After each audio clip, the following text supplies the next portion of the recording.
In a world where everyone traverses a post-apocalyptic landscape, each individual begins their journey with a sanctuary and a unique talent.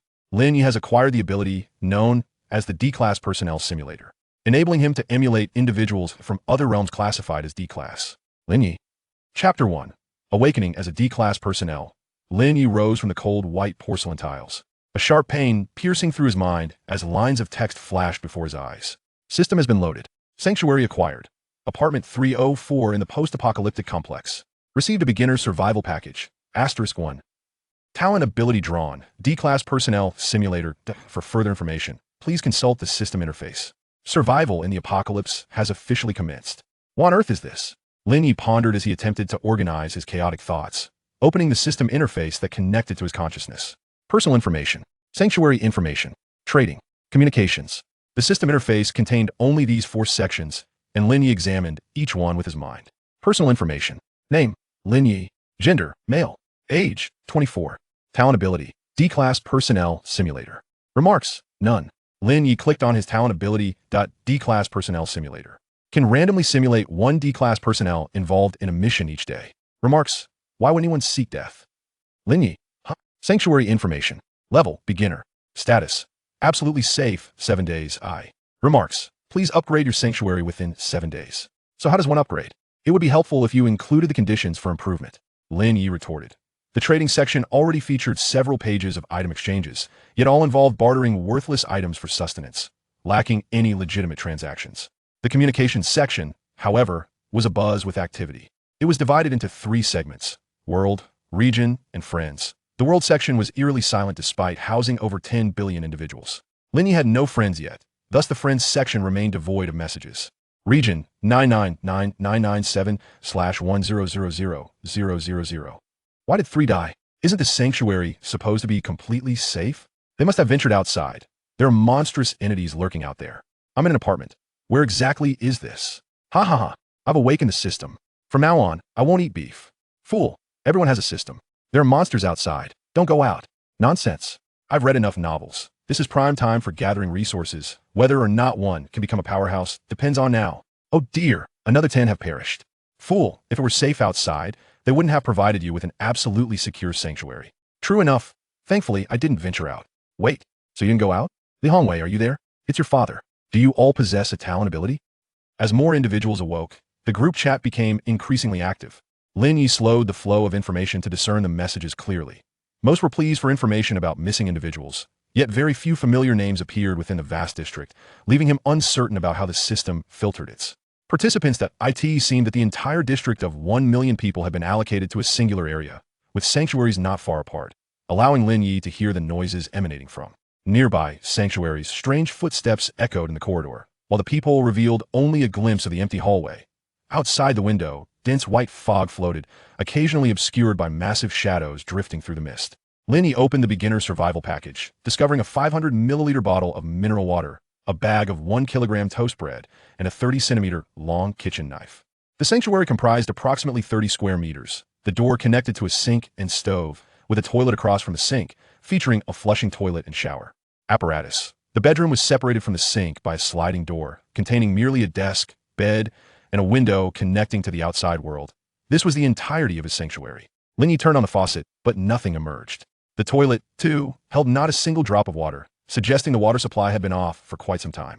The stove lacked gas, and there was no electricity from the outlets. While daytime was manageable, nighttime would likely rely on the illumination from the system interface.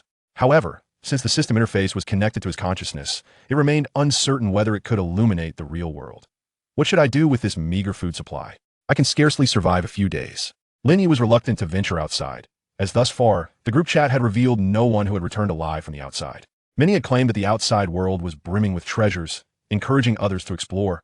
Yet, to this day, Lin Ye had yet to see a single screenshot depicting the exterior. However, there were numerous individuals selling explicit images online. Region 9999845/1000000. In less than 10 minutes, over 100 had perished. Even if there were resources outside, Lin Ye had no intention of risking his life. I suppose I must try my talent ability. Lin Ye raked his fingers through his hair, feeling that this was far from a legitimate talent ability. It seemed more akin to a dubious recruitment advertisement. Buzzing. As the sound of a vehicle glided smoothly along, Lin Ye awoke, clad in an orange prison uniform. Within the transport vehicle were 4 other prisoners dressed similarly. Seated at the front were 4 heavily armed guards, separated from the inmates by a safety net. Damn it, I knew this would happen. Lin Ye silently complained to himself, having just been resting on his sanctuary bed before activating his talent ability, only to find himself here. The most terrifying aspect was that the body he inhabited was not his own, but that of a robust young Caucasian man. Simulated D-class personnel, Kenneth. Remaining simulation attempts, 10. What does 10 attempts mean? Does it signify the simulation ends after 10 uses, or will I truly die after those 10? Lin Ye raged internally. This cursed talent was indeed unreliable. He was unaware of the tasks required of D-class personnel, yet he had merely 10 opportunities to experiment and learn that "don't be anxious," remarked the older man seated beside him, seemingly noticing Lin Ye's discomfort as he patted Lin Ye's thigh. Being nervous is futile. What a comforting companion you are. Lin Ye pushed his hand away and queried, "What are we meant to do?" Having no knowledge of the situation, he risked suspicion to ask. At that moment, Lin Ye realized that they were conversing in a language unfamiliar to him, yet he could communicate effortlessly, as if a translation software had been implanted in his mind. Who knows? Not even the armed guards outside seemed to know what we're meant to do. Otherwise, they wouldn't need us to scout ahead. The older man sighed, seemingly resigned, and closed his eyes. Lin Ye refrained from asking more. It appeared these companions were equally uninformed. Before long, the transport vehicle halted outside a villa. The supervising personnel and D-class personnel disembarked in succession, led by a tall black male supervisor. Number 1. A D-class personnel stepped forward, and the supervisor placed a monitoring helmet on him before allowing him to enter the villa alone. Several supervisors monitored the situation via a laptop. After 5 minutes, the supervisor suddenly announced, Number 2. Chapter 2. Death Like the Wind. Another D-class personnel stepped forward, visibly anxious, his legs trembling. Subject 2 donned his helmet and entered the villa. A few minutes later, the captain spoke again. Subject 3. The older brother beside him advanced, and Lin Ye was designated as Subject 4. The older brother also put on his helmet and entered the villa. Lin Ye cast a glance at the heavily armed supervisory personnel nearby and abandoned his escape plan. He could not outrun the muzzle of a rifle. Moments later, as Lin Ye's mind wandered, his vision abruptly blurred without warning. Buzzing. Lin Ye opened his eyes to find himself seated in a moving prison transport, next to the older brother who had just entered the villa. Remaining simulation attempts, 9. Lin Ye sighed heavily, gripping his hair in frustration. It seemed he had perished once, yet he had been completely unaware of it.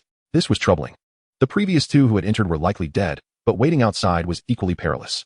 The only option was to venture inside and ascertain the situation.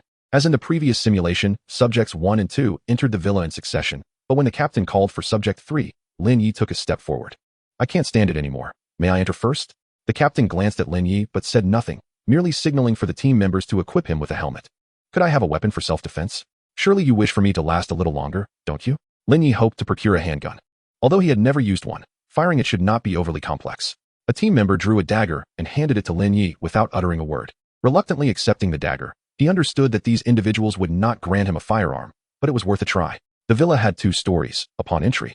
One was greeted by a grand vaulted hall with a staircase leading to the second floor on one side, and several corridors branching off to other rooms. Lin Ye moved cautiously along the wall, utilizing the moonlight to survey the hall's conditions. The helmet featured a light, but he dared not activate it. After all, it was the dead of night, and illuminating his surroundings would render him a target. Check the second corridor on the right. Avoid the first corridor. The captain's voice crackled in his earpiece. Had he spoken to other D-class personnel before? A flicker of doubt crossed Lin Ye's mind, but he did not disobey the order. He was entirely unfamiliar with this place and uncertain of where to go. Continuing to inch along the wall, Lin Ye instinctively glanced into the first corridor as he passed. At the end of the corridor hung an orange object, causing Lin Ye's pupils to constrict. For the first time in his life, he realized that having keen eyesight was not always a blessing. There hung his fellow D-class companion, dismembered like a jigsaw puzzle, maintaining a semblance of human form. Yet upon closer inspection, devoid of any human characteristics, resembling avant-garde art suspended in space. If not for the conspicuous orange prison garb fragments, Lin Ye might not have recognized it immediately. Holy crap! Startled, Lin Ye instinctively took a step back. Behind him, where the hall should have been open, he collided with something. It felt as if he had been scalded, propelling him sideways, but his body did not comply as he wished. In the final moment, he caught a glimpse of his own shattered form. Buzzing. The thunderous rhythm of his heartbeat was deafening, even across the chasm of time. Knowing that he could not be pursued, Lin Ye found it impossible to calm himself. He was now physically intact, able to move freely. But in less than half an hour, he would have to confront that entity capable of disassembling his body at will. Remaining simulation attempts, 8. Damn. What on earth is this? What should I do? There are still 8 attempts left. What will happen next? Will I return? or. A paralyzing sense of dread constricted Lin Ye's heart, preventing him from untangling his chaotic thoughts. He struck his head firmly, forcing himself to regain composure. Taking a deep breath, he concluded that the first floor was perilous, hosting a creature that could dismember him. The two who entered before had already been torn apart. Should he proceed directly to the second floor? No. Entering first might lead him to encounter the dismembering entity. With 8 simulation attempts, perhaps he could attempt to go directly to the second floor. If that failed, he could be the first to enter. The prison transport soon halted before the villa. Ready for his impending demise, Lin Ye prepared for his third entry. This time, he was again the third to enter the villa, and as before, the captain instructed him to inspect the second corridor on the right. This time, Lin Ye defied orders and swiftly dashed toward the staircase leading to the second floor. Just as he had surmised, the dismembering entity was active on the first floor. Once he ascended to the second, he remained unscathed. The staircase opened into a second-floor living room, one side adorned with large floor-to-ceiling windows, while other directions led to various rooms.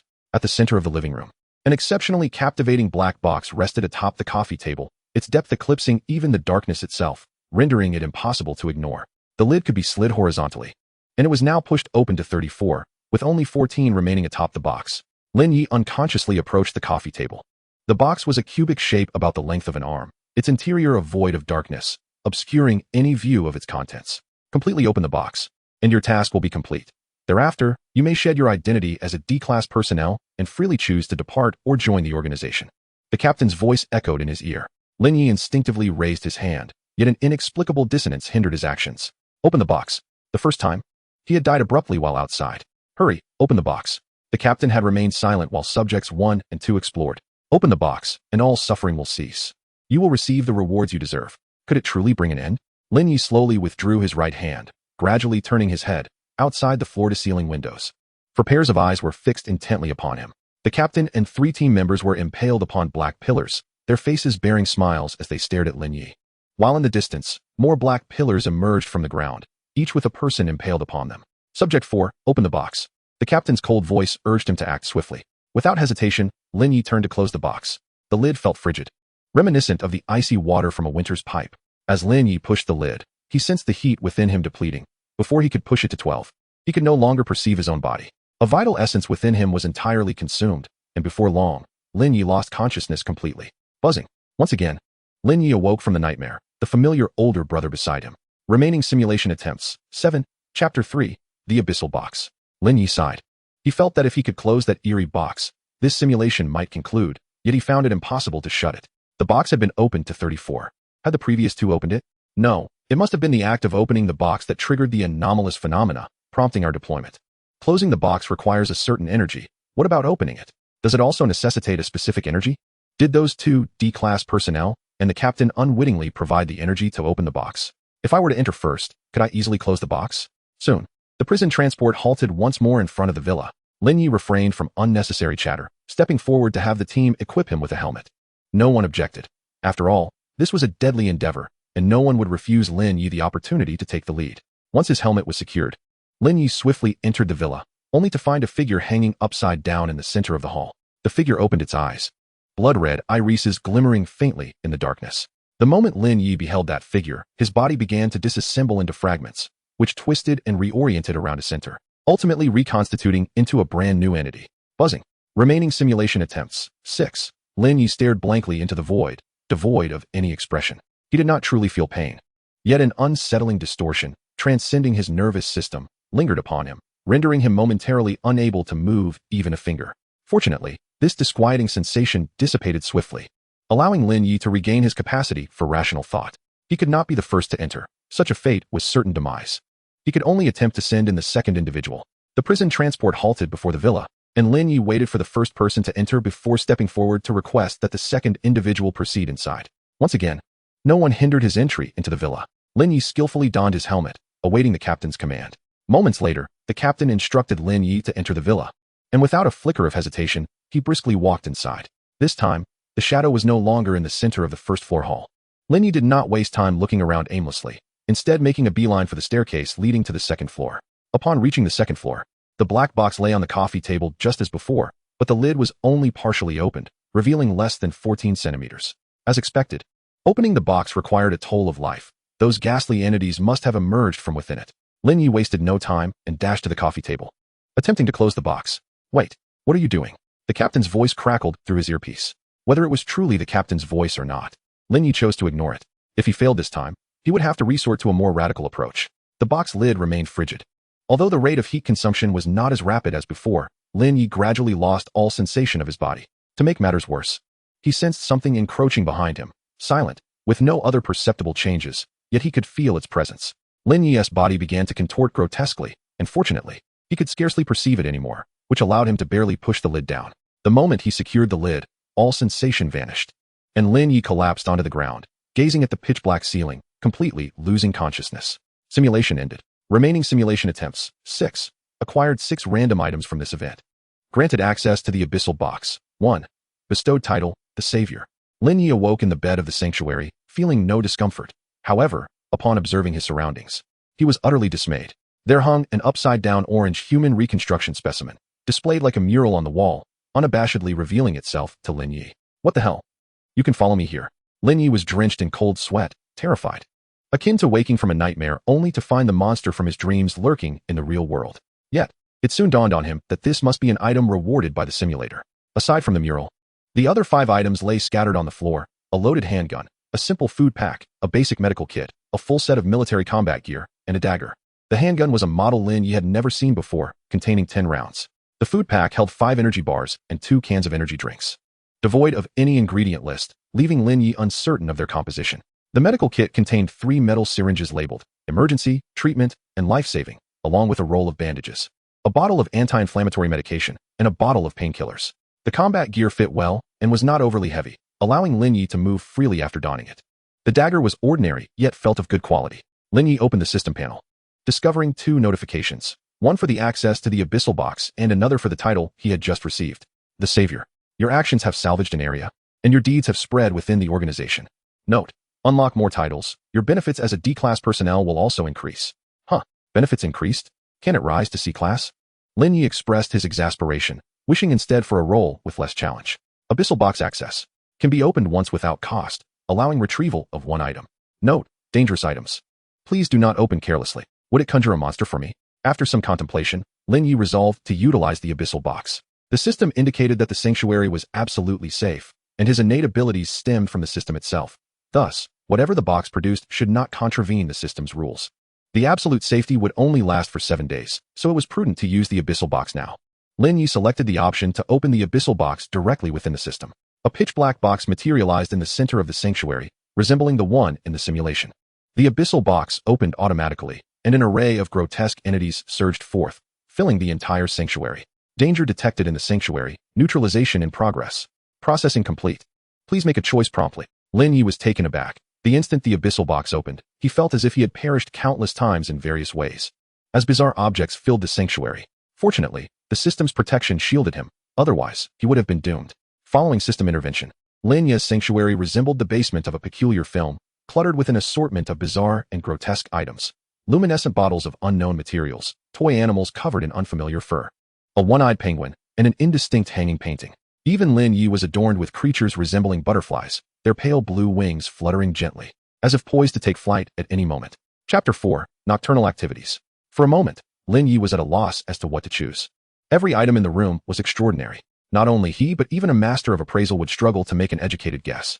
Lin Ye refrained from rushing. Urgency was futile, as he could not comprehend any of the items here. Thus, he decided to select something that appealed to him. First, he ruled out anything that could move.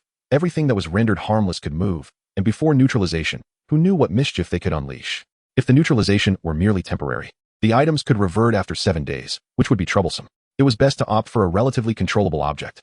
Ultimately, Lin Ye settled on a deck of red cards, the material of the card box unknown, adorned with a faint golden circular design against a dark red surface. Within the box were 100 cards of unknown material. No matter how many cards were drawn, the box would automatically replenish itself, and the drawn cards would vanish. Lin Ye was not fond of gambling, yet he relished card games, proficient in over 10 variations of poker and having played nearly all card games, which led to his selection of this deck. Confirm? Confirm. The peculiar items in the room began to fade away, including the card box he held. Some objects clearly resisted leaving the sanctuary but were forcibly retrieved by the system back into the abyssal box.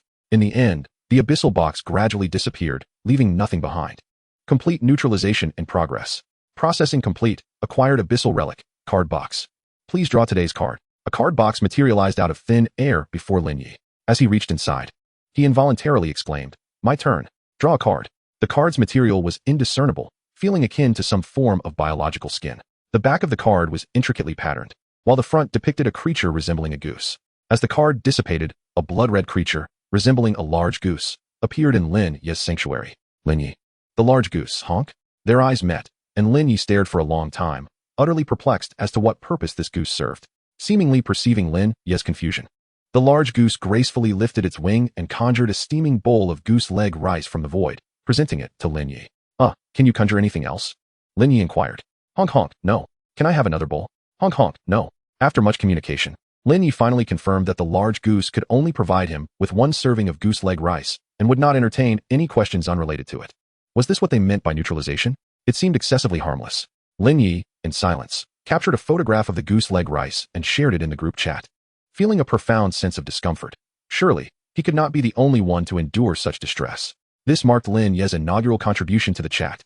At that moment, the group had quieted considerably, with many members lurking, quietly observing the flow of information as they contemplated their next course of action. Some engaged in private conversations, for certain matters were too delicate to discuss openly. However, Lin Ye's photograph stirred the submerged members into action. "Wow, goose leg rice. My goodness, someone here is cheating. Dude, where did you get that goose leg rice? Did you go out? Is it still hot, or did you prepare it yourself? Oh, great one. I beg you for a bite of that goose leg, please. I'm starving, I need food. Is it for sale? Name your price."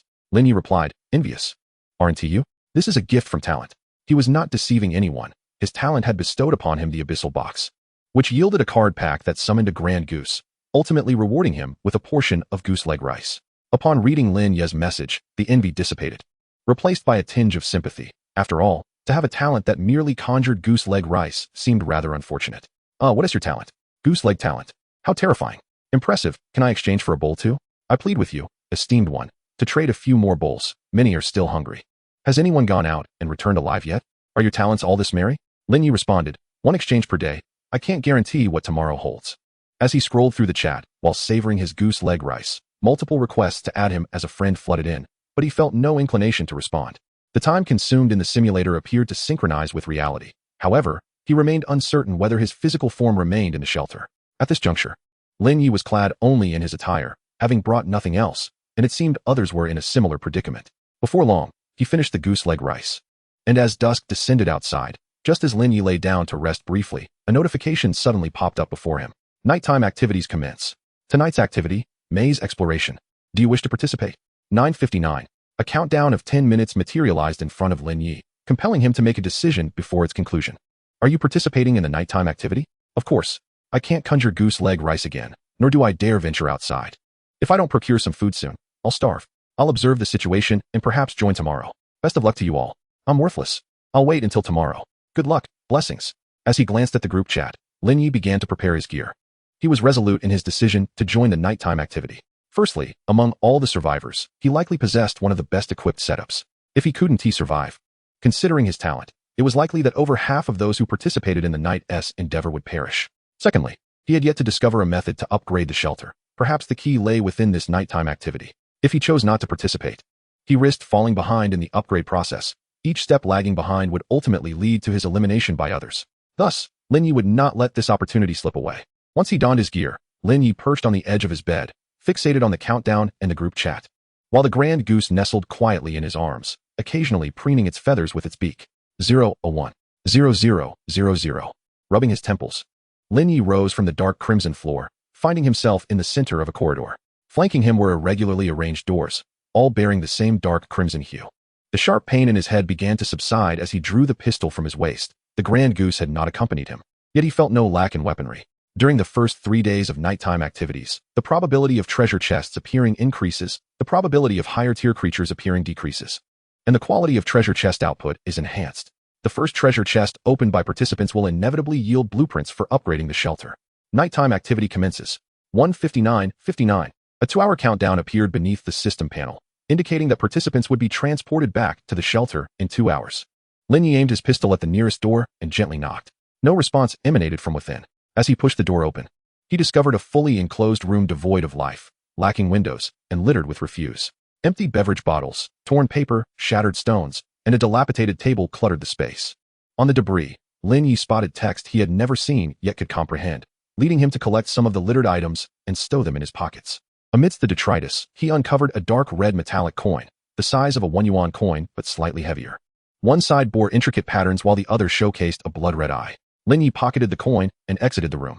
Chapter 5. Maze Exploration.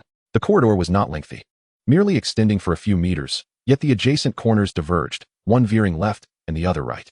Lin Ye hastened past several turns, discovering still more corridors of varying lengths, some culminating in forks that branched off in different directions. This place resembled a labyrinth without discernible termination. If this maze could accommodate 10 billion individuals, Lin Ye could hardly fathom its complexity.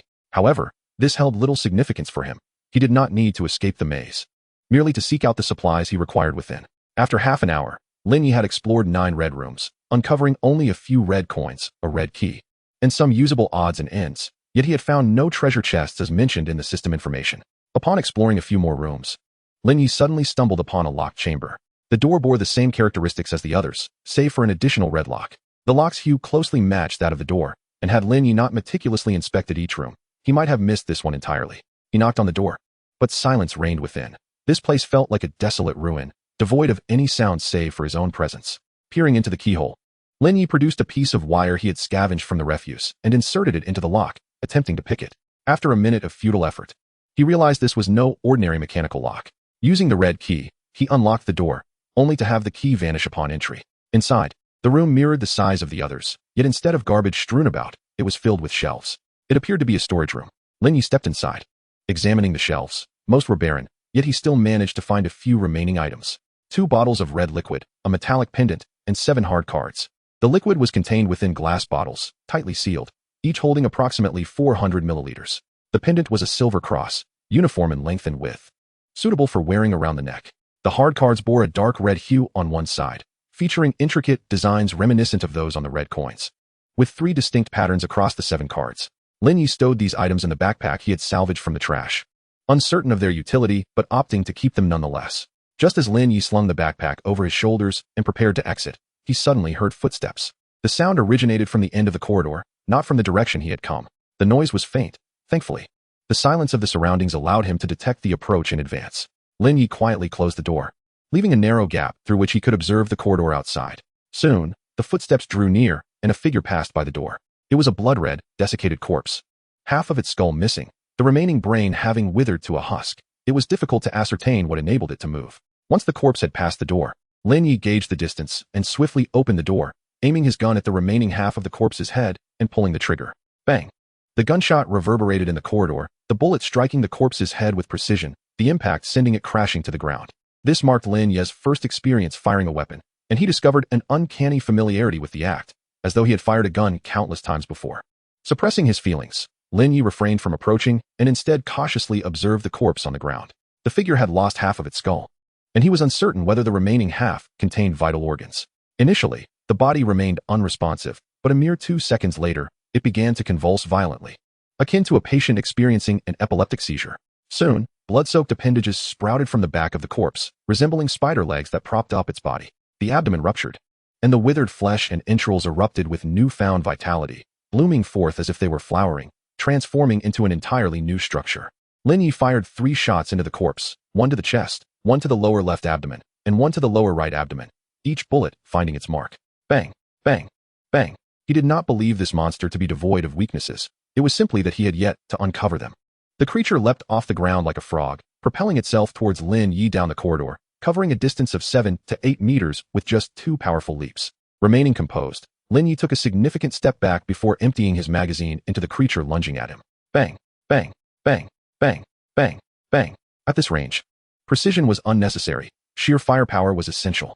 After depleting his magazine, Lin Ye relinquished the handgun and, anticipating the monster's next move, sidestepped to evade its second assault, deftly drawing the dagger from his waist. The creature's follow-up attack did not cease in time. It rolled and crawled to the end of the corridor, struggling for a moment before falling utterly still. Clearly, it was not immune to bullets. Lin Ye stood calmly in place, vigilant against the possibility of the monster rising again. Throughout the ordeal, he exhibited no superfluous movements or emotional fluctuations. After all, compared to simulated missions, a leaping corpse was relatively manageable. Minutes passed before Lin Ye cautiously approached the creature's remains. By then, it had completely lost its humanoid form. with only scattered remnants making it difficult to discern any trace of humanity. Lin Ye withdrew his dagger and commenced the dissection of the corpse. The various tissues and structures within the body were intermingled, initially prompting Lin Ye to ponder how this thing could move. However, he gradually abandoned such thoughts, turning his focus to the peculiar anatomical structures of the monster. After 10 minutes, satisfied with his findings, Lin Ye sheathed his dagger and continued his exploration. On the monster, he discovered a keyring with 5 identical red keys, seemingly mere tokens for opening doors, with little to do with actual locks. Subsequently, Lin Ye ceased opening rooms that lacked locks, as they typically contained nothing but refuse. Even when they yielded items, it was often just a coin or a key. Moreover, one key emerged from 9 rooms. He needed to locate a treasure chest swiftly to ascertain the materials required for upgrading the shelter. Lin Ye briskly traversed the corridors, twirling the empty handgun in his hand. Earlier, when he had fired, he felt an uncanny familiarity with the weapon, as if he had wielded it for over a decade.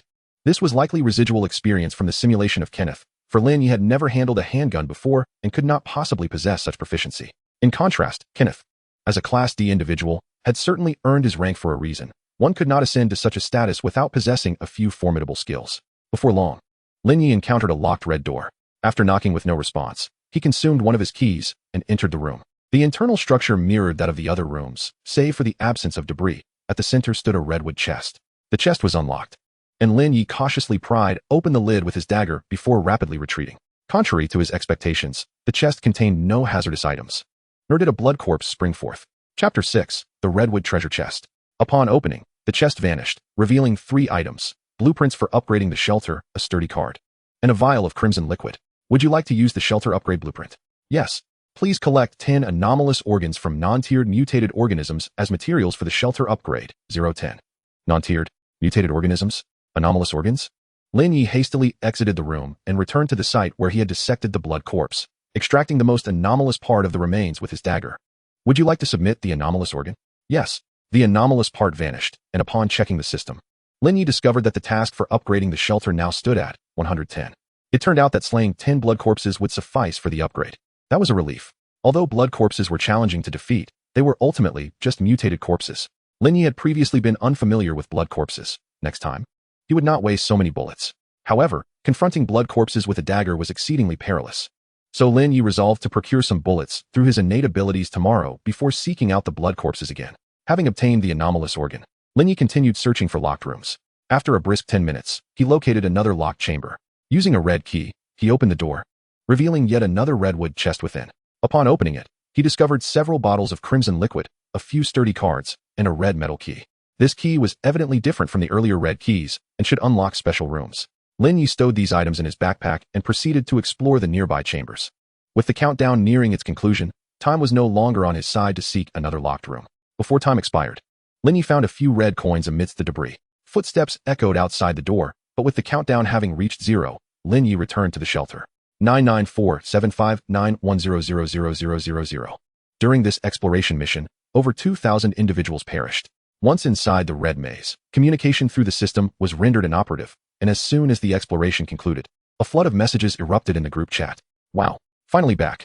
I was trapped in a room by a zombie for 2 hours. Damn, almost didn't make it back. Thankfully, I ran fast. Did you all find any treasure chests? I only found some red coins. I opened a chest, and aside from the shelter upgrade blueprint, I only retrieved 2 vials of unknown liquid. Huh, how does one upgrade the shelter? Can we share the blueprint? The blueprints are among the essential materials for advancement. Each individual must procure a copy to elevate the rank of their shelter. Given the countless lives lost, I am grateful I did not venture forth. Just 3 days prior, it was guaranteed one would uncover blueprints upon opening a chest, and subsequently, the probability of treasure chests appearing would diminish. Who knows where to obtain the mutated organs? As the chatter in the group waned, Lin Ye shared an image in the chat, one captured by the system during his prior dissection of the mutated organs. Goose leg bro, why haven't you shared any fresh images of the goose legs? Wait, is that a zombie? Did you actually kill one, big shot? Impressive. I scarcely dare to step outside. Yet you've already slain a zombie. What is so difficult about zombies? Just hand me a weapon, aim for the head, and it's done in one shot. Looking upstairs, it was clear that no one had ventured there. Are those the pitiful zombies from the movies? I engage in fitness regularly and pride myself on being formidable among ordinary folks. Yet these wretched zombies outrun me and possess greater strength. Even a shattered skull doesn't guarantee death. They can morph. Thousands have perished, all due to encounters with these creatures. I was merely fortunate, endowed with decent talent. Otherwise, I wouldn't have returned. Indeed, While I have yet to encounter a zombie, those brave enough to undertake missions must possess some skill, yet so many still perished. These zombies are undoubtedly formidable. Lin Ye interjected, please hold on. I have some pertinent information to share. After a brief pause, the nearly 1 million member chat group gradually quieted. It wasn't merely Lin Ye's words that held weight. Rather, the information he possessed was intrinsically linked to the lives of each individual present. No one desires death. Subsequently, Lin Ye conveyed the information he had gathered within the labyrinth in the simplest terms, ensuring even those with less acumen could comprehend the next steps to take. I believe the mutated organs are the Achilles heel of the mutated beings. Ultimately, I did manage to obtain a mutated organ, but after firing 10 shots. It's plausible the creature simply succumbed due to exhaustion, hence I advise you all to proceed with caution. Impressive, big shot. Thank you for sharing the information. May good fortune follow you throughout your life. Sigh, 10 blood corpses are exceedingly difficult to manage. It feels like an uphill battle to level up. Wait, where did you get a handgun? Lin Ye replied, if I can exchange my talent for goose leg meals, why can't I trade my talent for a handgun? What a divine talent. I wish I could possess the ability to exchange for goose leg meals. Chapter 7. Trade and Mutual Aid Society. Lin Ye, I also acquired some bread and bottled water, albeit in limited quantities. If anyone is in need, message me privately. I'm open to trades for Labyrinth products. With the highest bidder winning. Wow, I'm on the verge of starvation, and the big shot already has surplus provisions for barter. Shouldn't you share any excess food with those in need? Surely, those who can trade with you won't starve. Upon encountering such comments, Lin Ye promptly blocked the individuals. Once blocked, neither party could see the other's messages or trades, proving beneficial for both sides. Lin Ye was spared the sight of such distasteful remarks, while the others needn't harbor envy towards him. Lin Ye's intention in disseminating information was not born from a desire to play the saint. He genuinely aimed to provide other survivors with a lifeline. Yet he harbored his own motives. Reputation and profit have always been inseparable. Once his name is established, every subsequent endeavor will become notably easier, perhaps even more so. He need not exert excessive effort. Simply by consistently sharing accurate information in advance, others would naturally come to refer to him as Goose Leg Bro. Reclining on his bed, Lin Ye perused his private messages, dismissing the spam to seek out valuable trades. The great goose lay beside him, its head nuzzling against Lin Ye's arm. Its wings draped over him like a comforting blanket. Before long, Lin Ye completed several trades. The cards and liquids obtained from the treasure chests would undoubtedly prove more valuable than bread. He even speculated that only upon the enhancement of the chest's quality would those items be revealed, with bread and water constituting the standard yield of the redwood chests. Oh, a blueprint? A survivor named Zhang Liang sent him a message regarding a blueprint. Blueprint for crafting a non-ranked mutated weapon. Utilizing this blueprint allows for the creation of a non-ranked mutated weapon, requiring materials 1 to 5 mutated organs. Note, please be cautious with material combinations. Having more materials does not necessarily yield a more potent weapon. An individual of sound mind would not trade a weapon blueprint for mere bread. Lin Ye sensed the other party might have ulterior motives. Lin Ye, what are you proposing in exchange? Zhang Liang, big shot. It's quite difficult to reach you. Lin Ye, I dislike wasting time. Zhang Liang, big shot. We established an organization called the Mutual Aid Society, composed entirely of individuals with remarkable talents. The president hopes you will join us. Lin Ye, I'll pass. Best of luck to you. Zhang Liang, please, don't be hasty. With your abilities, merely joining the Mutual Aid Society would guarantee you at least one of these blueprints daily. Lin Ye, what would I need to contribute? Zhang Liang, nothing much. Just provide information to the Mutual Aid Society as you did today. Unlike those ungrateful souls in the group, the Mutual Aid Society will naturally offer you rewards. Lin Ye, so you profit from my intelligence and then take a cut for me? Zhang Liang, that is one way to put it. Lin Ye, have you considered that many might perish because of you? Zhang Liang, it's simply a matter of normal exchange. Those who contribute should receive information. This is the standard. Lin Ye, you make a valid point. Zhang Liang, but you shall not accept? Lin Ye, you make a valid point. Lin Ye terminated the private chat with Zhang Liang and resumed trading with others. Lin Ye was capable of achieving what Zhang Liang proposed. He could easily establish a similar organization, yet he found no need to do so. The Mutual Aid Society held some resources, yet their vision remained limited. As a so-called Mutual Aid Society, they should aspire to save all of humanity. That would render it worthwhile. The immediate gains or losses were trivial. The resources he sought were beyond the reach of the Mutual Aid Society. Zhang Liang, president, he has declined. Wu Ming, what a pity. His talent must be some form of powerful early game ability. With his assistance, the Mutual Aid Society could aid countless more. Zhang Liang, shall I find a few individuals to tarnish his reputation? We could claim his information is flawed. After all, many have never ventured into the labyrinth. Wu Ming, no need. We require his information. While it may yield less profit, it's certainly more than what we earn from those isolated individuals. Besides, we have no reason to offend him. You've just extended an invitation, and trouble has already arisen. anyone could deduce it was our doing. Zhang Liang, your words hold wisdom. Wu Ming, have the explorers returned? Zhang Liang, most who ventured out perished. The fortunate managed to last a few moments longer. Should we continue seeking individuals to explore? Wu Ming, forget it. For now, it seems we can only gather materials from the Red Labyrinth. Zhang Liang, your words hold wisdom. Please draw today's card. A night devoid of dreams passed, and upon awakening, Lin Ye was greeted by this prompt. My turn. Draw a card. Though still groggy, Lin Ye sprang from his bed, invigorated for the daily card draw. This time, the card depicted a cat. As the card faded, a blood-red feline elegantly materialized in the center of Lin Ye's shelter. The cat nimbly leapt onto Lin Ye's bed, reclining against his legs. Lin Ye stroked the cat's soft fur, suddenly contemplating the joy of nurturing such a pet, requiring little maintenance, simply needing to be petted each day. Furthermore, he could change breeds daily. What can you offer me? You won't be serving me cat leg meals, will you? I've never tasted cat meat. Meow. Suddenly, a line of system prompts appeared before Lin Ye. Obtained card assistance. Before each action, draw one item, which can only be used during that action and will vanish afterward. Oh, is this your doing? Meow. But what constitutes an action? In response to Lin Ye's inquiry, the cat merely released a lazy purr, showing no intention of providing an answer. Much like the great goose, it could only engage in simple interactions with Lin Ye. Lin Ye opted not to press further, petting the cat and consuming some food before activating his talent ability for the day. Simulated D-class personnel, Larry. Extracting items. Acquired item, Abyss Egg. Remaining simulation attempts, 10. Buzzing. Lin Ye sat in the transport vehicle, his expression one of exasperation. Ever since arriving here, he had to endure a daily ride in this prison vehicle. Back on Blue Star, he had scarcely visited the police station, and those rare visits were merely for obtaining identification documents. Larry was a muscular man of around 50, with sun-kissed skin, and Lin Ye felt as if he could be effortlessly crushed by a single punch from this imposing figure. The Abyss Egg had been placed in Lin Ye's right pant pocket by the system. It was about the size of a quail egg and felt somewhat akin to a peeled hard-boiled egg. Upon squeezing it, he discovered its remarkable resilience. It would not be easily crushed in his pocket. His impressions of items related to the abyss were far from favorable, and he was uncertain how to utilize this peculiar object. This time, Lin Ye found himself with only 2 teammates, whereas the regulatory personnel numbered 4. The other 2 D-class personnel appeared formidable, akin to Larry. Before long, the transport vehicle halted near the entrance of a tunnel. Chapter 8, The Lethal Tunnel. Lin Ye disembarked, noting that the transport vehicle remained a distance away from the tunnel, as the regulatory personnel exhibited a palpable reluctance to approach it, as if it were a ravenous beast. Number 1, you go in first. The captain, a stern-looking Caucasian, exhibited an unapproachable demeanor. The other 2 D-class personnel remained motionless, and regrettably, Lin Ye was designated as number 1, unable to enlist another to scout ahead. Lin Ye stepped forward, requesting the regulatory personnel to equip him with a helmet. Could you hand me a weapon? He inquired, as was customary.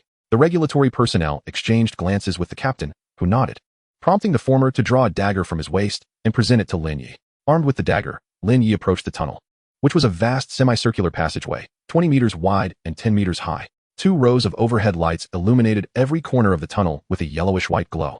Entering on the right side, Lin Ye noted that the tunnel was devoid of life or vehicles. The long corridor seemed endless, with no indication of its destination. After approximately half an hour of walking, Lin Ye encountered nothing, and the earpiece remained silent. The tunnel occasionally curved, yet there were no forks, leaving him with the options of proceeding forward or turning back. This intensity is quite low. After half an hour, I had already reset several times last time. Lin Ye mused monotonously, when suddenly, darkness enveloped him as the overhead lights extinguished simultaneously. He stood still, surrounded by utter blackness. Aside from the sound of his own heartbeat and breath, there was no other noise. After a moment of waiting, seeing no signs of the lights returning, Lin Ye hesitantly took a step forward. That single step seemed to activate some switch, and the entire tunnel was suddenly bathed in light. Lin Ye squinted, the abrupt change in environment requiring him a moment to adjust. At that instant, he noticed what appeared to be a shadow on the left side of the road ahead. He widened his eyes in alarm, and through the hazy outline, he discerned the figure, a towering humanoid creature. Its body was covered in writhing strips of flesh, its limbs elongated, and its midsection adorned with bony protrusions, while a dark, serpentine tail trailed behind it. Lin Ye turned and fled, armed with only a dagger. He stood no chance against such a menacing entity. Great Lord of the Tunnel, I was merely pondering. Please, don't unleash a horde of monsters upon me. The creature emitted a frenzied roar, charging at Lin Ye like a famished wild dog. Darkness engulfed him once more, but it lasted only a fleeting moment.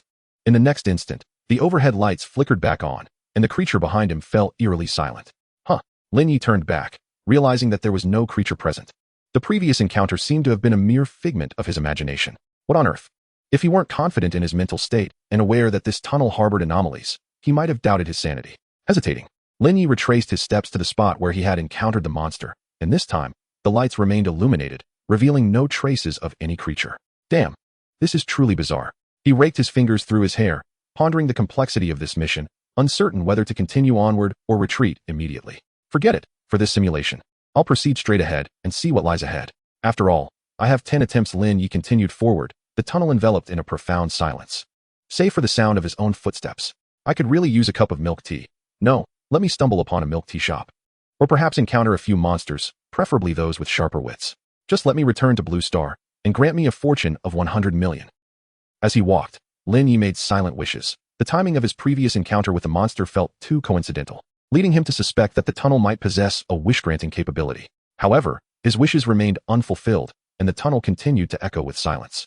After walking for several more minutes, the overhead lights flickered off once again. This time, Lin Ye did not halt. The darkness was brief, and he widened his eyes, peering towards the diagonal front, simultaneously repeating to himself, "This intensity is quite low. I've walked for an hour and only encountered one monster." While last time I had already reset several times. Within half an hour, to his surprise, a figure emerged from the left side of the tunnel ahead. But it was not the creature he had anticipated. Rather, it was one of the D-class personnel who had arrived alongside him. "Why are you back? Did you encounter something ahead? How did you end up in front of me?" They both spoke simultaneously. Lin Ye paused, quickly processing the situation. The other assumed he had turned back. Yet, he had not retraced his steps. The tunnel had no forks, unless the other had started from the opposite end. One would have to pass Lin Ye to reach ahead. Would the regulatory personnel guide him to the other end of the tunnel? Was this part of some experiment? Is he deceiving me? Did he pass by when the lights went out? But what purpose would that serve? Was he truly a D-class personnel? Or could he be some form of mimetic creature? A tangled web of chaotic thoughts swirled in Lin Ye's mind, the multitude of uncertainties preventing him from reaching a conclusion, leaving him unsure whether to trust this fellow D-class. "What did you say? What do you mean? You ended up in front? Have you lost your bearings?" Jesse eyed Lin Ye warily, his right hand moving toward his waist. "My apologies. Didn't the lights go out earlier? I may have taken a wrong turn," Lin Ye quickly replied, eager to avoid conflict in such a precarious situation. He knew he was strong, but so was the other. A careless move could cost him a simulation attempt. "Earlier? That was just moments ago, right? You certainly have a way with words. Are you a foreigner?" Noticing Lin Ye's cordial demeanor, Jesse refrained from drawing his weapon, yet he maintained a safe distance. "Have you only encountered the lights going out once?" "I experienced it once before as well." Lin Ye too kept his distance, both needing a certain degree of safety. "Oh, I see. Perhaps it's due to different sections of the tunnel. When I first encountered the lights going out, it was pitch black, and I couldn't see anything. I waited for quite some time. Then when I moved forward, the lights came back on," Jesse complained. "Same here." Lin Ye tugged at his hair, realizing that this task was more troublesome than he had anticipated. "Well then, since you've turned back, let us return together. After all, we've walked for so long without seeing an end, and the earpiece has been silent. I've been wanting to return for a while, but I feared being taken down by those thugs if I went back alone." Jesse licked his parched lips as he spoke. "All right, let us head back together.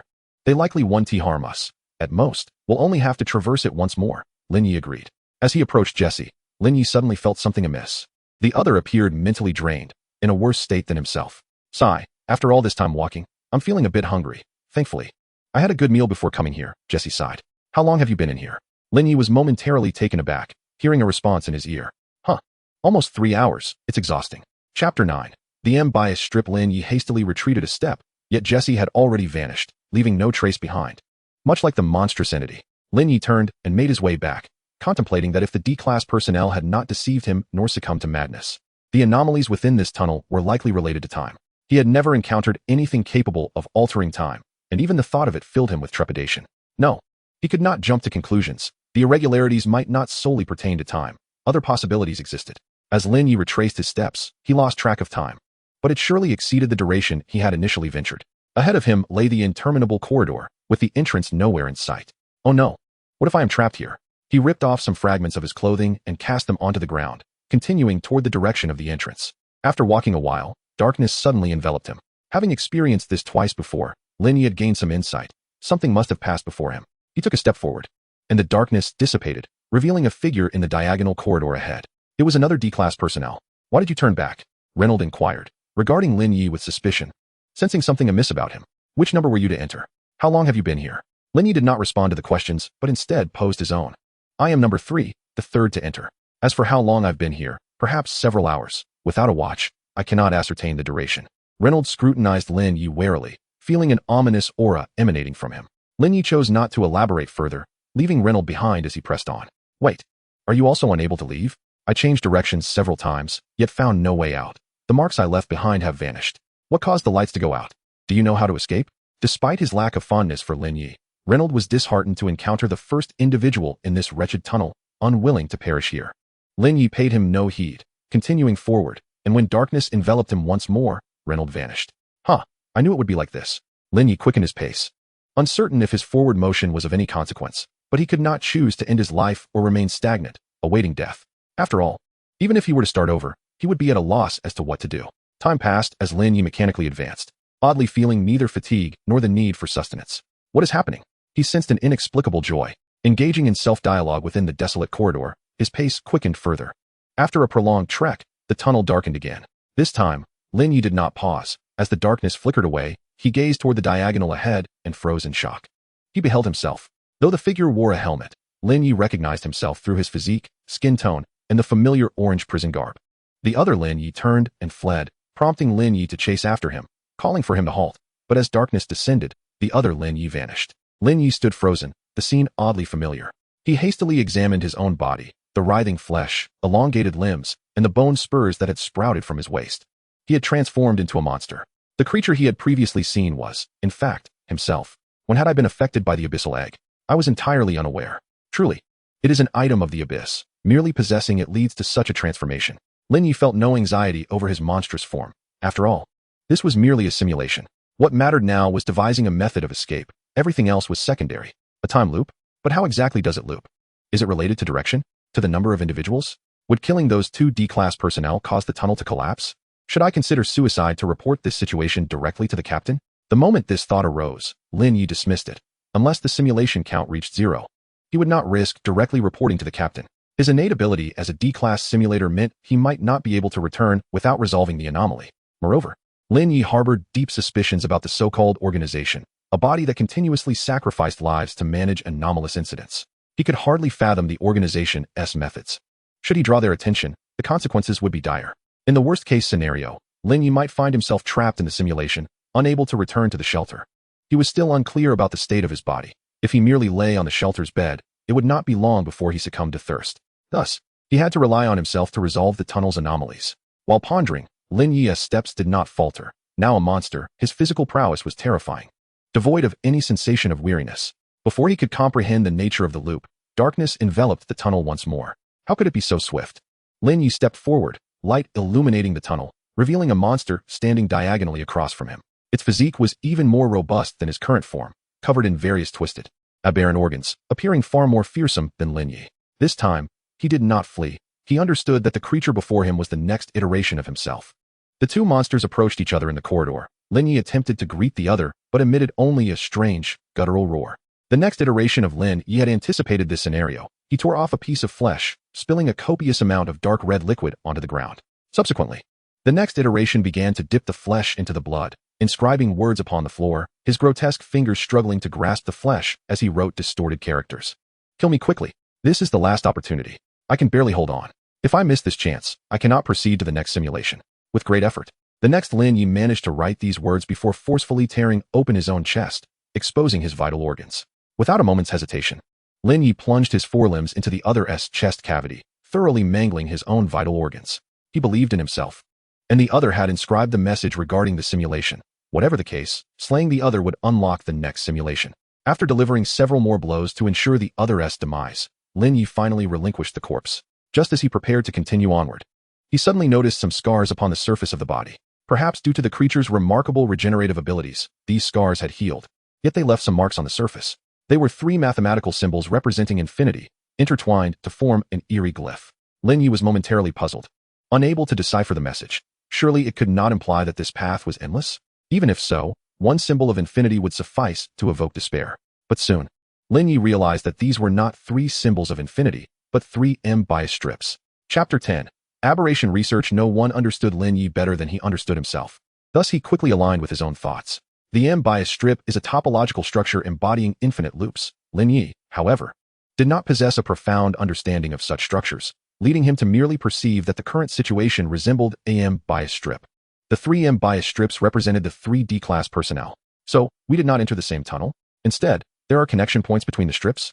Lin Ye recalled the inexplicable phenomenon of the lights going out. Perhaps it was a unique occurrence resulting from the intersection of two M bias strips. If one did not advance, the lights would remain extinguished. Yet the moment one took a step forward, the lights would illuminate the tunnel. And that moment would inevitably coincide with an encounter with another individual from a different strip. Without progression, one would never encounter another. Lin Ye glanced down at his feet. So we traverse the loops of time. As long as I do not advance, I will eternally remain at a certain temporal node. Hence the lights are perpetually dim. Only by moving forward will I leave the intersection, and individuals will vanish. Thus, direction is devoid of significance. My only choices are to remain stationary or to forge ahead. Shortly after my arrival, I encountered my monstrous self completing the first cycle. The 3 rings intersect, each ring possessing a singular point of convergence with the other 2. The second and third iterations I previously encountered are not the same as those that will follow. Rather, they are the second and third iterations that are looping back, yet to confront my own self. But why must the next iteration compel me to kill him? Why not engage in several more cycles? Shouldn't we be seeking a method to break this cycle? Returning now merely signifies a return to the beginning. Have I discovered the means to escape this cycle without revealing it to myself? No, such a significant matter could not possibly go unmentioned. I have left behind only the M bias strip as a clue, signifying that I have not conceived a solution to this cycle. So, why the urgency to escape? This is my final opportunity. I can scarcely endure, unable to proceed to the next simulation. Is there anything that could thwart my attempt to simulate again? Is there anything that could render me incapable of even taking my own life? The abyssal egg. The abyssal egg induces bodily aberration. Should this aberration continue, I shall spiral into uncontrollable madness, such that I would be unable even to commit suicide. The monster in a state of frenzy will perpetually cycle, and I too shall be eternally ensnared here. But does the monster not kill its own self in the cycle? No. Each iteration strengthens the monster, without my cooperation. I cannot slay the next cycle's version of myself, nor can I destroy myself, for without my existence, I would cease to be.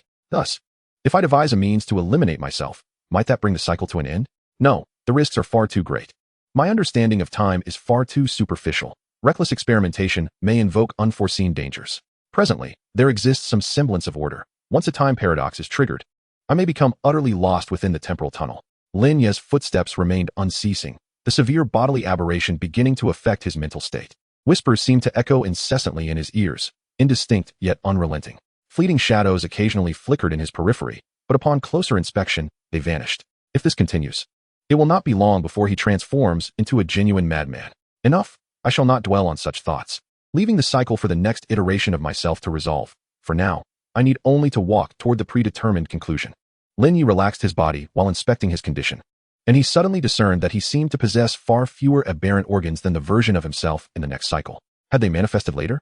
But why are they all situated on the surface of his body? This is amiss. The aberrant organs of the blood corpse reside within the body. Could it be due to the peculiar nature of the abyssal egg? But what kind of organism would grow vital organs on its exterior? They are not mere adornments. Could it be that I am the one who has induced their growth?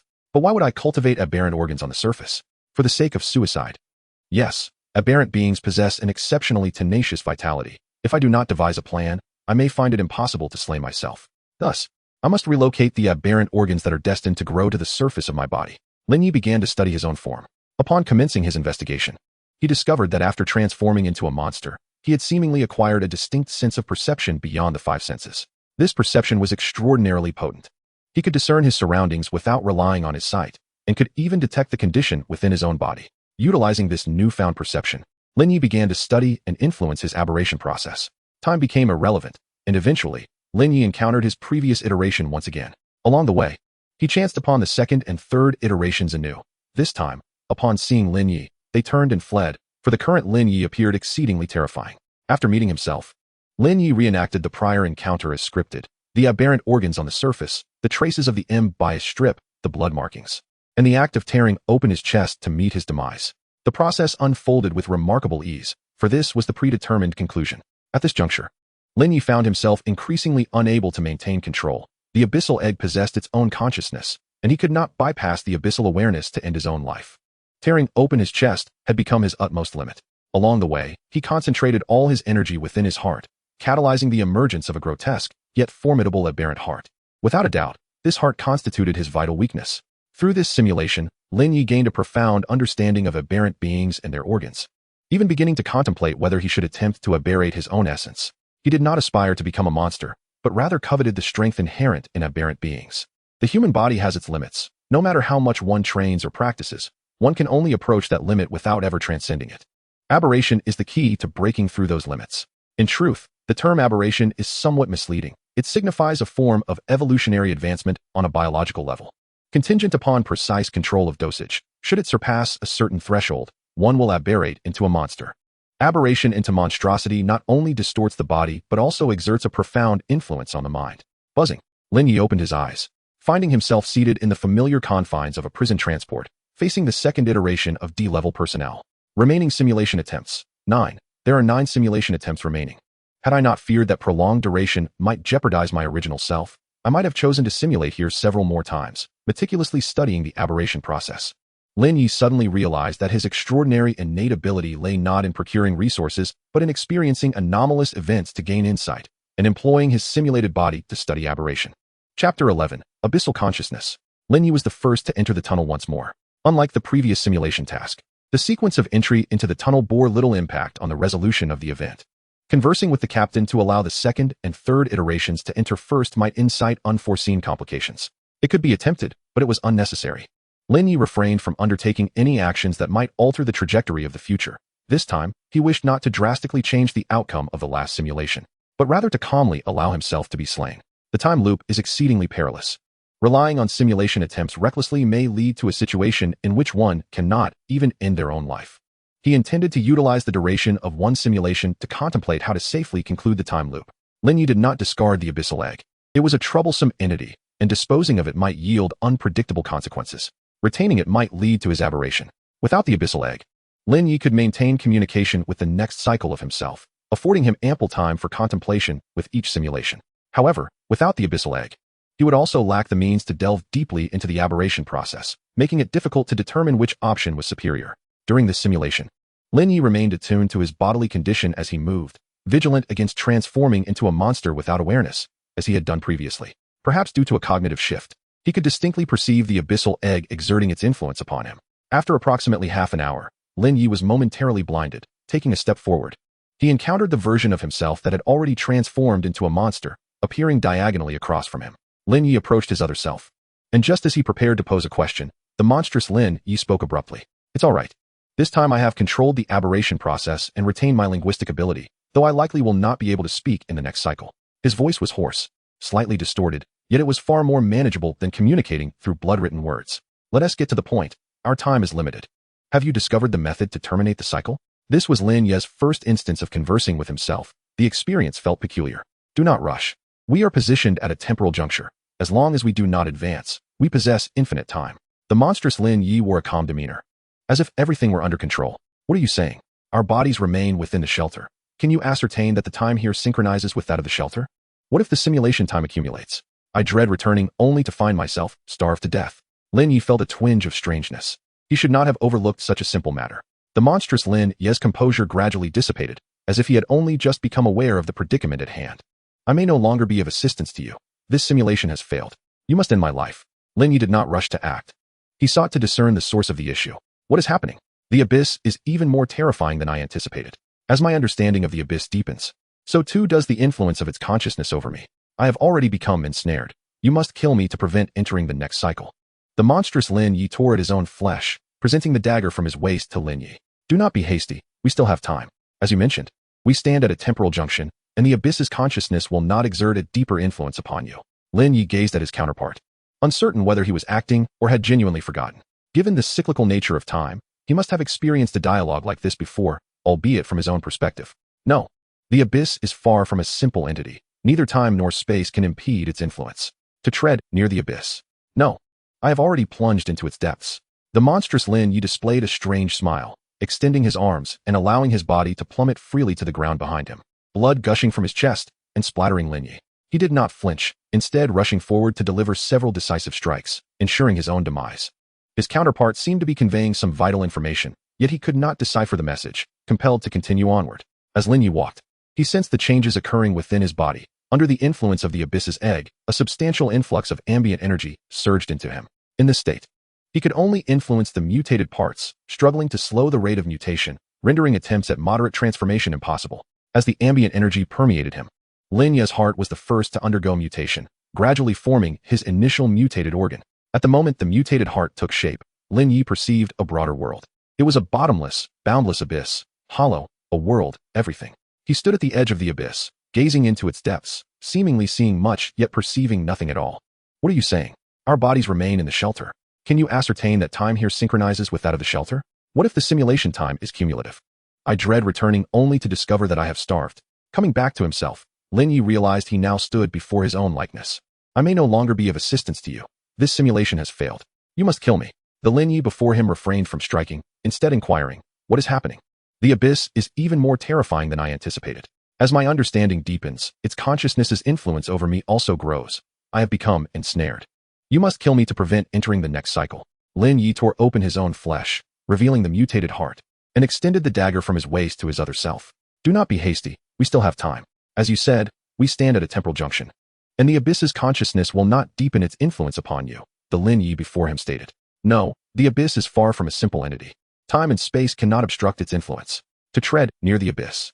No, I have already plunged into its depths. Lin Ye revealed a peculiar smile. Finally understanding how to escape this place, he opened his arms and let his body fall freely to the ground, blood gushing from his chest and splattering onto his counterpart. The corpse collapsed onto the ground, and Lin Ye descended into the abyss. Buzzing, Lin Ye opened his eyes, finding himself seated in a familiar position, beside a D-class personnel member numbered 3. Remaining simulation attempts. 8. The simulation had not concluded. Must I survive to leave the tunnel, or must I resolve the anomalous event? Never mind, it amounts to the same. Lin Ye now understood how to handle the tunnel. He simply needed to connect the abyss to the tunnel, and the abyss would assist him in resolving all issues. In truth, during the last simulation, Lin Ye had already resolved the tunnel cycle. But perhaps because he had died at that time, a new simulation had begun. This time, he merely needed to emerge alive. Yes, he could entrust everything to the abyss. Lin Ye wore a strange smile. Chapter 12, The Mutated Card. Lin Ye re-entered the tunnel. This time, he did not need to traverse far. Half an hour would suffice. With fervor radiating from him, Lin Ye advanced through the tunnel, a zeal that spread like a virus throughout his being, raising his overall body temperature by 2 degrees. The heightened warmth ignited his reason, consuming the last remnants of his sanity, and frenzied thoughts overtook his mind. Had he not had unfinished tasks, he would have been tempted to sever his own head to see what it felt like. At last, Lin Ye stepped into the darkness. This time he did not leave, but instead extracted the abyss's egg and raised it above his head. Simultaneously, in the opposing darkness, another Lin Ye also lifted a fractured abyss's egg above his head. In the other 2 cycles, the incomplete abyss's egg grew in the darkness, gradually taking shape. The ritual commenced, connecting the abyss to the tunnel, causing the entire tunnel to plunge into the abyss. Lin Ye desired to fall into that void, to engage in an endless descent. However, the anomaly had vanished, the task completed, and some force forcibly pulled him back to the ground. Exiting the tunnel, everything concluded. Simulation ended. Remaining simulation attempts. 8. Acquired 8 random items from this event. Acquired one-time rule fragment. Acquired title. Fallen into the abyss. Residual abyss detected in the shelter. Processing. Processing complete. Acquired abyssal gate. Lin Ye awoke from his bed, still not fully conscious, as if emerging from a lengthy dream, momentarily unable to discern his surroundings. A red cat leapt onto Lin Ye's lap, nuzzling its head against his abdomen. I am in the shelter. The mission has concluded. After half a minute, Lin Ye grasped the situation, recalling the memories from the simulation, involuntarily shivering. The sensation of complete loss of control was profoundly terrifying. Had the shelter not been absolutely secure, he would likely still be in that state. Never mind. It is what it is. Let us see what I have gained. Lin Ye cast a glance at an additional pitch-black door that had appeared on the wall of the room, pretending it did not exist. This time fortune smiled upon him. It was challenging to perish in the tunnel, leaving him with 8 simulation attempts and a total of 8 acquired items. The 8 items lay on the floor: a handgun filled with bullets, a simple food package, a basic medical kit for vaguely familiar mutated organs, and a quail egg-sized, pitch-black ovate object. Lin Ye opened the system and submitted the 4 self-produced mutated organs for the shelter's upgrade task, with the task progress now reading 510. The other items were categorized and placed in the corners of the room alongside previously acquired items. The abyss's egg was positioned outside the sliding door. Although it no longer posed a danger, he preferred not to coexist with it in the same room. The system panel displayed 3 notifications: time fragment, abyssal gate, and Lin Ye's newly acquired title. Lin Ye examined them one by one. Time rule fragment can be integrated into talent abilities, granting new effects. Note: a precious fragment with special functions, highly compatible with your talent abilities. Would you like to integrate the time rule fragment into your talent abilities? Yes.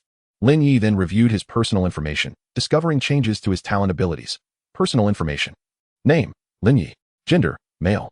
Age, 24. Talent ability, D-Class Personnel Simulator. Note, the Savior. The one who has fallen into the abyss. Class D Personnel Simulator. Each day, one Class D personnel can be randomly simulated. Upon death, time will be rewound for a reality simulation. 11. Note, why would anyone seek death? Lin Ye was taken aback by the sudden surge of happiness. The newly added effect of the time rule fragments surpassed even his innate abilities. Although it could only be utilized once, it was more than sufficient for him. This served as a safety net. Despite facing death, as long as he was not in an absolutely fatal predicament, Lin Ye could simulate his way back to life. Furthermore, if he were to discover new time rule fragments, he might be able to augment this ability's frequency. Lin Ye clicked on a new title, Plunged into the Abyss. You have once plunged into the abyss and, with external aid, emerged from it. Note, you have attracted the attention of certain entities within the abyss. Lin Ye, Abyssal Gate. A passage connecting to the abyss. Opening the Abyssal Gate allows you to invite certain denizens of the abyss to your sanctuary as guests. Note, if you can prepare items of interest to them, they will reward you handsomely. Gazing at the pitch-black door, Lin Ye resolved to refrain from approaching it for the time being, though his sanctuary was undeniably safe. What if those so-called denizens of the abyss decided to overstay their welcome? It was crucial to remember that absolute safety only persisted for 7 days. Beyond that, Lin Ye would be the one to suffer. Casting a glance at the time, he noted that this simulation had only consumed a few hours. It was still not yet noon. Outside, the fog lingered, obscuring everything, and occasional sounds filtered in from beyond the door, yet the peephole revealed nothing. Lin Ye retrieved an energy bar and a bottle of mineral water, activating the communication interface to commence his lunch. Upon opening the communications interface, Lin Ye was greeted by a plethora of messages replete with images. Initially mistaking them for inappropriate content, he soon realized they were all images of bodily mutations. Behold my Kirin arm. I feel capable of obliterating a blood corpse with a single punch. Image of an arm. The diamond legs are even more formidable. One kick can dispatch 2 zombies. Image of legs. Esteemed members, do any of you possess surplus mutation cards? I am willing to trade with food. Seeking arm cards. Will exchange for leg cards. Who is red liquid? High price paid. Where is goose leg brother? Have you mutated? Any strategies for mutation? I have mutated my internal organs. What use is that? Image of abdomen. Whoa, a rare card. Though I am uncertain of its utility, perhaps I could dissect it for a look. Dear brothers, I am a student, seeking a mutation card, preferably for limbs. Has the upstairs brain mutated? Why is it still not dark? My diamond legs are thirsting for action. The chat was inundated with discussions surrounding mutation cards, and Lin Ye scrolled through to uncover the reason. A survivor had inadvertently used a dark red card, resulting in the mutation of his right arm, which terrified him. He sought assistance in the chat, inadvertently igniting a fervor for mutation. The method of utilizing mutation cards was exceedingly straightforward. One merely needed to affix the card to their skin, and after a few minutes, it would meld with the skin, triggering the mutation automatically. Mutation cards possessed various patterns, each corresponding to different mutated body parts, with arm and leg mutation cards being the most sought after and plentiful. However, the mutation process demanded a substantial amount of material and energy. The aforementioned survivor had consumed all available sustenance in the sanctuary to no avail and ultimately required a bottle of red liquid to complete the mutation. Chapter 13, Second Night Exploration. Lin Ye stared at the chat in bewilderment. These individuals were audacious indeed. He dared not recklessly mutate his own body. This must be the ignorance that breeds fearlessness. Lin Ye refrained from voicing the dangers of mutation in the chat, merely responding, Lin Ye, I have not mutated. It seems rather perilous, and I feel a touch of fear. The reason for withholding the dangers of mutation was that Lin Ye himself possessed only a superficial understanding of it. He would not speak on matters he did not fully comprehend, since the system allowed them to obtain mutation cards. It indicated that utilizing them was part of survival, something beyond Lin Ye's purview to interfere with. Having finished half of the tasteless energy bar, Lin Ye opened the trading interface. He compared patterns, retained one of each for himself, and listed the remaining arm and leg mutation cards for exchange with cards from other body parts and various items. Before long, Lin Ye received a private message from Zhang Liang. Zhang Liang, hello brother Lin. Lin Ye, what is it? Zhang Liang, brother Lin. Do you have any knowledge regarding mutation cards? Lin Ye, I possess a certain understanding, but it is not profound. I fear misleading others, hence I did not share. Zhang Liang, could you elaborate? Lin Ye, mutation is perilous. It is best to wait a while longer. Zhang Liang, is that all? Lin Ye, indeed. Zhang Liang, do you see any mutation cards here that you require? Zhang Liang sent images of several cards. Lin Ye, I do not have the 4th card. Zhang Liang promptly initiated a trade, transferring the card to Lin Ye. Zhang Liang, could you tell me more? Lin Ye, the principle of mutation involves the body absorbing energy for enhancement, and the mutated organs are a phased result of this enhancement. Mutation must be maintained within certain limits. Otherwise, it can severely impact both body and mind. However, maintaining this limit is quite challenging. It is manageable within the sanctuary. But in the red maze, breathing and movement will automatically absorb this energy to strengthen your body, so I do not recommend using mutation cards. Zhang Liang. So even if we do not use mutation cards, we can still mutate our bodies by moving around in the red maze? Lin Ye, know? The energy absorbed through breathing and movement has a very slow impact on the body, which cannot be compared to utilizing mutation cards. What I mean is, if you use the cards and then enter the red maze, there will be no immediate effects, but if sustained, it won't be long before you face dire consequences. However, since the system has granted you the cards, it suggests that there will be future solutions to this dilemma. Conversely, not using them may lead to death outside. So I prefer to remain silent on the matter. The decision to use them is yours alone. Zhang Liang. Understood. Thank you for the explanation. Lin Ye. No need for thanks. You have compensated me. Zhang Liang. President, I am done with my inquiries. He requested card number 4. Here is the screenshot. Wu Ming. Well done. Indeed, card number 4 is the rarest, and the club possesses only 2. Zhang Liang. Should we inform the other members of this information? Wu Ming. Disseminate it in tiers. Only share the details regarding the red maze with core personnel. Zhang Liang. Received. Wu Ming. Do not use mutation cards for now. The risks are too great. Should you need anything, let me know. Zhang Liang. Yes, thank you for your concern, President. In the blink of an eye, night had descended. Lin Ye had just finished the remaining half of his energy bar when he received a system notification. Nighttime activities commence. Tonight's activity, explore the maze. Would you like to join? 9:59. Yes. Lin Ye donned his equipment in half a minute. All necessary items had long been packed in his backpack, ready for departure at a moment's notice. 10 minutes flew by swiftly as Lin Ye set down the cat, observing the countdown reach 0. 0000. Lin Ye rubbed his head, rising from the dark red ground. The surroundings were still the familiar corridors and rooms, and both his backpack and weapons were intact. During the first 3 nights of activities, the probability of treasure chests appearing is increased, while the appearance probability of higher-tier creatures is decreased. And the quality of treasure chest rewards is enhanced. The first treasure chest opened by participants will definitely yield a blueprint for upgrading the sanctuary. Nighttime activities commence. 1:59:59. Acquired item, Lucky Cat Tail Amulet. Lucky Cat Tail Amulet. Enhances the quality of items within treasure chests. Note, it is said that cats possess 9 lives. So they should also have 9 tails, right? The cat tail amulet was a necklace fashioned from a cat's tail, and Lin Ye wore it around his neck. Feeling a warm sensation, suddenly, Lin Ye recalled that he had previously discovered a crucifix necklace, yet due to the absence of any system prompt, he remained oblivious to its potential effects.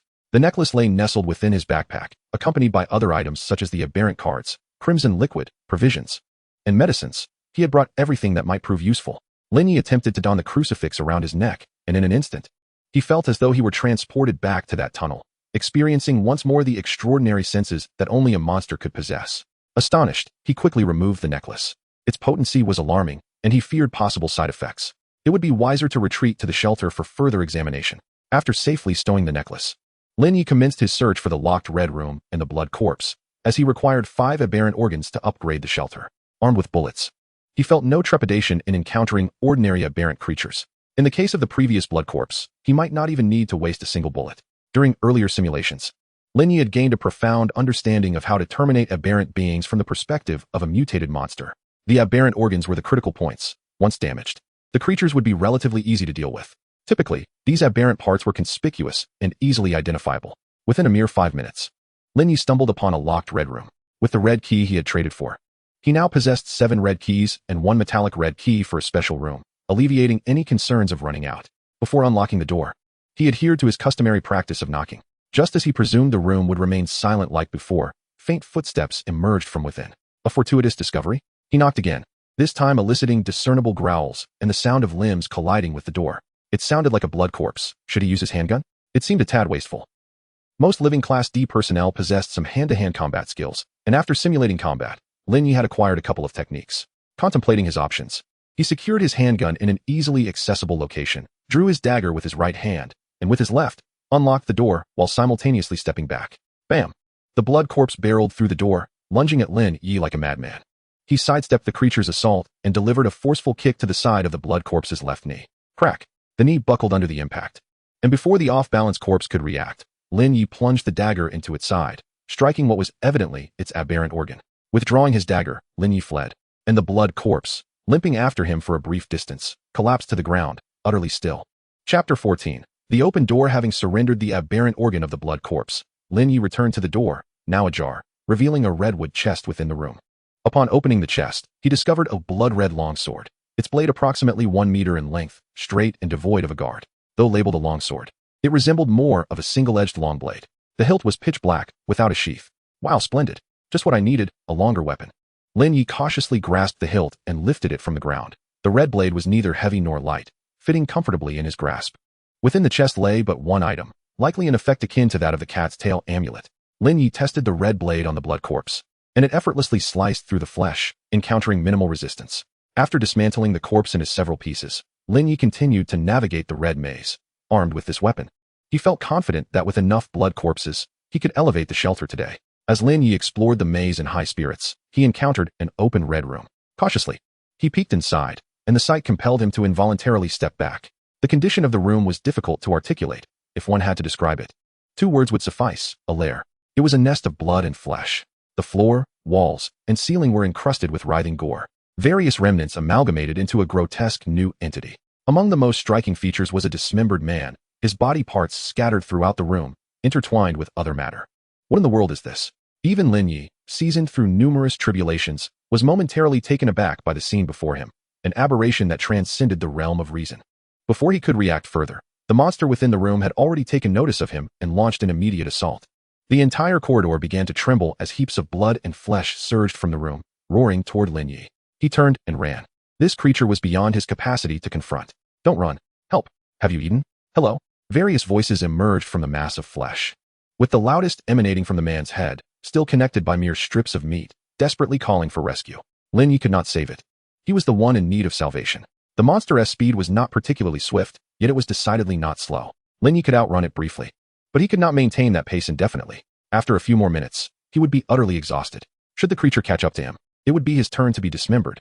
Lin Ye attempted to distance himself, but even with half a corridor between them, the monster showed no signs of ceasing its pursuit, relentlessly following him with a determination that suggested it would not relent until it had claimed its prey. In truth, Lin Ye could find refuge in a nearby room, but that would eliminate his escape route. Being cornered by the monster would spell disaster. Thus, he could only press forward, hoping to encounter a passage that would lead him away from this nightmare. After half a minute, Lin Ye began to slow his pace. He was capable of holding out a bit longer, but soon he would lose the ability to resist. From his backpack, he retrieved the crucifix necklace and placed it around his neck. He was uncertain of any potential side effects, but he desperately needed heightened perception to discern the monster's aberrant features. Once adorned with the necklace, Lin Ye was momentarily overwhelmed as a torrent of chaotic and previously unnoticed information flooded his mind. In that moment, he felt as though he had ascended to a higher dimension. However, this sensation was fleeting, and he soon returned to normal, as though the extraordinary senses had merely been an illusion. Yet, a residual awareness lingered, and combined with his prior simulation experiences, he managed to rediscover a faint semblance of extraordinary perception. He sensed his body in a state of vigorous motion, muscles taut, heart racing, and brain igniting with sparks of activity. His life force burned fiercely, yet it paled in comparison to the relentless creature pursuing him. If Lin Ye was a blazing torch, the monster behind him was a torrent of molten lava. There existed a fundamental difference between the two. Lin Ye slowed his steps, positioning himself closer to the monster to enhance his perception of it. Since escape was no longer an option, he resolved to devise a strategy to confront it. According to the information he had gathered, a reckless frontal assault held no promise of victory. His only chance lay within the 10 bullets he possessed. Only by striking the monster's vital points could he hope to survive. Feigning exhaustion, he allowed the monster to close the gap. 20 meters, 15, 10, 9. When the distance dwindled to 8 meters, the creature abruptly paused, and several sharp sounds pierced the air from behind. Puff, puff, puff. Lin Ye sensed something amiss at the moment the creature halted. Before the sounds erupted, he dropped to the ground, utilizing his momentum to roll around the corner at the corridor's end. Like bullets, the flesh collided with the wall, leaving a trail of crimson splatters. Had he been a moment slower or lacked the heightened perception, he would have been obliterated by those flesh projectiles. After rounding the corner, Lin Ye sprang to his feet. Instead of continuing to flee, he pressed himself against the inner side of the corner, drew the handgun from his waist, and awaited the creature's approach. He was perilously close to the monster, having lost all semblance of safety. Continuing to flee presented him with only 2 grim possibilities, either being obliterated by the creature's onslaught or becoming a victim of its bloodied projectiles, ultimately torn to shreds. Thus, this corner represented his sole chance of survival. Lin Ye closed his eyes, his senses extending like ethereal tendrils into the void, as time seemed to stretch infinitely in that moment. For meters, he raised his twin firearms, their muzzles aimed at the wall, tracking the most intense energy emanating from within the monster. 3 meters, 2 primary targets, for secondary ones. 2 meters, 10 bullets, 2 for each primary target, 1 for each secondary, with 2 additional rounds in reserve. 1 meter. The barrels needed to shift twice, utilizing the recoil to his advantage. 0. Fire. At the instant the monster crashed into the corner, Lin Ye abruptly opened his eyes, his eyelids wide open, pupils constricted to mere pinpoints, fingers twitching as the bullets pierced into the creature's flesh like daggers. Bang, bang, bang, bang, bang, bang, bang, bang. With the muzzle less than 20 centimeters from the monster's surface, Lin Ye was certain he would not miss. Without pausing to assess the outcome, he began to retreat as he fired, delivering 2 more shots at the creature. Bang, bang. These additional shots were intended to destabilize the monster's balance. Lin Ye could not articulate why he felt compelled to fire them, yet he instinctively believed it would yield better results. The impact of those 2 shots exceeded his expectations, as the monster, which had intended to struggle forward and attack him, was instead brought down. The creature writhed on the ground for a considerable time before finally succumbing to stillness.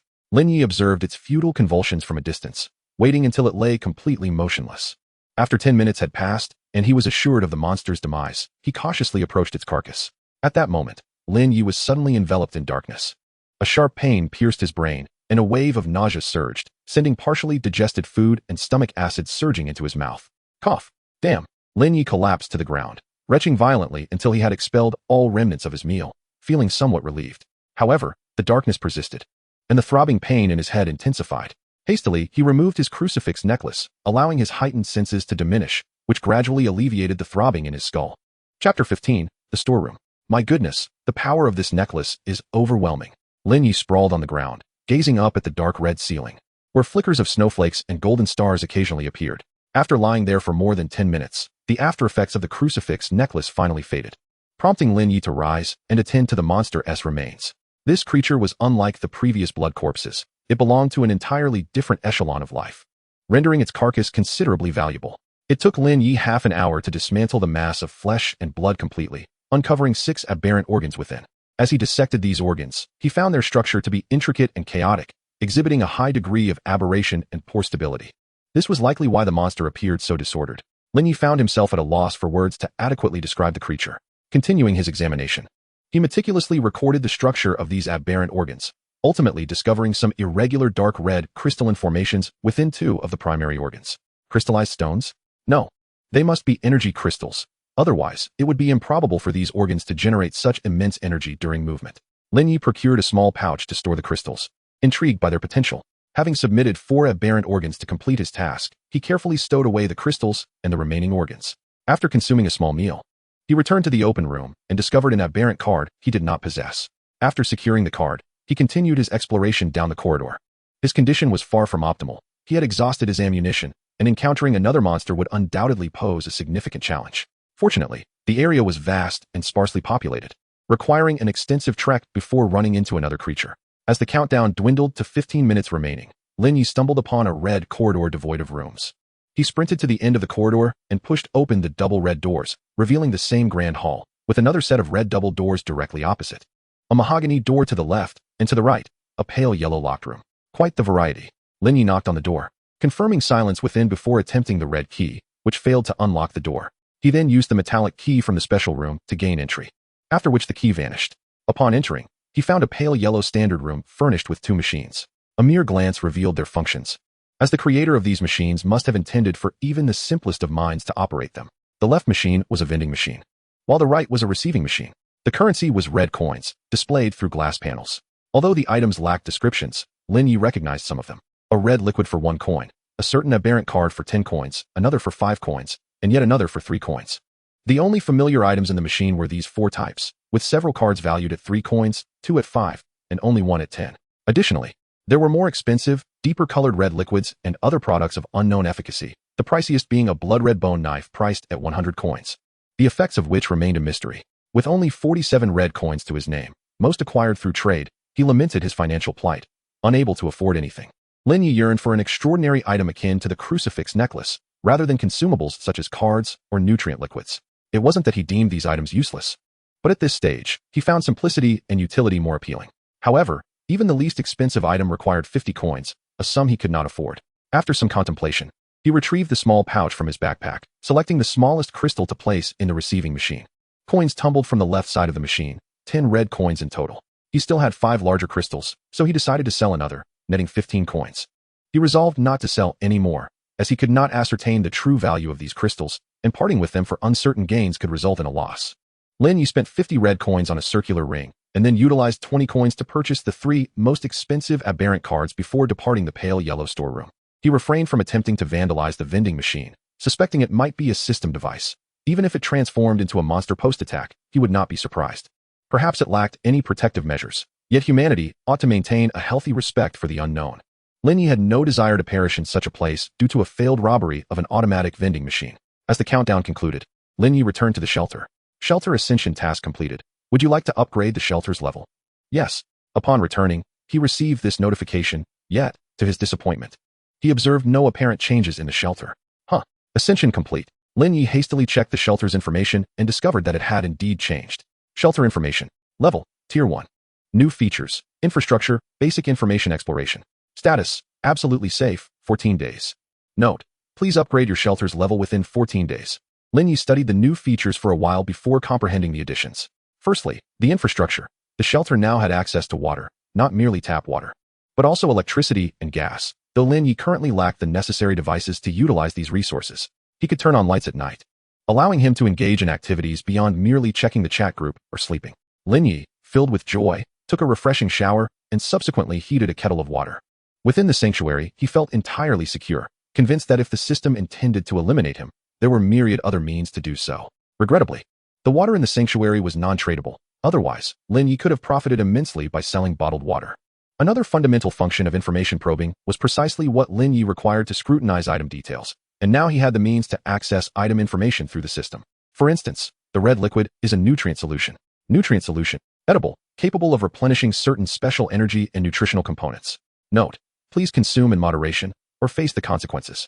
Number 2 mutation card. To be affixed to the surface of a living organism, it facilitates mutation. Note, collecting the number 110 card will yield a special surprise. No, for mutation card, to be affixed to the surface of a living organism, it facilitates mutation. Note, collecting the number 110 card will yield a special surprise. Aside from the number 1 and number 3 cards, Lin Ye had amassed the remaining 8 mutation cards. The number 2 was discovered in that monstrous chamber, while the no. 4 was given to him by Zhang Liang. The number 5 and number 6 cards were purchased from the shop using red coins, and he had previously acquired the other models. Among them, the number 10 card mutates arms, the number 9 card mutates legs, and the no. 8 card randomly mutates an organ in the abdominal region. The other cards had yet to be utilized by anyone. Chapter 16, the radio. Cross necklace. Wearing it enhances perception. Note, long-term wear may cause irreversible effects on the brain. Red coin, a form of currency for trade. Note, a universal currency usable in many areas. Active eyeball of a Tier 1 organism. A commendable specimen, transplantable. Note, there is a probability that the original abilities of the eyeball can be utilized post-transplant. Composite humanoid. A near-perfect work of art. Note, perhaps you can learn the skills of cutting and stitching from it. Abyssal egg. A product of the abyss, now harmless and hatchable. Note, I suspect it contains an abyssal worm. What do you think? Red blade. A Tier 1 knife-type weapon produced in the red maze. Note, infused with spiritual energy. It can effortlessly slice through the flesh of Tier 1 organisms. Mixed energy crystal. Edible, capable of providing energy. Note, the taste is average. Spiritual energy ring. Rapidly absorbs ambient spiritual energy to enhance the wearer's physique. Note, a commendable low-tier item. Red key. A key to unlock red rooms. Note, only capable of opening ordinary rooms. Damaged mutated organ. Edible, can provide certain special substances. Note, a material for upgrading the sanctuary. K1 pistol. An inexpensive firearm mass-produced by the organization, now exclusively used by lower-tier members. Note, balances power and recoil, making it an exceptionally fine firearm. Energy bar. A high-calorie food item mass-produced by the organization, capable of sustaining the nutritional needs of an average adult male for an entire day. Note, ignoring taste and texture. This is likely efficiency at its finest.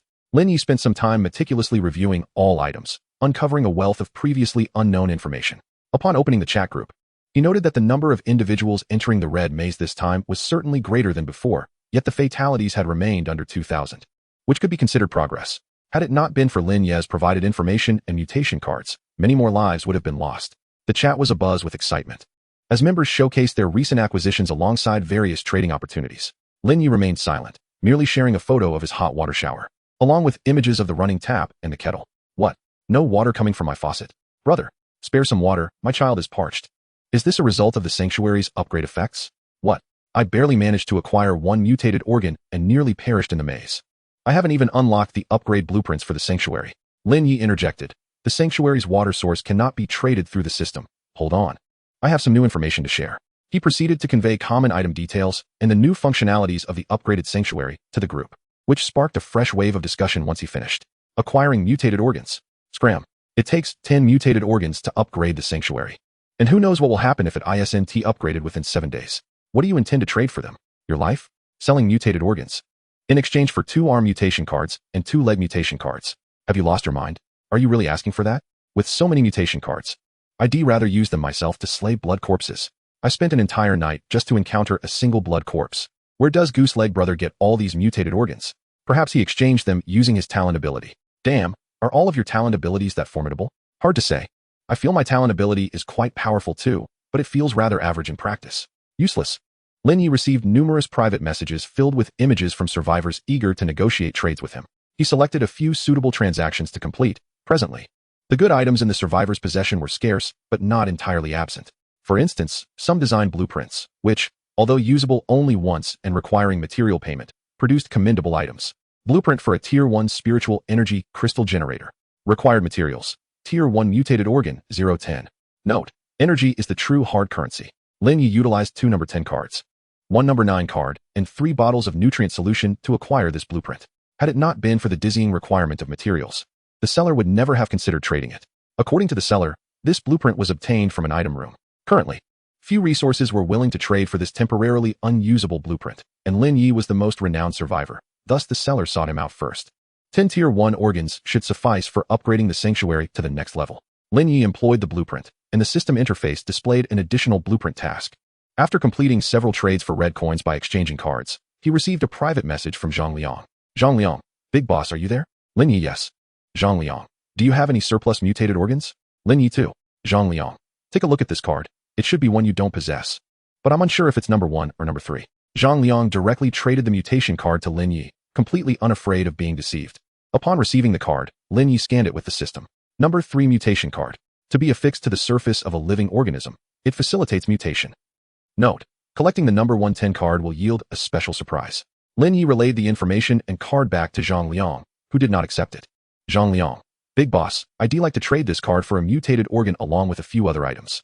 Lin Ye, I'll give you one each of the number 7, 8, 9, and 10 cards. Zhang Liang, alright, big boss. Once you've synthesized, could you explain what the synthesis entails? Lin Ye, certainly, if there are no issues, I will share it in the group. However, I am uncertain when I might find the number 1 card. Zhang Liang, no rush, thank you. After completing the transaction, Lin Ye engaged in a few more trades via private messages. His friends list now boasted over 20 individuals, all competent survivors within the area. After finalizing the trades, Lin Ye poured some hot water over the abyssal egg and approached the composite humanoid mural, beginning to study the cutting and stitching techniques mentioned in the notes. Please draw today's card. It's my turn. Drawing a card. This time, the card drawn depicted a radio. Lin Ye, in the heart of the shelter. An antiquated radio materialized. Radio. This is a card. Note, one of the cards from the Abyss Relic card pack. Lin Ye picked up the radio and casually pressed the buttons atop it, yet it remained unresponsive. After fruitless research, Lin Ye placed it by his pillow, and unexpectedly, the radio began to play a melodious tune. Welcome to the City Voice broadcast. I am your beloved announcer, Mr. X. The city remains in turmoil, as aberrant creatures have infiltrated every corner. The most formidable among them have carved up the city, each claiming a territory, biding their time until the initial phase concludes to feast upon the hapless survivors. Mr. X's broadcast was crisp, rhythmically engaging, and melodiously pleasant. Yet it carried an unsettling mechanical tone, perpetually reminding the audience of its inhuman nature. Chapter 17, The Underground Research Facility. The 3rd floor of the Apocalypse apartment was a blood-soaked domain, with each shelter's entrance marked by traces of crimson, awaiting the unsuspecting survivors to step outside. Today's fortunate listener is Mr. Lin, residing in room 304 of the Apocalypse apartment, who will commence his moment of fortune at precisely 9:56:41. Perhaps he could make something of it. The leeches in the sewers were already ravenous, poised to invade the shelters the moment their absolute safety waned, consuming the pitiful survivors within. This concludes today's City Voice broadcast. Thank you for your companionship. Let us continue to share the beauty of life in our next broadcast. The broadcast lasted a mere 10 minutes, with Mr. X divulging a wealth of information about the city. Lin Ye shared the irrelevant details with the group.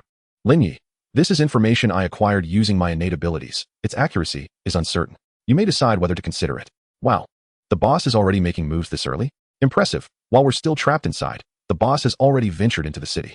The urban legend surrounding the boss's innate abilities is true. Goodness, that sounds terrifying. Have the creatures outside already set their sights on us? What if we fail to upgrade the shelter in 7 days? We're doomed. Abandon any thoughts of luck. If you wish to survive, heed the system's warnings. But I haven't obtained any aberrant organs yet. Only 5 days remain. Staying away from the red maze is akin to waiting for death. No one can assist you but yourself. Lin Ye refrained from further comment. He hoped this area would allow more individuals to survive, though there was little he could do. Glancing at the system clock, he noted that he had an hour until his moment of fortune, deciding to wait before using his innate ability. For now, he could continue to study the mural. Simulation of D-class personnel, Tris. Remaining simulation attempts, 10. Buzzing. Lin Ye opened his eyes in the familiar prison transport, this time simulating a robust Caucasian male around 30 years of age. In addition to the driver, there were 3 D-class companions and 4 supervisory personnel. At that moment, the transport was traversing an isolated road, devoid of buildings or pedestrians. 10 minutes later, the transport halted before a factory, and the group disembarked in succession. The supervisors standing guard with firearms.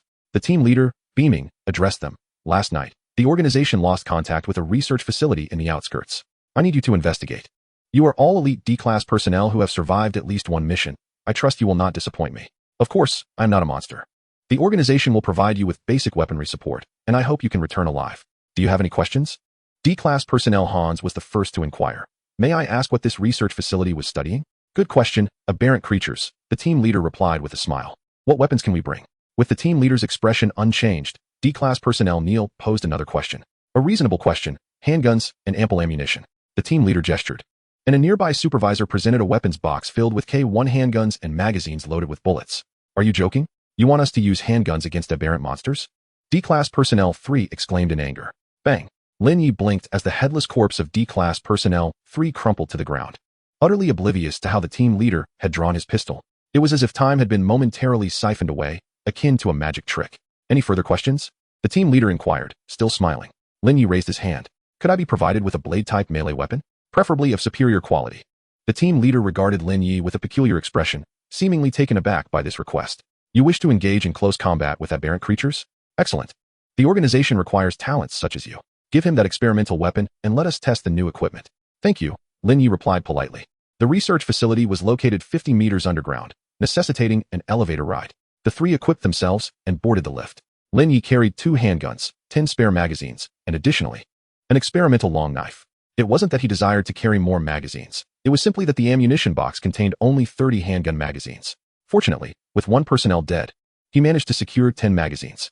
Thump thump thump, thump thump thump, thump thump thump. Suddenly, a knocking sound echoed from outside the elevator door, and the elevator was still descending. Thump thump thump, thump thump thump, thump thump thump. Soon, the knocking resonated not just from the door, but from every angle of the elevator. What do we do? Hans gripped his handgun nervously, recalling how he had survived previous anomalous incidents purely by luck. The thought of those past events made him tremble. I'm more of a thinker. Generally not one for physical altercations, Neil admitted, disliking firearms despite being reasonably adept with them. Relax, it's merely some aberrant creatures. Target their anomalous parts. That's their weak point. Of course, some aberrant beings have multiple anomalous areas, which requires a bit of experience. Lin Ye remained the most composed, as he had 10 simulation attempts remaining, facing familiar aberrant creatures with 10 magazines in hand, a far simpler task than his previous simulations. Truly, he was fortunate. He had never fought under such advantageous circumstances. Have you encountered aberrant creatures before? Neil asked curiously. That was in the past, Lin Ye replied vaguely, unsure whether Tris had ever faced aberrant creatures. However, he did not intend to conceal his knowledge, especially as they were on the verge of confrontation. Deliberate obfuscation would only invite suspicion. Lin Ye drew the experimental long knife, testing its weight. The blade bore some resemblance to the Crimson Edge, but was somewhat heavier, making full-force slashes easily tiring. The knocking ceased only when the elevator came to a stop, the doors automatically opening to reveal a narrow metallic corridor. I hope this corridor doesn't shoot lasers, Lin Ye thought to himself with a hint of sarcasm. The corridor was stained with blood, yet devoid of any corpses or even remnants of flesh. Lin Ye was the first to step out of the elevator, glancing at the gap between the elevator and corridor. Finding it empty, the corridor was eerily silent, save for the sound of their footsteps. Lin Ye led the way, and until they reached the corridor's end, no strange entities emerged. Using the highest clearance access card provided by the supervisors, he unlocked the door, revealing the laboratory hall beyond. Chapter 18, The Lost Underground. The structure of the underground research facility was exceedingly complex. Without a map, they had to rely on the guidance of the supervisory personnel through their earpieces. First, we need to go to the experimental zone on level -7 to retrieve the research data. The elevator is unsafe. Take the secure passage. Following the team leader's directives, the trio navigated through numerous access points before finally opening the door to the secure passage. Is there truly a necessity for such a security passage? Lin Ye, not well versed in the workings of the research facility, remained oblivious to the protocols of other institutions. As they entered the security corridor, the trio descended the stairs, swiftly arriving at the entrance to the 7th subterranean level. After passing through several access controls, they found themselves in a corridor that branched out like a tree, flanked by various laboratories. Through the glass windows, Lin Ye glimpsed the chaotic interiors of the labs, appearing as if ravaged by a tempest. The access controls were still operational, leaving them puzzled as to how the situation had deteriorated so drastically. Following the captain's guidance, they ventured deeper into the experimental zone. After traversing a hallway devoid of laboratories, lined solely with security doors, they finally reached their target laboratory. This laboratory was modest in size, lacking research equipment, containing only a few laptops and a cold storage unit for vital specimens. Most notably, a female researcher was present within the confines of the lab. This marked their first encounter with a living soul since entering, though there lingered the possibility that she might not be alive. Lin Ye refrained from entering hastily, awaiting the captain's directive, who presumably was familiar with the individual's identity. Dr. Caroline is still alive. Number 1, hand the helmet to Dr. Caroline. Hans quickly removed his helmet, tapping on the glass door of the laboratory, and called out, Dr. Caroline, the captain has instructed me to give you this helmet. Doctor. Caroline peered at them cautiously, resembling a frightened squirrel. Shoo, lower your voices. It might hear us, she replied anxiously, hesitating before unlocking the lab's glass door. Upon receiving the helmet, Dr. Caroline promptly shut the glass door and swiftly concealed herself behind her desk. We aren't planning to take her with us, are we? What a hassle. Perhaps due to her lack of a helmet, Hans spoke rather casually, failing to consider that Lin Ye and Neil were still equipped with theirs. Moments later, Dr. Caroline began operating the computer, eventually extracting a device resembling a USB drive and retrieving several specimens from the cold storage to place in her backpack. Bring the doctor. The captain issued a new command, but their communication became sporadic before ultimately falling silent. They had lost contact with the surface, now situated 100 meters underground. Suddenly, a clap resonated through the facility as the lights flickered before plunging them into darkness, only to quickly illuminate again, presumably due to the activation of the backup power. A distant tremor echoed, reminiscent of countless individuals sprinting through the corridors. What is going on? Why did the lights go out? What is that sound? What did the captain say? Hans seemed to have an inkling of the unfolding chaos, yet was unwilling to confront the grim reality. Lin Ye discarded his helmet onto the ground, hastily pushing the door open and entering the laboratory, where he yanked out the trembling Dr. Caroline from beneath the desk. Doctor, a horde of mutated creatures is on its way. We lack a map of the facility, so we require your guidance to escape. We will ensure your safety.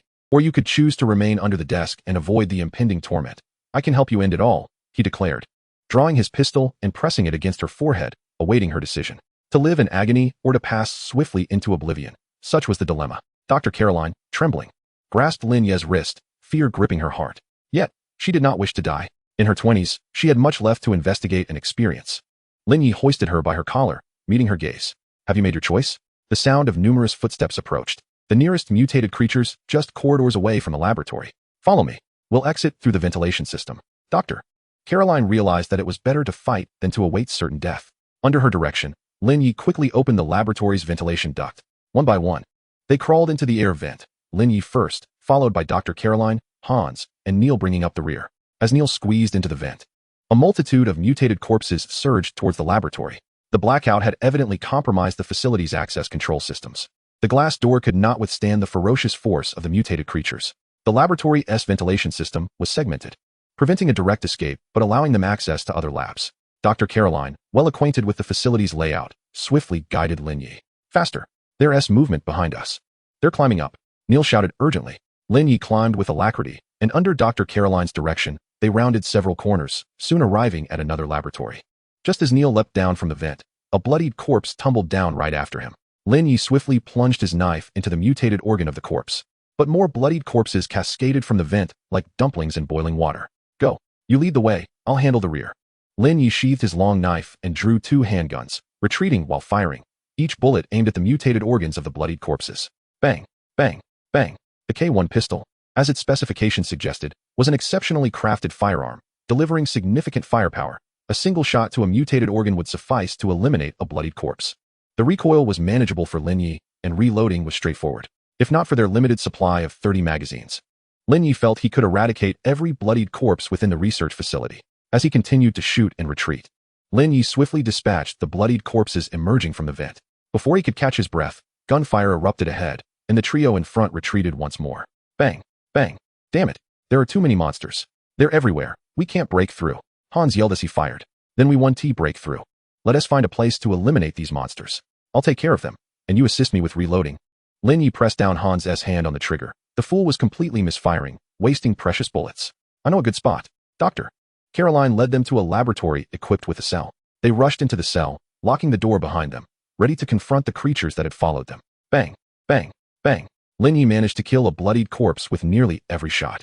Strangely, the bloodied corpses here seemed less formidable, as if they had been filtered. Chapter 19. It's here. Hans and Neil refrained from firing, instead assisting Lin Ye with reloading. He merely needed to keep receiving handguns to shoot. A multitude of bloodied corpses slammed against the cell's barrier. The handgun had a rate of fire limitation, and Lin Ye needed time to aim, causing the cell's barrier to warp under the relentless assault. Fortunately, the organization had provided a reliable structure. The quality of the barrier was commendable, holding firm against the onslaught of mutated creatures for the time being. Despite the temporary safety, Lin Ye felt increasingly uneasy ever since entering the research facility. He sensed something was amiss. Bloodstains were ubiquitous on the first floor, yet not a single corpse was found. The access controls remained intact. While the laboratories lay in disarray, only Dr. Caroline had survived, and she did not appear to be the type who could endure the ensuing chaos. The moment the doctor finished communicating with the captain, their connection was severed. A horde of mutated creatures, seemingly emerging from nowhere, was assaulting them. There were numerous issues at play, yet the traps and flaws were too conspicuous. It was as if someone aimed to fulfill a particular objective. But their mind was not quite sound. Boss, we're running low on magazines. Hans called out, prompting Lin Ye to abruptly cease firing. He holstered his handgun and drew his long knife, systematically dispatching the bloodied corpses that assaulted the cell. You're too slow. At this rate, the cell will break. And we'll be doomed. Neil was baffled by Lin Ye's sudden halt, although the ammo outside was dwindling. He calculated that Lin Ye still had at least 6 magazines left, and with a bit more perseverance, they could potentially eliminate all the mutated creatures. It matters not. The cell will remain intact, and the aberrant creatures shall soon perish. I shall conserve some ammunition. It may prove useful shortly. Lin Ye composed, eliminated the blood corpses from behind the barrier, honing his blade skills and cutting techniques as he severed the grotesque forms. Prior to this, his most utilized weapon had been a kitchen knife, yet the sensation of cutting through lifeless matter starkly contrasted with that of slashing at beings that still possessed life. Fortunately, he had emulated a certain D-class individual who had a modicum of proficiency with cold weapons, thus he was not entirely unpracticed. However, his proficiency with the knife paled in comparison to his mastery of the handgun. Moreover, wielding a knife to slay was an exceedingly taxing endeavor, particularly when striking bone, as the recoil would reverberate painfully in the web of the thumb, rendering half his palm numb. After dispatching a dozen blood corpses, the onslaught of the creatures outside began to dwindle. As Lin Ye had surmised, once they ceased firing, the tide of blood corpses would wane. You handle the remaining few. I shall take a brief respite. He tossed the long knife to Neil, reloaded his 2 handguns with fresh magazines, and secured the remaining ammunition upon his person. Having completed these tasks, Lin Ye found a corner to rest, confident that something would soon approach them. Should we not venture out now? Dr. Caroline, being merely a researcher, felt an inkling of oddity regarding the previous events but did not dwell upon it. Her thoughts solely fixated on their escape. Hans and Neil, however, were different. As survivors of anomalous incidents, they began to draw connections without needing Lin Ye's input. We cannot leave, Dr. Caroline. I recall you mentioning it can hear us. What exactly does it refer to? Lin Ye harbored no illusions about their ability to escort Caroline from this place. The elevator, descending 50 meters, posed a significant obstacle. The fact that the elevator remained undamaged did not indicate the adversary's inability to destroy it, but rather that they required their safe descent and a means of retreat. The subterranean research facility, now compromised, was undoubtedly under the control of the opposing force, especially given that it served as the sole conduit to the surface. The earlier sounds of tapping had been the clearest warning, likely an attempt to caution their leader against descending. While the captain was formidable, it mattered little. Should the elevator be destroyed, they would be entombed 50 meters beneath the earth. The adversary's decision not to eliminate Dr. Caroline before their arrival, their reluctance to damage the elevator, their desire to prevent the captain's descent, and their choice to merely deplete their ammunition rather than kill them spoke volumes about their intentions. Lin Ye could surmise their objectives with ease. It is the core secret of this research facility and a vital project of the organization. Are you certain you wish to know? Dr. Caroline was far from foolish. In fact, her position as a researcher on a significant project at such a young age attested to her considerable talent. Thus, spurred by Lin Ye's warning, She began to formulate her own hypotheses. I must know, it pertains to our survival. Having already been classified as D-class personnel, how much worse could their situation become? Surely they could not devolve into the organization's sole E-class subjects. The research facility primarily focused on biological aberration, and it aimed to identify the individual with the highest compatibility in the human evolution spectrum. It was also the only subject that had not succumbed to chaos. However, judging by the results, it should have lost control long ago. Dr. Caroline felt a pang of disappointment. Had the experiment succeeded, humanity might have gained a means to confront this void, this unknown, this maddening world. Alas, the experiment had failed. Aberration was ultimately uncontrollable. What strategy shall we employ against it? Lin Ye was indifferent to the experimental results. His sole concern was how to survive and complete the mission. Though it appeared weak at present, such a perception was relative. It had consumed all biological entities within the research facility and had achieved initial aberration. Not only could they not contend with it, but even the captain of the specialized team outside might prove inadequate. You should flee. It seems I am its target. Despite the D-class individual's unsettling reliability, Dr. Caroline remained unconvinced that they possessed any means to combat it. Leaving you would be tantamount to courting death. It has yet to strike at you, which is why we remain alive. Given what we now know, do you truly believe it will allow us to escape unscathed? Lin Ye felt that without Caroline, they would barely survive 5 minutes before being overwhelmed by the aberrant creatures. Suddenly, a violent tremor surged beneath their feet. Akin to an earthquake, Lin Ye sprang to his feet, seizing the long knife, and hoisted Caroline before sprinting towards the exit. He had awaited this opportunity. The captain must have engaged whatever monstrosity lurked below. Although he was uncertain how long the captain could endure, this was their sole chance to flee. However, after only a couple of steps, he halted abruptly, for a red-haired Caroline stood outside the laboratory, her gaze fixed intently upon him. More precisely, she was focused on Lin Ye. Without hesitation, he drew his handgun and fired 3 shots at the laboratory window. Bang, bang, bang. The bullets were suspended mid-air by an unseen force, halting between Lin Ye and the red-haired Caroline. Momentarily taken aback, Lin Ye was at a loss. Caroline was correct. The force capable of freezing bullets in mid-air was beyond their capacity to combat. At least, it was beyond the capabilities of his half-baked knife skills. Shall we restart? Yet, given the overwhelming strength of the creature, even a restart would not suffice. Chapter 20. The Human Evolution Spectrum. Lin Ye suddenly felt something amiss. Why was he so easily inclined to surrender? Had he simulated too much? This time he thought he could restart, but what about next time? Or the time after? What about after 10 attempts? What could be done?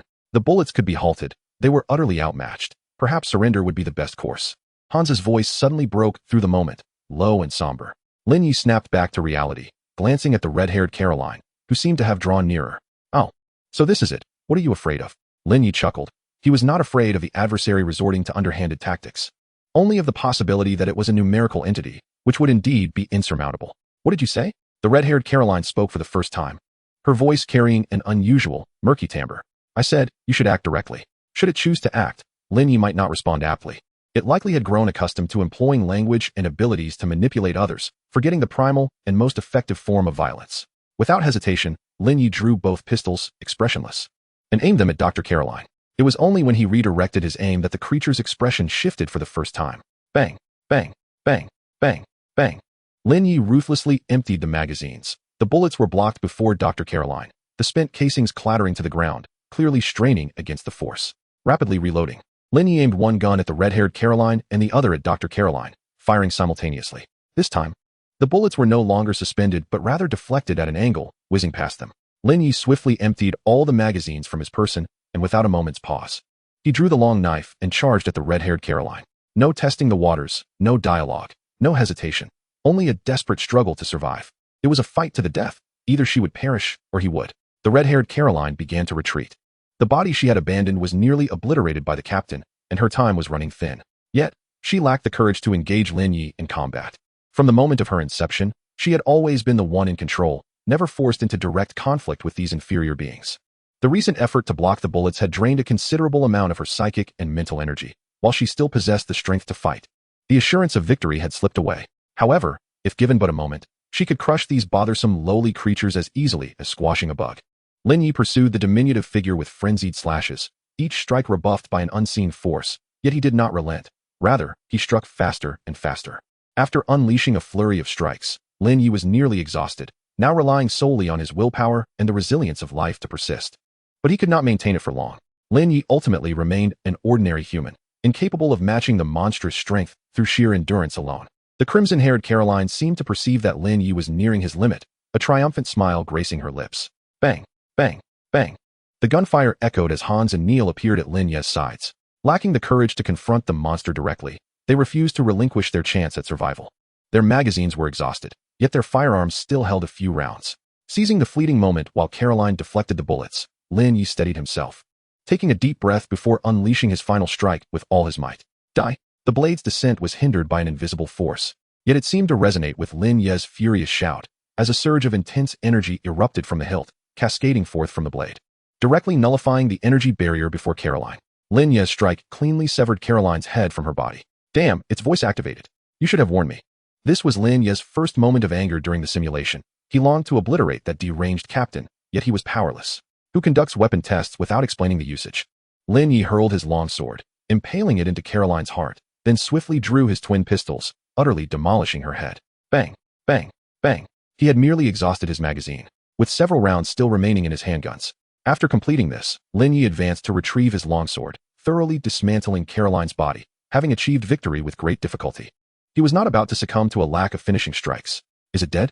After ensuring the final blow, Lin Ye returned to Dr. Caroline's side and inquired. I'm uncertain. If her main body was eliminated by the captain without spawning other entities, then she should be dead. While understanding Lin Ye's strategy, Dr. Caroline felt a twinge of fear towards the man who had so unhesitatingly fired upon himself. Then it's not dead. Lin Ye did not believe that the entity had no contingency plans, but as long as it did not emerge to interfere with his mission, he would not eradicate it completely. That was the organization's duty. Besides, in such a vast research facility, he could hardly wipe everything out. Before long, the captain arrived with several supervising personnel. After scrutinizing the remnants of Caroline that Lin Ye had reduced to fragments, he concluded that there was nothing further to ascertain, prompting the supervisors to collect the remains. You all performed admirably, exceeding my expectations, truly the elite D-class personnel. You may return now and anticipate your next assignment. The captain then turned his joyful gaze towards Lin Ye. How was the experimental weapon? Useful? You should have informed me it was voice-activated. I rarely speak while dispatching foes. And had it not been for sheer luck, we might have perished here. Lin Ye remained disgruntled, unable to let it go. Voice-activated? What are you implying? Is the experimental weapon voice-activated? The captain directed his attention to the nearby supervisors. We were to experiment on how to trigger the weapon's power, so it is voice-activated. The supervisor produced a handheld computer, documenting the new information, and expressed to Lin Ye, thank you for your contribution to the organization. Had I known, I wouldn't have mentioned it. Lin Ye, expressionless, strode ahead. Simulation ended. Remaining simulation attempts. 10. Unconsumed simulation attempts. Acquire core item. Acquire. Core item acquired. Human evolution blueprint 1. Acquired Dr. Caroline's gratitude 1. Acquired title, all in. Lin Ye sat at the edge of his bed, gazing blankly at the data on his laptop. This was the first time he had completed a simulation without consuming attempts, and he was astonished that expending 10 attempts could yield a core item. Human evolution blueprint. The organization's latest research achievement, aimed at mastering biological evolution, though it appears incomplete. Note, can be exchanged for 0-number mutation card. The human evolution blueprint was a laptop filled with data. Lin Ye opened it, and, after a lengthy perusal, found himself unable to comprehend its contents, which were rife with obscure terms and symbols devoid of annotations. Chapter 21, Site Mission. 0-number mutation card? What is that? Isn't it about collecting numbers 1 to 10? Lin Ye hesitated to exchange it, instead studying the computer for another hour before concluding that he genuinely could not understand it, prompting him to opt for the exchange of the 0-number mutation card. 0-number mutation card. This is a special mutation card. Note, collecting cards numbered 1 to 10 will yield a special surprise. He had anticipated some hints within the system's introduction, regretting his hasty decision to exchange it. Lin Ye found himself missing the laptop's built-in puzzle games. He had played for over 50 minutes earlier, finding it quite enjoyable. Lin Ye glanced at the system, noting he still had 2 prompts unread. Dr. Caroline's gratitude. This is Dr. Caroline's heartfelt thanks to her savior. Please use it wisely. Note, as a young woman, she deliberated for quite some time before selecting this token of gratitude. Dr. Caroline's gratitude was a long gift box the size of a shoebox, currently resting in the center of the shelter. Lin Ye untied the elaborate pink ribbon and opened the lid. Inside lay an exquisitely crafted silver pistol. Though termed a pistol due to its single grip, its barrel was remarkably long, resembling that of a compact submachine gun. CL-0 Psionic Pistol.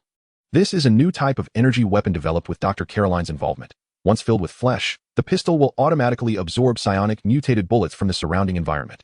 Note, Mom no longer needs to worry about me running out of bullets. Lin Ye was thoroughly satisfied with this gift. The CL-0's magazine functioned as a flesh extractor, capable of automatically extracting the essence of blood and flesh from corpses when placed upon them. Additionally, Lin Ye discovered a detachable structure on the stock, containing a translucent crystal. First stage psionic crystal. Can provide energy for devices. Note, energy, the true hard currency. Damn, it requires psionic crystals instead of bullets. This feels even pricier. Thankfully, I possess the blueprint for crafting first stage psionic crystals. After experimenting with the pistol, Lin Ye turned his attention to the final system prompt. All in. Going all in is an art. Even the most fervent gamblers will be astonished by your recklessness and courage. Struggle with abandon before despair descends. Note, do you think I'm joking with you? Had it not been for the simulation, would I truly have fired upon Caroline? Reflecting on this title, Lin Ye pondered deeply. After consuming half an energy bar and pouring some warm water over the abyssal egg, he resumed his study of the humanoid mural, intermittently donning the crucifix necklace. This not only enhanced his perception, but also allowed him to acclimate to the extraordinary sensations accompanying the necklace. He had also attempted wearing the psionic ring. Yet within the shelter, there was no such thing as psionic energy. This was likely linked to the shelter's absolute safety attribute, as psionic energy could lead to biological mutations. And prolonged exposure to a psionic environment may not be beneficial.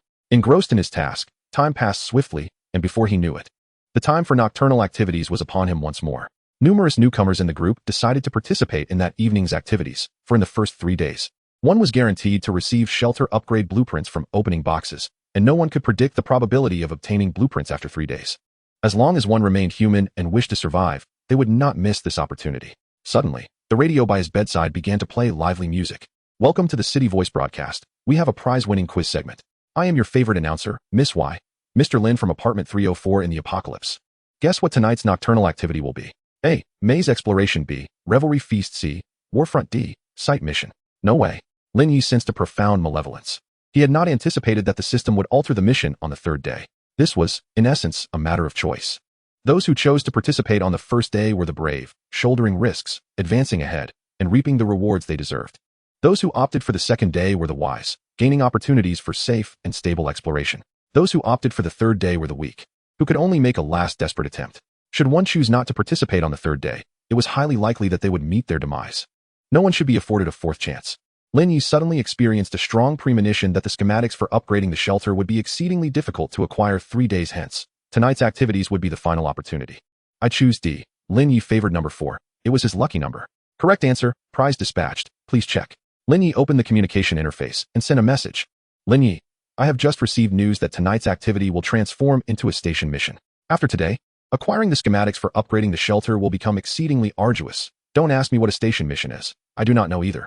In truth, Lin Ye was uncertain whether his conjecture was accurate, but he decided to stake his reputation on this information. He could have expressed himself with less certainty. Yet he preferred not to compromise. It was all or nothing, with no third option. Huh, big shot. Such jokes are ill-advised. No way. I have been preparing for 2 days to explore the maze, and I even obtained a red key. We'll soon find out if this is a jest. The big shot has never spread false information. Isn't that a disaster? I haven't even killed a chicken. I was just waiting to stealthily open a locked room for a box. How thrilling. I have long found maze exploration tedious. I seek nutrient solution and mutation cards.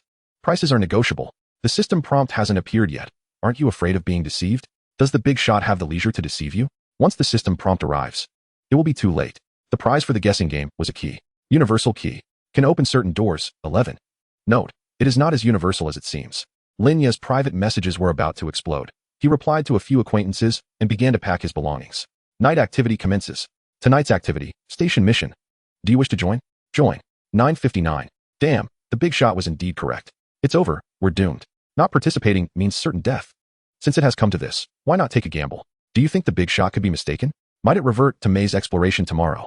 And the probability of acquiring the shelter upgrade schematics 1T diminish significantly? What do you wish to hear from me? I can share whatever you desire. After all, I have already revealed the schematics. Heart-wrenching, my friend. Station mission. Does that mean we must execute tasks at the station? Hard to say. A station is not solely a bus station. Big shot. Goose leg brother? Could you provide some analysis? The big shot has claimed ignorance. Why are you asking me? I am so anxious. 001. 0000. Chapter 22, Station Selection. Upon regaining consciousness, Lin Ye found himself seated in the last row of a bus. Not a single piece of gear was missing from his backpack or his person. Scattered throughout the bus were a handful of passengers. Lin Ye glanced around, counting a total of 12, excluding the driver. At that moment, the bus was traversing a highway, flanked by dense woods. Suddenly, a new interface popped up within the system, resembling a chat room from a messaging application. Currently, 4 individuals occupied the chat room. One of them sent a message. Li Ji, hello everyone. Do you know what the current situation is? Each speaker's name was accompanied by their avatar. and Lin Ye quickly identified a passenger in the bus whose appearance matched that of the avatar. The individual sat diagonally in front of Lin Ye. A slender young girl clad in a traditional Chinese school uniform, youthful in appearance, with skin so pale it seemed almost translucent, long black hair, and a cute visage. Exuding a vibe reminiscent of a small creature despite her stern expression. Zhao Yong, I arrived here after participating in the night activity. You must have as well. Zhao Yong, a robust elderly man occupying the second row by the window, appeared to be over 60 but was remarkably spirited. Had it not been for the wrinkles on his face and his graying hair, one might have difficulty believing he was an elder. Su Min, me too. Do you have any knowledge regarding this activity? Su Min, a middle-aged woman, was the only one among the four displaying evident signs of mutation, with her limbs exhibiting at least 4 distinct altered characteristics. Lin Ye, you don't recognize me, which suggests we are not from the same region.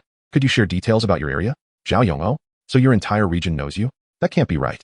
One region consists of 1 million people, young man. Do you comprehend what 1 million people entails? Lin Ye, since the first day, I have been disseminating strategy information to everyone. As long as you still check the chat group, you cannot possibly have missed my name. Therefore, we are undoubtedly from different regions. At the commencement of the night activity, there were still 341 individuals in our region. Surely, you do not have the same number? Zhao Yong, what? Impossible. Over 10,000 have perished in our area. How could yours have so few deaths?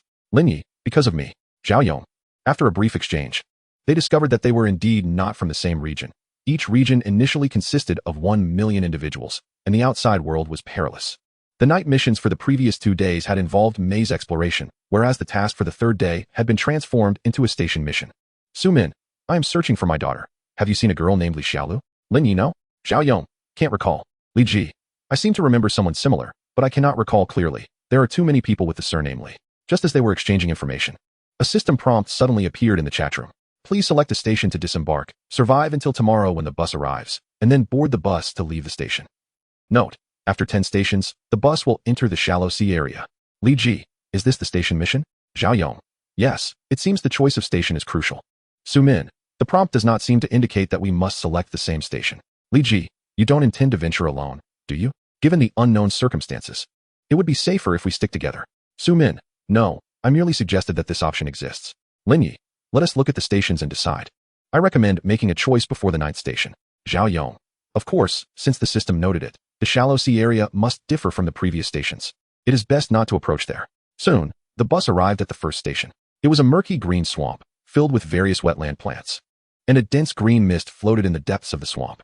Su Min, I do not recommend selecting this station. The swamp is far too hazardous. Li Ji, agreed. Lin Ye, likewise. Zhao Yong, on the surface, it appears manageable, but since you all disagree, let us check the next one. The bus would not reverse.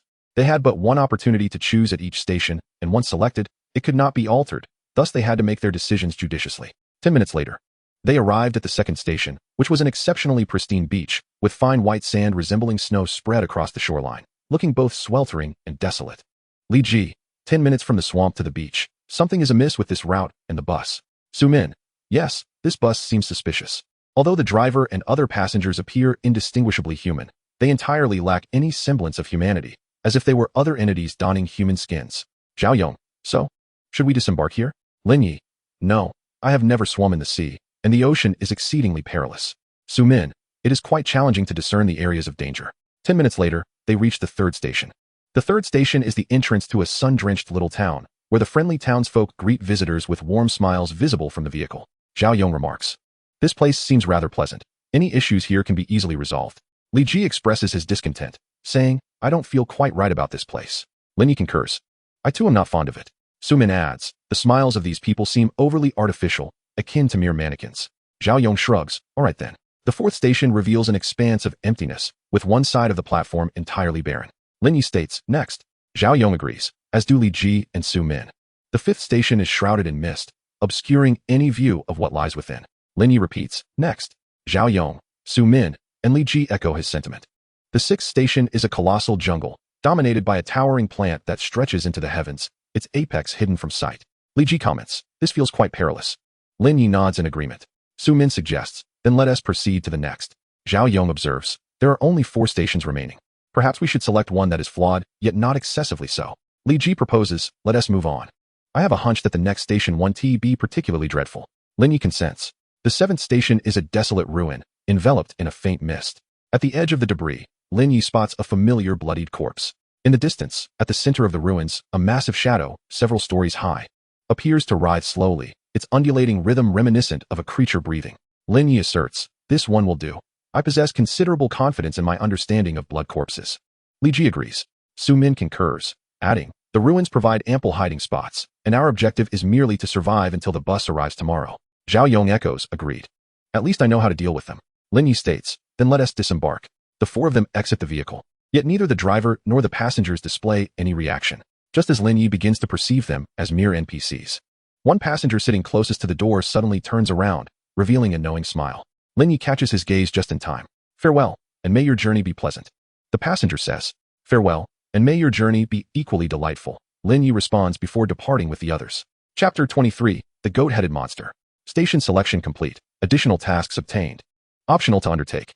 1. Eliminate the aberrant creatures. Rewards will be granted based on the quantity and strength of the slain entities. 2. Explore the ruins. Investigate the reasons behind the city's abandonment. 3. Deal with the gigantic aberrant creature at the center of the ruins. Upon disembarking, a new set of tasks pops up in the chat room. Lin Ye glances at them, promptly dismissing the third task, harboring no desire to approach the immense shadow. Shall we venture inside, or explore elsewhere? Zhao Yong inquires, leading the group with his imposing stature, reminiscent of a protective wall.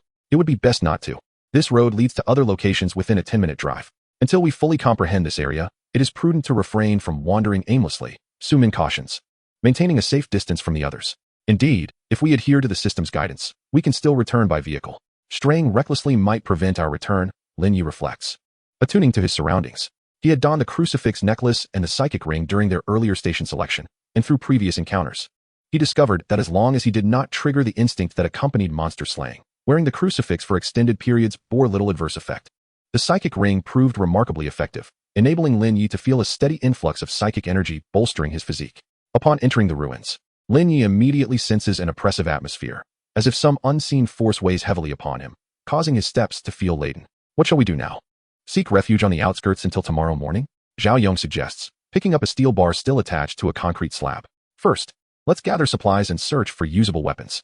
The prompt indicates we must survive until dawn. Something may transpire here at night, or else it would be far too easy. Su Min observes, scanning the crumbling ruins for a relatively secure location. I propose we split up before nightfall and explore the ruins as much as possible. We can communicate through the group chat if necessary, which is our advantage. Were I with a regular team, I would not propose such a plan. But I find these companions to be quite dependable. Agreed. I will head east, Li Ji declares. Then I shall venture west, Su Min asserts firmly, clearly wishing to steer clear of the massive shadow at the ruin's center.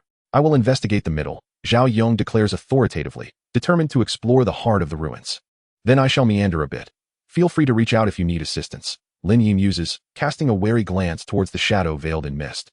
A sense of foreboding creeping over him. The ruins teem with aberrant creatures, and relying on his instincts, Lin Ye cautiously navigates around areas with stronger aberrations, meticulously searching for useful supplies while also utilizing the corpses of the bloodied bodies to reload his handgun.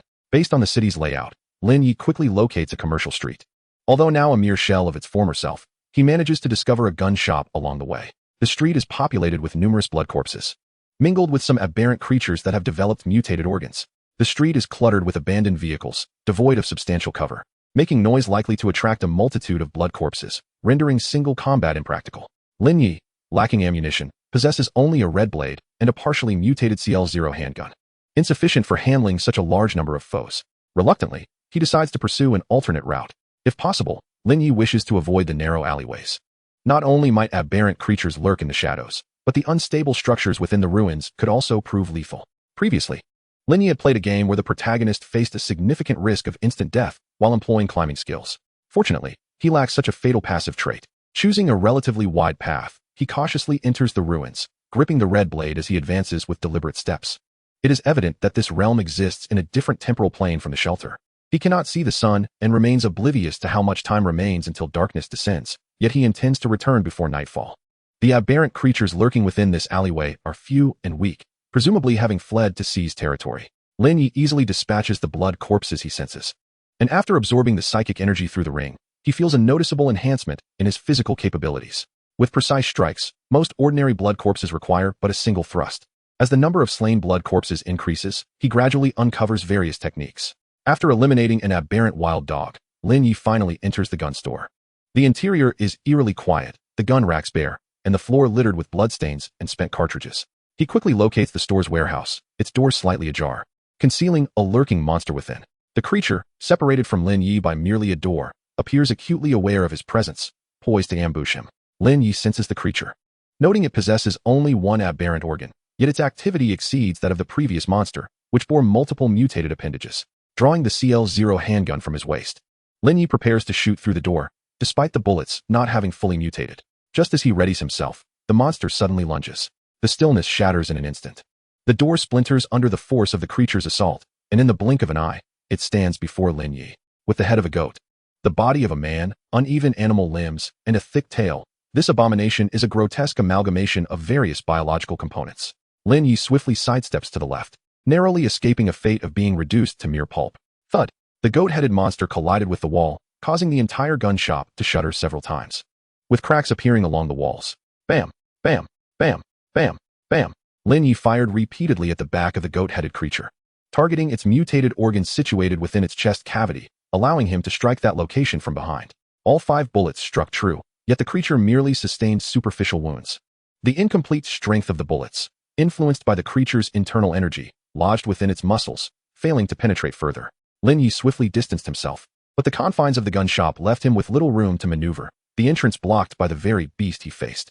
The goat-headed creature turned around, standing slightly shorter than Lin Ye, its body brimming with thick, muscular fibers, energy surging within. Its mutated organ pulsed with power, ready to unleash a lethal strike at any moment. Bam! Bam! Bam! Bam! Bam! Lin Ye continued to aim at the creature's mutated organ, not out of belief in its efficacy, but out of necessity to subdue the monster before him. Otherwise, he risked being annihilated in an instant. The goat-headed creature used its forelimbs to shield itself from the bullets, a glimmer of hope igniting in Lin Ye's eyes. If he could breach its defenses, there might be a chance. Bam! Lin Ye's wrist suddenly twitched, 2 bullets accurately blasting into the creature's eyes. It emitted a piercing scream, its forelimbs wildly crashing toward Lin Ye in a frenzied assault. Even without sight, the creature could sense Lin Ye's general location, albeit with far less clarity than if it had functioning eyes. Chapter 24, Before Nightfall. Lin Ye tuned into the subtle connection between the creature's mutated organ and its limbs, anticipating its charge and evading the impact. Realizing its initial assault had failed, the goat-headed monster increased its speed, attempting to rend Lin Ye to shreds with its flailing limbs. Lin Ye's focus was entirely on the creature. Despite his enhanced physical abilities, he remained no match for a beast unburdened by the consequences of its actions. A single misstep could cost him his life. He was determined not to squander his precious opportunities for real-world simulations in such a manner. Driven into a corner, the room offered no escape. The goat-headed creature paused momentarily, baring its teeth in preparation for one final charge. Bam! Bam! Bam! Lin Ye took aim and fired 3 shots at the creature's head, each bullet striking its eye sockets. Yet, the creature showed no signs of faltering. As if its head were merely an ornament, its actions devoid of any cerebral thought. Though he had anticipated this possibility, Lin Ye still felt a pang of frustration. Such irrational monsters were exceedingly vexing. Now, he had no choice but to fight with all his might, just as he had done in every simulation.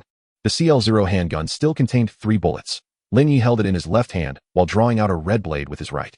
Bam! Bam! Bam! The 3 bullets struck the creature's elbow joints and left knee.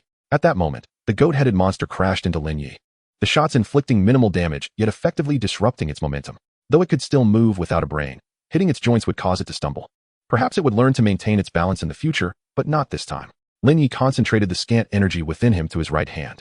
Having absorbed energy and observed the creature for so long, he had acquired some rudimentary control over his powers. While he was not yet adept, merely focusing was enough. Suddenly, his right hand surged forward, the red blade piercing through the gaps in the creature's forelimbs and into its body, driving through and grasping the mutated organ within his grasp. The goat-headed monster slammed against the wall to Lin Ye's right, leaving a series of cracks in its wake.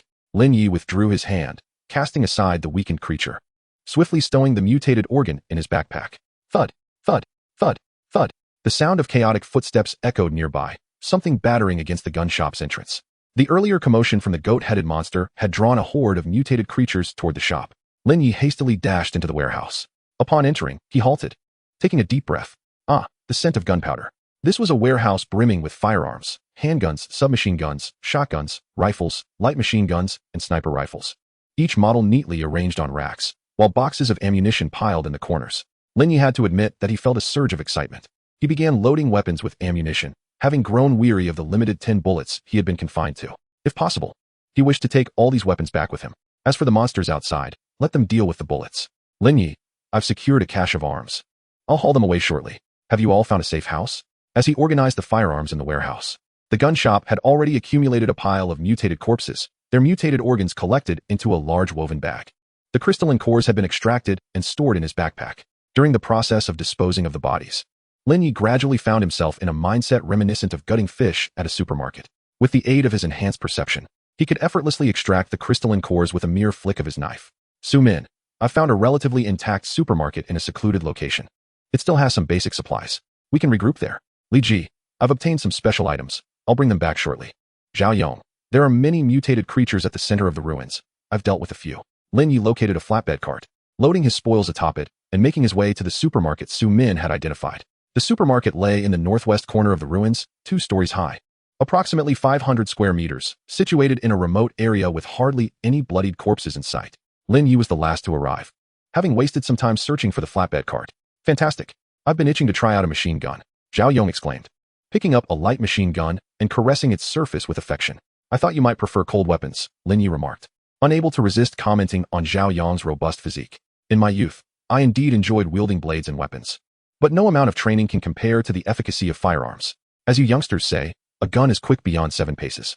And both fast and accurate within 7 paces. Zhao Yong skillfully loaded the light machine gun with ammunition and then aimed at a distant bloodied corpse. Rat-a-tat-tat-tat-tat-tat-tat. The upper half of the corpse was obliterated in an instant.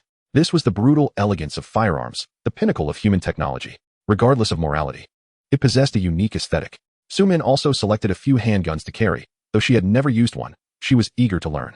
Upon entering the supermarket, Lin Ye spotted Li Ji crouched in a corner, staring blankly at several blood-red, oval-shaped eggs. Those things were barely taller than Li Ji in a squatting position. Could this be? Is this?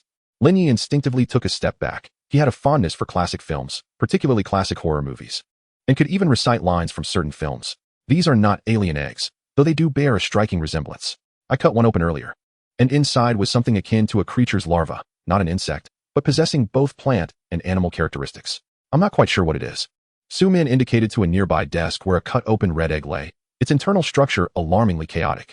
If you ask me, they should all be blown up and discarded. Those who study such things in movies never end up well. Fortunately, Brother Lin has brought back plenty of weapons. We can use them as target practice. Zhao Yong, fiddling with the machine gun, distanced himself from the corner of the room with a wary expression, disliking the eggs, feeling as if something monstrous might spring forth from within. We must ascertain what we are about to face. Knowing oneself and one's enemy is paramount. Lin Ye took hold of a new red egg, placing it on the nearby freezer to begin dissecting it. Just as Su Min had said, the internal structure of the red egg was indeed chaotic and complex, with various plant structures intermingled with animal organs, yet they were remarkably well integrated, as if they were always meant to be that way. Lin Ye compared it with the red egg Su Min had dissected earlier and noted significant differences in structure, as if they were 2 distinct creatures. Are we going to wait here until tomorrow morning? Zhao Yong idly fiddled with the machine gun as the sky outside darkened, signaling the onset of night. I harbored doubts about our safety here until dawn. Su Min sat by the window, keenly observing the shifting shadows beyond. Don't you all feel that our team is rather formidable? She remarked. Your innate abilities must be quite impressive as well, right? Lin Ye, fully armed, strategically placed an array of weapons within easy reach. In Chapter 25, A Night in the Supermarket, I acknowledged that I had fared relatively well back home. With a background in martial arts and a talent linked to physical enhancement, my combat prowess among all survivors should be commendable. Zhao Yong was candid about his innate ability, feeling there was little to conceal. My power pertains to mutation. If there were a combat ranking, I'd likely be among the top in our region. Su Min humbly stated. Compared to you, I'm not particularly adept at combat and lack proficiency with firearms. My talent is tied to luck, enabling me to discern safer locations, Li Ji confessed, feeling somewhat discontented with her ability. In the past, luck had seldom favored her, despite relentless efforts to achieve her goals. She often ended up with nothing. However, after acquiring this talent, the tides turned. She could now attain resources without risk, merely relying on fortune, which left her feeling bewildered and guilty, a cruel irony. Oh, then where is currently the safest place? Su Min inquired, intrigued by such a talent. If luck could be quantified, it would indeed be a science. Li Ji shyly glanced at Lin Ye and replied, being near Mr. Lin is quite safe. If we leave this building tonight, I fear I might perish here. What she refrained from saying was that proximity to Zhao Yong also offered a degree of safety, while being near Su Min could spell disaster. You may call me Brother Lin. That is how others refer to me in our group. Your talent is formidable, yet do not overly rely on it. Safety is relative. One's strength is the bedrock of survival. For instance, if I wish to eliminate you now, you would certainly meet your end, Lin Ye remarked, finding a sense of nostalgia in this polite high school student, reminiscent of his younger self, having navigated society for years. I understand, thank you. Li Ji obediently picked up a handgun, beginning to familiarize herself with its use. My talent is of a supportive nature, allowing me to exchange items and information, though it bears little significance in combat. Nevertheless, my combat capability is still quite decent, Lin Ye elucidated regarding his own talent. Though he chose not to elaborate further, trusting that others were similarly discreet. Can you utilize your talent to procure any information now? Sumin asked, also toying with the handgun, quickly mastering its aim at close range. Regrettably, I already employed my talent this morning. It can only be used once a day. Even if I hadn't, I would hesitate to use my ability outside the shelter, Lin Ye replied. Thus, the teams are matched based on strength? The more powerful the team, the more challenging the tasks? Zhao Yong queried, showing no sign of trepidation. Rather, he seemed eager for the challenge. It is highly likely. And I believe that the more arduous the task, the greater the rewards, Lin Ye explained while instructing Li Ji on how to shoot. With his understanding of the system, he estimated the probability of this to be over 90%. That sounds splendid, Zhao Yong proclaimed, finding a preference for this place over Blue Star. If only because here he would meet his demise in bed. As the group continued their conversation, the night enveloped them completely. The supermarket was equipped with a generator, illuminating the dim ruins, yet the nearby mutated creatures did not attack them. Suddenly, a colossal shadow shifted in the distance, causing the very ground beneath to tremble. A multitude of variously mutated creatures surged forth from beneath the shadow, spreading like a tide from the center of the ruins outward, engulfing the entire area. All living beings within the ruins fell victim to indiscriminate assault. The tide washed away every creature, dragging their corpses back to the nest.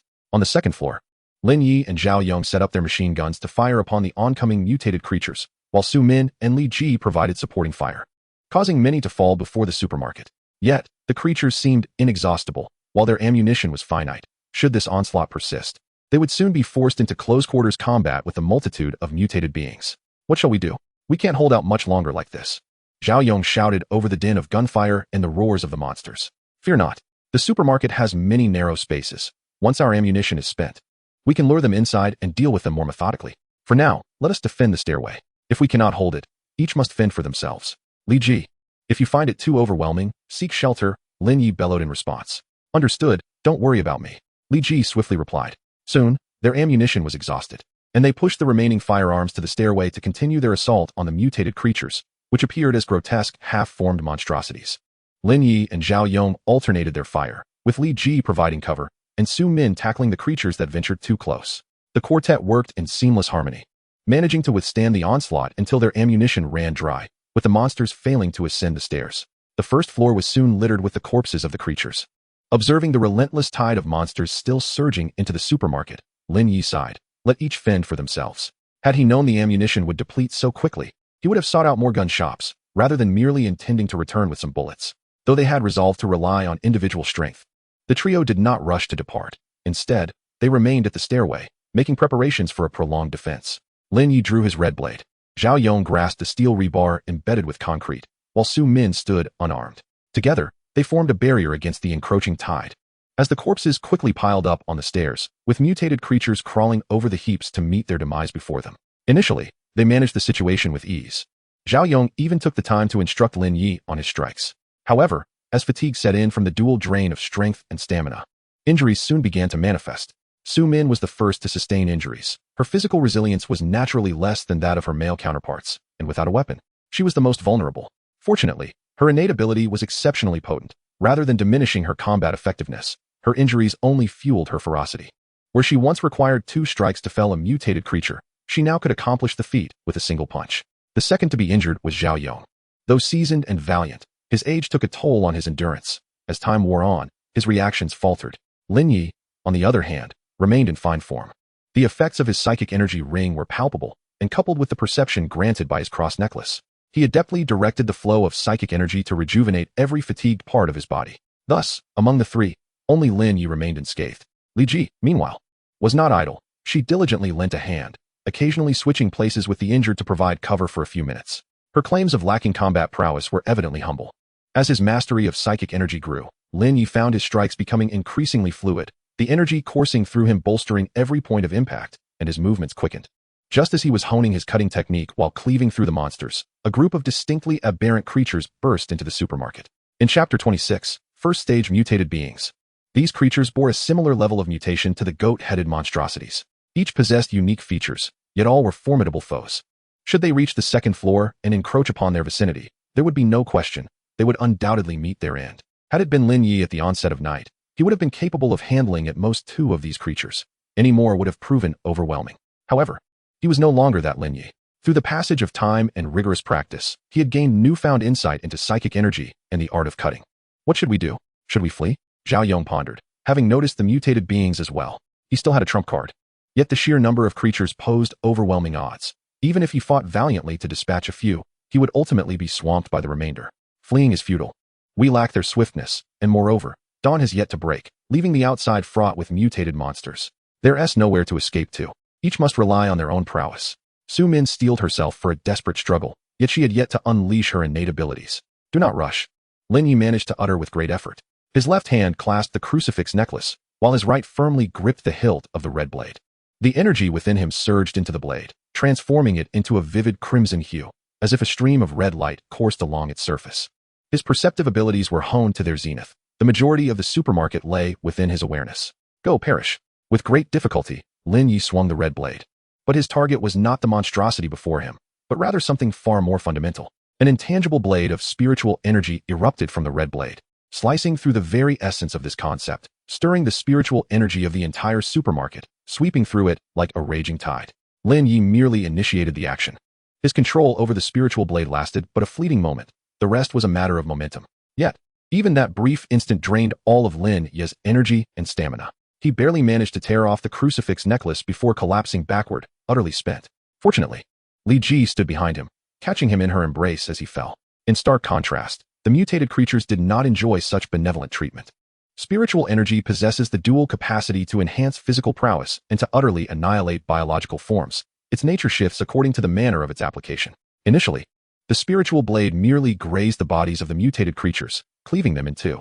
However, as more and more spiritual energy was drawn in, the frenzied power cascaded through the supermarket like an avalanche, reducing the creatures within to mere fragments of flesh. Though not as refined as a professional, it was not far removed. Grandpa Zhao gazed at the scene of devastation before him, gasping in astonishment. By heavens, this young man. Su Min was equally taken aback.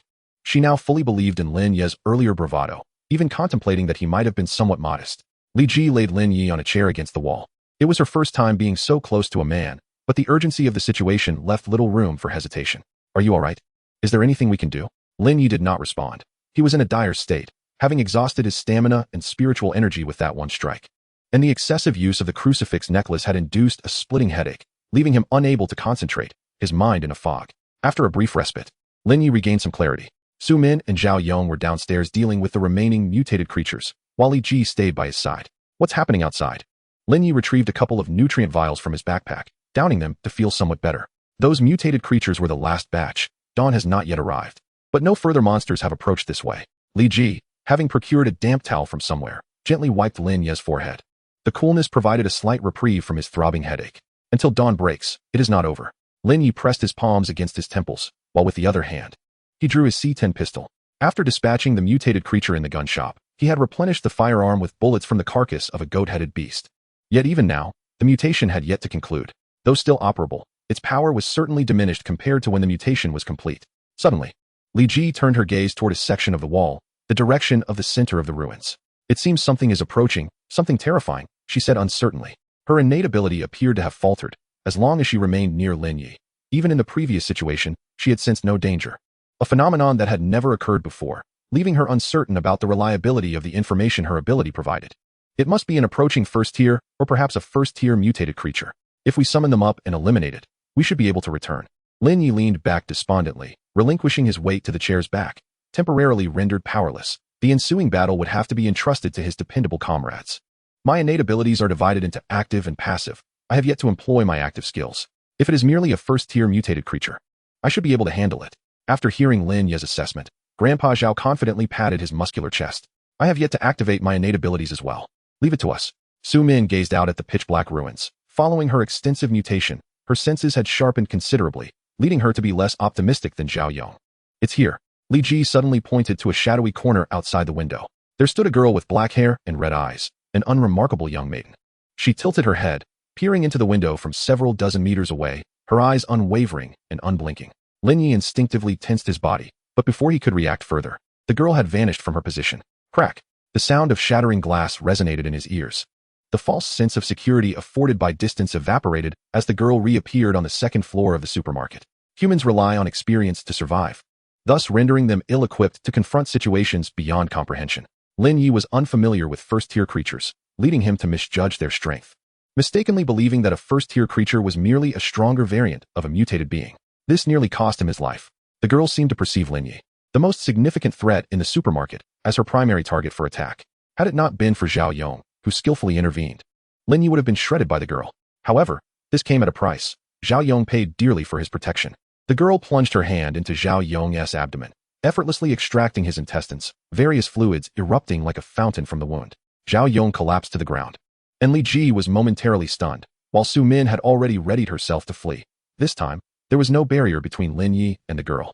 Just as the girl prepared to dispatch Lin Ye, a hand the size of a fan seized her right foot with an iron grip. Zhao Yong rose from the ground, his body swelling like an inflated balloon. Chapter 27. The Death Struggle in the Supermarket. Zhao Yong attempted to lift the girl off the ground, only to find her foot seemingly rooted to the earth, utterly immovable. Seeing that Zhao Yong was unharmed, Su Min activated her own innate ability, undergoing a transformation throughout her body. If Zhao Yong were to perish, she reasoned, her struggle would only result in one more death. So it would be wiser to flee while the monsters were distracted by Lin Ye and Li Ji. Yet, in this situation, escape was hardly guaranteed. Since Zhao Yong had survived, fighting back offered a better chance of survival. However, before she could charge in, the situation shifted once more. The girl effortlessly struck the inflated Zhao Yong, sending him flying. Fortunately, this time Zhao Yong managed to block the attack, avoiding severe injury. The girl stubbornly turned her gaze back to Lin Ye, only to discover that Li Ji was already carrying him down the stairs. Lin Ye donned the crucifix necklace, his eyes fixed intently on the girl, while he utilized his perceptive abilities to lock onto her position, gripping the now fully mutated C-10 pistol. At present, only one bullet remained in the firearm. It was only just now that Lin Ye grasped the mutation mechanism of this pistol. The magazine could hold a total of 20 mutated bullets, and as the bullets mutated, their numbers gradually diminished until only one remained, marking the end of the mutation. Lin Ye could not fully comprehend the principles behind the weapon, but that did not hinder his ability to wield it. The girl possessed only one mutated area, situated at the very center of her body, yet her movements were exceedingly swift, and Lin Ye required an opportunity. The girl seemed to have noticed Lin Ye's scrutiny. This time, she did not rush to move but allowed him to increase the distance between them. It became a game of strategy. Lin Ye's perceptual range was limited. The girl awaited the moment he stepped outside of his awareness. Lin Ye, in turn, anticipated her advance, hoping she would reveal a flaw. If he could close the distance sufficiently, even her speed would be unable to evade the bullet. Li Ji halted at Lin Ye's signal, since the adversary was not approaching. He would have to take the initiative. At this moment, Zhao Yong and Su Min occupied the second floor, while Lin Ye remained on the first, the three of them encircling the girl from three different directions. The girl stood at the staircase, gazing down at Lin Ye. Her back turned to Zhao Yong and Su Min, completely disregarding the presence of the other three. Time ticked away, and the standoff persisted.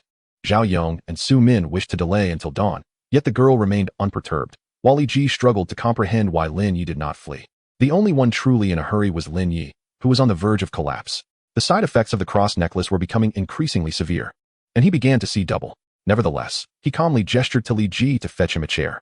Although his ability to shoot was unaffected, he preferred not to confront the situation while being held in a princess carry. Once seated, Lin Ye extracted a metal syringe and inserted it into his neck, injecting the entire contents into his body. This was the life-saving injection from the medical kit.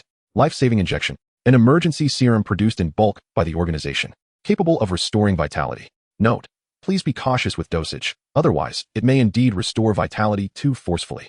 The effect of the life-saving injection was astonishing, returning Lin Ye from a state of incapacitation to normalcy in mere seconds. However, shortly thereafter, Lin Ye sensed something amiss as the injection continued to enhance his condition. Time seemed to slow, the empty syringe slipping from his grasp, lingering in the air before finally falling. His perception first expanded outward, then abruptly contracted, transforming into a more concentrated form of power. Lin Ye understood that his current state could not be sustained for long, so he unsheathed his red blade and charged toward the girl. Hearing Lin Ye's movement, Zhao Yong was the first to react. He shifted his feet, quickly closing the distance to the girl, then struck with all his might toward her head. Su Min was equally swift, aiming for the girl's back. her psychic energy surging within her as she intended to pierce through the girl's rear. Yet the girl remained motionless, seemingly oblivious to their approach. Her focus solely on Lin Ye as he advanced, allowing their attacks to land upon her. Bang! Bang!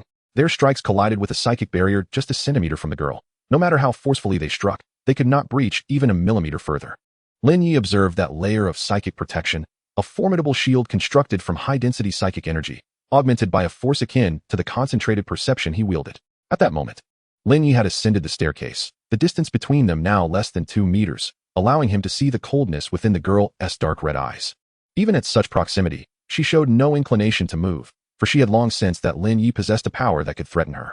She could effortlessly eliminate Lin Ye, yet the possibility of him finding an opportunity to inflict significant harm upon her loomed large. Lin Ye eschewed any tricks. Instead, he decisively unleashed the concentrated perception against the girl's vital points.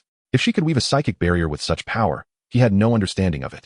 So engaging in a battle of skill was futile. The psychic shield shattered instantly, plunging Lin Ye into darkness, his head spinning. Yet, at this moment, he needed neither sight nor thought. He simply needed to charge ahead. The girl seemed taken aback that Lin Ye could breach her psychic defenses, but she still managed to block the red blade, now imbued with Lin Ye's gathered psychic energy. Boom.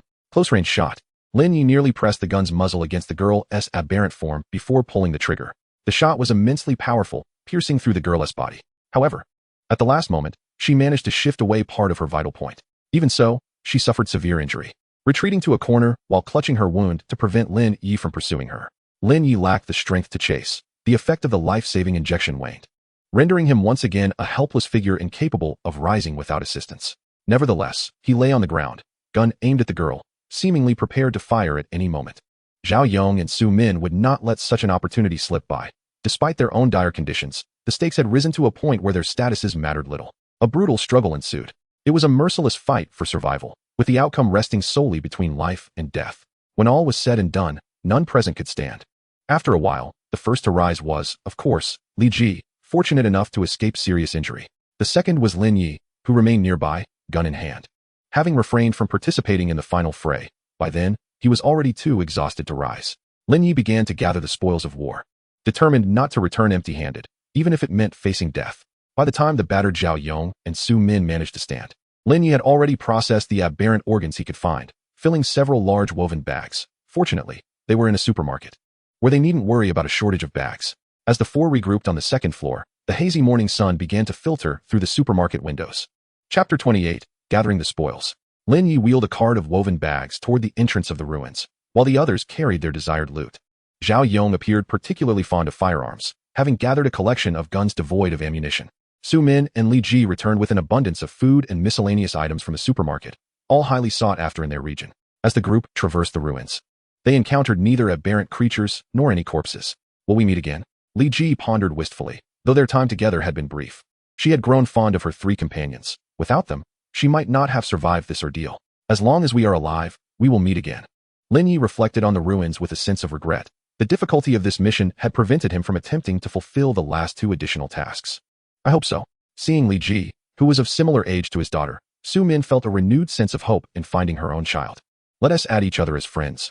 We might still keep in touch after returning. Even if we cannot communicate across regions for now, surely in the future, when there are fewer people, the regions will merge, right? Zhao Yong added the other three as friends in the chat room, and they all agreed, reciprocally adding each other. The four successfully exited the ruins, crossing the road to reach the platform on the other side, which was backed by a high wall obscuring whatever lay beyond. Though Lin Ye felt a tinge of curiosity, he had no desire to explore such a perilous area. Suddenly, a massive shadow in the distant ruins began to tremble. The mist dissipated as it shook, revealing a colossal egg-like structure towering several stories high. The structure unfurled like a flower, releasing a torrent of crimson flesh throughout the ruins, which coalesced into numerous aberrant creatures that commenced a new round of slaughter. Truly spectacular. So beautiful. So terrifying. Thank goodness we ran quickly. The bus has arrived.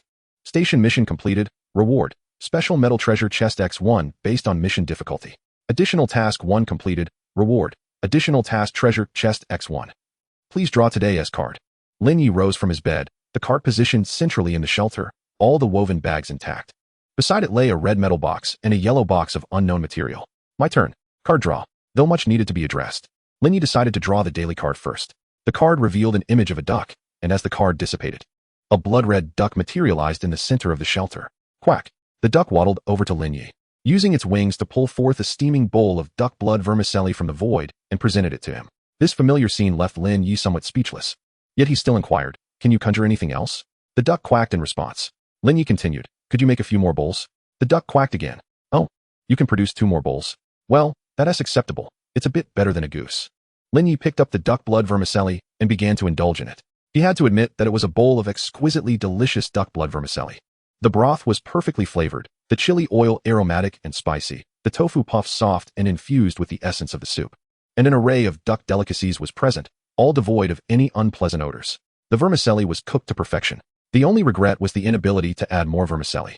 Lin Ye consumed the entire bowl in one sitting, leaving not a single drop of broth behind.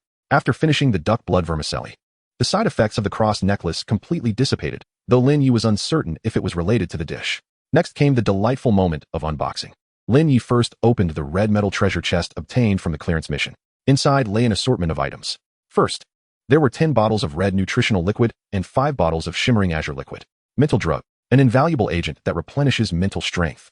Note, liquidized mental energy. So, is the power derived from the condensation of perception essentially mental energy? That makes sense. A bottle of a vividly colorful liquid caught his eye.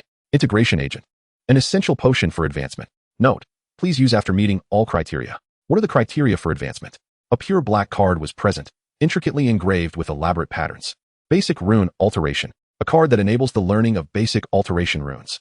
Note, use with caution if mental power is insufficient. What are runes? Glancing at the note, Lin Ye refrained from using the card immediately. He organized the items and then opened the chest obtained from completing extra task 1. Inside was only a single card. No. 1 alteration card. Apply to the surface of a living organism to induce alteration. Note, a special surprise awaits upon collecting number 110 cards. Having collected number 110 alteration cards, shall the unique evolution route be deduced? Deduce. Deduction complete. Detecting that survivor possesses number 0 card, shall the new evolution route be integrated with number 0 card? Yes. Deduction complete. Evolution route integration in progress.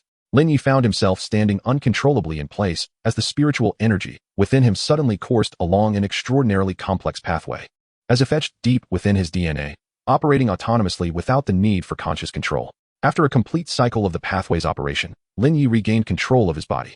Wow. Incredible. The spiritual energy within Lin Ye quickly depleted, yet as long as he could absorb spiritual energy, he could reinforce his body according to the pathway. Unfortunately, there was no spiritual energy within the shelter, and even if there were, he couldn't continuously operate the pathway, lest his body undergo alteration. Lin Ye sketched a simplified version of the pathway on paper, which only traversed the major organs, and he planned to share it in the group chat shortly. Upon opening the chat group, he found it bustling with activity following the conclusion of the night's endeavors. 7863921000000. Thanks to Lin Ye for giving me the courage to venture out. Otherwise, I would surely perish in 7 days due to the inability to upgrade the shelter. Indeed, participating in site missions guarantees treasure chests, and opening them provides shelter upgrade blueprints. Grateful to have gone out. The task wasn't too difficult, although the rewards were average. I managed to bring back a box of braised pork canned goods. Haha, everyone alive is thankful for the big shot. The deceased can't voice their gratitude. Truly impressive. Those upstairs must not have participated in the site missions, right? My team is envious. No one shares information for free, and only 700,000 remained by the time the mission began. So pathetic. My team is the same. Thanks to the big shot. Yeah, I shared the information the big shot provided. And each of them gave me 5 red coins as a token of gratitude. Forget them. They are too afraid to leave the shelter. They will be dead in a few days. Why bother with them? Indeed, let us talk about the canned goods I brought back. Yes. Let us discuss the instant noodles I retrieved. Yes. Let us talk about the sack of rice I managed to get. Damn. Are we forming a bragging group? Should I mention I acquired a batch of handguns? Don't disrupt the formation upstairs. I haven't T-posted yet. Chapter 29, The Crimson Maze. Exactly. Everyone should share their spoils. Let us make those who stayed behind envious. If you're too afraid to take risks, then silence and await your demise. No one is responsible for taking care of you. Let us all share our gains. It's convenient for trading. Did anyone bring back toilet paper? I brought some. I do like to trade for food. Indeed, let us talk about the rifle I brought back. Yes, let us discuss the batch of arms I retrieved. Lin Ye glanced at the private messages and discovered he was unable to communicate with survivors from other regions. What a pity, otherwise. He could have easily communicated with all humans through the group chat. Lin Ye placed the 4 alien eggs next to the abyss egg and poured some boiling water over the abyss egg. Li Ji distributed the eggs among them and mentioned that she felt they might be useful later. In addition to the suspicious alien eggs, Lin Ye also returned with 200 alteration organs and some commonly used miscellaneous items. Unfortunately, the supermarket did not have a smaller refrigerator. Otherwise, Lin Ye would have certainly brought one back. After organizing his haul, Lin Ye shared a picture of the duck blood vermicelli in the group chat. The big shot has arrived. Greetings, Big Shot. Wow, the Big Shot had a delightful meal today. I crave duck blood vermicelli. However, I am no longer the same. Here is a picture of a can of braised pork, food image. Here is a picture of instant noodles, food image. Here is a picture of a table of stir-fried dishes, food image. Damn, has the Big Shot upstairs already upgraded the shelter? I have upgraded too. Was it difficult? I'll be stewing some meat shortly. Having gas is truly wonderful. I'll take a hot shower first before chatting with you all. Damn, I envy you. I'm still 2 alteration organs short.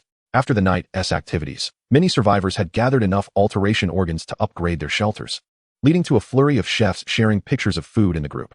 Lin Ye, everyone, hold on. I have something to say. After a while, the group gradually quieted down. Lin Ye, I have collected the number 110 alteration card, and upon collection, the system will deduce a unique evolution route based on the survivor.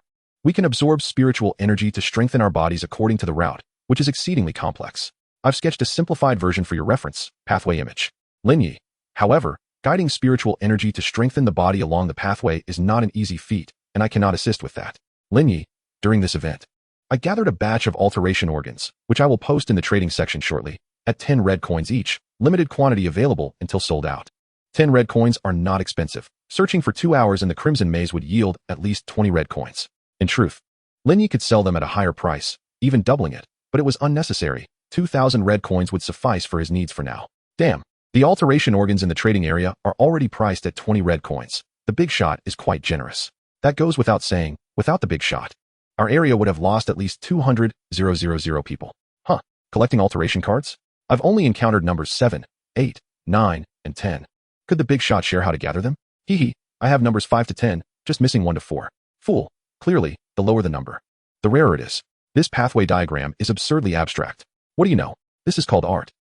Though I don't want to speak ill of Lin Ye, it is indeed quite abstract. Then go find an art student from an art academy to share the evolution route with you. Stop posting. Hurry to the trading area to snatch up the alteration organs. So many people need them that you could even make a few red coins from reselling. Don't. Give the kids a chance. My shelter hasn't upgraded yet. Lin Ye quickly listed the 200 alteration organs in the trading area, and under the competition of hundreds of thousands. They sold out immediately after being posted. With an additional 2,000 red coins in his possession, Lin Ye no longer feared visiting the store without money. Red coins greater than 1,000. Would you like to credit them into the system's virtual currency? Credit. The crimson coins have vanished, and Lin Ye can now trade them through the system. After exchanging the mutated organs, Lin Ye begins to peruse his private messages. Numerous individuals seek to engage in trade with him, yet the current survivors possess little that piques his interest. After all, he already wields the red blade and the CL0 pistol, rendering common weaponry beneath his notice. Zhang Liang. Brother Lin, is it convenient to talk? Lin Ye. Quite convenient. Zhang Liang. Do you have any surplus mutated organs? The Mutual Aid Association is willing to purchase them at the price of 15 crimson coins each, with no limit on quantity. Lin Ye. I have none left. Zhang Liang. Understood. Would you like to know what is required to obtain each type of mutated card? Lin Ye. Wait a moment. Zhang Liang. Sure. Lin Ye. I've sent the information to the group. You can check there. Zhang Liang. Thank you. Lin Ye. No need for thanks. Zhang Liang. Do you have any surplus of the number 4 card? Lin Ye. None. Zhang Liang. Alright, I won't disturb you further. Lin Ye closed the private chat, cradled his duck, and reclined on the bed, commencing his daily simulation. As he regained his senses, Lin Ye found himself standing in a dim crimson room, clad in the familiar garb of a prisoner, utterly alone. Simulating D-class personnel, Jason. Remaining simulation attempts, 10. Damn, why is there no loading this time? Where are my teammates? Where are the supervisors? Lin Ye gazed at the familiar dark red chamber. A sense of foreboding washing over him. Jason was a Caucasian male of about 30, his robust physique brimming with muscle and exceptional physical condition. Familiarizing himself with his body, Lin Ye pushed open the door, revealing a corridor he recognized. What? Is there a red maze here too? This is bad. I don't even have a knife. If I encounter a blood corpse, that's one thing. But what if I run into a tier 1 creature? I'd be doomed. Lin Ye explored several nearby rooms, finding only refuse and not a single useful item, nor any crimson coins or keys. An hour later, Lin Ye gazed at the seemingly endless corridor, feeling somewhat disheartened. He admitted to himself that he had overthought the situation. There were no monsters here, no supplies. Moreover, there were no rooms or doors leading out. This place harbored nothing. It felt akin to an abandoned game map, an endless maze of corridors looping in a glitch-like fashion. Am I really going to perish here? Lin Ye felt a pang of panic. Even with just 10 attempts, could he truly navigate out of this maze? After all, each simulation began anew. The distance covered previously held no significance. Stay calm. I managed to escape time loops before. There must be a way out of here. Grasping his hair tightly, he recalled the routes he had traversed, vowing that if he were to die in this simulation, he must ensure he wouldn't repeat the same path in the next. Conserving his stamina became paramount. He could no longer afford to think of his physical condition in the shelter, but rather, he must prioritize leaving this place within the 10 simulations. Chapter 30, Consciousness Entity. After another hour of wandering, Lin Ye finally confirmed that this method would likely lead nowhere. In the past 2 hours, he had encountered nearly 100 intersections, consistently pushing outward, without retracing his steps. The vastness of this place was undeniable. Lin Ye halted. If one persistently engages in an endeavor without any reward, it signifies a need to change one's approach. Ever since he had condensed his mental power in the supermarket, Lin Ye had fully embraced this ability, although it was not as potent as when he was injected at the supermarket. Using his mental power normally bore no adverse effects on his body. The simulation could not incorporate items nor utilize his own body, yet it seemed to impose no restrictions on his mental power. Lin Ye settled into a meditative position, absorbing the surrounding spiritual energy to strengthen his body. Unable to apply his evolution path through Jason's body, he resorted to reinforcing himself via the foundational pathways he had devised. Within a mere 10 minutes, he completed a basic cycle. After familiarizing himself with it, Lin Ye stood up and began jogging through the corridor, simultaneously running and absorbing spiritual energy for the cycle. Thus, he continued for another hour. It appeared that running would not yield an exit, nor could he retrace his steps within a few hours. Lin Ye prepared for a final sprint. Exhausting all his stamina, he committed suicide. Remaining simulation attempts. 9. Lin Ye awoke in the initial room, this time not hastily departing. Throughout the prior tedious exploration, he had not ceased his contemplation. The system's description of his innate ability was, randomly simulate a D-class personnel within a task. Thus, I am indeed amidst a task, and the pressing question is, why would the organization cast a D-class personnel into such a place? Even as expendables, they should be utilized to their full potential before being discarded, rather than squandered thoughtlessly. Even in reconnaissance, I should have been equipped with a helmet. Lin Ye inspected himself in the initial room, discovering no surveillance equipment. Was it an accident? But can an accident be considered a task execution? It cannot. Therefore, it was not an accident. It was a mission orchestrated by the organization. But what is my task? Why was there no introduction? Lin Ye meticulously scrutinized his surroundings, this time with great diligence, and finally spotted a message scrawled in permanent marker on the inner thigh of his leg. Consciousness experiment. Reality and consciousness convergence. The handwriting, direction, and type all indicated that this message was penned by Lin Ye himself, yet he retained no memory of inscribing it. The scrawl was hasty. I must have been in a rush when I wrote it. Is this truly a consciousness experiment? However, upon awakening in the room, I received a system prompt. If these words were indeed written by me, shouldn't I have already received the system prompt? Moreover, in a consciousness experiment, would suicide not reduce simulation attempts? Grasping his hair, Lin Ye suddenly entertained a possibility. Could these system prompts be fabrications of my consciousness? If so, once I exhaust my 10 simulation attempts, will I awaken? Suppressing this perilous thought, Lin Ye closed his eyes, attempting to envision that this place was not a red room, but rather his own shelter. After a while, he cautiously opened one eye, only to find himself still in the familiar crimson chamber. He tried a few more times, all yielding failure. One cannot truly deceive oneself, especially someone as astute as Lin Ye. Beyond the door lay an expanse of ocean. No, I have been outside before. I know the corridor beyond the door is red. The convergence of consciousness and reality implies that this is not merely a realm of consciousness. I cannot alter the fact that this is a red maze, but perhaps other elements could reasonably exist here. Reflecting on the red maze and mutated creatures. Why is there nothing here? Perhaps the red maze is meant to be this way, devoid of system influence. Mutated creatures cannot survive here. Yet since I can enter, other mutated beings should be able to as well. This is an organizational task, so something is bound to transpire. Let me ponder, a mutated creature, preferably one that leaves a lasting impression and has the potential to appear here. Suddenly, footsteps echoed in the corridor. A girl with black hair and red eyes pushed open the door, smiling at Lin Ye in the hallway. Oh no. Lin Ye forced a polite yet awkward smile. This was not a station task, and without any weaponry, he was merely awaiting his demise. Perhaps expending all 10 simulation attempts was not entirely unacceptable. Lin Ye now recognized the girl's presence, so even if he restarted, she would still push open that door. Don't grin foolishly. I smile because of my beauty. What are you smiling for? The girl spoke in a brusque tone. Yet her willingness to converse eased Lin Ye's tension. Who are you? Lin Ye asked, somewhat uncertain, sensing an uncanny familiarity in the girl's manner of speech. I am a fusion of your imagination and certain realities, hence I possess knowledge that eludes you. The girl responded with remarkable candor, reminiscent of Lin Ye. Where are we? Lin Ye inquired directly. I don't know. The girl replied with unabashed confidence. How do we get out? Lin Ye continued to question.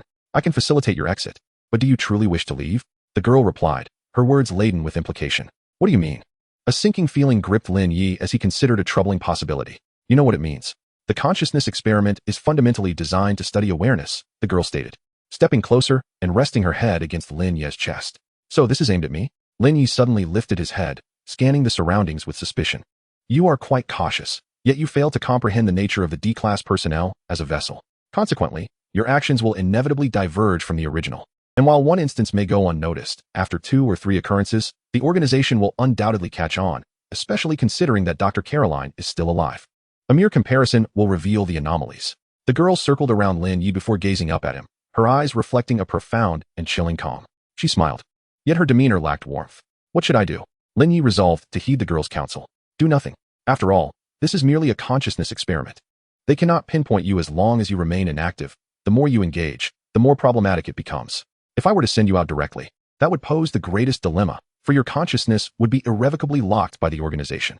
Or, the girl seated herself on the floor in the corner of the room, patting the space beside her. Or what? Lin Ye sat down beside her. Or create a commotion, making them aware of the consequences of provoking you. Chapter 31, Teacher Xiaoya. Are you jesting? What consequences could arise from provoking me? Lin Ye nearly laughed aloud. You may deceive anyone, but you cannot deceive yourself. I am merely the you of a different gender. If you had no such thoughts, how could I voice them?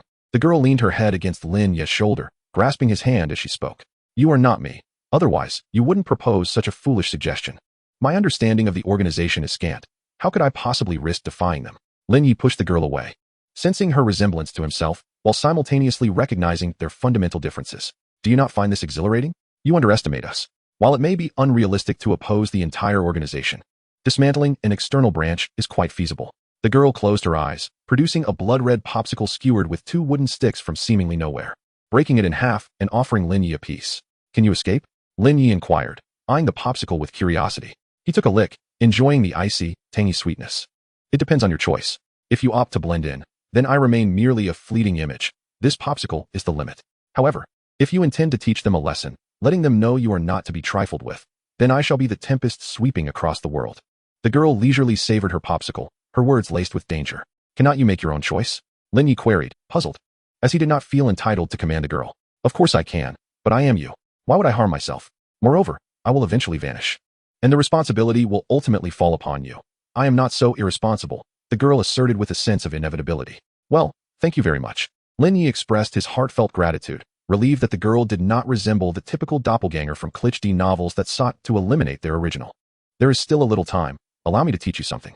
The girl extended her hand, gathering psychic energy that formed a delicate layer of protective barrier.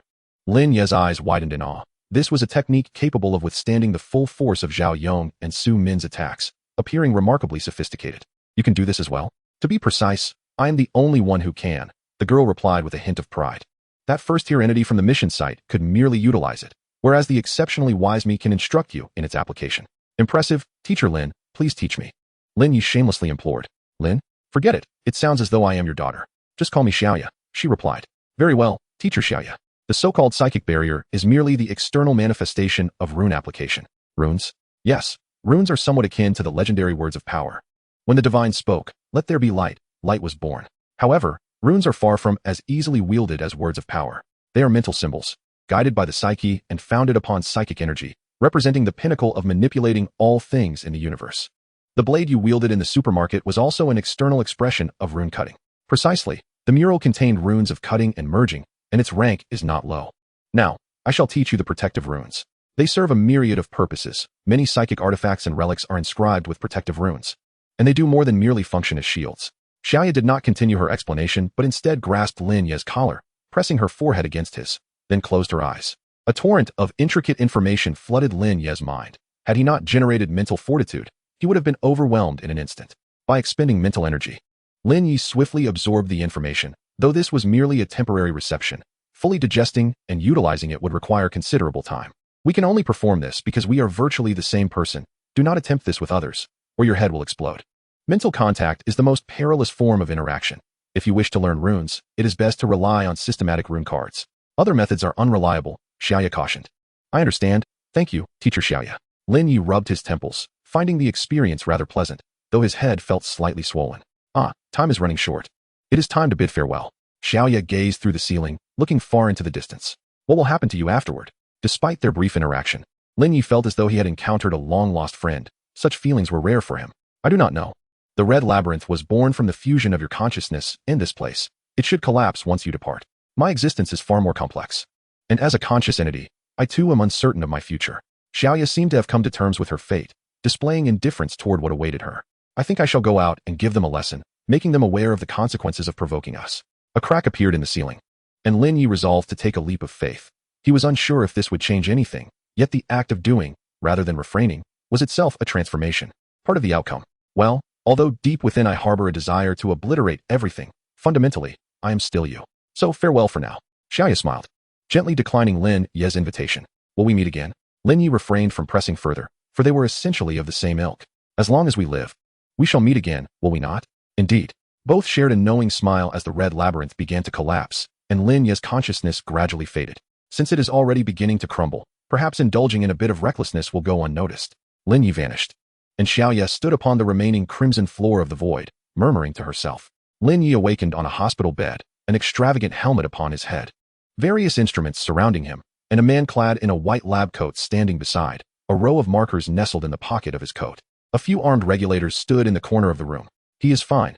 Bring in the next one, the man declared. Subsequently, Lin Ye was escorted back to his designated room, or rather, his solitary confinement. Upon entering the cell, Lin Ye lost consciousness.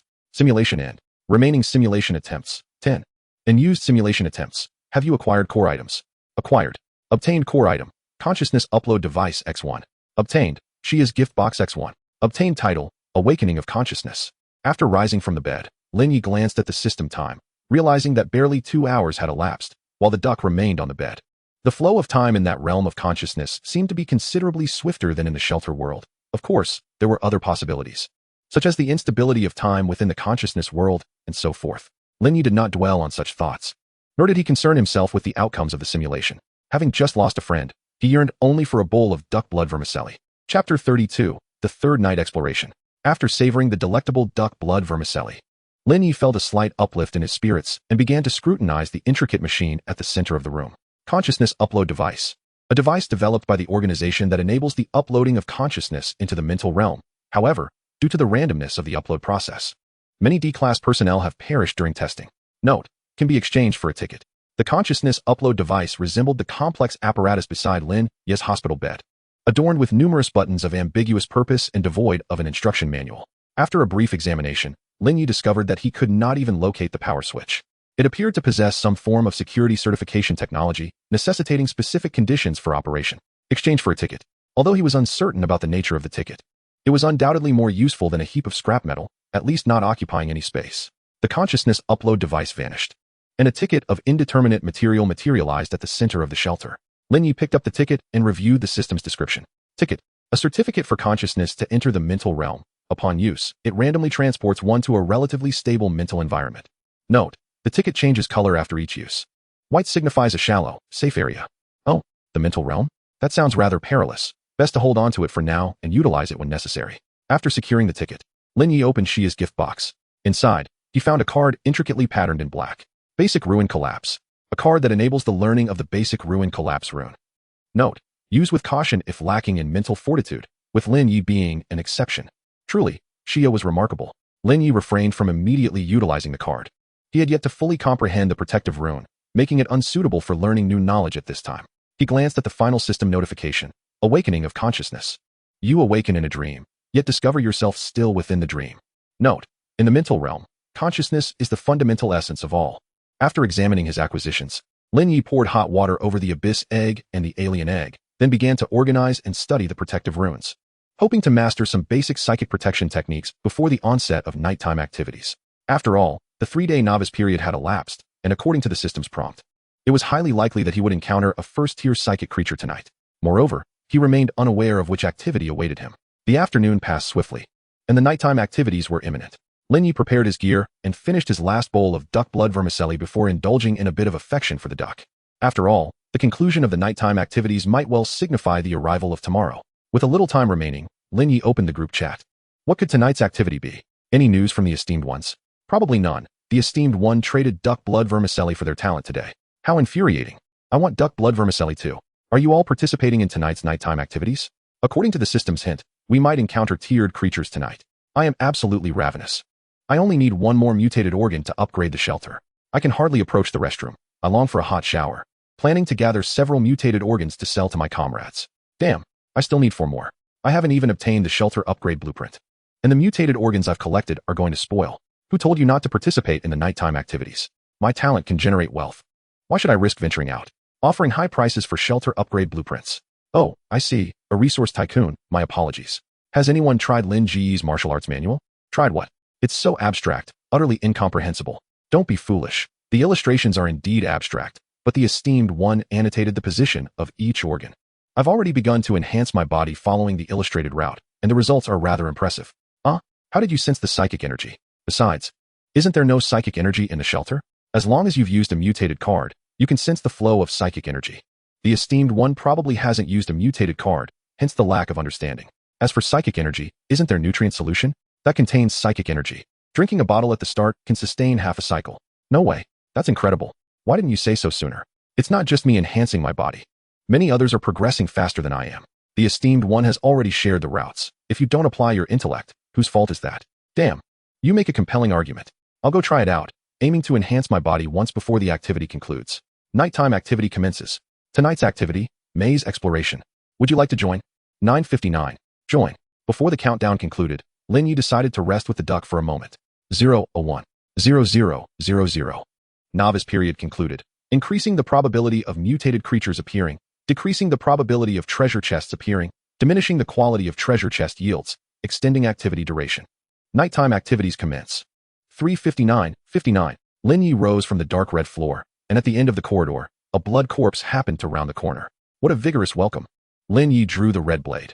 Even without donning the crucifix necklace, he could effortlessly perceive the mutated portions of the blood corpse.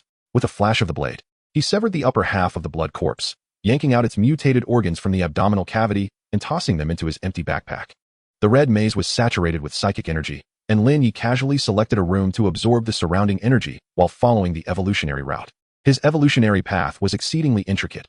Even though his body could operate autonomously, he needed to concentrate on the internal processes.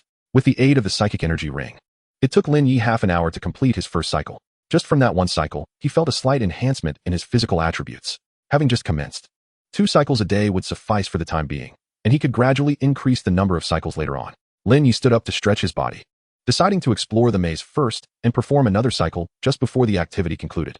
Exiting the room, he began to jog through the corridor. He had long since lost interest in the 1 or 2 red coins found in ordinary rooms. Only the locked rooms warranted a halt. After traversing several corridors, Lin Ye encountered a mutated creature. There were blood corpses as well as other mutated animals, confirming that the system had indeed elevated the emergence rate of mutated entities. Dispatching these creatures did not consume much of Lin Ye's time. After running through 8 corridors, he finally stumbled upon his first locked room. Using the red key, he unlocked the door, revealing merely a redwood treasure chest within. Upon opening the chest, he discovered a bag of 10 pounds of rice. Not bad, not too heavy. Lin Ye hoisted the bag of rice and continued his jog down the corridor, only to find another locked room after running 6 more corridors. Using the red key once more, he unlocked the door, only to find yet another redwood treasure chest. No way. Lin Ye felt an ominous premonition. Upon opening the chest, he found it filled with packaged meat and vegetables, weighing a total of about 3 to 4 pounds. Chapter 33. The Arrogant First-Tier Creature. After stowing the meat and vegetables into his backpack, Lin Ye resumed his jog down the corridor. To be frank, the treasure chest yields were far too abstract. He was contemplating whether to continue wasting keys. At this rate, he feared his backpack might not suffice. The abundance of food was far too much for him to consume alone. The shelter lacked a refrigerator, rendering fresh meat and vegetables unsuitable for long-term storage. As for selling to other survivors, Lin Ye was not naive enough to think he was the only one capable of offering sustenance. Fortunately, the vehicle provided by Li Ji had been stocked with numerous spices, or Lin Ye would have been at a loss regarding how to handle these ingredients. After traversing 10 hallways, he encountered the 3rd locked room. Opening another would only yield more food, so he resolved to use the red key to unlock the door. This time, instead of a treasure chest, he discovered a long-forgotten shelf. It was a storeroom. Lin Ye meticulously searched every corner of the room, finding 5 bottles of nutrient liquid, 3 aberration cards, a metallic key for accessing special rooms, and a dagger. The aberration cards were of later numbers, while the dagger had a 7-centimeter blade with a gray wooden grip, appearing exceedingly sharp, likely a psychic item akin to a crucifix necklace. After stowing these items in his backpack, Lin Ye continued his exploration of the labyrinth. For half an hour, he encountered no more locked rooms. And just as he began to find this peculiar, he stumbled upon a dark red corridor devoid of any chambers. As it turned out, there were no monsters in the corridor, suggesting that they would not be found in the preceding hall. Upon reaching the end of the corridor, Lin Ye set down his rice and supply-laden backpack before pushing open the red double doors. Inside was the familiar hall, but at its center stood a shadowy figure. He. The figure was cloaked in a pitch-black robe, a hood concealing its face, from beneath which emanated a chilling, withered laughter. Can you speak? Lin Ye encountered an aberrant creature willing to engage in conversation for the first time. Thank you for opening the door. I thought this trip would be in vain. The figure's words dripped with an inexplicable arrogance, as if a superior being addressing an inferior one. Are you also a survivor? Did the system assign you to guard here? Lin Ye paid no heed to its tone, but he needed the figure to continue speaking to gather more information, so he prodded it slightly. Survivor? Guard. Must you equate me with your kind?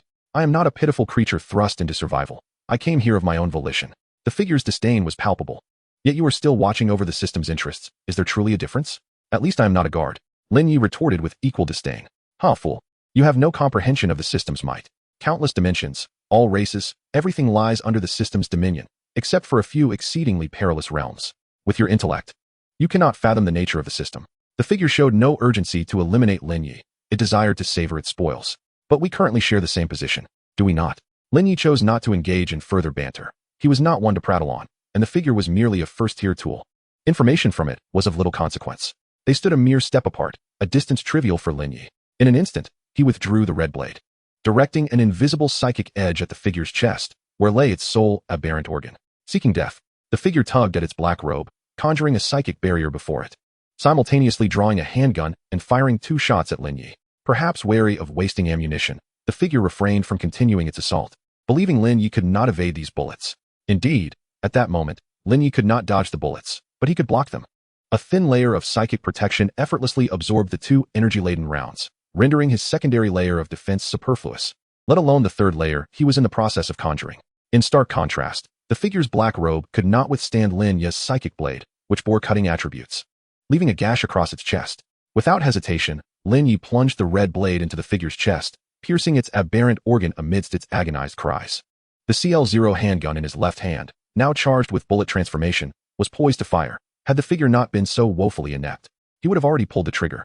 It was a first-tier psychic creature, and Lin Ye would not grant it any opportunity. As he had stated, they were in a life-and-death struggle, yet the figure seemed oblivious to this reality. How is it possible? You are not even a first-tier being.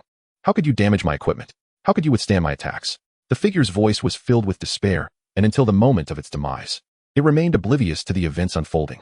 Although my understanding of the system is limited, and I know not of the countless dimensions or all races, I sense the system maintains a fundamental fairness. Since you are a first tier, I cannot merely be an ordinary survivor. Yet, to be honest, your weakness makes me question whether the system truly upholds such fairness. Lin Ye mused. It was his first encounter with such a feeble first-tier being. The figure perished, its eyes wide open. Lin Ye stripped the figure of its gear, examining its body. It resembled a human, but bore many differences from the Blue Star's inhabitants, likely a member of some humanoid race. The corpse's chest was marked with a complex circular tattoo-like insignia, the meaning of which was unknown.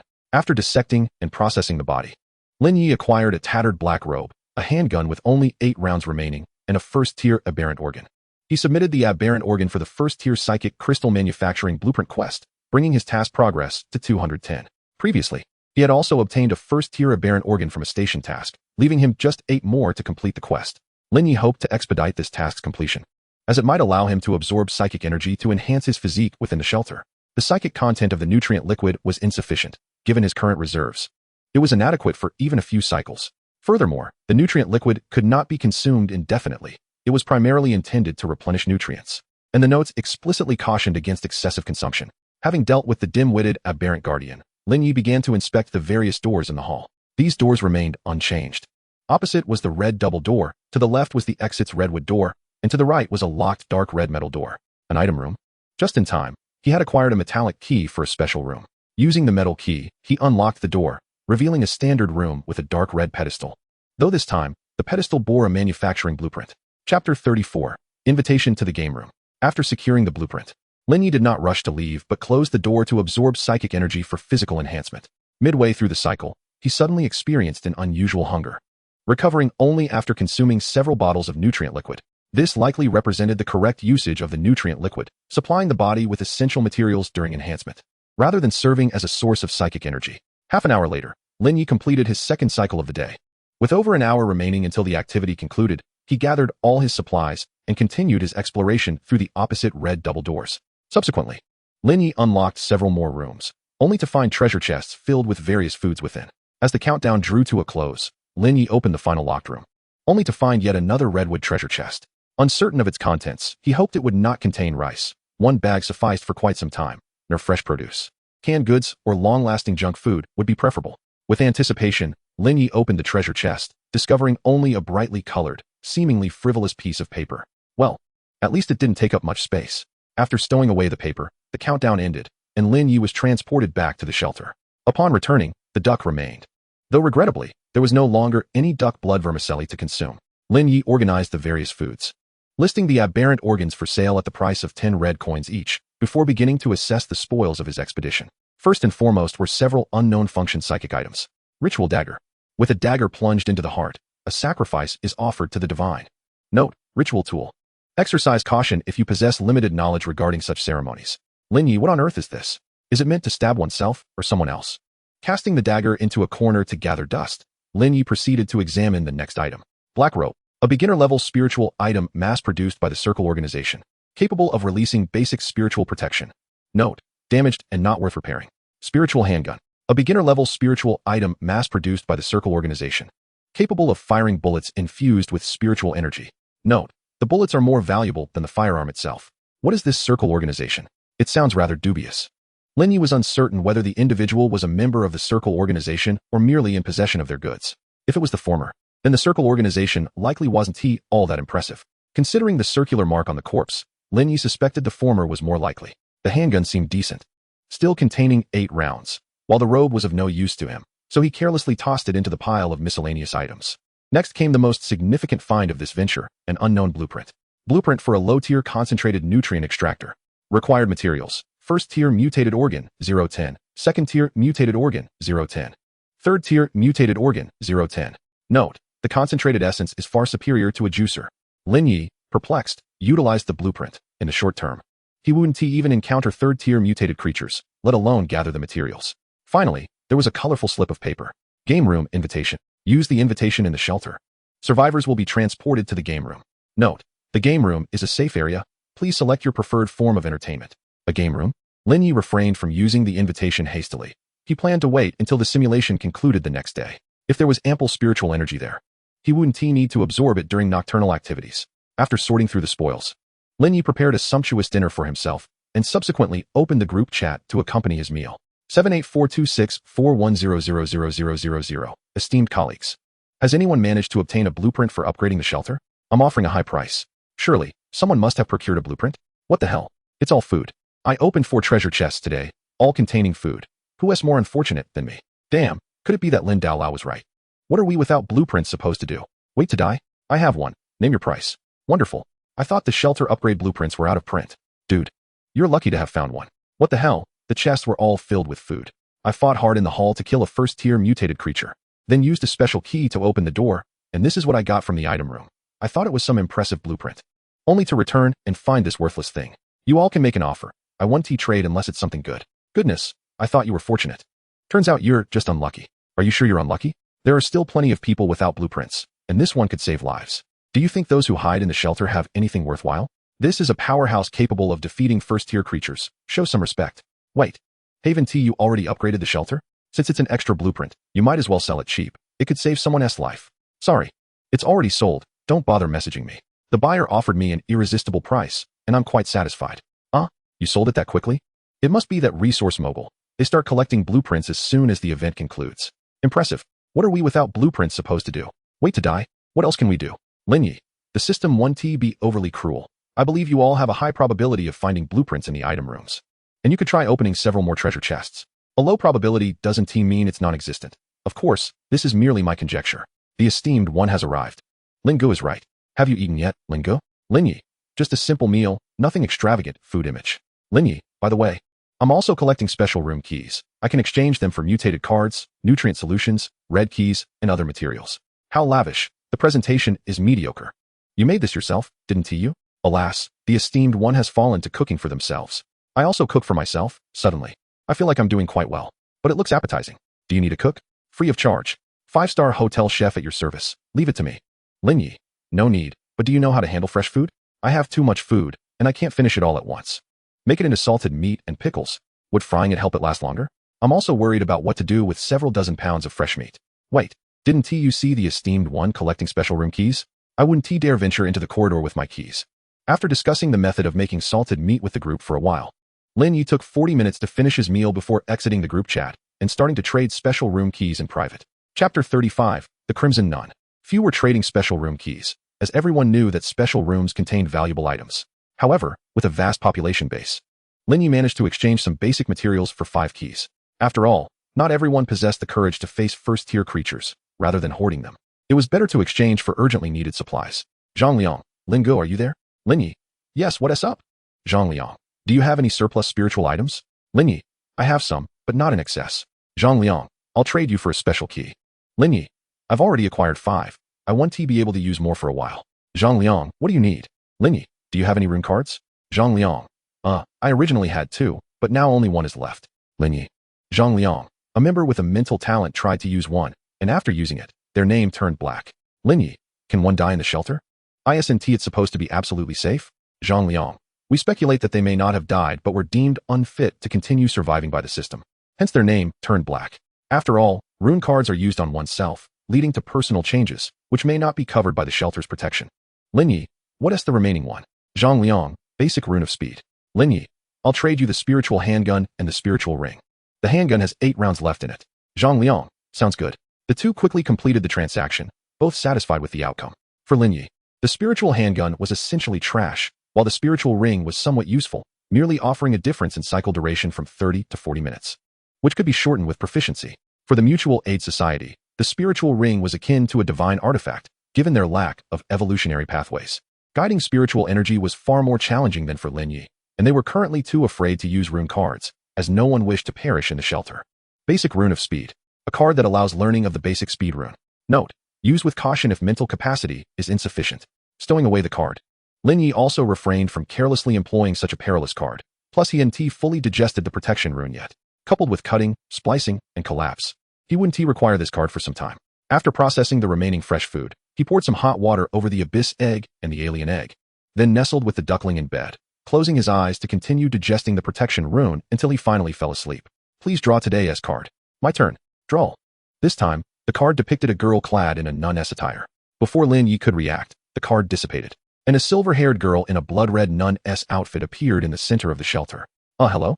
Lin Ye felt a twinge of nervousness. This was the first time a young woman had entered his room. The girl's form was obscured by a simple, yet heavy crimson nun's attire, topped with a pure red nun's cap, her eyes shrouded in a piece of red cloth, and her garment adorned with a myriad of twisted and chaotic symbols. These symbols bore a resemblance to runes, yet Lin Ye could decipher none of them. Clad in this peculiar nun's garb, the girl emanated an aura that was both sacred and eerie. Nevertheless, it was the first time Lin Ye grasped the sensation of what one might call the divine. The girl knelt silently in the center of the sanctuary, remaining mute. Observing her silence, Lin Ye refrained from approaching her, not out of fear of potential repercussions, but rather as a fundamental gesture of respect towards a lady. He prepared 2 servings of breakfast from the rations he had set aside. Placing one in front of the nun, should she choose not to partake, he could simply reserve it for dinner. Once he had completed his meal, Lin Ye reclined on his bed and commenced his daily simulation. Influenced by the deep crimson nun, a religious anomaly event has been selected for this simulation task. D-class personnel simulated. Isaac. Remaining simulation attempts. 10. Buzzing. Lin Ye opened his eyes to the familiar sound of the vehicle in motion, facing an elderly man with graying hair, who, like him, was clad in an orange uniform. Isaac was indeed an aged individual, his frail body resembling that of a long-term bedridden patient. It took Lin Ye a moment to come to terms with this fragile form. It was the first time in his life that he felt so weak. What transgression had this old man committed to be classified as D-class personnel? A religious anomaly event. Well, at least it wasn't entirely unknown to him. What's wrong? Isaac. Another headache? The inmate across from him suddenly spoke, clearly familiar with Isaac. It never stops, Lin Ye replied calmly. Do you know where they're sending us? Gregory looked at Lin Ye with surprise. Where else could it be? It's been a while since I last prayed. Lin Ye maintained his composure. Since childhood, he had been adept at performing. Why? Have you ceased to believe in God? Gregory scrutinized Lin Ye's eyes, attempting to see through him. No. My faith has never been more resolute. Lin Ye offered a gentle smile, locking eyes with Gregory. However, Gregory averted his gaze awkwardly, looking out the window. The supervising officer, who had been listening to their conversation, sneered, muttering a curse against the damned zealot. 5 minutes later, the prisoner transport halted outside a modest white church, its stained glass windows at the top remarkably striking. Step inside. It is your turn to be the sacrifices this time. Remember to repent to your lord afterward. The captain, clearly disliking them, ushered them into the church without even allowing them to don helmets. Lin Ye offered no resistance, obediently entering the church, considering his physical state. He was in no position to do otherwise. The interior of the church was quite ordinary, featuring only a few rows of pews and a pulpit, lacking anything particularly special. Standing in the center, Lin Ye sensed no abnormality. However, Gregory, who entered alongside him, exhibited a stark contrast. He seemed to be influenced by some unknown force. Gradually making his way up to the pulpit, Lin Ye dutifully took a seat on a pew, preparing to listen to his fellow inmate's sermon. Yet, as soon as Gregory ascended the pulpit, he began to frantically tear at his own cheeks, behaving as if possessed. Simultaneously, his body contorted and distorted. After he had completely ripped off his facial skin, his entire form compressed into a cube with sides approximately 30 centimeters long, the discarded skin resting atop the cube.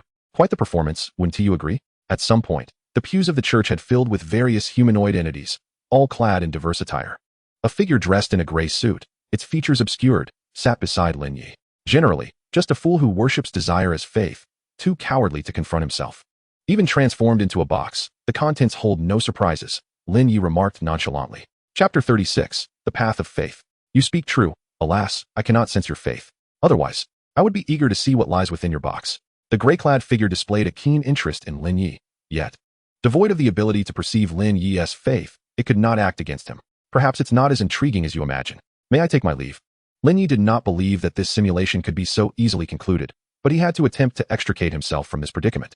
Of course, take the box with you. Consider it a gift from me. However, even if you leave this church, without choosing a deity to worship, you will not escape alive. The gray figure was exceedingly cordial towards Lin Ye, as Lin Ye did not revere its god, rendering him a guest of the church. And the figure treated guests with such courtesy. Thank you. Without further ado, Lin Ye approached to retrieve the box belonging to his companion and exited the church. At the moment he grasped the box, a line of prompts flashed before Lin Ye's eyes. Acquired a gift. Completing the simulation while carrying the gift allows you to bring it back to the sanctuary. As soon as he stepped outside the church, Lin Ye halted abruptly, for he was no longer met with the prisoner transport or supervising officers, nor the suburban landscape he had encountered before entering the church, but rather a broad pathway of white stone slabs, flanked by various structures resembling churches. I knew I wouldn't be able to leave. Although Lin Ye had anticipated this outcome, the reality still gave him a headache. In other words, he must choose a deity to worship to depart yet. Once he had a deity of faith, he would become a part of the church, and whatever resided within could turn against him furthermore. Belief in a deity was likely linked to the mind. Even retreating to the sanctuary might not free him from this so-called god that was not even the greatest of his concerns. Lin Ye tugged at his hair. His expression pained. He could not fathom himself as a devotee of any deity. This was not a matter of desire, but rather of capability. Even if Lin Ye wished to embrace a divine being, he doubted his ability to do so. Faith was not simply a matter of verbal declaration. It required complete and utter commitment. If one intended to feign belief with half-hearted devotion, the consequences would undoubtedly be no less dire than that of his companion's box. Very well, one step at a time Lin Ye proceeded along the stone pathway toward the next church. The distance between the two churches was not great. Merely a few hundred meters, yet for reasons unknown, only as one approached could the full visage of the church be discerned. The second church was a pearlescent dome, with a pallid-faced priest clad in black vestments standing at its entrance, resembling a street vendor luring in customers. Greetings, would you like to come in for a look? The priest appeared unable to leave the confines of the church, exaggeratedly extending his arms in an attempt to ensnare Lin Ye. Speak plainly, I am busy. Lin Ye stepped back, ensuring the priest could not touch him. Very well, you likely do not have a deity to worship, correct? The faithless cannot leave here. If you worship my lord, not only will I ensure your safe passage, but my lord will bestow upon you supreme power. The priest wore an exaggerated smile, his expression one of impatience. He did not appear to be inviting others to join. Rather, he resembled a famished individual encountering a grand feast. Let us discuss specific conditions. Spare me the frivolities. Do not mistake me for a novice. What rank is your deity? Does it grant runes? Are there paths for evolution? How far can it support me? Lin Ye was unapologetically forthright, preparing to attempt joining the church soon, so he sought to gather information. Are deities ranked? You get gifts upon joining? Why have I not received anything? The priest was evidently taken aback by Lin Ye's jargon, momentarily feeling as if he himself were the novice Lin Ye described. So you are merely an uninformed rookie. What a waste of time. Lin Ye circumvented the priest. Continuing toward the next church, leaving the priest outside in deep contemplation. The third church was constructed from a heap of bones, and even from a distance. Lin Ye was enveloped by an overwhelming sense of unease. He did not approach at all, instead circumventing the church entirely. The few churches he passed by exuded an ominous aura, as if not displaying a few corpses outside was somehow out of vogue. After walking for half an hour, Lin Ye finally came across a church whose exterior was relatively acceptable. It was a purely black spire church, its architectural style leaning towards conservatism, imparting an aesthetic of simplicity and cleanliness. This church evoked a sense of familiarity within Lin Ye, though he could not recall where he had encountered it before. Upon entering, and gazing at the vast void in the center of the church, Lin Ye instantly understood the source of his familiarity. This was a church intimately connected with the abyss. He attempted to turn and leave, only to discover that the void had filled in behind him and around him. Aside from beneath his feet, there was no other place to stand within the church. A nun plummeted headfirst before Lin Ye, meeting his gaze silently as she hung upside down. Do nuns not enjoy conversing? Lin Ye lamented, regretting that since being selected by the system, he had not encountered anything favorable. The moment he felt that sense of familiarity, he should have turned and left. You are closely tied to the abyss. It is only a matter of time before you fall into it. Why not have faith in our Lord and seek a refuge? The nun was as amiable as Mr. Gray. Not for now. Let's discuss it when I find myself falling into the abyss, Lin Ye replied, unwilling to entangle himself further with the abyss. He preferred to seek a deity of lesser power to affiliate with. What a pity. You may leave, just jump down to depart. The nun gazed at Lin Ye, seemingly urging him to leap into the void.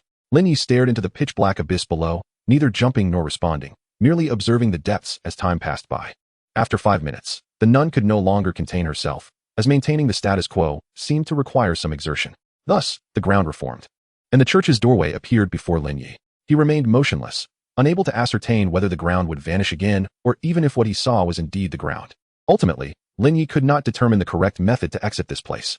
Was opening the door the way out, or was jumping down the proper course? How should he jump down? Furthermore, even if he left this place and entered another church, without faith in a deity, it would be challenging to end the simulation. This seemed to offer an opportunity. Hence, Lin Ye resolved to take the risk. He locked eyes with the nun, spread his arms, and fell backward into the abyss. Head down, just as the nun had. Since you won't let me leave, I must draw closer. The nun could not help but admire Lin Ye's courage and fortune. Indeed. Below lay the exit, but one must leap backward to escape. Many had visited this church, yet few dared to jump into the void.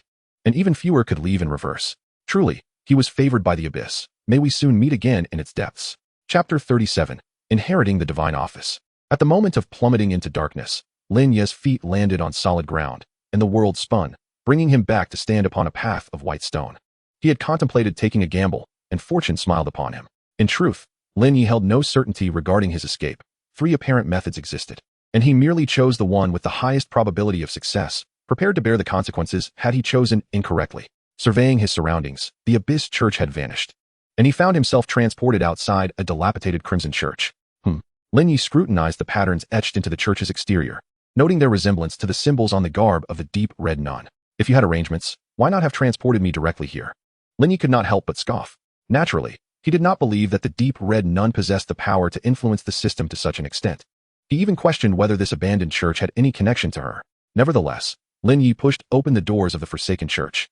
The interior was scarcely better than the exterior. One wall had entirely disappeared, while the remaining walls were overrun by crimson and black flora. There was no breeze. Yet these plants quivered gently, resembling a series of worms crawling across the surfaces. Several shattered benches were scattered across the church's center, and upon the foremost bench sat a grotesque creature. It appeared as a chaotic amalgamation of flesh and blood, with numerous bloody tendrils protruding from its form. As Lin Ye approached the creature, he could not discern its rank among aberrant beings. With his current physical condition, he would not stand a chance against any rank, and thus he prepared himself for a restart. Hello. The creature spoke unexpectedly politely, its voice melodious, reminiscent of a young woman's. Hello. Having passed through the previous churches, Lin Ye had garnered some understanding of this place, so he refrained from rushing to speak. This is a church devoid of deities. I cannot escort you out. You may leave now, the creature stated quite bluntly. Then what are you doing here? Lin Ye seated himself beside the creature, finding this place significantly safer than those with deities. Do you know? The absence of a deity means I am unbound, which means I could slay you at any moment. The creature did not respond to Lin Ye's inquiries nor made any move against him. It merely wished to be undisturbed. The deep red nun brought me here. Do you know what she wants from me? Lin Ye decided to be straightforward, as was his nature. Are you certain? The creature suddenly adopted a serious tone, its elongated tendrils encircling Lin Ye, while the plants on the walls stirred slowly, resembling rhythmic breaths and heartbeats. I am certain. Lin Ye was prepared, ready to take his own life at any moment. Very well, you are to inherit the divine office and become the deity of this church, the creature stated decisively. Are you jesting? Lin Ye was momentarily at a loss for how to react. He could not fathom associating himself with divinity. A deity serves as a beacon in the spiritual realm. Our deity has been devoured by the abyss, thus necessitating a new one, allowing the beacon to re-emerge. And perhaps our deity may return from the abyss. I do not know why the nun chose you as the new deity, but I respect her choice, for she was once the closest to divinity. The creature refrained from needless verbosity or convoluted theories, succinctly conveying their purpose. What must I sacrifice, and what shall I gain? Provided the price was right, Lin Ye was amenable to acquiring a new position. You are familiar with runes, yes? Should you inherit the divine office, you will gain access to a systematic knowledge of runes, even knowledge beyond the runes themselves. As for the cost, the divine office itself is the price. You will become the beacon, unable to worship any other deities. Moreover, since the deity has been swallowed by the abyss, the divine office is naturally tainted. However, given your existing connection to the abyss, this detail is not of great significance. After stating this, the creature gazed at Lin Ye, awaiting his decision. How could the taint of the divine office not be significant? Lin Ye challenged. Once you exceed a certain threshold of contact with the abyss, only by becoming a deity can one resist its encroachment. This is unrelated to time, distance, or dosage, but solely pertains to mental will. Of course, some powerful relics and certain entities can also hinder this encroachment. The creature cast a glance at Lin Ye, implying further, you are fortunate, but such luck will not persist. I agree. Lin Ye did not believe the system would shield him indefinitely. The door to the abyss lay upon the walls of the sanctuary, and one day he would have to take control of that door himself. Furthermore, from the creature's description, it appeared that divinity was akin to a profession endowed with its own system of runes, akin to a class change to deity. Excellent. The transaction is complete. The creature tore open its own flesh, extracting a radiant particle of light and placing it above Lin Ye's head. The particle flowed into Lin Ye's body like liquid. He felt nothing, as though the particle did not exist at all. Is that all? Lin Ye felt deceived.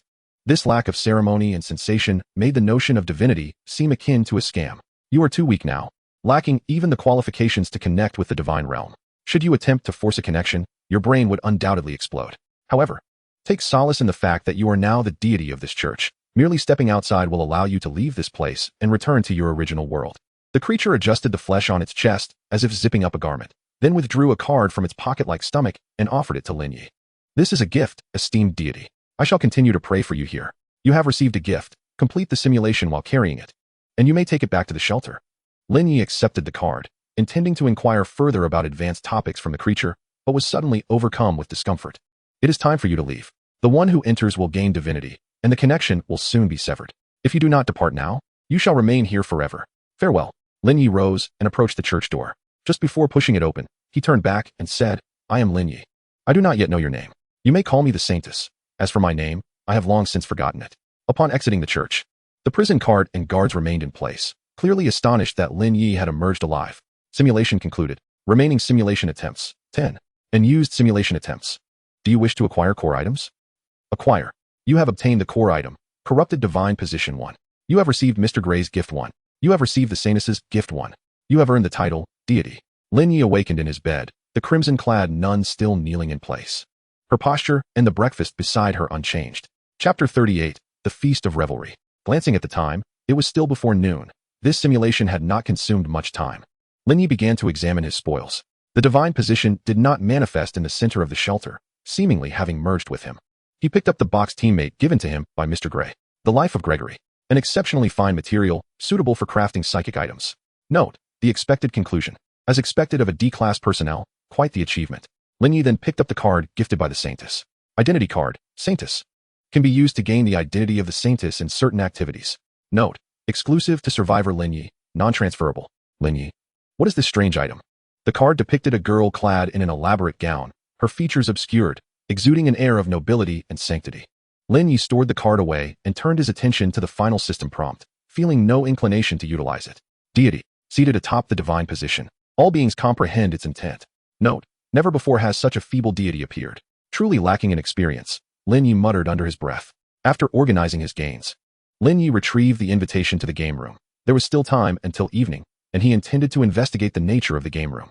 Though it was a safe zone, he decided to bring his equipment just in case. Fully armed, with his backpack securely fastened, Lin Ye activated the invitation. Upon its use, the invitation vanished, as did Lin Ye, fully equipped. The game room was not a single chamber, but a vast arena composed of numerous game rooms, each hosting a distinct game. Participation in each game required a ticket, which could be a red coin, a psychic item, or even the survivor themselves. Winning the game would allow one to reclaim their ticket and receive game rewards. Lin Ye was not the only survivor present. Given that the region boasted tens of thousands of inhabitants, it was inevitable that others had also received invitations. Upon observation, Lin Ye noted that the survivors in attendance were primarily those with whom he had previously traded, belonging to the most adept group in the community. Numerous game rooms existed, and at this hour, few survivors had obtained and used their invitations. Lin Ye made no effort to engage with others, and thus, no one recognized him as Lin Ye. Survivors could exit the game rooms at any time, and there was no strict time limit. However, prolonged inactivity would result in being teleported back to the shelter. Lin Ye settled at a blackjack table, where the ticket was any number of red coins, and victory would yield an equivalent amount of red coins in return. He placed his ticket on the table, having little fondness for gambling. Such card games suited him well, allowing him to play for an entire day with just one red coin. Of course, Lin Ye did not intend to squander so much time here. After completing his 2 psychic cycles for the day, he would return to the shelter to continue his research on runes. The psychic concentration in the game room was average, and Lin Ye spent nearly 2 hours completing 2 cycles, during which he won 54 red coins. Although he wasn't fond of gambling, Lin Ye proved to be quite adept at card games. The room's host was a masked woman dressed provocatively, who throughout the game urged Lin Ye to raise the ticket stakes. He remained focused on his cycles and ignored her. Subsequently, her tactics became noticeably more aggressive. Yet they had little impact on the outcome. As long as he refrained from raising the stakes, Lin Ye was assured victory. It was a win-win situation. He completed his daily cycles while also earning some pocket money. Just as Lin Ye was about to collect his tickets and leave, much to the host's chagrin, a voice called out to him. "Sir, do you require a game room access card?" The speaker was a handsome young man dressed in a servant's attire. "What distinguishes an access card from an invitation?" Lin Ye inquired. "An access card can be used multiple times, and certain special games require an access card to participate," the man replied with a smile. "How may one obtain an access card?" Lin Ye asked, though he was not particularly interested in special games. He simply needed to come here daily for his psychic cycles. Here in the game room, naturally, one plays games. The man's smile broadened, seemingly pleased with Lin Ye's response. Lin Ye reciprocated with a similar smile, before promptly departing the game room. He was not compelled to absorb psychic energy exclusively within the game room. When the potential costs far outweigh the benefits, a transaction becomes untenable. Thus, Lin Ye chose not to waste any more time. Upon returning to the shelter, he found the nun still kneeling in silence. "You have received a game room access card from the servant." "Heh." Lin Ye glanced at the system description of the access card. Game room access card. Using the access card allows entry into the game room. Note: only VIPs of the game room may obtain access cards. It is a symbol of status. Storing the access card away, Lin Ye resumed his study of protective runes, retrieving the black robe from the clutter and attempting to etch protective runes onto it. The black robe was a psychic material capable of withstanding runes. Having previously discarded it as refuse, it was now repurposed. The shelter lacked psychic energy, so Lin Ye could only utilize the energy within the crystals to outline the runes. Although the energy was chaotic and unsuitable for absorption, it was perfectly adequate for rune engraving. Initially, the rune etching did not proceed smoothly. Employing runes and etching them onto items required entirely different techniques. After several failed attempts, Lin Ye finally succeeded in inscribing a protective rune onto the black robe. Upon testing, he discovered that by infusing energy into the rune, he could trigger a protective barrier, though it would dissipate after a single activation. Lin Ye inscribed the rune once more, then used a dagger to cut away the fabric bearing the rune. Simple protective item. Can be activated with psychic energy to generate a protective barrier. Expires after 1 use. Note: can add, must be accurate information related to the item. Can I add a note? Lin Ye pondered, then appended a note. Simple protective item. Can be activated with psychic energy to generate a protective barrier. Expires after 1 use. Note: created by Lin Ye. Before the evening activities commenced, Lin Ye devoted himself to studying the runes. The black robe has been torn into fragments. Though he faced numerous failures throughout the process, he nonetheless succeeded in crafting over a dozen rudimentary protective items. Nighttime activities commence. Tonight's event, the Revelry Feast. Would you like to participate? 9:59. Although Lin Ye was already aware that other nighttime activities existed, he did not expect to encounter one so soon. Surely, they won't have an event each day for the remaining 4 days? Lin Ye harbored a strong premonition that this possibility was quite high. Upon opening the group chat, it was already buzzing with excitement. Another new activity? Where's the esteemed Linda? Does anyone have information about this event? Chapter 39, The Frenzied Date. Lin Ye, I am uncertain about the specifics of this event, but I currently know of 4 types: maze exploration, the Revelry Feast, site missions, and the War Front. I suspect that for the final 4 days, there will be 1 event each day, though this is merely my conjecture. Does that mean there will be no maze exploration? The War Front? That seems perilous. If it's dangerous, then we simply 1T go. That's true. What shall we do about this event? I haven't gathered enough materials to upgrade my shelter yet. I am just one short. I could participate in the upcoming site missions. I want to take a chance. Even if I manage to acquire the materials for an upgrade now, what about later? If I refrain from participating in nighttime activities, I will inevitably be eliminated by the system. You're right. I will take a chance as well. I'll just take it day by day. Lin Ye, I've crafted a batch of protective items. Since they are experimental, I will be offering them for free in the trading area shortly. Feel free to grab one, and remember to DM me your feedback afterward. Lin Ye, because these are free experimental items. I will not be held responsible for any issues that may arise. Please use them with caution. Having said that, Lin Ye posted the dozen or so rudimentary protective items in the trading zone. The esteemed one has come up with something new again? Damn, I didn't manage to grab any. Haha, I got one. This is the speed of a single person for 30 years. Damn, the network is lagging. What the heck? Do you think this is a school network? I've never experienced system lag before. Quite fortunate, as I happen to lack protective items. Share the system introduction so we can take a look. Rudimentary protective item. Click to reveal. Holy smokes. The esteemed one can already craft psychic items. You're impressive. Lin Ye, please help me test these out. If they prove effective, I'll gather more materials to create additional ones. Received. Received. I'm off to confront a first-tier aberration. Did you all manage to grab any? Just sitting here saying received? Lin Ye chose to join tonight's activity, donned his equipment, and sat at the edge of his bed, waiting for the countdown to conclude. Unfortunately, there were no small animals to pet tonight. 001. 0000. The revelry commences. Go do whatever you desire. In this night and place, there are no rules. The only limits are those of your inner principles. Embrace the world in flames and revelry, or bring about your own destruction. Lin Ye awakened upon the circus stage, which was devoid of both performers and audience. Bright lights glaring down upon the emptiness. Exiting the tent, he found himself in a desolate amusement park, with towering buildings in the distance. This was but a corner of some city. What incredible luck. I've stumbled upon a lowly creature that hasn't even reached the first tier. Are you a lowly being chosen by the system, or merely an idiot hoping for good fortune? A humanoid creature with a bird's head entered the amusement park. A malicious grin plastered across its avian face as it approached Lin Ye step by step. As the distance between them closed, Lin Ye silently adjusted his breathing, preparing himself. The bird-headed creature possessed 2 aberrant organs, but its level of mutation was average, inferior even to the last brainless one in the robe. Nevertheless, to guard against any hidden tricks it might possess, such as runes, Lin Ye maintained a vigilant psychic awareness of its every move. The bird-headed creature, however, approached Lin Ye without a hint of caution, swaggering forward. You're getting too close. The invisible blade cleaved through psychic energy, while the tangible blade sliced through flesh. Before the words could fully escape his lips, the bird-headed creature collapsed, its 2 aberrant organs severed. Enemy defeated. All items from the enemy enter the loot space. After the revelry feast concludes, the loot will be transported to the shelter. Acquired revelry elixir X1. The corpse of the bird-headed creature vanished, leaving nothing behind. So, this is indeed a feast. Lin Ye sheathed the crimson blade at his waist and picked up the vial on the ground. It was a semi-translucent orange-red potion, about 200 milliliters in volume, glowing with an orange luminescence. Only within the shelter could one view item information, hence Lin Ye was unaware of the potion's effects. Stowing the elixir away, Lin Ye made his way beneath the Ferris wheel, the apex of which marked the highest point of the amusement park. Finding the control panel, he pulled the lever, and the towering steel wheel began to rotate slowly. Lin Ye boarded the Ferris wheel, despite its frequent appearances in various works. This was his first time experiencing such a contraption. And he was alone. This 1T do, riding the Ferris wheel alone is rather pitiful. Xiao Yi suddenly spoke up. At some point, Xiao Yi had taken the seat opposite Lin Ye. How did you end up here? Is this the realm of the mind? Though he didn't express it outwardly, Lin Ye felt a sense of joy at encountering a friend in such a place. Not yet. This is the revelry feast. And naturally, anything is possible.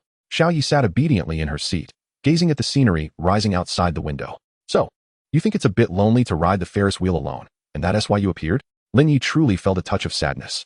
He had conjured an imaginary friend who resembled him to accompany him on the Ferris wheel. No, I wanted to come and keep you company. Xiao Yi stood and moved to sit beside Lin Ye, resting her head on his shoulder. Lin Ye gazed out at the city, quietly memorizing its layout. The serene atmosphere granting him a long-lost sense of tranquility. The academy, the commercial street, the hospital, the underground waterway, the theater, the city center. The library. These locations were fraught with danger, yet one must choose a place to occupy and endure until dawn. Xiao Yi closed her eyes, softly murmuring in Lin Ye's ear. Do you have any suggestions? Lin Ye favored the library and the theater, disliking the hospital and the underground waterway. Yet he was willing to heed his friend's counsel. The library is nice, but the theater pairs better with this feast. Rather than offering practical advice, Xiao Yi was more concerned about Lin Ye's feelings. She was no ordinary child. Then let us go to the theater. Should we go now? Or wait until dawn approaches? Lin Ye rarely trusted others, but he felt a slight inclination towards this other version of himself. Let us go now. The venue will become your nest, and the longer you occupy it, the higher your chances of survival. Xiao Yi produced the revelry elixir from Lin Ye's possession. Taking a small sip. Oof, that tastes terrible. Sticking out her tongue, she fed the remaining potion to Lin Ye. Lin Ye did not refuse. Since the system had provided the elixir, he must choose whether to drink it or not, and now Xiao Yi had made that choice for him. As the potion entered his system, even before he could discern its flavor, an irresistible rush of exhilaration coursed through every cell of Lin Ye's body. Hee. Lin Ye involuntarily chuckled. The fervor ignited his nerves, setting his entire being ablaze. Strangely, this fervor did not impair his cognitive abilities. Rather, it sharpened them. Well then, I shall take my leave for now. Xiao Yi stood and bid farewell to Lin Ye. You aren't coming with me? Lin Ye also rose to his feet and inquired. It's not yet my time to make an entrance. A lady must prepare ahead of time. Rest assured. Once the date begins, I will not withdraw midway. The Ferris wheel completed its rotation, and Lin Ye exited the cabin, concluding his first ride experience. Chapter 40. The drama unfolds. Lin Ye sprinted through the deserted city, as the theater was not far from the amusement park, which was one of the reasons he favored it. His body felt increasingly heated, and his mind clearer than ever. Lin Ye sensed a level of lucidity he had never experienced before in his life. This prompted him to contemplate the protective and cutting runes. Aspects that had previously eluded his understanding now swiftly crystallized in his mind. The spiritual energy coalesced around Lin Ye. The concentration of spiritual energy in this city vastly surpassing that of the Red Maze, and it was remarkably easy to manipulate. A first-tier mutated creature, resembling a spider, charged towards Lin Ye from around the corner. Without even drawing his blade, a protective barrier imbued with spiritual energy materialized before him, causing the arachnid monstrosity to collide fatally with the barrier. It seemed somewhat disoriented. Was this due to its mutated nature? Or perhaps, without further contemplation, Lin Ye continued to ponder the runes as he made his way to the theater. Along his path, he was beset by various bewildered creatures, all of which met their demise upon crashing against his spiritual blade, much like the spider creature before them. The loot space proved remarkably convenient, alleviating the immediate need to manage spoils and eliminating concerns about insufficient carrying capacity. Alas, he still had to address the spoils upon returning to the refuge. How he wished for a one-click solution to manage them. Lin Ye mused, unsatisfied. He pressed on until he reached the theater, a semicircular edifice teeming with artistic elegance. Outside the theater, Lin Ye finally encountered an opponent whose perception was not so feeble. The adversary, a robust man clad in a black robe, bore a resemblance to figures Lin Ye had seen before. Neither spoke a word. The moment they crossed paths, combat was already underway. The burly man lunged at Lin Ye with astonishing speed, wielding a heavy sword that he swung towards Lin Ye's head from 5 meters away. With a resounding crash, the sword, suffused with spiritual energy, struck Lin Ye's protective barrier. Rather than absorb the impact, Lin Ye inclined the barrier, deflecting the sword towards his left side.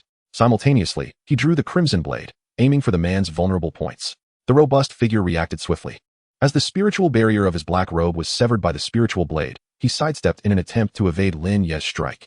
However, Lin Ye had anticipated this maneuver, and given that the heavy sword had been directed leftward, it was highly probable his opponent would evade to the right. Thus he aimed the crimson blade accordingly. The strike cleanly severed the man's left hand, which had been raised to block, before slicing through his abdomen. The frenzied spiritual energy obliterating his mutated organs within. The man's lifeless form vanished, and Lin Ye sheathed his blade, stepping into the theater. Inside, the theater boasted a 2.5-tiered, semicircular seating arrangement, with an impressive ceiling height and the stage shimmering under the glow of overhead lights. Lin Ye ascended the stage step by step, standing at its center while continuing to contemplate the protective and cutting runes. The effects of the euphoric elixir were remarkably potent. Questions that would typically require extensive deliberation now resolved themselves with ease, and chaotic knowledge arranged itself organically within his mind, as if participating in a celebration of its own. Producing a basic rune collapse card, Lin Ye activated it, allowing a torrent of knowledge regarding collapse to inundate his consciousness. Yet, this influx bore no adverse effects.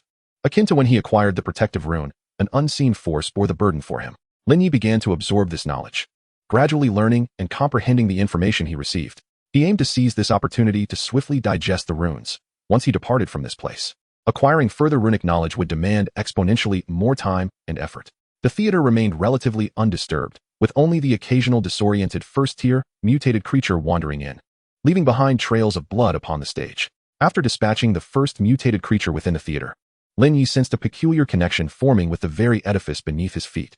With each creature he eliminated within the theater, this connection deepened, which likely explained why Little Knight had urged him to arrive here promptly.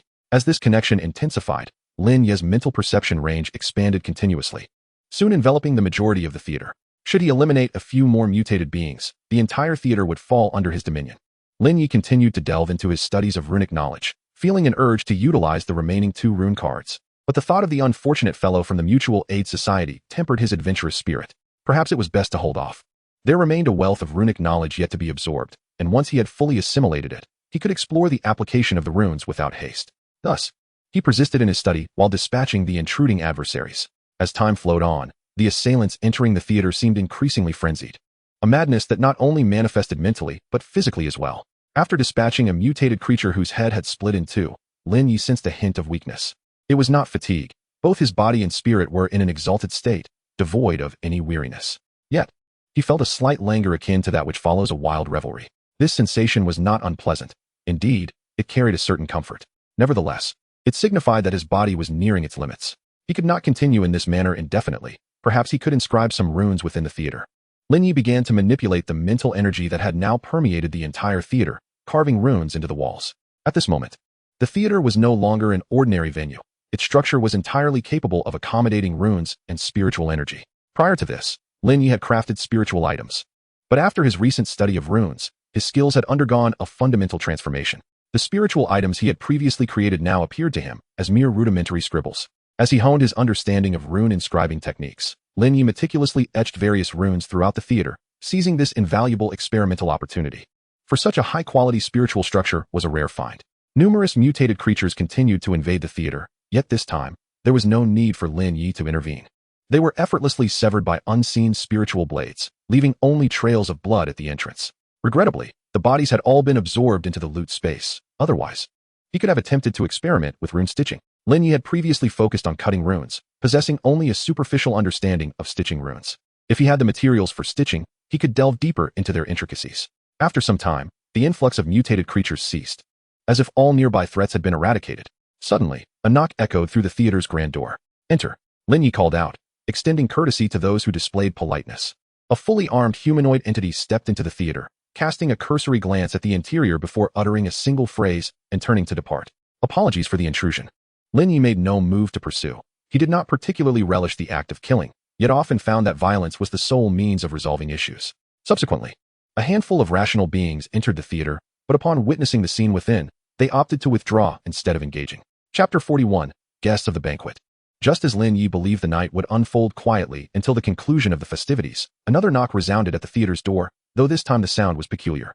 The material of the knocker distinctly different. "Enter," Lin Ye beckoned. A massive, corpulent brown insect squeezed its way into the theater. Had the entrance not been sufficiently wide, it might have struggled to enter. The giant insect only managed to push its head through the threshold, with its bulk remaining outside. Its body was marred by numerous wounds that appeared to be in the process of healing, suggesting it had recently emerged from a fierce battle. The giant insect surveyed the surroundings with satisfaction before speaking. "This place is satisfactory. Begone, and I shall grant you your life."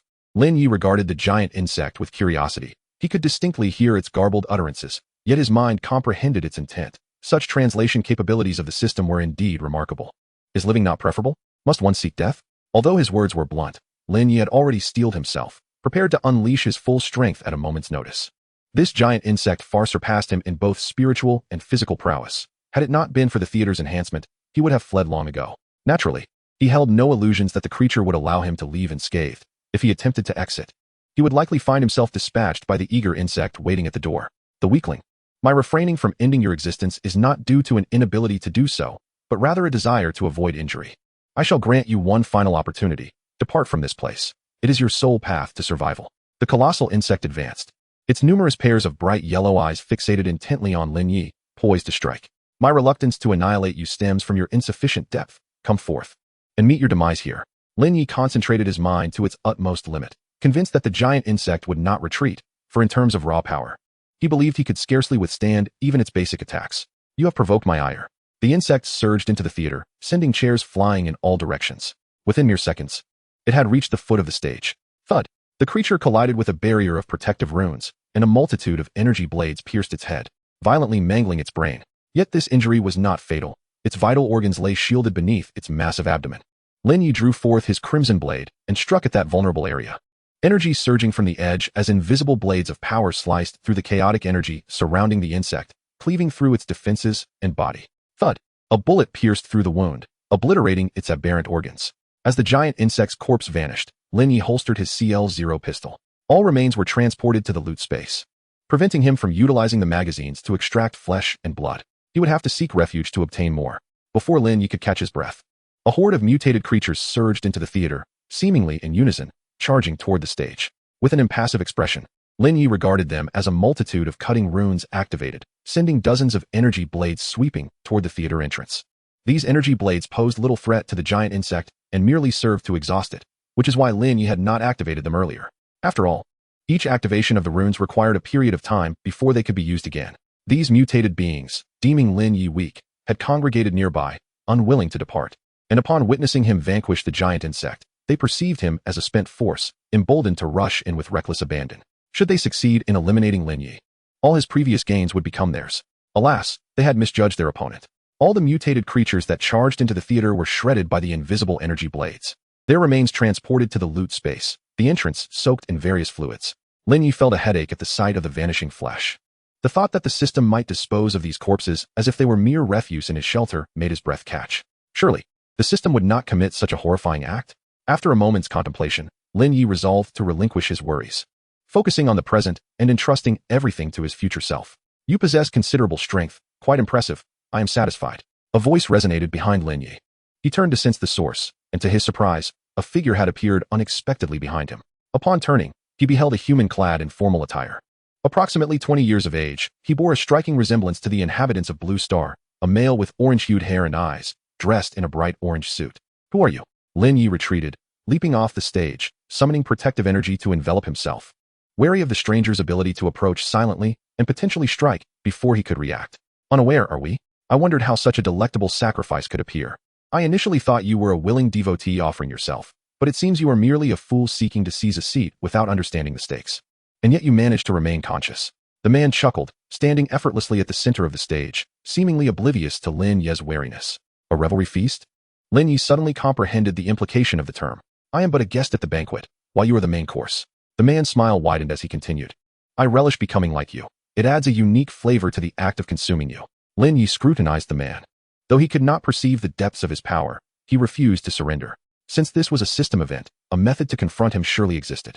Well, I believe we have spoken enough. The revelry feast must commence. Before the man's words could fully resonate, a snow-white arm pierced through his chest, clutching an orange-hued crystal.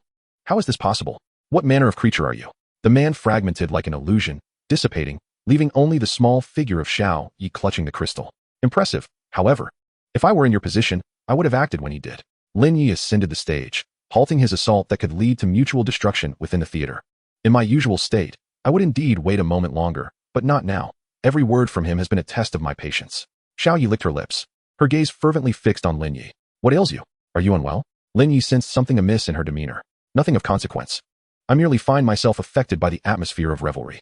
Xiao Yi's cheeks flushed slightly, yet her tone remained remarkably calm. Is it the influence of the revelry potion on your psyche? Have you borne the burden for me? Lin Ye quickly deduced the correct answer. For me? It is of little significance. At worst, I feel slightly euphoric. Xiao Yi crushed the crystal, a tremendous wave of mental power merging with the theater, causing Lin Ye's mental strength to expand once more, and the theater underwent a transformation. If the theater were to be considered a seat, they now occupied the highest point in the city, towering above all other seats. The finale of the banquet must involve some performance on stage. Shall we dance? Xiao Yi suddenly proposed. I cannot dance. Lin Ye replied, slightly embarrassed. Neither can I, but that matters little. The fervor of spirit and body was made for such expressions. Xiao Yi asserted. Chapter 42, Seeds of the Mind. This marked Lin Ye's inaugural experience with dance. Just as Xiao Yi had indicated, amidst the atmosphere of revelry, the distinction between knowing and not knowing lost its significance.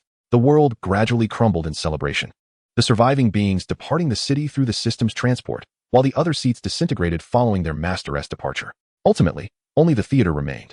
A plethora of errant mental energies coalesced within the theater, and Lin Ye could feel his own mental power continuously augmenting. So this is the realm of the mind? Lin Ye curiously sensed the changes around him, deepening his understanding of the collapse runes. This is the boundary between fantasy and reality, and indeed, the distinction between spirit and matter is not as clear-cut as it seems.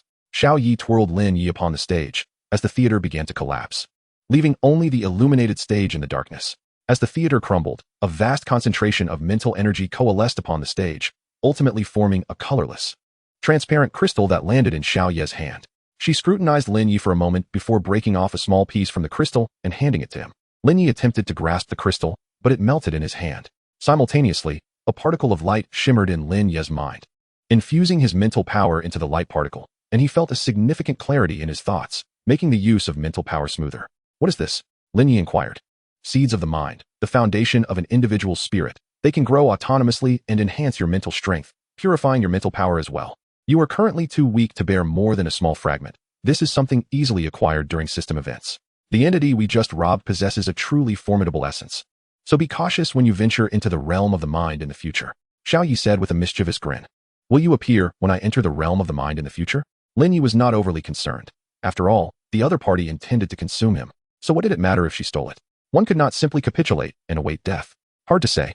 This occurrence was due to the unique nature of the revelry feast. As long as conditions are met, participation in the revelry is possible.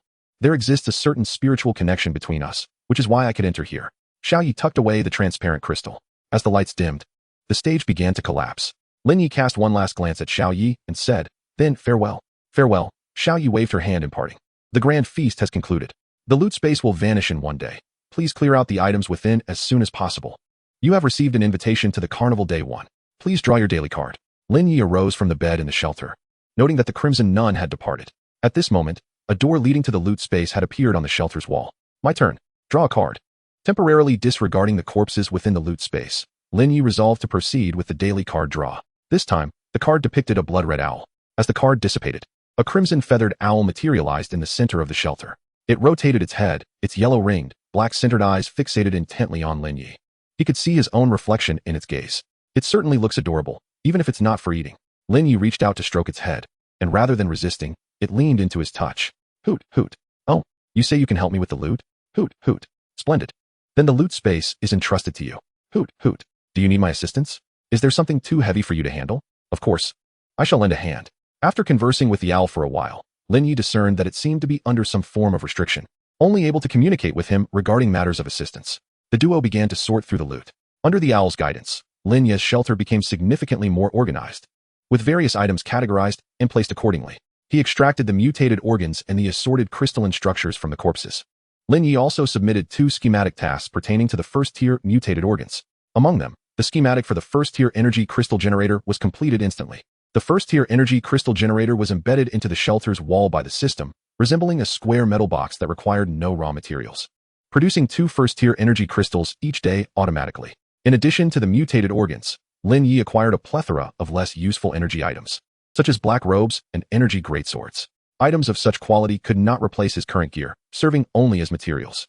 Under the owl's direction, Lin Ye also harvested many parts from the corpses that could be used as crafting materials for energy items. The remaining corpses were not wasted either. Aside from replenishing ammunition for his CL0 handgun, Lin Ye chopped most of the bodies into chunks, listing them in the trading area for 10 red coins each. Chunks of first-tier mutated creature corpses, rich in nutritional value, edible. Note, best not consumed raw. The remaining corpses, Lin Ye intended to use for practicing rune stitching. After organizing the loot space, Lin Ye checked the system notifications. Invitation to Carnival Day. Using this will allow participation in the next Carnival Day. Note, only issued to the survivors who lasted the longest in the grand feast. Stowing away the invitation, Lin Ye had no intentions of participating for the time being. If it weren't for Xiao Yi, he might not have survived until the end. The Carnival Day would undoubtedly be more perilous, and he lacked the qualifications to partake. Do you eat? Hoot, hoot. Then never mind. Lin Ye began preparing breakfast for himself, pouring some hot water over the abyss egg and the alien egg. Hoot, hoot. Why are you pouring water? Water is the source of life. I wish to try hatching them. To simulate a warm environment, I poured hot water. Can you hatch eggs? Hoot, hoot. You say they require the flesh and blood of mutated creatures? Very well, since I've acquired quite a bit this time. Does it need to be heated? Hoot, hoot. All right, I shall give it a try. Lin Ye retrieved some flesh from the loot space and poured it over the abyss egg and the alien egg, adding a bit more hot water. Is this sufficient? I hope something cuter hatches. Please don't let it be an actual alien. After finishing his breakfast, Lin Ye opened the group chat to begin eating. 70877510000000. How terrifying. So many have perished. I'm glad I didn't go. Honestly, if I hadn't drunk that bottle of carnival potion, I could have just hidden in a remote place, and no one would have sought me out. My mind was in disarray. Of course, I wouldn't go looking for anyone. Didn't the system notify us? Is there really someone brave enough to drink that stuff? Huh. You received a system notification for the carnival potion? I didn't get one. Oh, esteemed one upstairs. After identification. You survived after drinking the potion? Impressive. Nonsense. I wouldn't dare drink that potion whose name I barely know. Chapter 43. The Cruise Adventure. Impressive, truly worthy of being called esteemed. If it were me, I wouldn't dare drink it either. Have you checked the trading area? Lin Ye listed a batch of first-tier creature corpses, each for just 10 red coins. It appears that esteemed one reaped quite the harvest this time. Speaking of which, didn't esteemed one send a batch of energy items previously? How effective were they? I can only describe it with 2 words, utterly remarkable. If it weren't for the energy items gifted by esteemed one, I wouldn't have made it back this time. Please elaborate. I was ambushed by a scoundrel, likely another Blue Star inhabitant. They tossed a grenade where I was hiding. And I was startled. Instinctively, I used the protective item from esteemed one, and to my astonishment, I was unharmed. The assailant thought I was dead and didn't check on me. After a series of complex maneuvers, I managed to take them down. So it was old Lou. No way. A grenade could be blocked. Brother, that's energy protection. Ordinary gunpowder weapons can't penetrate it at all. The items gifted by esteemed one are of high quality. I didn't manage to grab one last time.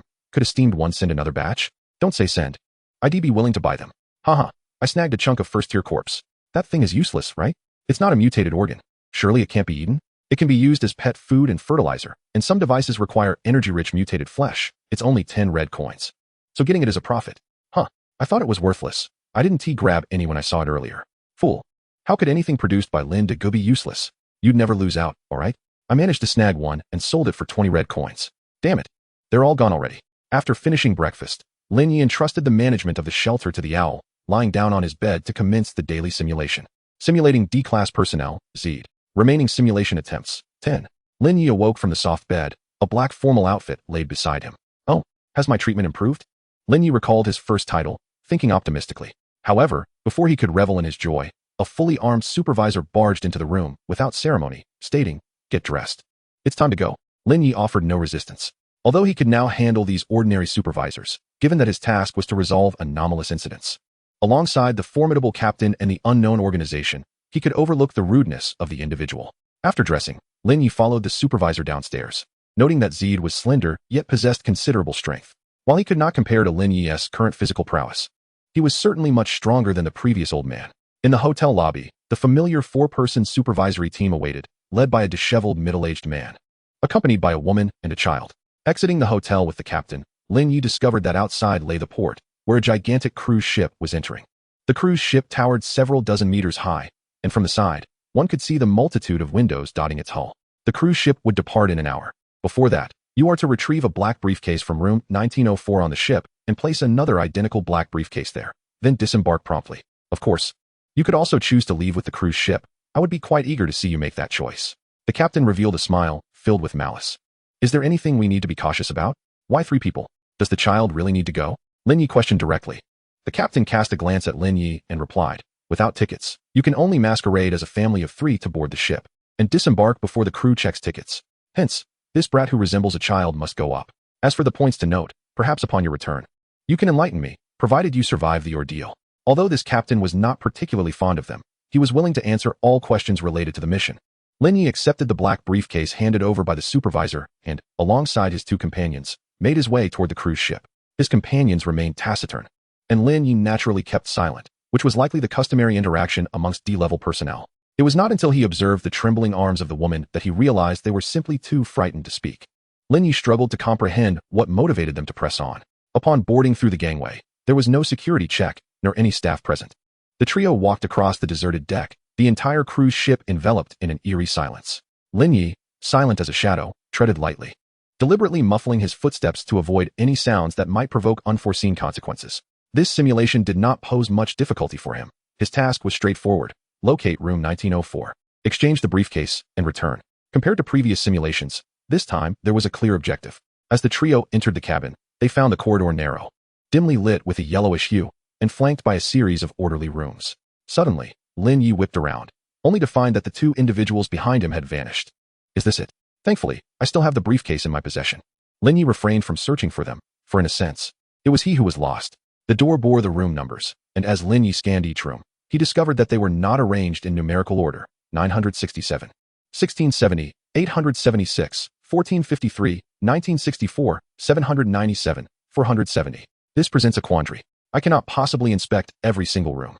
Reaching the end of the corridor, Lin Ye found no passage to other areas, only room 1346. Surely not.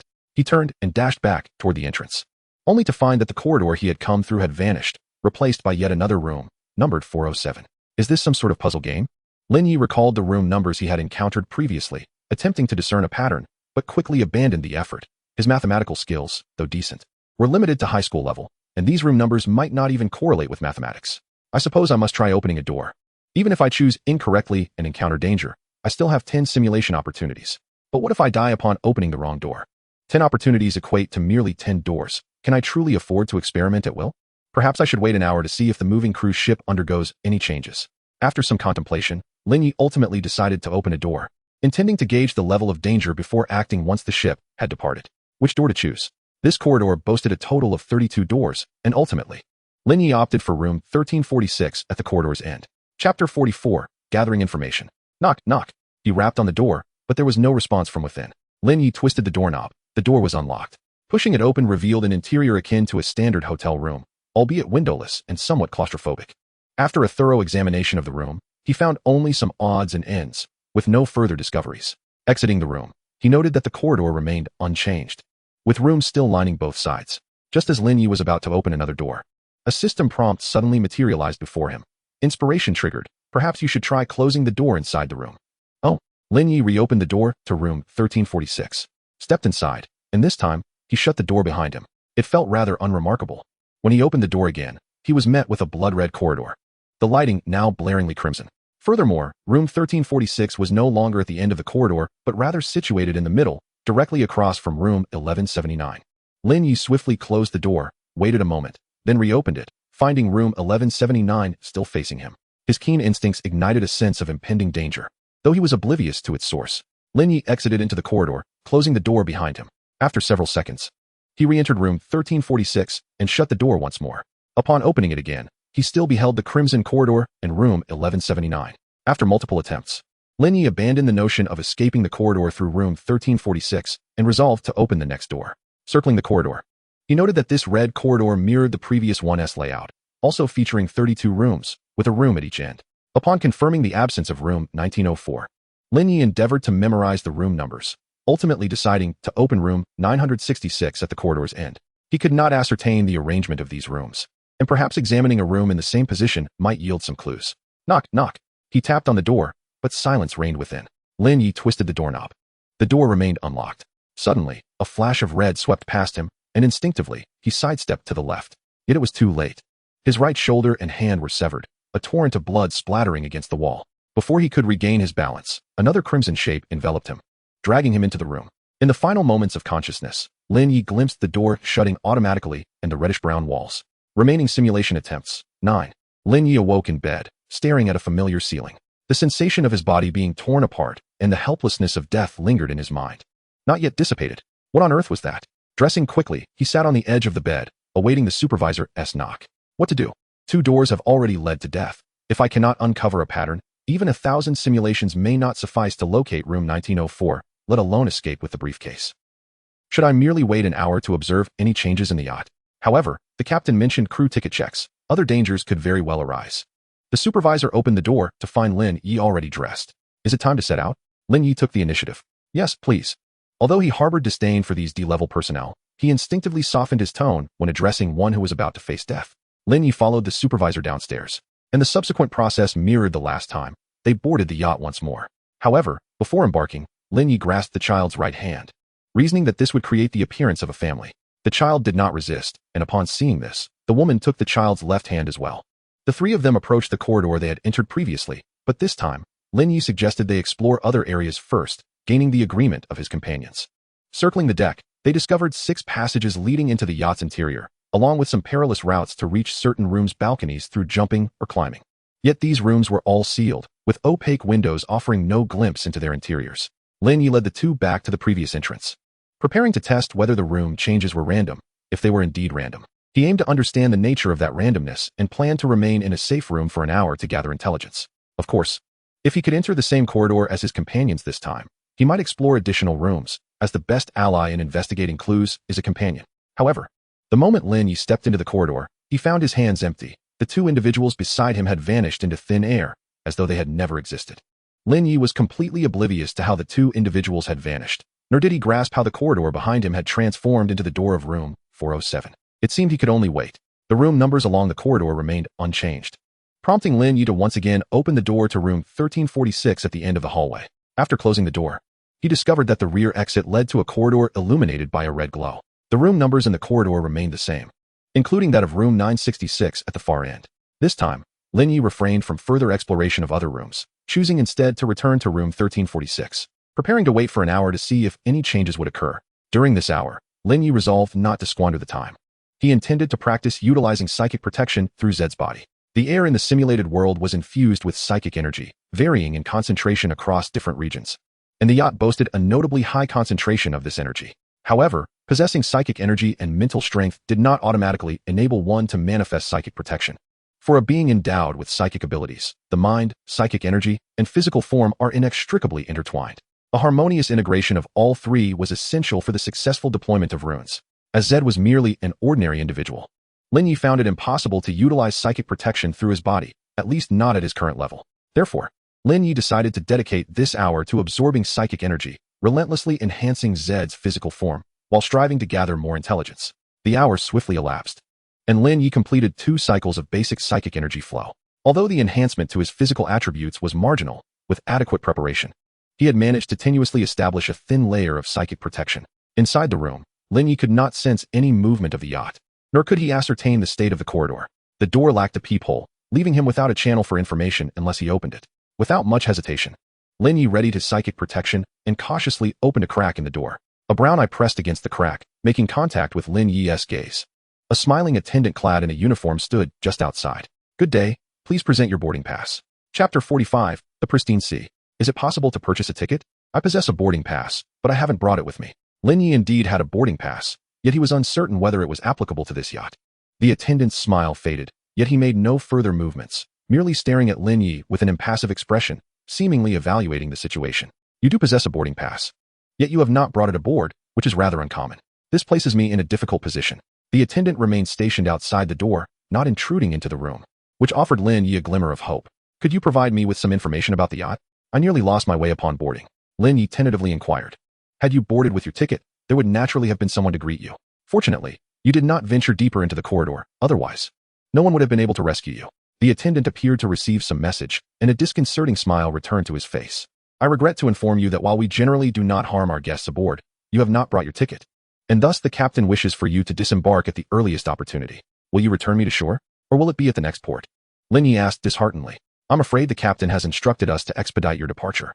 The attendant did not enter the room, merely gesturing for Lin Ye to exit. Subsequently, Lin Ye stepped out of the room, walking down the corridor.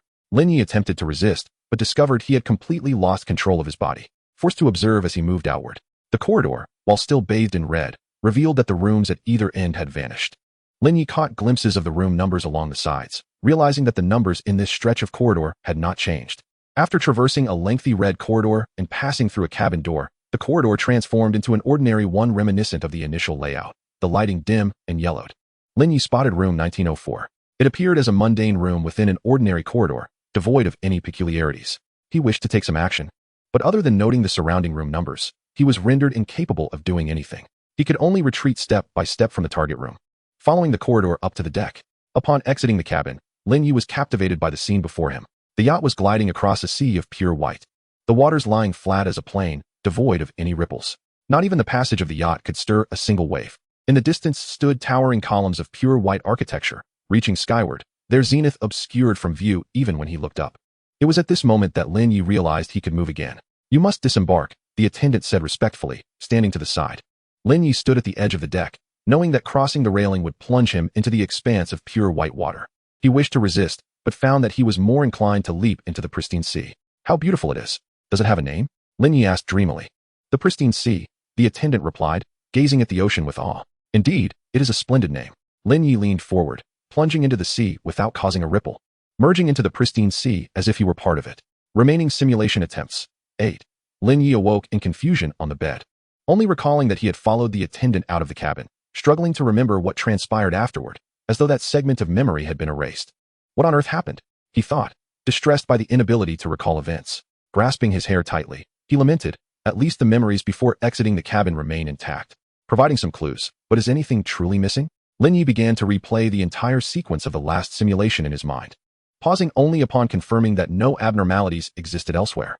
It became evident that he could not afford to wait until the ship set sail. Otherwise, the potential for this memory loss to affect the entire simulation loomed large, and the attendant could not resolve this issue. Lin Ye dressed and descended with the supervising personnel, pondering how to proceed in this simulation. Before long, the trio reboarded the yacht. This time, Lin Ye opted for a new entrance, as the previously explored corridor had yielded scan information, merely leading to a room that connected to the red corridor. This effectively eliminated one room from the 32, rendering a change of corridor inconsequential.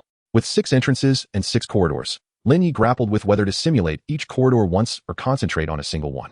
Before entering, he tied the 3 garments together. Though it felt futile, yet he reasoned that attempting it wouldn't consume much time. As before, Lin Ye ventured alone into a dimly lit, enclosed corridor. After a circuit, he encountered the same 32 rooms, notably absent of room 1904. This time, Lin Ye chose to open room 987 at the entrance. It was an ordinary standard room, presenting no danger or oddities. Upon closing the door, the corridor remained silent. Lin Ye opened the door again, discovering that the exterior still resembled an ordinary corridor, with room 1441 directly across from him. After another circuit through the corridor, he found no trace of room 1904, nor any previously encountered rooms apart from room 987. Lin Ye then opened room 1603, located in the direction of the entrance. Inside was another standard room, devoid of threats. After entering, Lin Ye closed the door, then opened it half a second later to reveal a corridor illuminated by a red glow. Damn it, is there absolutely no pattern? Or is there some hidden rule I have yet to uncover? Lin Ye tugged at his hair as he entered the red corridor, completing a circuit yet again without discovering any familiar room numbers. Was he left with no choice but to open doors at random? Trapped within this corridor, Lin Ye realized that unless he opened a new door, he could not escape, and time was running short. Once the yacht set sail, the attendant would find him and usher him onto the deck to undergo some form of amnesia event. What was he to do? No matter how he pondered, Lin Ye could not discern any pattern among the room numbers. He was not a mathematician capable of calculating formulas in his mind, nor did he possess any innate sensitivity to numbers. If it weren't for his sufficiently high mental fortitude, he wouldn't even be able to memorize those figures. Perhaps the information was inadequate, or perhaps there was simply no pattern. The rooms could be entirely random. Lin Ye ultimately relinquished his thoughts, dismissing the chaotic numbers in his mind, and casually pushed open the door before him. Since boarding the ship, Lin Ye had begun to absorb spiritual energy for circulation. With the experience gained from the previous simulation, coupled with his reckless consumption of spiritual energy, he swiftly completed another cycle this time. However, the protective barrier he had prepared proved ineffective, as the room within was merely an ordinary standard room. Phew, unfortunate. Lin Ye entered the room, and after shutting the door, he opened it again to find himself in a commonplace corridor. He hurriedly traversed the corridor, yet found no familiar room numbers. Once more, Lin Ye randomly selected a door, entered a standard room, and after closing it, opened it again. Outside was a crimson corridor. Chapter 46, The Black Corridor. Are you toying with me? You truly are something. Lin Ye stepped into the red corridor and began examining the room numbers, the red light illuminating each door as if to remind him that every opening was a gamble with his life. Fortunately, I possess 10 lives. Even a 9-lived cat cannot match my longevity. Preparing his spiritual protection, Lin Ye casually pushed open a door. This time, nothing assaulted him from within. However, the state of the room was rather ominous. The dark red walls and floor were covered with crimson fur, and at the center of the room stood a corpse, also cloaked in the same red fuzz. Should he enter or open another door? After some contemplation, Lin Ye quickly stepped into the room, reasoning that its lack of aggression meant he might not encounter danger merely by passing through. As anticipated, neither the fur nor the corpse attacked him, but when he attempted to reopen the door, he failed to exit promptly as planned. For outside lay a pitch-black corridor. No, to be precise, an abyss of darkness where nothing was visible. Not only was his sight obscured, but even his perception could not penetrate that void. Lin Ye could not ascertain whether there was a corridor beyond. He understood that he must venture into the darkness and open the door across from him. The room number shrouded from view, yet he hesitated before the encroaching blackness. The fear of darkness is an instinct inherent to humanity. It was only when the corpse behind him pressed against his back that Lin Ye plunged into the abyss. He attempted to grasp the doorknob across the way, but encountered nothing. If the corridor dimensions were identical, he should have easily reached the opposite door. Panicking, Lin Ye retreated, only to find that the room behind him had vanished. Was this what the attendant referred to as the deeper corridor? Squatting in the dark, Lin Ye groped his way forward. There was no distinct odor, and the ground yielded no sound upon his touch. In the absence of sight and perception, his sense of touch became his sole connection to this world. After crawling on the hard floor for 5 minutes without encountering anything, Lin Ye realized he could not continue in this manner. The disappearance of the room behind him signified it was time to adopt a different approach. Various forces could cause this phenomenon, yet they invariably pertain to space and spirit. If it were a spatial issue, it would be challenging to resolve. However, if it were a matter of the mind, Lin Ye began to concentrate, a particle of light shimmering in the darkness, illuminating his surroundings. At that moment, he was crouched in a black corridor, with the door to the room behind him ajar and a corpse stationed at the entrance. The door before him lay directly in his line of sight, the light particle flickering as it threatened to extinguish. Lin Ye lunged for the doorknob and, before being engulfed by the darkness, pushed open room 99. Tumbling into room 99, Lin Ye had no time to observe the environment. Nor could he turn around as he shut the door behind him.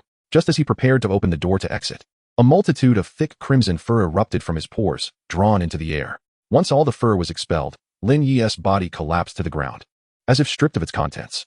It was then that he finally had the leisure to assess the room's condition, as there was no longer any urgency. Room 99 was a cubic space of blackness, with an indeterminate black spherical object rotating in the center, surrounded by the spiraling crimson fur that dissipated into the air. Lin Ye was uncertain whether to feel fortunate, for had he not been infested by the fur, he would now be the one being absorbed. Of course, aside from extending his life a tad longer, it made little difference. Waiting idly seemed a waste of time, although Lin Ye's essence had been drained. He did not succumb immediately, likely thanks to the red fuzz. He attempted to crawl out of the room, but discovered a peculiar gravitational force within. One that was slight, yet sufficient to prevent him from escaping. The sphere required some time to absorb the fur, and unwilling to squander any precious moments, Lin Ye crawled toward the sphere. Though he harbored some superfluous thoughts, they were minimal. After all, even lifting his hand proved arduous. Without the sphere's gravitational pull, he could hardly manage to crawl. Upon reaching the base of the sphere, he flipped onto his back, gazing up at the continuously rotating mass, and began inscribing collapse runes. He was uncertain of their efficacy, but it was undoubtedly better than awaiting his demise. Furthermore, for a system in perpetual rotation, perhaps a slight external force could induce its collapse. This marked Lin Ye's first practical application of the collapse runes, though Zid's body had proven less than useful. Following the frenzied feast, Lin Ye had gained a renewed understanding of the concept of collapse, thus enabling him to use it, albeit clumsily. Then, Lin Ye's own body began to disintegrate. Amidst the collapse, Lin Ye observed the rotating sphere, gleaning some new insights. Remaining simulation attempts, 7. Lin Ye climbed from his bed and dressed, preparing to venture into Corridor 3. With 7 simulation attempts remaining and 4 corridors yet to explore, he resolved to traverse each corridor once. Should he still fail to uncover a pattern, he might confront the organization, attempting to rely on them to decipher the elusive pattern he could not discern. To the organization, even his inquiries might not qualify as problems. However, this was an exceedingly perilous decision, for to the organization, he was an unreliable anomaly. They would likely prefer control and extermination over negotiation. Moreover, negotiation presupposed equality. No one would negotiate with the weak, and to the organization, Lin Ye epitomized weakness. Thus, he surmised that such a choice would not end favorably. Yet, he found himself bereft of alternatives. Thousands of rooms, arranged in chaotic disorder, each door opening could herald death. If he could not uncover a pattern, finding room 1904 would be impossible, let alone escaping the cruise ship within an hour. With resolve, Lin Ye followed the supervisors downstairs. As before, the 3 of them boarded the ship. Do you have any mathematicians on board? Or anyone afflicted by a mathematically related condition? Though he did not appear to be one, Lin Ye felt compelled to inquire before entering Corridor 3. I've never been to school, the woman replied, regarding him with curiosity. Since boarding, this man had seemed somewhat peculiar. I graduated from elementary school, but I can perform basic arithmetic, the young boy asserted, sensing Lin Ye's knowledge and eager to present his assets to avoid being abandoned. Oh, that is quite impressive. Stay close to me, don't go in yet. I'll enter to switch boxes. You two wait outside for me, Lin Ye exclaimed, tugging at his hair in urgency. It was only now that he realized the variables were not confined to merely the room numbers or the sequence of openings. They themselves represented the largest variables. If all 3 entered together, they would be allocated to different corridors. If each person constituted a variable, the arrangement of the rooms would become immensely chaotic, rendering even the most adept mathematician incapable of calculating it. This was the very reason he had been unable to discern the arrangement pattern of the rooms. Chapter 47. Once it is opened, it is truly opened? Damn, how could I have overlooked such a simple matter before? Lin Ye could hardly refrain from giving himself a slap, realizing that he had perished countless times for such an elementary reason. Is this what they call being blinded by one's own involvement? Lin Ye meticulously explained the perils of entering the cabin to the 2 companions, and after confirming that they would not cause any disturbances, he ventured alone into Corridor 3. Upon entering the corridor, before Lin Ye could even finish surveying all the room numbers, he received a system notification. Triggering inspiration, Gugu, this room feels promising. Observing the system prompt, Lin Ye remained silent, yet his mind was flooded with a myriad of thoughts. Damn, it turns out that without those 2 variables, I need not even possess mathematical skills or solve puzzles. I simply need to follow the system's guidance to advance. So the absence of prompts earlier was due to all rooms being dead ends? No wonder every door I opened led to either a red corridor or a black corridor. I questioned why the cruise ship required a family of 3 to board. It was evidently to heighten the difficulty. How utterly devious. Lin Ye pushed open the door, revealing a familiar, ordinary standard room. Upon entering and exiting, the adjoining corridor remained dimly lit and unremarkable. Just as he stepped out of the room, he received another system prompt. Triggering inspiration, Gugu, this room feels promising. Although I could deduce the pattern through my extraordinary intellect, it was undeniably more exhilarating to have it revealed to me. A small opening is still considered an opening. Thereafter, Lin Ye relied on the system prompts, repeatedly entering and exiting rooms. Although he encountered red corridors, the rooms he accessed posed no danger, until he opened a door and encountered a water blue corridor. This corridor was exceptionally clean and tidy, devoid of even a speck of dust. Triggering inspiration, Gugu, please maintain courtesy. The layout of the corridor mirrored that of others, comprising 32 rooms. Lin Ye took a stroll down the corridor, gently knocking on the door at the far end. There was no response, so he refrained from further knocking and proceeded to the opposite end of the corridor, where he tapped on the door. This time, the door opened promptly, revealing a room significantly larger than the previous standard rooms, likely a luxurious suite aboard the ship. The room's occupant was a humanoid creature with skin so pale it appeared translucent, resembling a human female yet adorned with numerous water blue tendrils.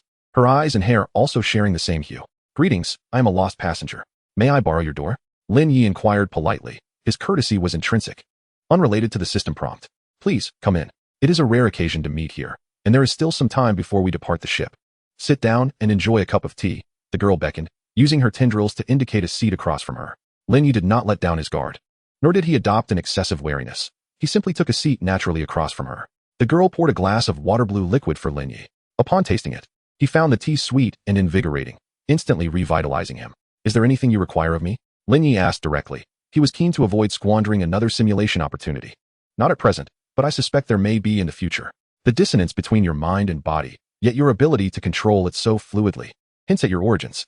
I, too, am somewhat connected to your circumstances. If you manage to survive, perhaps we shall meet again. The girl detached one of her tendrils and handed it to Lin Ye. Take this, it is a gift. Lin Ye accepted the tendril, which coiled around his arm like a living entity, feeling remarkably soft to the touch. Thank you, farewell. Lin Ye did not linger with words, departing the room with the tendril in hand. Outside, he found himself in the ordinary corridor once more, continuing to rely on the prompts to navigate the rooms. Ultimately, just before the time limit approached, Lin Ye discovered room 1904. What an arduous journey it has been. Lin Ye opened the door, revealing yet another standard room. But on the bed lay a black suitcase. At last, he had accomplished the first step. Lin Ye carefully exchanged the suitcase. During previous simulations, he had never opened it, preferring to avoid any excessive contact with anything related to the organization. Information exchange could be perilous. Once certain information was learned, the exchange began. Thus, the less he interacted, the safer he remained.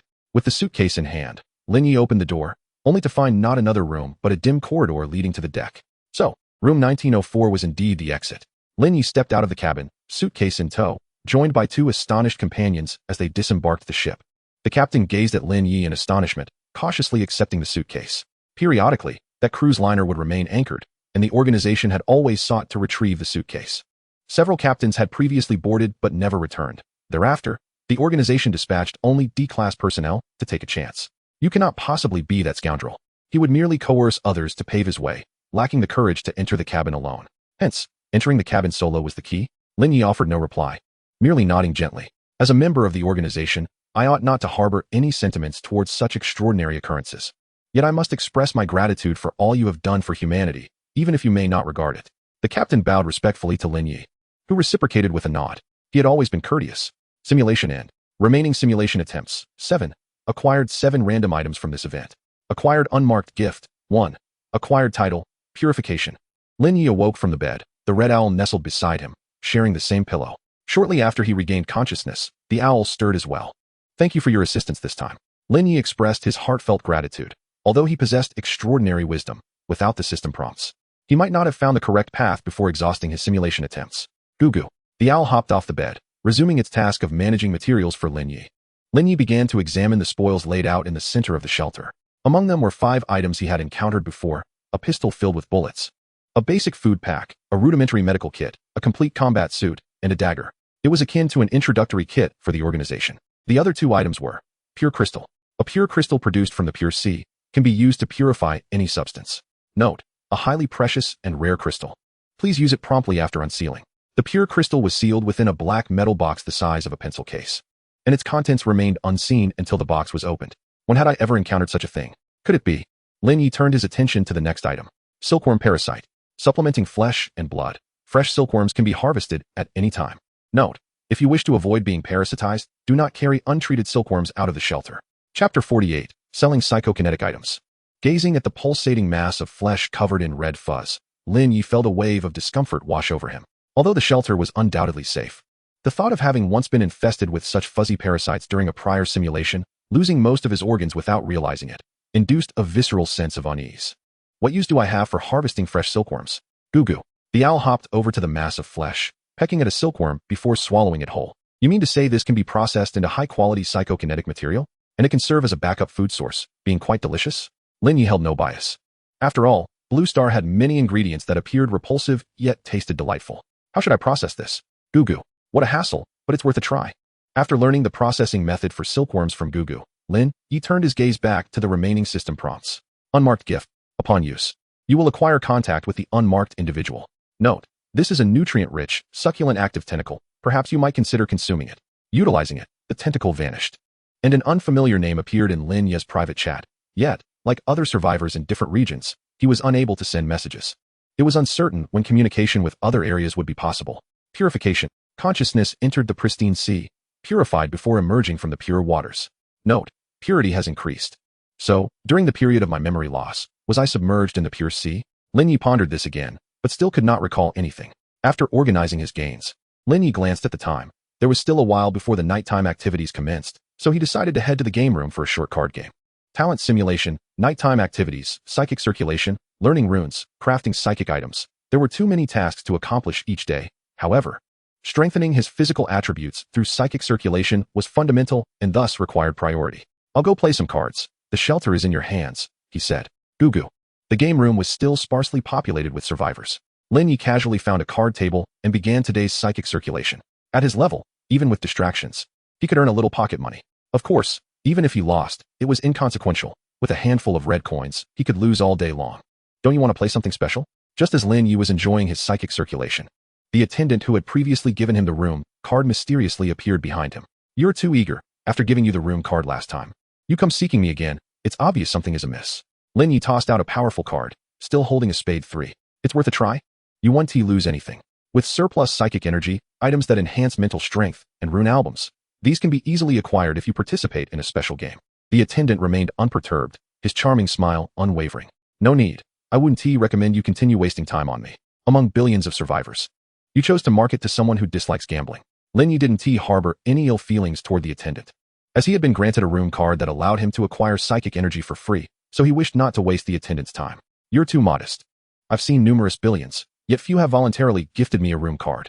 Should you require assistance in the future, please consider the game room. The attendant ceased his persuasion, having said all that needed to be said. Lin Ye understood the attendant's implication, but unless absolutely necessary, he would not partake in someone else's gamble. An hour and a half later, Lin Ye completed 2 rounds of psychic circulation. As his mental strength increased and his familiarity with psychic circulation grew, the duration of each cycle diminished. Tossing the red coins in his hand, he returned to the shelter, having earned another 64 red coins. Upon returning, Lin Ye began studying runes and attempted to craft new psychic items.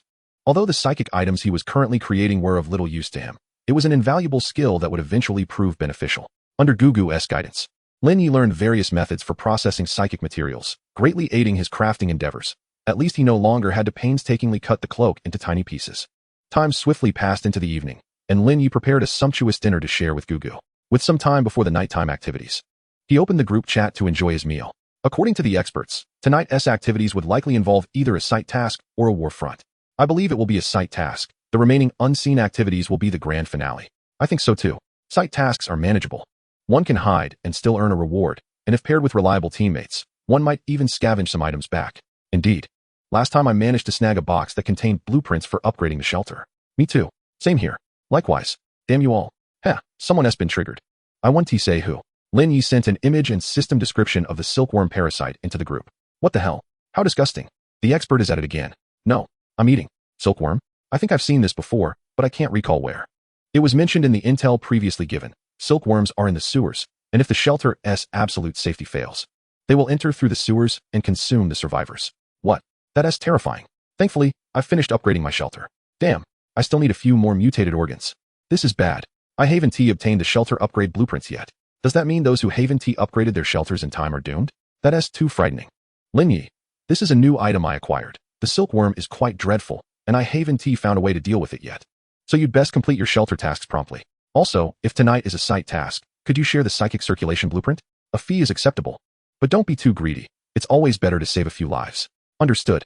Alright. The expert is benevolent. I think so too. Expert, do you have any new products this time? I'm willing to pay. Lin Ye, indeed, I do, but this time they aren't experimental items. So the price is 10 red coins each. Lin Ye shared the system descriptions of the 2 new psychic items in the group. Basic protective item. Activated by psychic energy. It can generate psychic protection, expiring after 3 uses. Note, created by Lin Ye. Basic bone blade. Infused with psychic energy, it can unleash a psychic blade with cutting attributes, expiring after 3 uses. Note, created by Lin Ye. Lin Ye, I've crafted 10 of each of these psychic items. I'll post them in the trading area shortly. Friends who use them can let me know the effects and suggest improvements. Chapter 49, Misty Town. Alright, expert. What? Such powerful psychic items selling for just 10 red coins? I'm heading to the trading area to snatch some up. No, save one for me. I'm a student.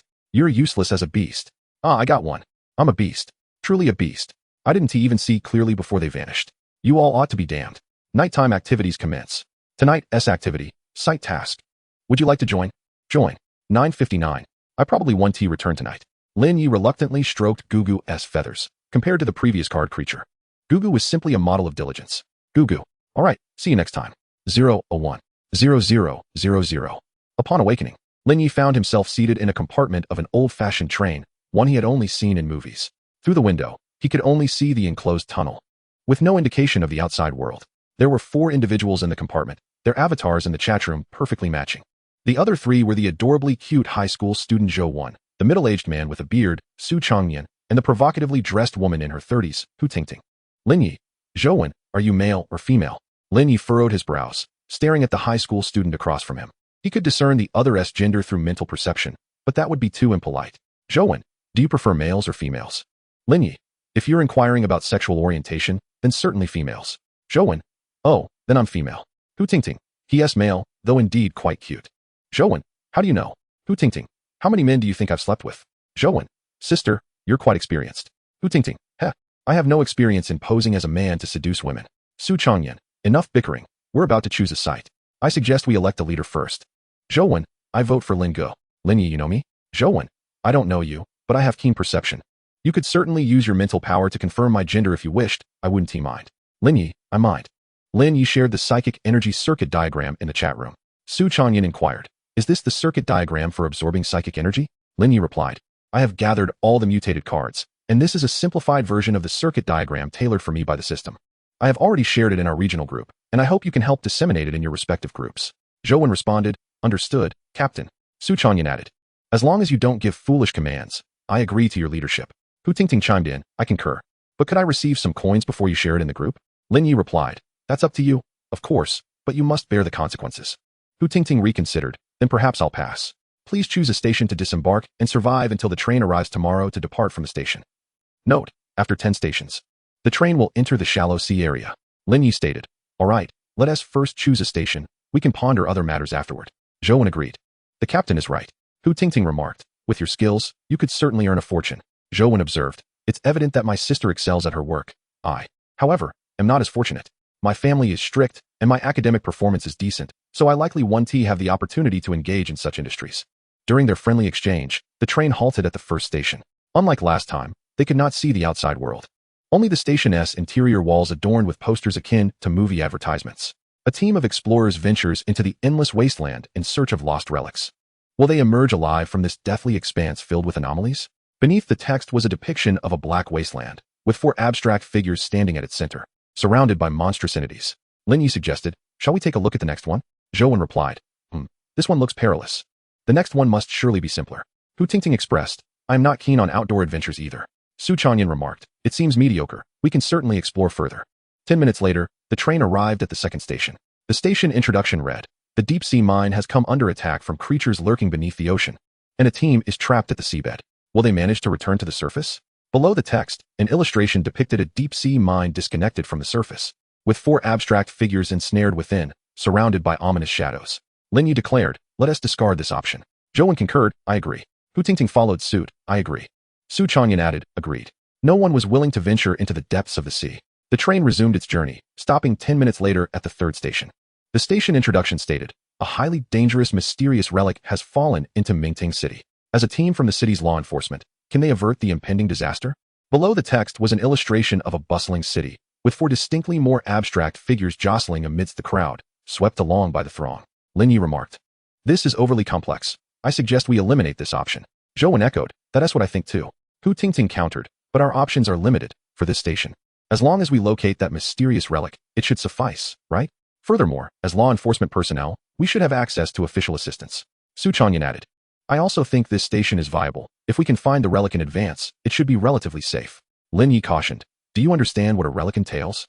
An exceedingly dangerous relic would not simply fall into Mingting City without an underlying cause that we are unaware of. Given that Mingting City is populous and night missions typically last only a single night, we must discern allies from foes in an exceedingly complex environment while locating this entirely unknown perilous relic. I can agree to disembark at this station. But are you all prepared for a fight? If fortune does not favor us, the entire city could become our adversary." Hu Tingting admitted, I concede I was hasty before." Su Changyan acknowledged, "You speak of the worst-case scenario, but your reasoning holds merit." The train departed once more, halting at the 4th station 10 minutes later. The station introduction read, "A remote town is shrouded in eerie fog, and a team has been dispatched to investigate the situation. Can they leave the town alive?" Below the text, an illustration depicted a town enveloped in fog, with 4 abstract figures ensnared within, lost in the mist. Lin Ye declared, "This one will do. It's not the extreme environment of the deep sea, nor does it involve troublesome relics. Both Zhou and I possess strong mental fortitude, so we are unlikely to lose our way in the fog." Zhou agreed, "I concur." Hu Tingting added, "If you both are confident about navigating the fog without getting lost, then I agree as well." Su Changyan noted, "I agree, though the rewards here may be limited." Lin Ye concluded, "Surviving to tell the tale is already a significant achievement." The 4 exited the private compartment, finding the corridor devoid of other passengers, likely all ensconced in their own compartments. Upon disembarking, the station featured an entrance and an exit. The entrance was barren, while the exit was a pale green luminescent gate. The 4 entered the gate in succession, arriving at the fog-laden town. Chapter 50, Strange Mutated Creatures. Station selection complete. Additional tasks acquired, optional. 1. Eliminate mutated creatures. Rewards will be granted based on the quantity and intensity of the creatures eliminated. 2. Explore the foggy town. Investigate the source of the fog. 3. Resolve the anomalies occurring in the foggy town. The chat room displayed 3 additional tasks, but Lin Ye was more concerned about the whereabouts of his 3 companions. At that moment, he found himself transported to a small supermarket, with a thick veil of white mist enveloping the exterior, leaving him utterly alone. Zhou reported, "I'm in a room within a residential house. Something seems to be moving outside the door, and I fear disturbing whatever it is. So I don't dare to use my mental perception." Hu Tingting remarked, "I appear to be in a school cafeteria. Something feels off here. It seems like something is moving on the walls." Su Changyan stated, "I'm in a hospital ward. There are strange sounds in the corridor." Lin Ye responded, "I'm in the supermarket and plan to clear it out. Gather here with me. If you need assistance, feel free to message me." Zhou acknowledged, "Received." Hu Tingting confirmed, "Received." Su Changyan replied, "Received." None of them sought Lin Ye's aid, as the system assigned stations based on their capabilities. Those capable of sharing a station with Lin Ye were certainly not novices. Lin Ye began to inspect the supermarket, which spanned only 1 level, yet was quite expansive, boasting over a dozen large shelves, alongside various other areas such as restrooms, offices, and storage rooms. While examining the shelves, Lin Ye discovered a small refrigerator suitable for the shelter. It could be taken upon departure. The shelter had long required a refrigerator to store mutated organs and carcasses, but due to spatial constraints, a larger refrigerator could not be accommodated. After inspecting the aisles, Lin Ye proceeded to check other rooms. The storage and office areas posed no issues, leaving only the restroom to investigate. As he approached the restroom, he sensed something lurking within, a bizarre mass of flesh, teeming with mutated organs that were actively functioning. Drawing his red blade, Lin Ye used a mirror to peer around the corner, while his perception was keen. Humans are ultimately visual creatures, and seeing with one's eyes provides clearer comprehension of the situation. The restroom was crammed with flesh, having long lost any semblance of biological form, transformed into an expansive mound occupying the space. Lin Ye sheathed his red blade, as he did not sense any immediate danger from this mass. After all, it had lost most of its biological traits and posed no offensive threat. Yet, how could it have mutated into such a state? Lin Ye pondered. Biological mutation is indeed heavily influenced by environmental factors and individual will. He found it difficult to fathom the process of mutation that led to this form. Could it be due to human intervention? But what purpose would that serve? For experimentation? Or perhaps mass production of mutated organs? Yet, such convoluted methods seem unnecessary for acquiring mutated organs. Dealing with mutated creatures is far simpler than manipulating the direction of mutation. Lin Ye did not dwell on these thoughts for long. He sliced through the grotesque mass, extracting the unusually active mutated organs contained within. After addressing the restroom situation and confirming that there were no other anomalies within the supermarket, Lin Ye departed to seek additional supplies in the vicinity. His primary objective was to locate a gun shop to procure a cache of firearms. While standard weaponry might prove insufficient against formidable first-tier mutated beings, it would certainly suffice to deal with the weaker ones, not to mention those creatures that had yet to reach even the first tier. The small town appeared devoid of gun shops, yet Lin Ye discovered a stockpile of police equipment at the nearby precinct. Although the firepower and quantity were not as substantial as his previous acquisition, it would suffice for the time being. Upon his return to the supermarket, he found 3 team members awaiting him. Lin Ye, let us communicate important matters through the chat room. Something feels amiss here. There are signs of human intervention with those mutated creatures. I suspect someone is causing trouble in this town. I've brought back a set of firearms. Feel free to choose what you wish to use. I'm at a loss as to what has transpired here, as the townsfolk have transformed into something grotesque. Lin Ye feigned a look of confusion. Zhouwen, I, too, sense something is off. Although these monsters appear quite terrifying, they lack strength, resembling more an art performance. Alas, I hope we can conclude our investigation swiftly. My girlfriend is waiting for me to return to marry her. Zhouwen sighed. Hu Tingting, everyone at the school has vanished. I found some notes left by students that contain several clues. To summarize, prior to the fog enveloping this town, a peculiar illness was circulating. The initial symptoms bore resemblance to a severe cold, but were far graver. Some patients experienced fevers soaring to 43 degrees. Yet, astonishingly, despite such high temperatures, these individuals did not succumb, continuing their daily lives and work, while hospitals failed to ascertain the cause. That is all the useful information from the notes. Would you like me to introduce some potential suitors? I have numerous friends who would be interested in someone as delightful as you. Hu Tingting said with a smile. No, I'd rather not contract any strange ailments. Zhouwen replied with a hint of implication. Su Changyan, the hospital has detailed records, along with many specimens. I captured some images, filled with professional terminology and data that I struggle to comprehend. Perhaps you might find them enlightening. Su Changyan shared a dozen images in the chat room. Then, with a solemn expression, remarked, Do you have any female friends? I've yet to experience a relationship. His demeanor suggested he was more inclined to collect debts than seek companionship. My friends aren't looking for relationships, but I can help you resolve your predicament. If you need, I can introduce you to several more, Hu Tingting replied, having not bothered to examine the images.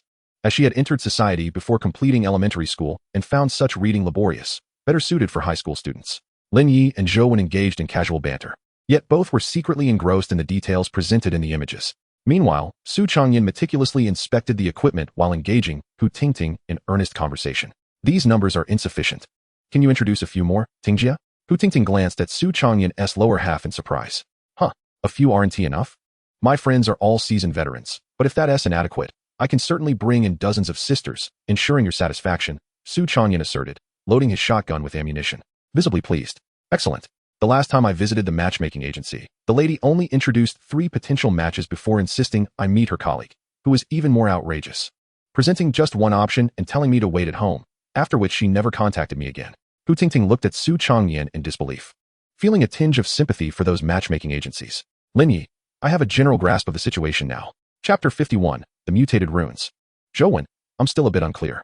Lin Gu, you're a university student, aren't you? Lin Ye, no, I graduated some time ago. University was quite enjoyable. That period was perhaps the most liberating of my life. Zhouwen, what a pity. I was about to take my college entrance examination, and then this situation unfolded. Lin Ye, my condolences. Zhouwen, it's not that dire. Hu Tingting, can you focus on the matter at hand? We've digressed. Lin Ye, the townsfolk haven't fallen ill. Rather, they are experiencing a rapid collective mutation due to some unknown cause. Su Changyan, is it due to the heightened concentration of spiritual energy in the town? Lin Ye, this phenomenon is indeed related to spiritual energy levels. Yet the concentration here is far from sufficient to cause such grotesque transformations. Zhouwen, then what could be the cause? Lin Ye, I suspect it pertains to the mutated runes. Someone has been inscribing these runes in the town. Initially, there weren't many runes, which led to some individuals developing symptoms after close contact. Those symptoms align with rapid mutation, as evidenced by the distorted organs present in the hospital. Hu Tingting, so, someone is conducting mutation experiments here? Lin Ye, I cannot definitively assert their intentions, but such occurrences are indeed transpiring. Su Changyan, what should we do? Should we hide in the supermarket for the night, or take the initiative to eliminate them? Lin Ye, we must certainly eliminate them. The remaining mutated beings have previously undergone a severe mutation reaction. We cannot withstand that level of transformation. They are likely already preparing to dispose of us tonight. Hu Tingting, I concur. Eliminating them is imperative. The current task is far too simple. The system wouldn't assign us such an uncomplicated mission. Staying in the supermarket is tantamount to waiting for death. Zhouwen, there's another approach. If they are using the mutated runes to attack us, we could simply eradicate the runes in town, nullifying the threat. Lin Ye, no. Although the mechanism remains unclear, I believe they are triggering the mutation reaction through this fog. The fog covers the entire town. They cannot have inscribed runes everywhere. Inscribing runes is not a trivial task, aside from the sheer volume of work. Merely wandering about the town would raise suspicions. Su Changyan, thus, we must eliminate them. Hu Tingting, and do so promptly. Zhouwen, the system wouldn't assign us an unbeatable enemy. They must require auxiliary devices to control such a widespread fog to trigger the mutation reaction. The locations of these devices will undoubtedly exhibit abnormal conditions. If we approach, I should be able to sense them. Lin Ye, excellent. You and Hu Tingting should scout the town for the enemy's location. Su Changyan will stay by my side. I possess a mutated rune card that will allow us to glean insight into their methods before combat. Zhouwen, huh? Is that the kind of rune card that can kill within a refuge? Hu Tingting, are you out of your mind? That rune card can even defy the absolute safety of a refuge. Su Changyan, all survivors who utilized rune cards in our vicinity perished. These individuals were among the elite, including those with psychic abilities, and even a survivor with a resurrection ability met their demise. Lin Ye, I will give it a try. Just ensure the mutated beings do not approach me. Lin Ye was aware he was taking a risk, but sooner or later, he would need to experiment with the rune card, and this opportunity had presented itself. He possessed the seed of spirit, granting him one of the strongest mentalities among all survivors. Perhaps he could withstand the mental backlash from using the rune card. Moreover, he had one opportunity for reality simulation. If he were to die this time, he could simply opt not to use the rune card in the next instance. This was also the reason he felt secure allowing Su Changyan to guard him. The advantage of reality simulation provided Lin Ye with a chance to experiment. If he refrained from taking risks, it would equate to forfeiting that advantage, which would slow his progression, potentially leading to multiple deaths in future simulations. Lin Ye retrieved the basic rune of mutation and, without hesitation, activated the rune card. A torrent of knowledge related to aberrations surged into Lin Ye's mind, causing him to momentarily lose control over his body. Yet, the seed of consciousness within him shimmered, and he swiftly regained mastery over himself. Upon opening his eyes, Lin Ye beheld Su Changyan, who had retreated to the entrance of the supermarket, watching him warily. Lin Ye inquired, "What is the matter?" As he sifted through the chaotic information swirling in his mind, he endured a throbbing headache and managed to ask. Su Changyan replied, "You were inscribing aberration runes around us just now, nearly inducing my own aberration." Lin Ye responded, "I see. Now I understand how those individuals met their demise." Zhouwen interjected, "How did they die?" Hu Tingting added, "Could you please focus on locating the enemy's stronghold?" Lin Ye explained, "Their brains were inundated with the knowledge of the runes, leading to a loss of bodily control. The brain, influenced by this knowledge, issued commands to inscribe runes. Yet the shelter lacked any spiritual energy." Zhouwen concluded, "So they ventured out of the shelter on their own." Hu Tingting noted, "Thus, even the absolute safety of the shelter could not save them, for they were no longer within its confines." Su Changyan pondered, "So, can we utilize rune cards here?" Lin Ye cautioned, "It's hard to say. Without the shelter's protection, you may not withstand the knowledge of the runes and could end up as imbeciles." Zhouwen suggested, "What if we bind ourselves within the shelter?" Lin Ye retorted, "Can you guarantee that you won't break free?" Hu Tingting admitted, "I cannot. I hadn't considered such a trap. It's exceedingly dangerous." Su Changyan reminded, "The system has already warned you. Those with insufficient mental fortitude should exercise caution." Zhouwen remarked, "Every note from the system carries a heartwarming reason behind it." Hu Tingting quipped, "You're truly warming my heart." Zhouwen announced, "I found it. It's the church in the town, located to the north." Lin Ye instructed, "Excellent. Return first and grant me half an hour to rest." He retrieved a vial of mental elixir from his backpack and consumed it in one gulp. Instantly, his mental strength surged, soon exceeding his maximum capacity. Lin Ye expended his mental energy to swiftly assimilate and organize the knowledge and techniques contained within the rune cards. And by the time the effects of the elixir wore off, he had nearly digested all the information. "Are you all prepared?" Lin Ye asked. "If so, it is time to make our presence known." Zhouwen replied, "Ready. Should we share our innate abilities?" Hu Tingting stated, "My innate ability pertains to combat." Su Changyan added, "So does mine." Zhouwen explained, "My innate ability relates to the mental realm, and it should enable me to influence the opponent's use of runes." Lin Ye remarked, "My innate ability leans more towards support, but generally, a first-tier aberrant creature cannot withstand a single strike from me." Zhouwen exclaimed, "Wow." Lin Ye declared, If there are no further issues, let us depart. It is best to resolve matters before our adversaries can react. Chapter 52, The Redeeming Priest. The quartet drove towards the church, utilizing a local brand vehicle akin to an off-road truck that Hu Tingting had acquired from the roadside. Su Changyan took the wheel, guided by Zhou Wan, and pressed the accelerator to the floor, creating a sensation of high speed amidst the fog. Hu Tingting queried, "Should we test the waters first or charge straight in?" Lin Ye advised, "Let us cautiously charge in. Ideally, we can resolve the situation in one swift motion." Focusing his mind, Lin Ye drew forth the CL-0 handgun, closing his eyes and pressing the gun against his forehead. The CL-0 handgun possessed a complex internal structure. Yet Lin Ye quickly located the aberrated flesh bullet within the flesh extractor. He began to inscribe a temporary collapse rune upon the bullet, navigating the intricate environment of the handgun, which already housed other runes. This was his first experience inscribing runes in such a complex setting. He needed to engrave the rune onto the bullet without disrupting the normal functioning of the other runes, which was why he refrained from removing the bullet for the inscription. First and foremost, he needed to ensure the handgun remained operational. Lin Gu, there is a complex layer of spiritual protection outside the church. Zhou Wan called out, "Charge through." Lin Ye commanded, "Break into the church through the front door. Prepare for battle." Hu Tingting exclaimed, "What?" Su Changyan affirmed, "Understood." As Lin Ye completed the final stroke of the collapse rune, the aberrated bullet was on the verge of collapsing. He pulled the trigger aimed at the church's entrance. Bang! The aberrated bullet collided with a formidable layer of spiritual protection, triggering the collapse rune, causing the protection to disintegrate from the point of impact. The off-road vehicle barreled unimpeded into the church, fragments of the structure crushed by an invisible force, scattering debris in all directions. The four quickly abandoned the vehicle, which met the same fate as it was pulverized by that force. At the heart of the church stood a priest clad in black and white ceremonial robes. He merely crushed the vehicle that had collided with him and did not proceed to take further action. Lin Ye refrained from attacking as well, silently inscribing runes upon the church's walls. Although this church was not as rich in spiritual materials as the previous theater, it was still a commendable source. What a pity. I had hoped to grant you a painless demise tonight. Yet here you are, how tragically human, the priest lamented. Humans are not pathetic. What is truly pitiful is the fool with an unhinged mind, Lin Ye replied, continuing to inscribe runes while sensing his surroundings and examining the priest's arrangements. Your handgun should be rendered useless now, yes? I initially intended to trap you outside the church and allow you to be transformed into materials by nightfall, the priest probed. Perhaps it is unusable, perhaps it will recharge automatically, who knows? Lin Ye placed his hand on the hilt of the red blade, ever ready for action. Fog billowed into the church, accompanied by two aberrant monstrosities. These are my creations, the essence of all life in the town. I await their arrival. What are you waiting for? The priest commanded the monsters to attack Lin Ye and his companions, beginning to inscribe aberration runes within the church. This church was the only safe haven in the town. Had Lin Ye and his group not intruded, the priest could have easily worn them down. The two monsters were grotesque amalgamations of various highly aberrated organs, reconstituted through further aberration. Each part of their bodies bore traces of different human remnants. Zhou Wan, prevent him from inscribing runes. You two handle those monsters, and I will maintain control of the situation, Lin Ye directed. Understood, Zhou Wan responded. Leave it to me. Hu Tingting added. Received, Su Changyan affirmed.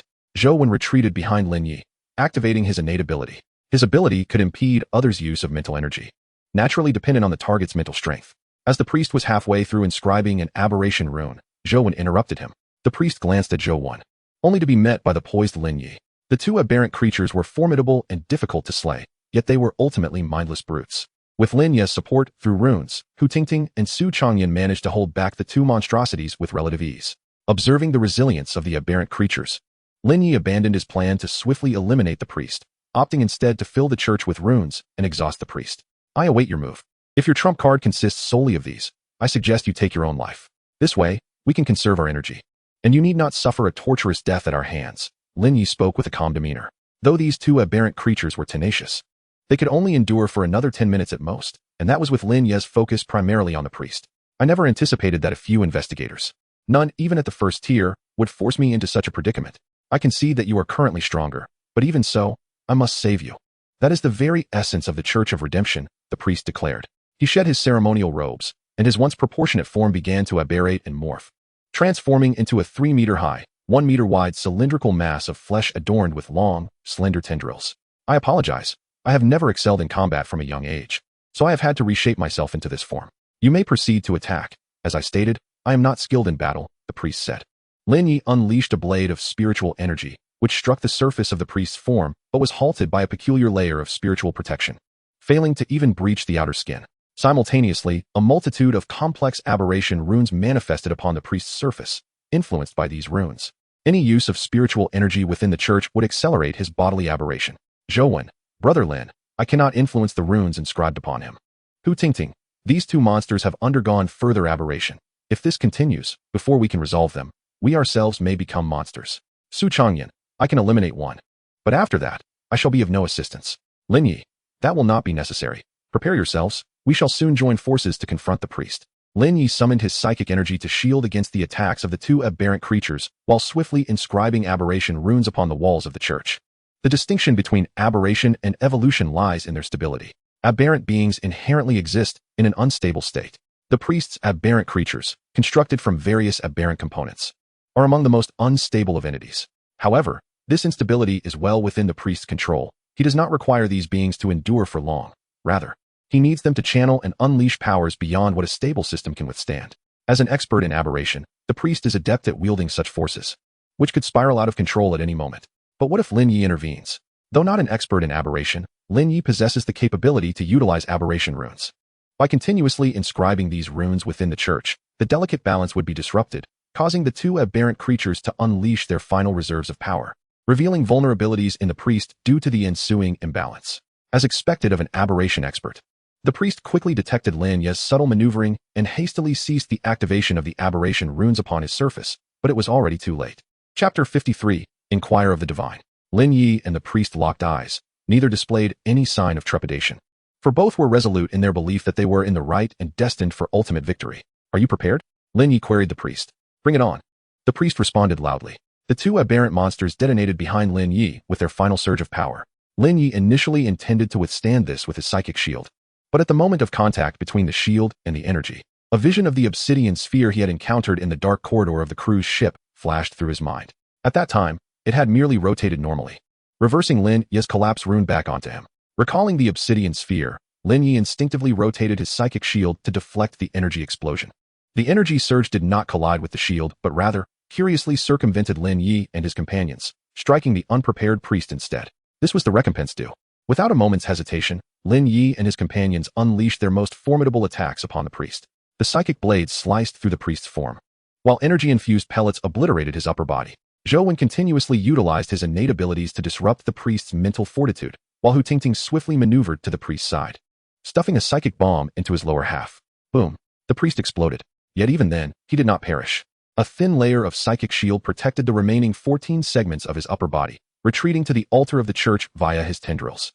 This layer of psychic defense was remarkably resilient. Lin Ye's attempts to cleave through it with cutting runes met with failure time and again. Yield. This protection rune has undergone multiple aberrations. You are formidable, but your rune application still lacks finesse. Even in the face of death, the priest exhibited no fear, instead beginning to instruct Lin Ye on the proper use of runes. This layer of psychic defense is indeed strong, but surely you must be nearing your limit? Without psychic energy to sustain it, even the mightiest of defenses is rendered futile. Lin Ye did not relent in his assault. A distinctly ominous atmosphere radiated from the priest.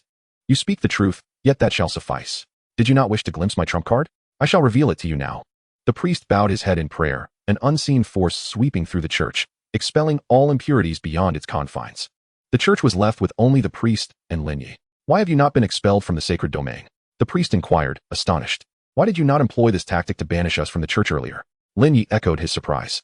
He had previously assumed the priest had intentionally allowed him to remain. This is not a ritual to be invoked casually. As a priest of the redemption sect, I may only perform it once in my lifetime, and once invoked, it is irreversible. The priest lacked the energy to ponder why Lin Ye had not been driven from the sacred domain. More pressing matters demanded his attention. And what is the effect of this ritual? Surely you must allow me to comprehend my impending demise. Upon reaching this juncture, Lin Ye found himself unperturbed. He could always begin anew. This is a ritual to commune with the divine. I shall draw upon the power of the deity closest to this place. The priest solemnly declared. Why the closest deity? Are you not a priest of the redemption sect? Should you not seek the power of the god of redemption? Lin Ye expressed his inner turmoil. He was uncertain if he fell within the scope of this ritual. Should the priest's invocation possess strength requirements? He could only access the powers of genuine deities, which would seal his fate. Such a simple ritual cannot specify a particular deity. Higher-tier rituals are beyond my current capabilities. The priest's prayer continued uninterrupted, yet he did not neglect Lin Ye. He was genuinely fearful of the uncanny forces that could disrupt the summoning rite. But what if the deity you seek is unwilling to lend you strength? Lin Ye sat calmly across from the priest, as if resigned to his fate. Deities are not capricious beings like humans. They serve as guides, beacons, the only reality amidst the endless chaos of existence. This ritual cannot truly connect with a genuine deity. It merely borrows a glimmer of their essence from afar in time and space. As the ritual neared completion, the priest finally exhaled in relief. Do you wish to behold a true deity? Sensing the imminent spiritual connection, Lin Ye brushed his disheveled hair back with blood, adjusting his attire before earnestly inquiring. At that moment, the connection was established, and the priest stared in disbelief at Lin Ye, who sat composed before him, speechless. After a long pause, the priest bitterly asked, "Humans can become deities. Who then shall I seek to redeem, and who can redeem me? I do not know. I only know that I will send you to meet your deity. Perhaps you may inquire of it." Lin Ye rose and unsheathed his crimson blade. The moment the priest connected with Lin Ye, his fate was sealed. "O Divine One, grant me the completion of this ritual, since I cannot redeem humanity. Let my soul pay the price." The priest uttered his final prayer, dissipating into the mist, leaving behind a translucent crystal. This crystal bore a resemblance to the seed of spirit Lin Ye had encountered. It was likely a form of spiritual essence. After securing the crystal and retrieving the priest's ceremonial attire, Lin Ye ensured there were no other items left in the church before departing. "Brother Lin, you finally emerged. We couldn't get in, and you didn't respond to messages in the chat room, I thought." Zhou exclaimed excitedly. "What of the priest? Has he been dealt with?" Hu Tingting inquired eagerly. "He has been resolved. The town should pose no further danger. You all should gather the spoils. We shall bring them back shortly. If anything arises, communicate in the chat room." Lin Ye prepared to return to the supermarket to retrieve the refrigerator. "Wonderful. I plan to bring back more daily necessities. It's dreadful to be without shampoo." Hu Tingting cheerfully dragged Su Changyan to engage in a zero-cost shopping spree. While Zhou sought necessary supplies, Lin Ye returned alone to the supermarket, filling his cart with useful items. An hour later, as the fog lifted, the four of them arrived at the desolate entrance of the town, each pulling their respective carts laden with supplies. A pale green portal suddenly appeared before them. One by one, they stepped through the light and returned to the train station. "Let us add each other as friends," Zhou remarked. Watching the train approach in the distance, the four exchanged friend requests. "Until next time," Lin Ye said. "Until next time," Zhou replied. "Then, until next time," Hu Tingting chimed in. In the next encounter, the train arrived at its destination, and the four individuals boarded it in succession. Station task completed. A special metal treasure chest will be rewarded based on task difficulty. 1. Additional task 1 completed. Reward. An extra task treasure chest 1. Additional task 2 completed. Reward. An extra task treasure chest 1. Additional task 3 completed. Reward. An extra task treasure chest 1. Please draw today's card. Chapter 54, The Clown Doll. It is my turn. Draw a card. Lin Ye rose from his bed, invigorated for the card draw. This time, the card depicted a doll wearing a jester's mask. As the card dissipated, a half-meter-tall clown doll materialized in the center of the shelter. Lin Ye circled around the clown twice, but discerned no apparent utility in the figure. "Hello?" Like a true doll, the clown offered no response. Lin Ye reached out to touch the clown doll, finding its texture reminiscent of real skin. Well then, Lin Ye abandoned his inquiry into the clown doll and began to organize his spoils. First, he examined 2 items obtained from the priest. Mental crystal. A crystallized entity formed from the fusion of knowledge and mental power. Consuming it grants access to the knowledge contained within. Note: a highly pure mental crystal that requires no refinement and can be used directly. Black ritual garb. A ceremonial attire for clergy that enhances the probability of ritual success. Note: may also be a psychological effect. Lin Ye placed the black ritual garb alongside the sacrificial dagger he had previously acquired and consumed the mental crystal. Since the system noted it could be used directly, there was nothing to fear. A torrent of chaotic knowledge flooded into Lin Ye's mind. However, unlike the rune cards, he could slow the influx of knowledge by expending the mental power within the crystal, enabling him to swiftly organize the disordered information. After an hour, Lin Ye finally sorted through the chaotic knowledge in his mind. Most of this information pertained to aberration and protective runes, with some relating to ritualism, while the remainder was associated with the Church of Redemption. The Church of Redemption is a vast institution spanning multiple realms, with a doctrine aimed at redeeming all of humanity. The so-called redemption is akin to what the priest practiced in the town, but the priest's purity was evidently mediocre, placing him only among the church's peripheral members. What an abundance of lunatics, Lin Ye mused, rubbing his temples. This knowledge would take him some time to fully assimilate. Next, he turned to the miscellaneous items he had brought back from the town. The refrigerator was operational, so Lin Ye stored the aberrated organs and carcasses that required freezing, quickly filling the appliance. After categorizing the remaining items, he began to inspect the 4 treasure chests awarded for the station task. The first was a red special metal treasure chest. Upon opening it, he found a suit adorned with vibrant red patterns against a black background. Nightshade attire. A low-tier psychokinetic item that provides a degree of protection against various attacks. When damaged, it can absorb nearby materials to slowly repair itself. Note, it appears quite formidable. Lin Ye donned the nightshade attire. The fit was impeccable, and it felt comfortable, though he was unsure of the material it was crafted from. Its slightly ostentatious style could easily attract attention. Nonetheless, he chose to replace his organization's combat uniform with it, as it was indeed a psychokinetic item, and its flaws did not overshadow its merits. Next were 3 yellow task treasure chests. Just as Lin Ye was about to open one, he suddenly noticed that the clown doll in the center of the shelter had vanished. Instinctively, he turned to search for it, only to find the clown's face pressed against the back of his head. To get closer to Lin Ye's head, it had procured some objects to stand on. Oh, hello? Lin Ye admitted that he had indeed been startled. The doll moved with such silence that even the displacement of objects went unnoticed. What is your purpose? Surely, you don't exist merely to frighten me? The clown offered no answer, merely gazing silently at Lin Ye. All right then, as long as you're happy. Lin Ye resumed opening the chests, treating the day as though he had not drawn a card. The chest from Additional Task 1 contained only 5 bottles of a dark red liquid, deeper in color than nutritional fluids. Low-tier nutritional fluid. Edible. Can replenish certain special energies and nutrients. Note, forbidden for consumption by non-tiered beings.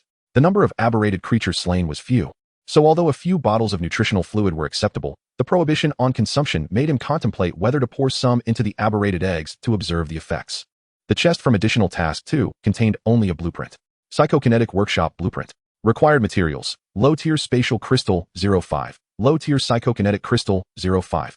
Note, this blueprint requires a tier 1 shelter to utilize. Wonderful. Just what I need to create a workshop for psychokinetic items. I have the psychokinetic crystals, but I've yet to encounter spatial crystals. I can ask in the group later. After utilizing the blueprint, Lin Ye opened Additional Task 3's treasure chest. Inside was a teddy bear. Lin Ye instinctively turned around and scanned the area, only to discover the clown doll hiding under the bed, its head peeking out. Teddy bear. Portable. When you suffer lethal damage, that damage will be redirected to the teddy bear. 11. Note, a gift of love from the doll. The teddy bear was only slightly larger than his palm, easily stowable in his pocket. A commendable item for self-preservation. Stowing the teddy bear, Lin Ye commenced preparations for breakfast. While watering the aberrated eggs, he noticed several had cracked open, with tender shoots sprouting from within like plants. These shoots, however, displayed a red and white coloration, and upon closer inspection, he could discern vascular-like structures within the tender sprouts. Aberrated flesh plant, a special offspring deliberately created by certain organisms, capable of growing unique aberrated structures. Note, inedible. Finally sprouted. I was about to use you for experiments if you didn't, Lin Ye remarked, slicing some meat and placing it near the sprouts, then drizzling a bit of nutritional fluid over them. After preparing breakfast, Lin Ye opened the group chat to begin his meal. 695649100000. Received an aberrated card. Ready to fight hard tonight. Huh. Only now are you gearing up for battle? Buddy, if you've been hiding in the shelter these past few days, I'd suggest you simply wait to die. At least that way, you wouldn't have to fight. It's good to be willing to take a risk. I'll send you a card, but it's best to have a bottle of nutritional fluid to use alongside it. Whoa, a big shot is sending me a card. I want to take a risk too. Once I can go outside, I can even help keep the big shot warm. You can do that here too. Dear, the photo has been privately sent. Absolutely authentic. Damn, lewd image guy, are you still sending those eye-watering images? The system is proficient at many things, but it refuses to automatically censor pictures. Damn, I too am one of the victims. I thought the legs looked decent at the time, and I took off my pants, but I still haven't recovered. Enough about him. Does anyone have information about nighttime activities? Didn't the big shot mention it was on the war front? Specific details can only be asked of the big shot. Is Lin here? Seeking a psychokinetic item. Price is negotiable. Has anyone used it? Is the psychokinetic item sold by the big shot effective? Not effective at all. You mustn't buy it. I can hear the sound of an abacus from the floor above, even in the shelter. Lin Ye.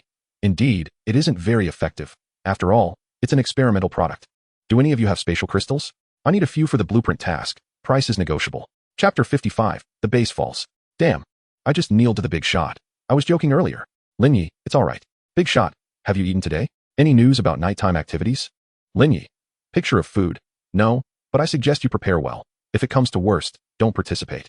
Though I've never been in a war, I can imagine it must be extremely perilous. Not participating isn't an option. I still haven't gathered enough aberrated organs. Huh, still haven't gathered enough? What have you been doing? Unable to procure resources independently? Exchange for mutated organs is ongoing, available in the trading zone. Feel free to message privately. Lin Ye, by the way, do refrain from utilizing rune cards within the shelter. Insufficient mental fortitude can prove perilous. Lin Ye shared his conjecture regarding the demise of survivors utilizing rune cards in the group chat. Damn, so that is how it is. I was wondering how even those endowed with mental talents could perish in the shelter. Turns out they ventured outside. What exactly are rune cards? None of your concern, child. Off to bed with you.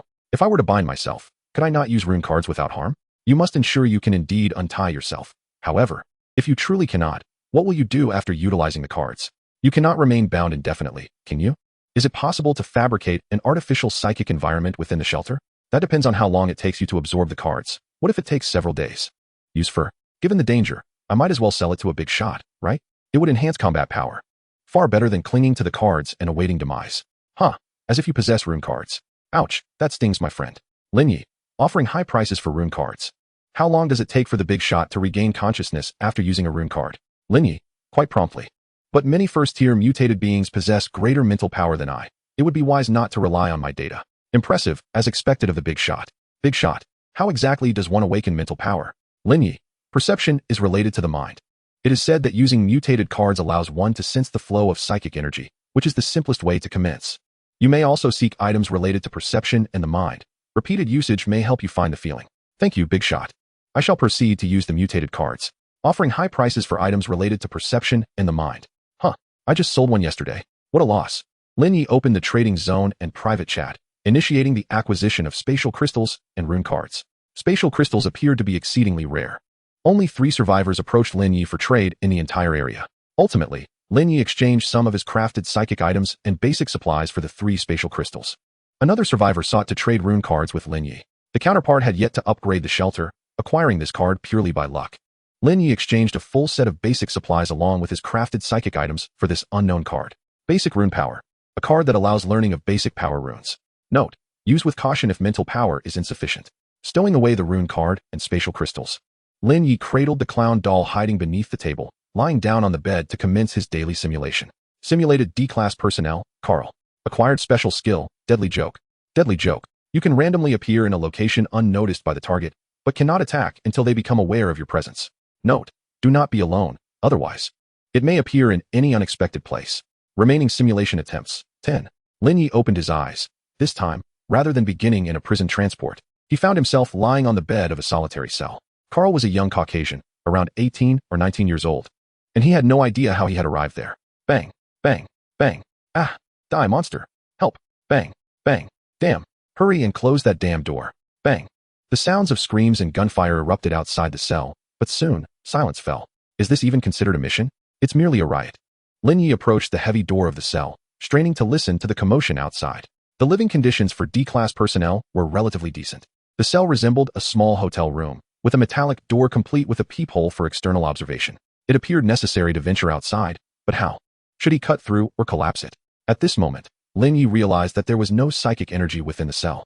Not only was psychic energy absent, but even mental power was suppressed. He couldn't even perceive what lay behind him. This is troublesome. I can only attempt to pick the lock. Hoping the organization's locks are fairly simple, Lin Ye glanced down at the lock, only to discover that the cell door was not locked at all. How peculiar. Why would it be open? Did someone intentionally unlock the cell door? Or is it some sort of anomalous effect? Lin Ye cautiously opened the door a crack to peek outside, only to be greeted by a grove of gray trees populated by humans. Those humans growing on the trees turned their heads in unison towards Lin Ye, and he immediately sensed a profound sense of danger, yet it was too late. His head exploded, blood and brain matter splattering throughout the cell, the headless corpse collapsing lifelessly to the ground. Remaining simulation attempts, 9. Lin Ye tugged at his hair. Rising from the bed, seated on its edge, contemplating the door. The unlocked door signifies an anomaly. Upon opening the door, my mental power returned to its normal intensity, and the concentration of psychic energy in that grove was exceedingly high. Thus, the door serves as a passage to that area. But since I could hear the commotion outside, it seems the passage isn't continuously connected. Could it be that the act of opening the door is the key to connecting to that area? If so, might the region it connects to be time-sensitive? To summarize, an anomalous event has transpired within the organization's base, and under the influence of this event, opening the door may connect to other areas, with potential threats emerging from within. My ability is to randomly simulate 1 D-class personnel in a mission. This indicates that the organization has classified this incident as an anomalous event mission, and I have become a participant in that mission. Why hasn't the organization dispatched a team to resolve the issue? Why have I been transferred into his body? Because I am within the confines of this base. The organization is either unable or unwilling to send external personnel to resolve the situation. Would opening the base doors lead to the spread of this anomaly to the outside world? This remains uncertain. Lin Ye ceased his contemplation, having roughly deduced the objectives of this simulation mission. First, aim to close the doors within the base, while simultaneously seeking to address the source of the anomalous event. Confirming the time, Lin Ye cautiously pushed open the door of the cell. Outside lay a brightly lit corridor, flanked by numerous cells, the floor stained with blood and bullet holes, and not far away lay the corpse of a guard. Chapter 56, Reflections on Combat. Lin Ye secured the door behind him. Swiftly approaching the corpse, where he discovered a handgun, a dagger, and 2 magazines. A large hole had been torn into the left side of the corpse's chest, and the heart was conspicuously absent. The corridor, like the cells, lacked psychic energy, and mental power remained suppressed, likely. The entire base was in this state wherever doors were not opened. Though he had not possessed mental power for long, Lin Ye felt exceedingly uncomfortable, particularly with his inability to perceive what lay behind him. After replacing the magazine and the handgun, Lin Ye moved cautiously down the corridor, closing any doors he encountered along the way. The open cells were devoid of occupants, distinguished only by the presence or absence of D-class corpses. These D-class personnel typically met one of 5 fates. Opening the door at the wrong time, they were killed by monsters, leaving behind a corpse. Opening the door at the wrong time, they were killed by monsters, with no corpse remaining. Opening the door at the correct time, only to die elsewhere. Not opening the door, they remained concealed in their cells. Not opening the door, they remained concealed in their cells, only to be slain by monsters that intruded. However, perhaps due to the absence of psychic energy in the base, the more intelligent monsters were disinclined to approach. After 5 minutes of walking, Lin Ye encountered not a single creature. Along the way, Lin Ye collected additional weapons and equipment, without the ability to utilize psychic energy and runes. Gunpowder weapons regained their superiority. This was not necessarily a misfortune. For him, the lack of psychic energy was the norm, while for those monsters, this realm represented an extraordinary world. Lin Ye suddenly halted his steps, for ahead, what should have been a corridor had transformed into a slowly expanding pool of crimson liquid. Emerging from the ajar door of a nearby cell, the door lay opposite the pool, and to close it, one would have to venture into the open, ominous space and traverse the murky depths of the unknown pool. Lin Ye had no desire to approach such a perilous area. Even simulated life was precious, and there was no need to court death. Just as he contemplated retreating to seek alternative routes, an elongated, humanoid creature with an abundance of mouths sprouting from its half-head lunged towards him, shaking its head vigorously. However, the creature quickly halted before the pool, eyeing it warily. A spark of inspiration ignited within Lin Ye as he deployed a special skill, Deadly Joke. He felt no immediate sensation upon activation, yet he found himself positioned behind the creature in an instant. "Hey!" Lin Ye called out to the creature, delivering a swift kick that sent it tumbling into the pool. The creature failed to react and plunged into the depths of what should have been the corridor's floor, initially struggling but soon falling silent. Completely consumed by the pool as if it had been devoured, Lin Ye hastily closed the door, uninterested in investigating the situation within. As the door sealed shut, the pool ceased its expansion but did not vanish, leaving matters beyond Lin Ye's capacity to manage. He continued down the corridor, soon encountering a second chattering monster, feasting upon the remains of a prisoner. Time seemed to rewind to when Lin Ye first encountered a blood corpse in the Crimson Maze, necessitating a probe into the corpse's vulnerabilities. The multi-mouthed creature suddenly turned its head, a multitude of slender tongues extending from its mouth towards Lin Ye's direction. Drawing his pistol, Lin Ye aimed for the creature's head but refrained from firing. The distance rendered evasion a possibility. The creature charged at Lin Ye without hesitation, having consumed several bipeds. To it, he appeared as an easy target, lacking any capacity for defense. Bang, bang, bang. 3 bullets struck the monster with precision, one in the head, another in the chest, and the last in the lower body. The creature emitted a horrific shriek yet pressed on, undeterred, charging relentlessly towards Lin Ye. Bang, bang, bang, bang, bang, bang. Lin Ye emptied his magazine, each bullet finding its mark upon the prior wounds. As the monster closed in, Lin Ye utilized Deadly Joke to shift into the creature's blind spot. The creature soon detected Lin Ye's presence, but by the time it adjusted its orientation, he had reloaded his weapon. Bang! 2 shots felled the creature, and Lin Ye attempted to employ Deadly Joke once more to reposition behind it, only to find the skill unavailable. Was it due to a cooldown, or could each monster only be targeted once? Lin Ye resorted to dissecting the multi-mouthed creature with his dagger, as this was the only means to ascertain the location of its aberrant organs. Upon dissection, he discovered that the creature's weakness lay in its heart, nestled within its thoracic cavity, skewed towards the back, shielded by layers of flesh.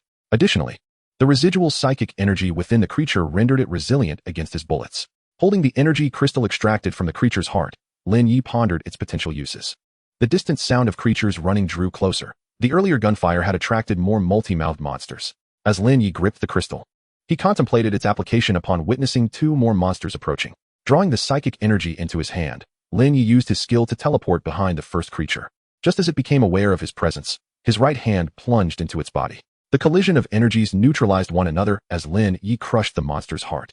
The second creature was fast approaching, prompting Lin Ye to attempt the skill again, this time successfully. Each individual could only use the skill once. Or did the cooldown apply separately? It mattered little. After all, his physique made waiting for cooldowns impractical. Lin Ye extracted another crystal from the viscous flesh of the multi-mouthed creature, finding this one considerably easier to dissect.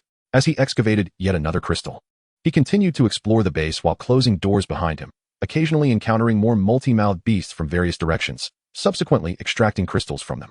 The multi-mouthed creatures were not weak. Indeed, they could endure gunfire in an environment devoid of psychic energy. However, Deadly Joke proved exceedingly treacherous, often catching creatures off guard upon their first encounter. Naturally, Lin Ye's approach was not entirely without risk. Compared to the monster's enhanced physiques, his own was still relatively frail. While he was not in immediate danger of death from a single blow, sustaining any injury would likely lead to severe harm. In the face of death's looming threat, Lin Ye's movements became increasingly fluid, developing a peculiar rhythm between each action.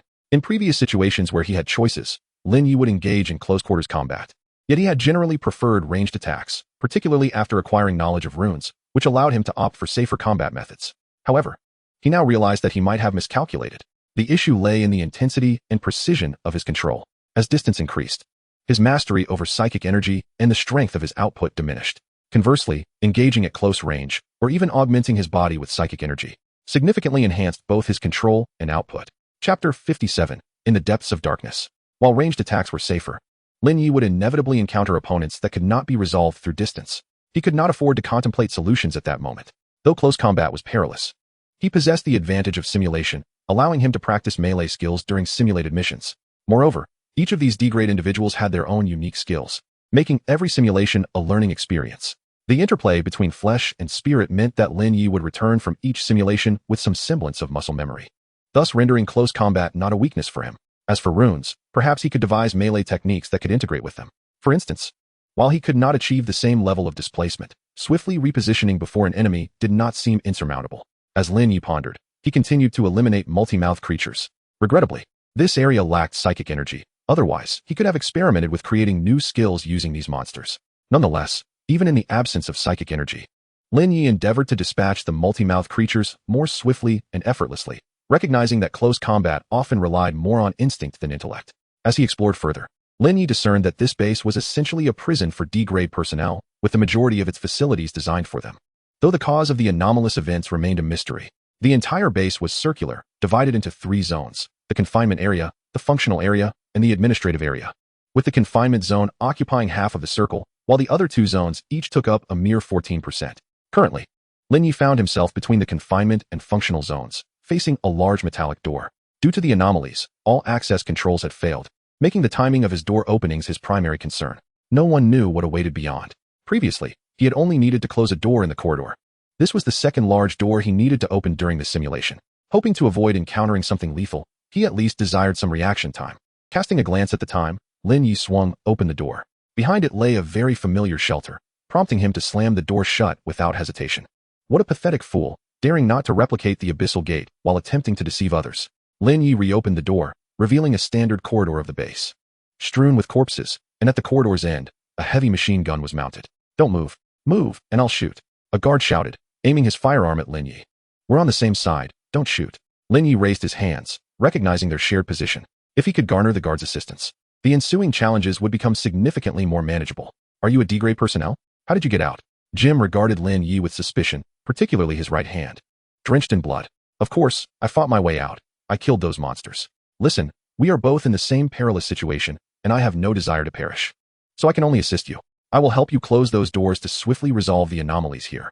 Lin Ye stepped aside, allowing Jim a clear view of the corpse of a Jabberwocky in the corridor.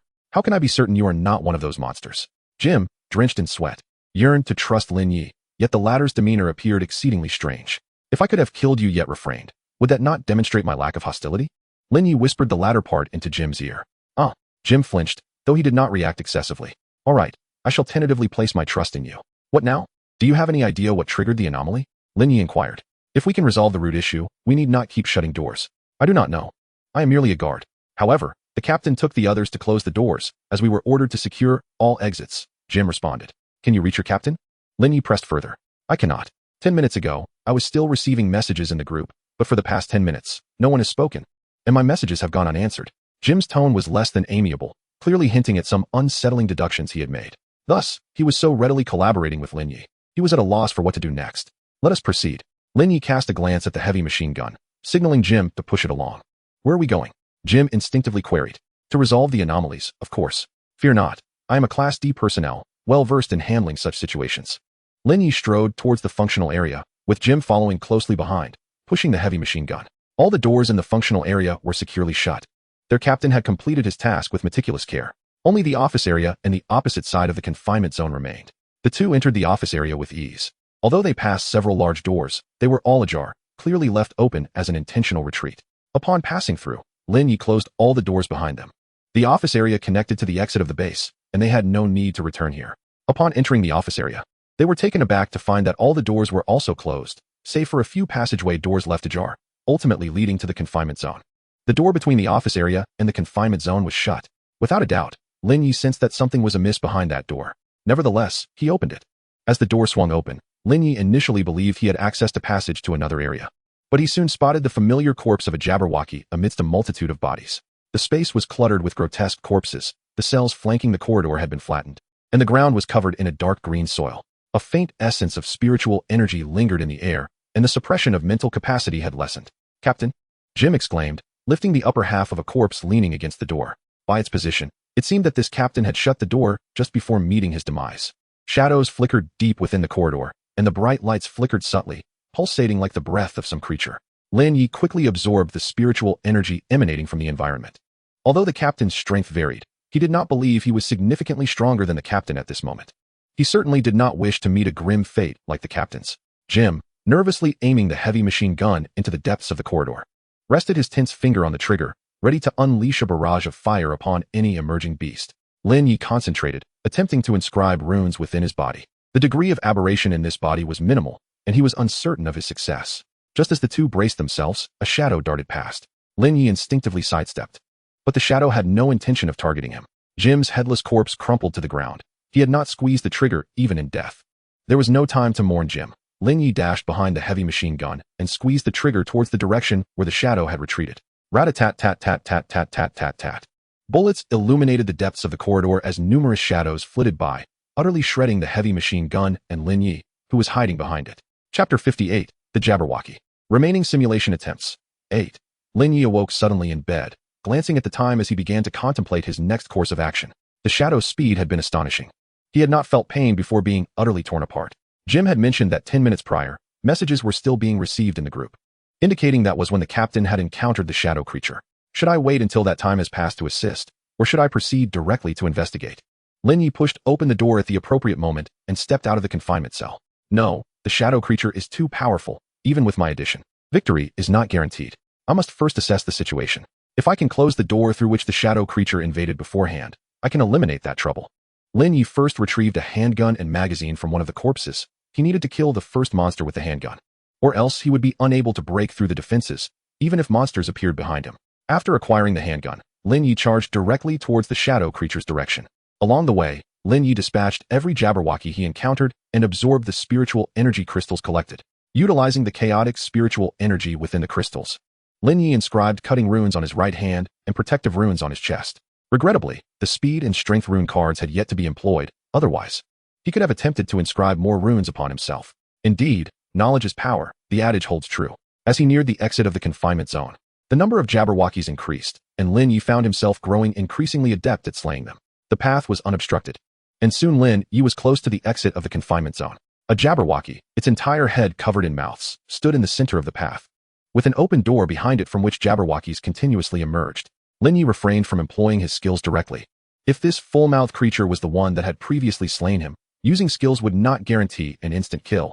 The timing of using skills was critical. The full-mouthed creature had long since noticed Lin Ye, but it was more concerned with the door behind it than with its potential meal. Bang, bang, bang. Lin Ye fired 3 shots at the heart of the full-mouthed creature. A shadow flashed past, deflecting the bullets and reaching Lin Ye in an instant. Having previously witnessed this maneuver, Lin Ye was prepared to evade. However, he was still a fraction too slow. The shadow grazed his left shoulder, rendering his feeble spiritual defense utterly ineffective, the wound deep enough to expose bone, flesh scattering. The shadow was the full-mouthed creature's tongue, and as Lin Ye beheld the grotesque mouths covering its head, he shivered. Lin Ye immediately unleashed a fatal jest upon the full-mouthed creature. The timing was not ideal. Yet he had run out of options. The fatal jest transported him beneath the full-mouthed creature, and the moment he materialized, it detected his presence.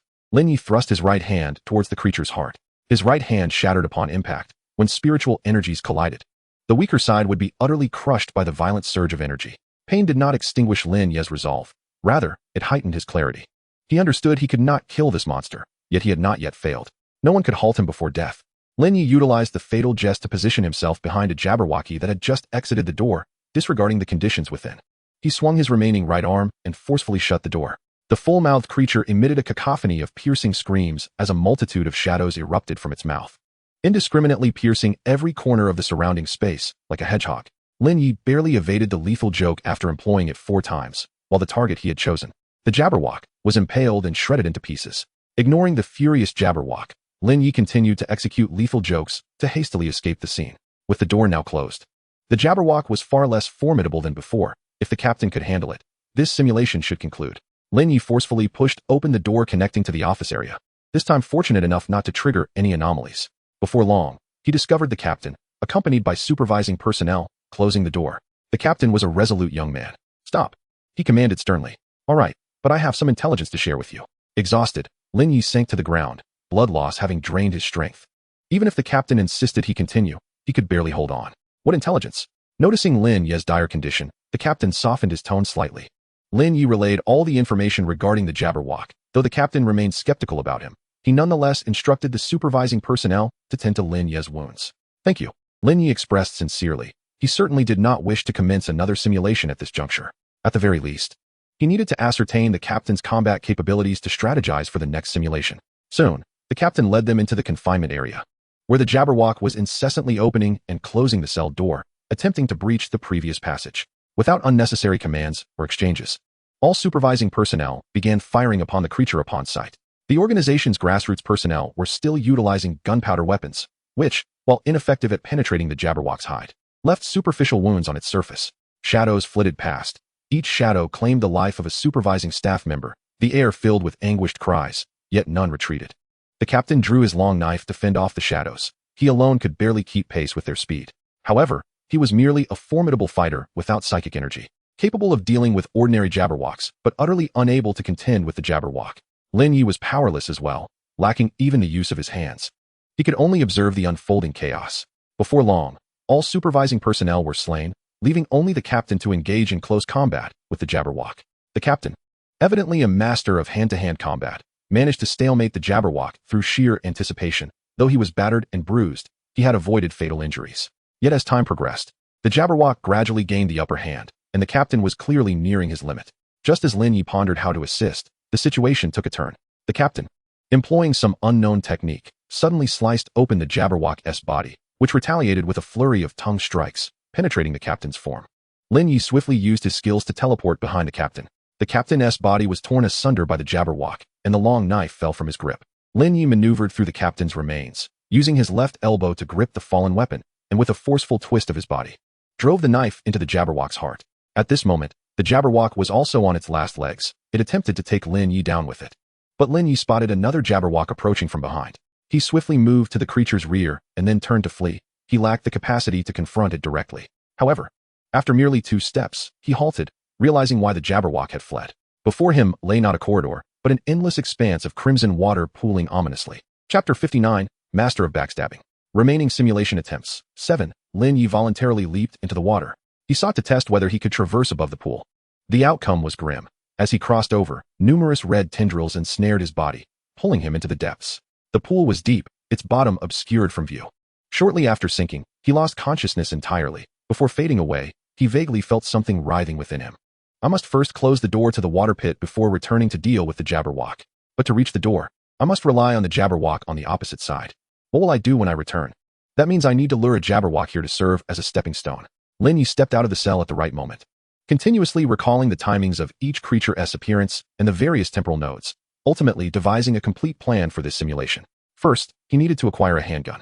Next, he would lure a wounded Jabberwock to the vicinity of the water pit. This process had to be swift enough to encounter the Jabberwock on the opposite side.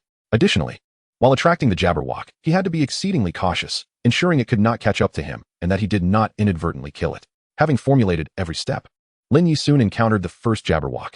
Come on, buddy, I need your assistance. Lin Ye shot the creature, severing its right leg, and then successfully led it to the edge of the water pit. This time, he was slightly delayed compared to the second simulation, but fortunately, the Jabberwock was still lingering near the pit, seemingly entranced by it. Lin Ye swiftly used his skills to teleport behind it. Hey!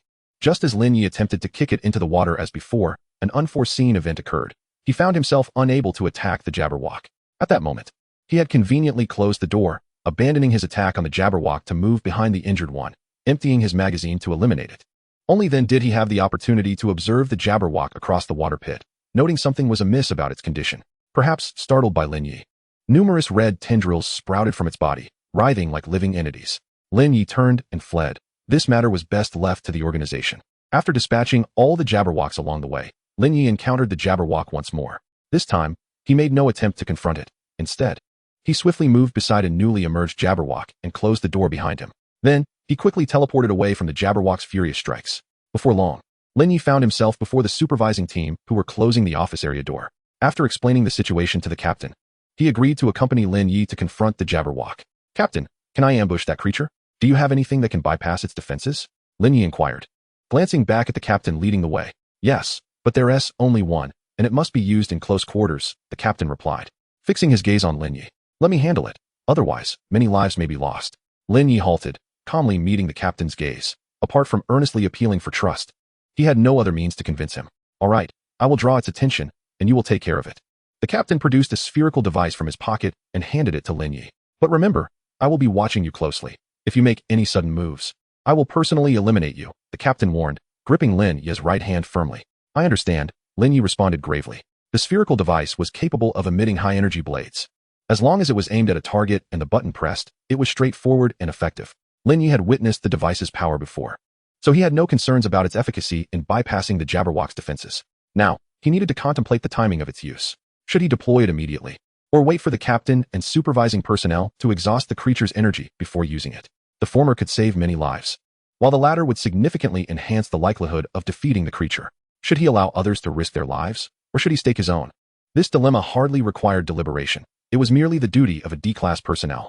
The moment the Jabberwock came into view, Lin Ye moved beneath it, aiming for its heart, and pressed the button.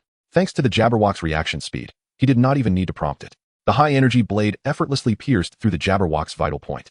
The effects of an ambush contrasted starkly with a frontal assault. Lin Ye did not even glance at the battle results, employing evasive maneuvers to dodge the final strike of the gluttonous beast. The black tongue pierced every corner surrounding the creature. Had it not been for the treacherous nature of the deadly joke, Lin Ye would undoubtedly have been impaled and torn apart. It seems I am no longer needed, remarked the captain, approaching to lift Lin Ye, who had previously resigned himself to dying in that place, never anticipating such a swift conclusion. I too did not expect things to go so smoothly. The organization's tools are remarkably effective. Lin Ye suddenly realized that the item-based approach did not seem so bad after all. No, those things can only be used at close range, which often equates to courting death. What's more, their utility is not guaranteed after use. The captain cast a disdainful glance at the sphere beside the carcass of the gluttonous beast and commented, indeed, that is a concern. Perhaps it would be more practical to convert it into a throwable item. Lin Ye picked up the sphere, keenly inspecting its internal structure. You are the anomaly that possesses D-class personnel, aren't you? The captain suddenly inquired. Am I already so famous within the organization? Lin Ye furrowed his brow in response. The organization has distributed your dossier to all task captains and instructed them to report any anomalies without delay. You should exercise caution. Do not allow yourself to be captured. The captain warned Lin Ye earnestly. Aren't you a captain as well? Why the reminder? Lin Ye asked with curiosity. I do not believe all anomalies require extermination. You have been assisting the organization in addressing anomalous incidents, indirectly saving many lives. As long as you do not pose a threat, I will refrain from taking action against you, the captain stated solemnly. Thank you. If the organization captures me, what will happen? Lin Ye continued his inquiry. I do not know, but I suspect they will extract your consciousness and transform you into an anomalous item for handling such incidents. The captain showed no reluctance in revealing the organization's stance. They had always dealt with anomalies in this manner. If something could not be controlled, it was destroyed. Only when destruction was impossible would they opt for isolation or negotiation. How very benevolent. It is indeed time to deal with this anomalous incident. Lin Ye said nothing further. This was, after all, to be expected. He had never harbored any illusions about maintaining amicable relations with the organization. Simulation end. Remaining simulation attempts, 7. Acquired 7 random items from this incident. Acquired title, Master of Backstabs. Lin Ye arose from the bed, realizing that the jester doll was no longer there. He had to admit that he had previously underestimated this card creature. Chapter 60, Frontline of War. Finding the jester doll wedged between the bed and the wall. Lin Ye embraced it and began examining his spoils. Aside from the familiar medical kit, AK-1 handgun filled with bullets, and a simple food pack, he discovered 4 new items this time. K1 shotgun, a low-end firearm mass-produced by the organization, currently only utilized by grassroots members. Note: recoil is proportional to power. High-energy piercing blade, an experimental psychic weapon developed by the organization, rendered unusable after 1 use. Note: must be activated at close range. Random door usage permission card. Upon use, the nearest door will randomly lead to an unknown space, with the passage lasting up to 10 minutes. Closing the door can terminate the passage early. 11. Note: no one knows what horrors lie beyond the door. Anomalous mental tree seed, a special seed that can only grow normally in areas rich in psychic energy. Note: inedible. The shotgun and handgun share a similar design, both containing 10 rounds, yet the bullets are notably larger. The high-energy piercing blade is the weapon contained within the sphere the captain had presented to Lin Ye. It can be activated by pressing a button. The random door usage permission card is a rigid card adorned with a door on its front and a pale yellow backing, made from unknown materials. The anomalous mental tree seed resembles a gray, spherical seed, about the size of a glass marble, and feels like a stone to the touch. Lin Ye organized these items. His interest piqued primarily by the high-energy piercing blade. If he could decipher the technology behind it, perhaps he could replicate similar items or even create more effective tools.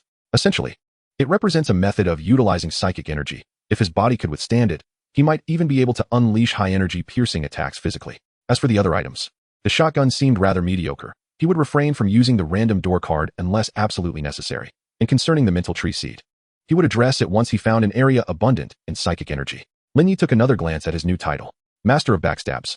In a single mission, you nearly dispatched every enemy with a backstab. Note: do not turn your back on me. Having sorted through his spoils, Lin Ye pondered for a moment before taking the speed rune card to the game room. After consuming a bottle of mental potion, he activated the rune card. With the assistance of the mental seed and the mental potion, this time he only lost focus for a few seconds before regaining control of his body.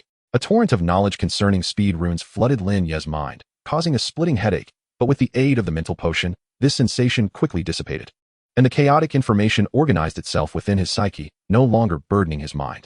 The attendant watched in silence as Lin Ye found a seat, simultaneously playing cards and organizing information while absorbing the surrounding psychic energy to enhance his body. 80 minutes later, Lin Ye completed 2 cycles of psychic energy. However, due to his distraction while organizing knowledge, he only won 41 red coins this time. I will return. Lin Ye cheerfully bid farewell to the attendant before leaving the game room. Upon returning to the sanctuary, Lin Ye began crafting psychic items, preparing to engrave some runes onto his evening attire as a warm-up. After a busy afternoon, Lin Ye finally completed his preparations for the impending war. He was uncertain what awaited him that night, but as this was his first battle, he needed to be thoroughly prepared. With some time remaining before the night activities, Lin Ye prepared a sumptuous dinner, also retrieving the jester doll from the blankets to share the meal. Brother, I will be counting on you tonight. I won't ask for anything excessive, just lend me that skill from this morning once more. Lin Ye conversed amiably with the doll, yet it merely stared blankly into space, completely ignoring him. Shall I take that as your agreement? Very well, Lin Ye whispered, gently pressing the jester doll's head. Splendid. I knew you would consent. Lin Ye cheerfully opened the group chat and began his meal.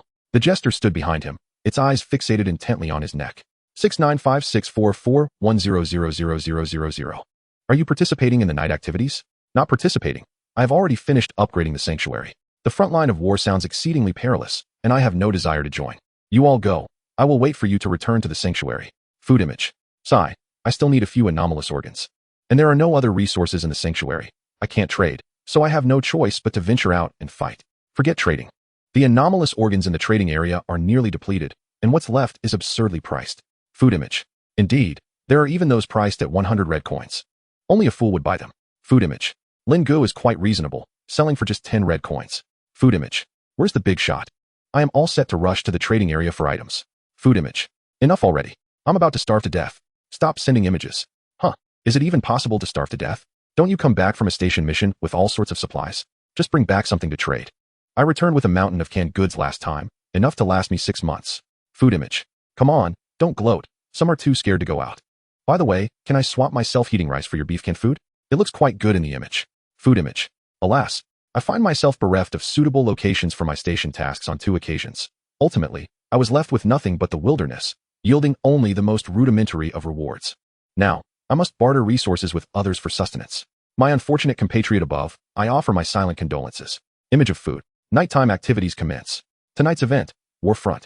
05959. Why was there no inquiry regarding participation? Surely not. By the heavens. Is the system intent on our demise? It matters not. I had already resolved to partake. Alas, I am doomed. I wish to avoid death. Goodness, I have yet to leave the shelter. The individuals above are being thrust directly into the fray. Sigh, had I known, I would have ventured out sooner. I am selling a complete set of mutated cards and nutrient solutions in exchange for various blueprints and functional cards. Truly, who would dare to barter with me? It would be wiser to seek trades with the experts. I seek a defensive psionic item. The price is negotiable. I am in need of a ranged weapon. Who possesses psionic protective items crafted by the esteemed? I shall pay a premium. Lin Ye has no time to peruse the group chat. His private messages are inundated with survivalists eager to trade psionic items, many attaching descriptions of their wares, even including rune cards.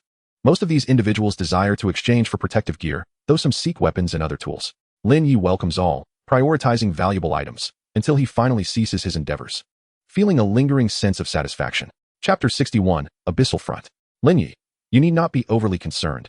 Activities that require full participation are unlikely to be excessively challenging, lest we face substantial casualties. At last, the expert has arrived. I seek psionic items. Divine gold. Do you wonder why the expert has only just arrived? I managed to trade for a piece. This event is assured. What? You all sought trades with the expert? Naturally, during such times. One cannot await the expert's postings in the trade zone. It is only prudent to propose offers directly in private messages. Indeed.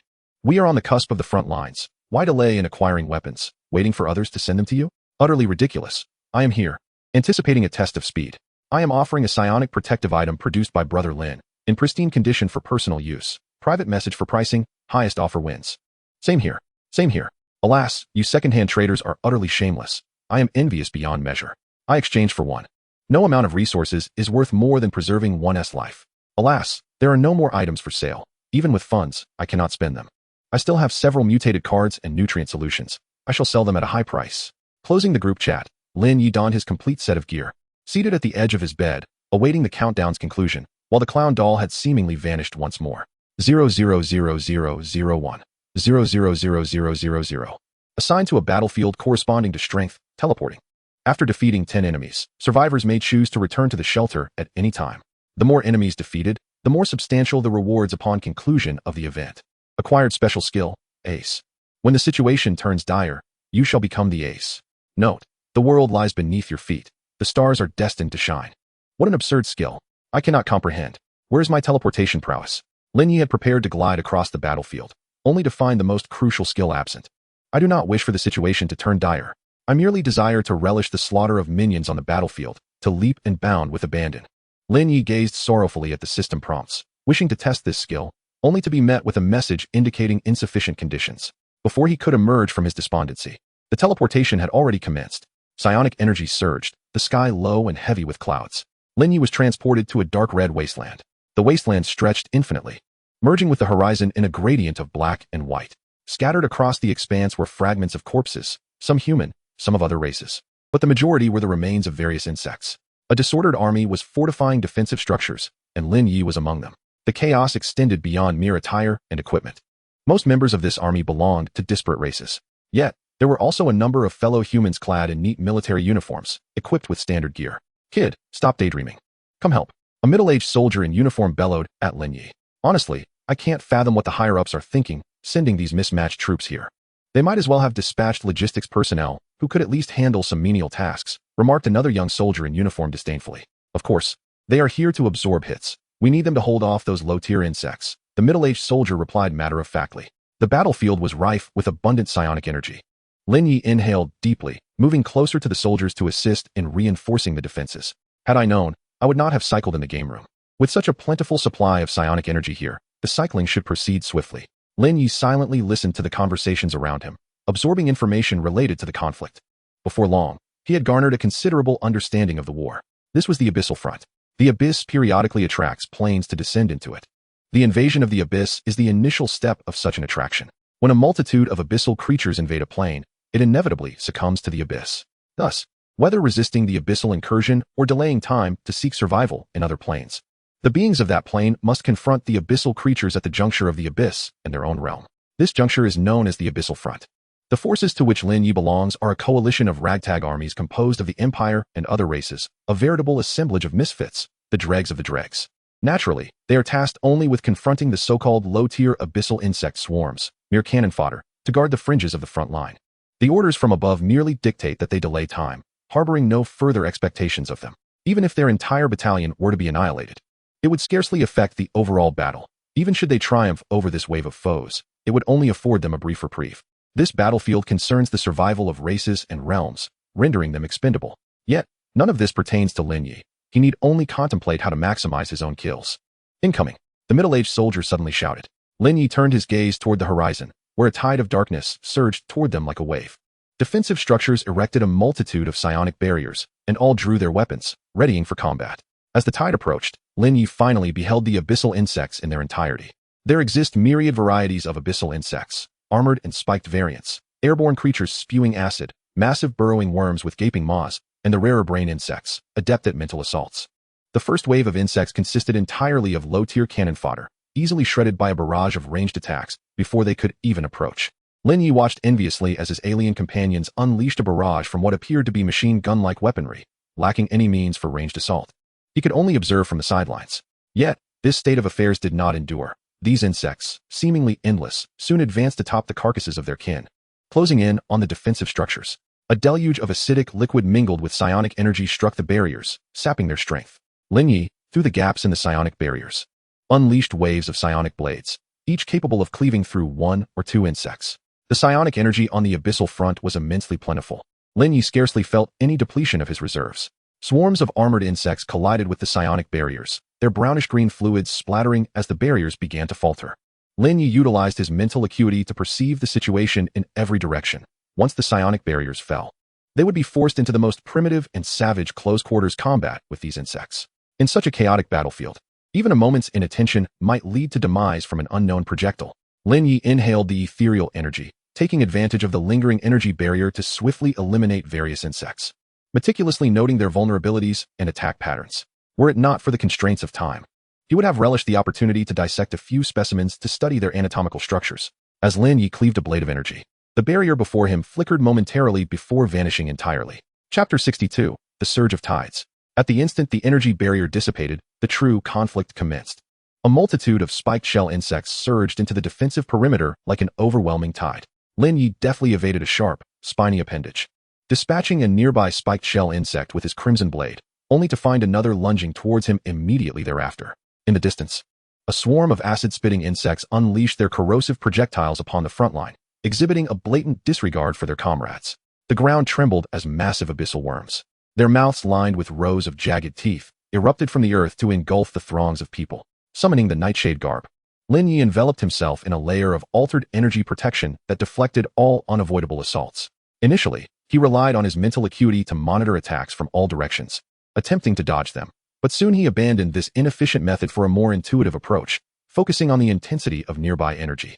As long as the energy levels remained beneath a certain threshold, he disregarded those strikes, for such feeble attacks could scarcely penetrate his modified energy defense. Even if confronted with some low-energy, high-intensity spectral assault, he had his plush bear as a safety net, and in dire situations, the reality simulation could always transport him back to safety. Thus, Lin Ye entrusted his defense entirely to the nightshade garb, employing the speed runes inscribed on his trousers to dart swiftly across the battlefield. As long as he moved with sufficient velocity, he was untouchable. The crimson blade was pushed to its utmost limits, its radiant glow dancing across the battlefield, elongating and contracting in tandem with Lin Ye's movements, leaving a field strewn with the remains of slain insects. Nearby allies stood in astonishment, bewildered by the sudden emergence of such a formidable presence. Was he truly an otherworldly being? He seemed not yet to have reached the first tier of power. Even among the otherworldly, there were fierce individuals. He might be a civilian prodigy, overlooked and assigned to this front. It was a pity. If such talent could enter the Imperial Academy, the Empire might gain another high-tier powerhouse. Yet, lamentations were futile. Orders from above mandated a staunch defense to buy time, and fleeing to the rear would be equally perilous. You are correct, but it still feels somewhat regrettable. As the central figure, Lin Ye had no time to ponder the thoughts of his comrades. He was preoccupied with claiming more lives. Fueled by abundant energy, he need not concern himself with energy expenditure. As long as his physical and mental stamina remained intact, he could dance through the battlefield indefinitely.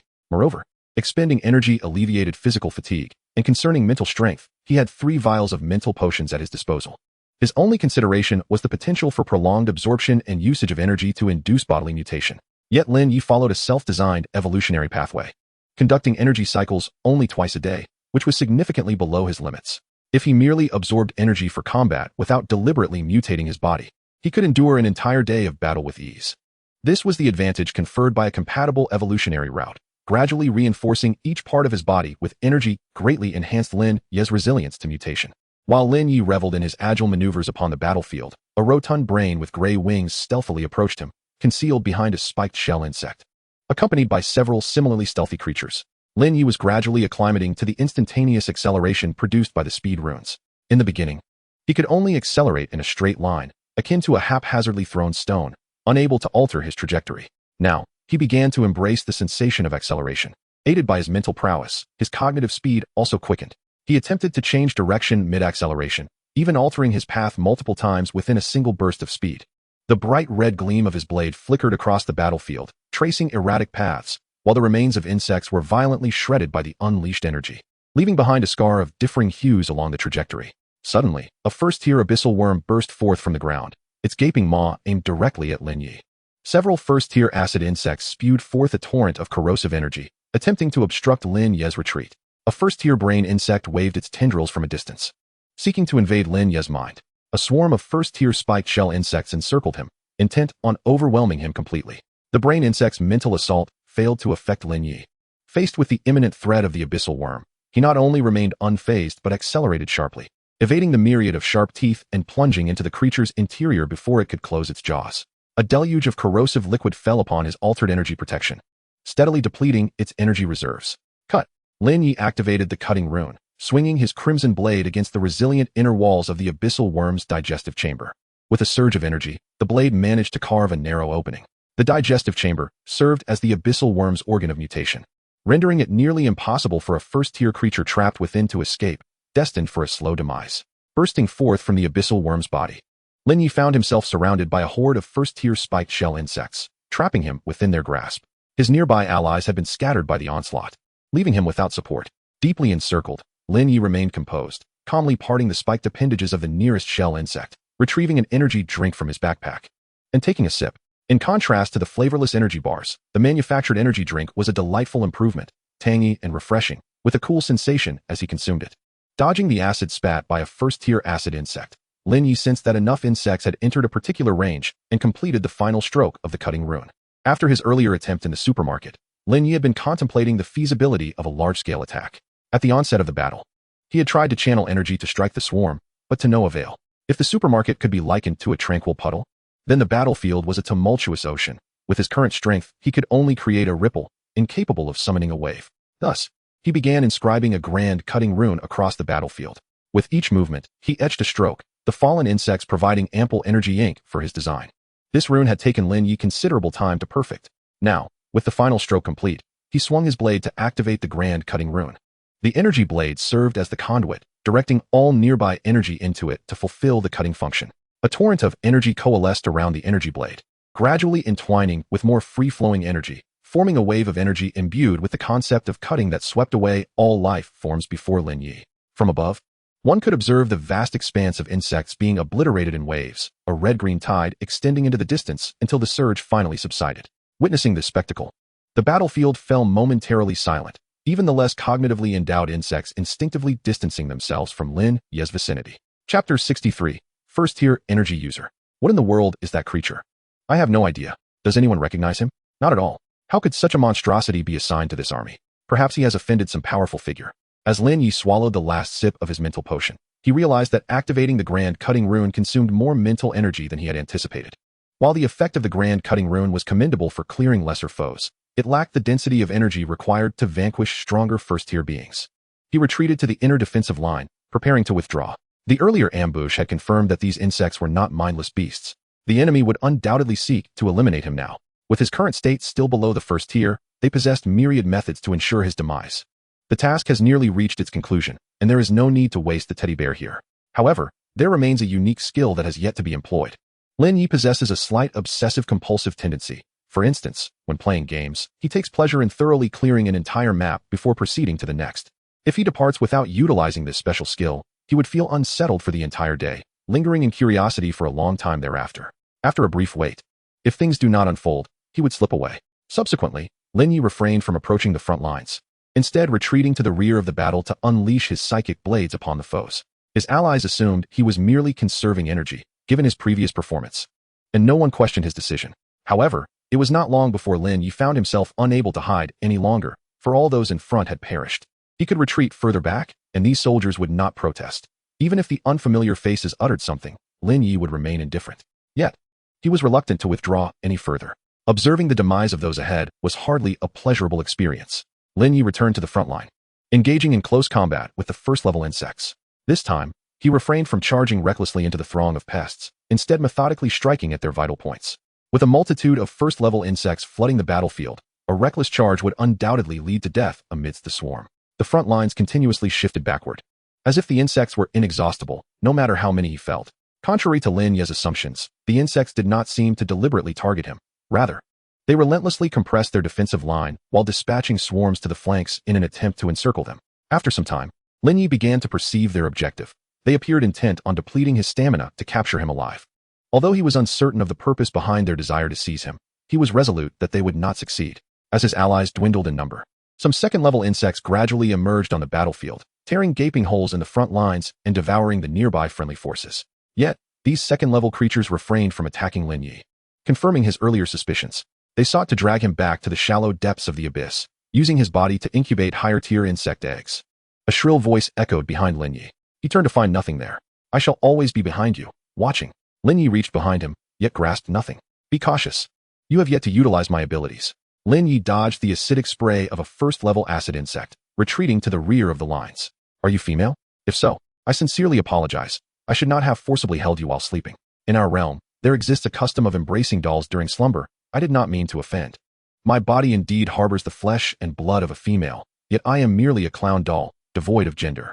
Then I retract my apology. Why is it that your pitiful skill remains dormant? Must we wait until everyone is dead for it to activate?" Lin Ye exclaimed in frustration.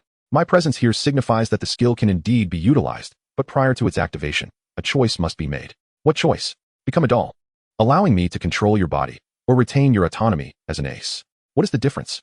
I am formidable, even in controlling your frail form. I can resolve the issues here. Furthermore, while I command your body, your consciousness will persist, enabling you to learn from my abilities. If you possess sufficient intelligence, you may grasp one or two lower-tier skills. However, should you choose to remain an ace, I suggest you first consume that integration potion, so you may escape with some semblance of dignity. You might become the first ace in history to flee." "What do you mean? Is not the ace your skill? Anomalous cards, key cards, tickets, room cards, the card box. These are all systems. What do you say? I can only share relevant information or trivial details, such as those insects wishing to utilize you for egg incubation.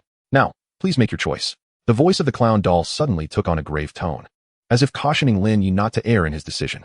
Lin Ye remained silent, merely producing the integration potion and consuming it in one gulp. How could an ace be someone else's puppet? A searing sensation engulfed his entire being, as a torrent of psychic energy surged into him, beginning a repetitive cycle that fortified his bones, nerves, and flesh. The process was excruciating, yet Lin Ye gritted his teeth and endured. But soon, the pain faded from his perception. Not only the agony, but everything around him began to dull, darkening until he was enveloped in utter darkness. Lin Ye wandered through the void, akin to an infinite deep sea, devoid of light or any markers, surrounded solely by nothingness. Time seemed to lose its significance. Lin Ye was unaware of how long he had traversed until he finally stumbled upon a particle of light amidst the darkness. Under Lin Ye's gaze, the luminous particle began to expand, illuminating the void, resembling stars twinkling in the heavens above. Lin Ye opened his eyes. The battlefield remained gruesome, littered with corpses. Yet he had successfully completed his first advancement. The sensation of leveling up was exhilarating, and Lin Ye even felt capable of slaying those second-level insects.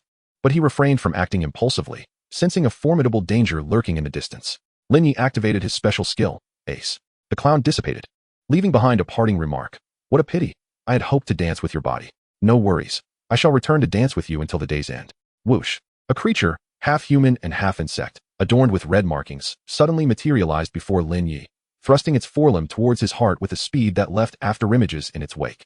Lin Ye was unable to evade this strike. The creature's velocity had surpassed his body's reaction time, ensuring the blow would land. Yet, a thin layer of anomalous protection manifested before him, forcefully intercepting the attack. Lin Ye scarcely glanced at the menacing third-level abyssal insect. Instead, he stared vacantly into space, seemingly pondering an incomprehensible question. The insect stared at its broken forelimb, swiftly retreating into the swarm, bewildered as to why this seemingly feeble human could inflict harm upon it. Chapter 64, Rune Combat Techniques. Ace represents an extraordinary mental state, a state of rapid cognition. It does not equate to an understanding of everything, but rather a mastery over oneself to an extraordinary degree. So profound was this mastery that Lin Ye, in the instant of a third-level insect's attack, could conjure a protective barrier composed of 3 layers, intricately intertwined with cutting runes and rotational techniques. He had not acquired any knowledge previously unknown to him, yet he effortlessly severed the limbs of the third-level creature. Lin Ye sought to utilize this state of mind to contemplate matters he found perplexing, but discovered he was incapable of doing so. He could only leverage this mental state to discover solutions to problems rather than actively ponder them. Furthermore, this skill endured for a mere minute, and he had only 57 seconds remaining. A minute may be fleeting in the context of war, yet for Lin Ye at that moment, it felt interminably prolonged. Lin Ye suddenly appeared beside a second-level spiked shell insect, piercing through its anomalous organs with a single thrust. This movement and attack were executed using a blend of acceleration and cutting runes, rendering him incredibly swift. The second-level creature could not react in time. First, second, and third-level creatures were collectively regarded as low-tier beings. Fundamentally, their disparities were minimal aside from physical strength and the number of anomalous organs. Lin Ye began to maneuver swiftly across the battlefield, eliminating a second-level insect with each halt. The insect could not bear to watch any longer. While there were many unranked insects and a fair number of first-level ones within the swarm, second-level specimens were scarce, and only it remained among the third level. The more powerful abyssal creatures had ventured to the front line, leaving only those like it, caught in between, dispatched to the battlefield's periphery.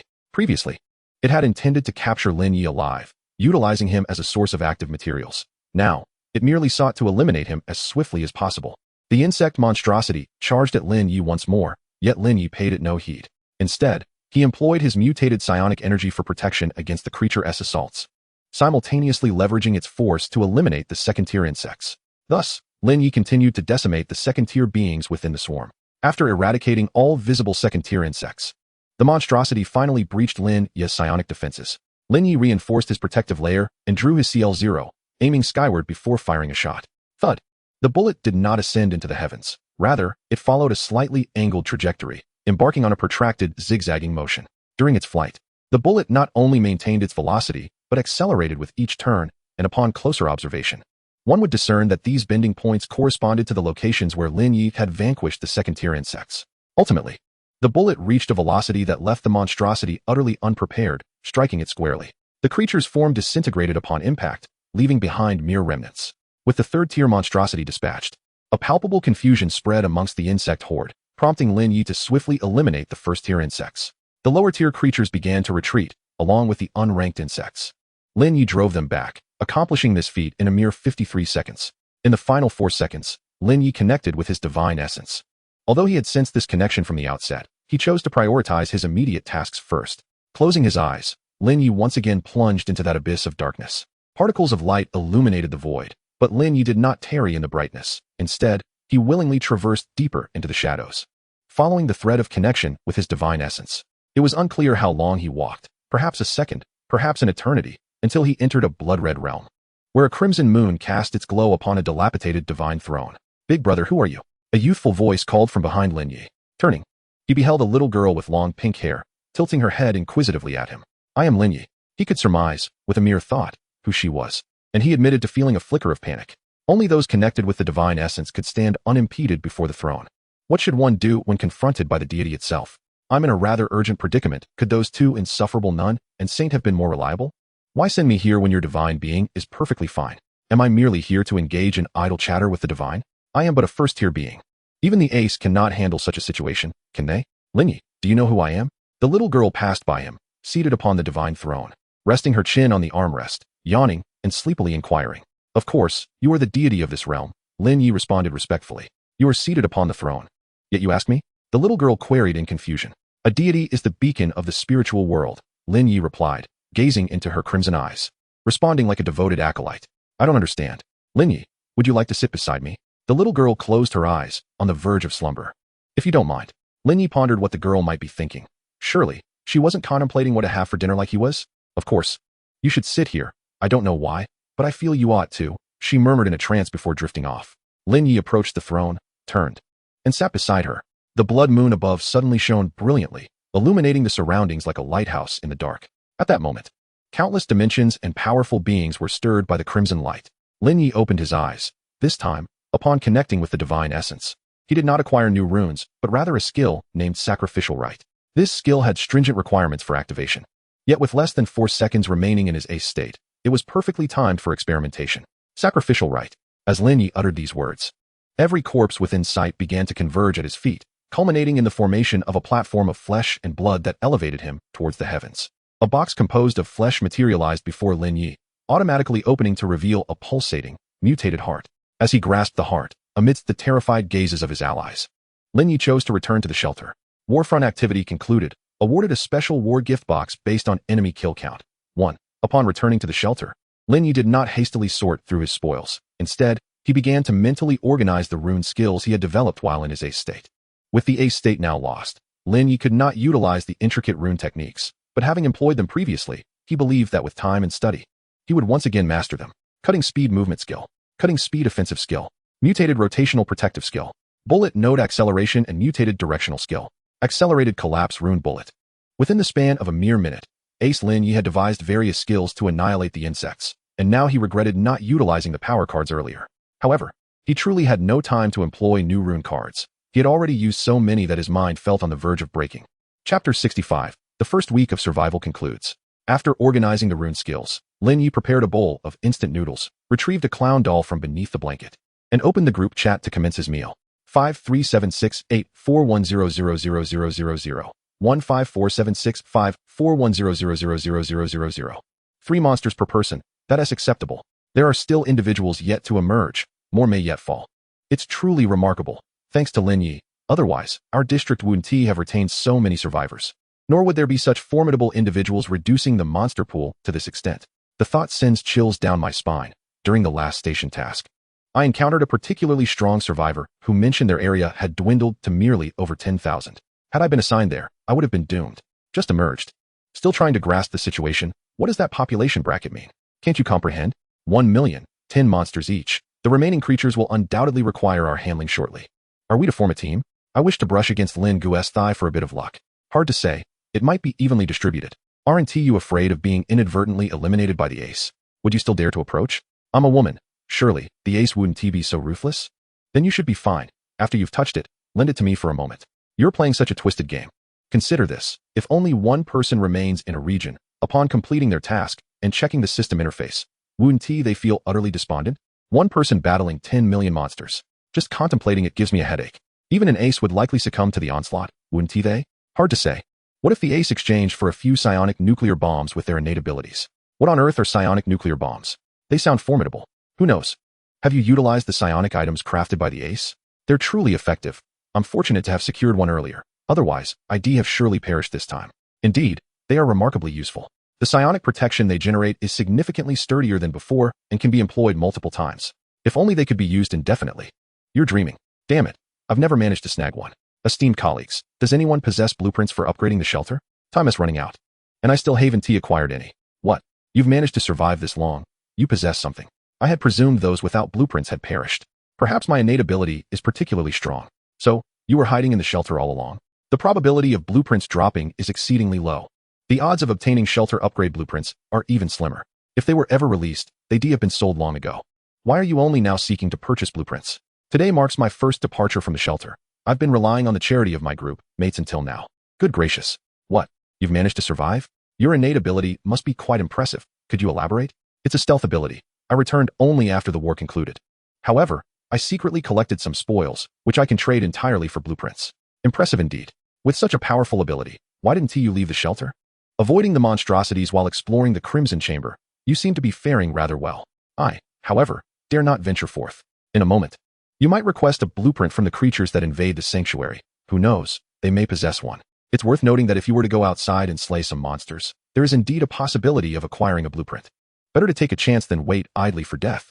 If he had the courage to go out, would he still be here now? Having finished his instant noodles, Lin Ye commenced organizing his spoils.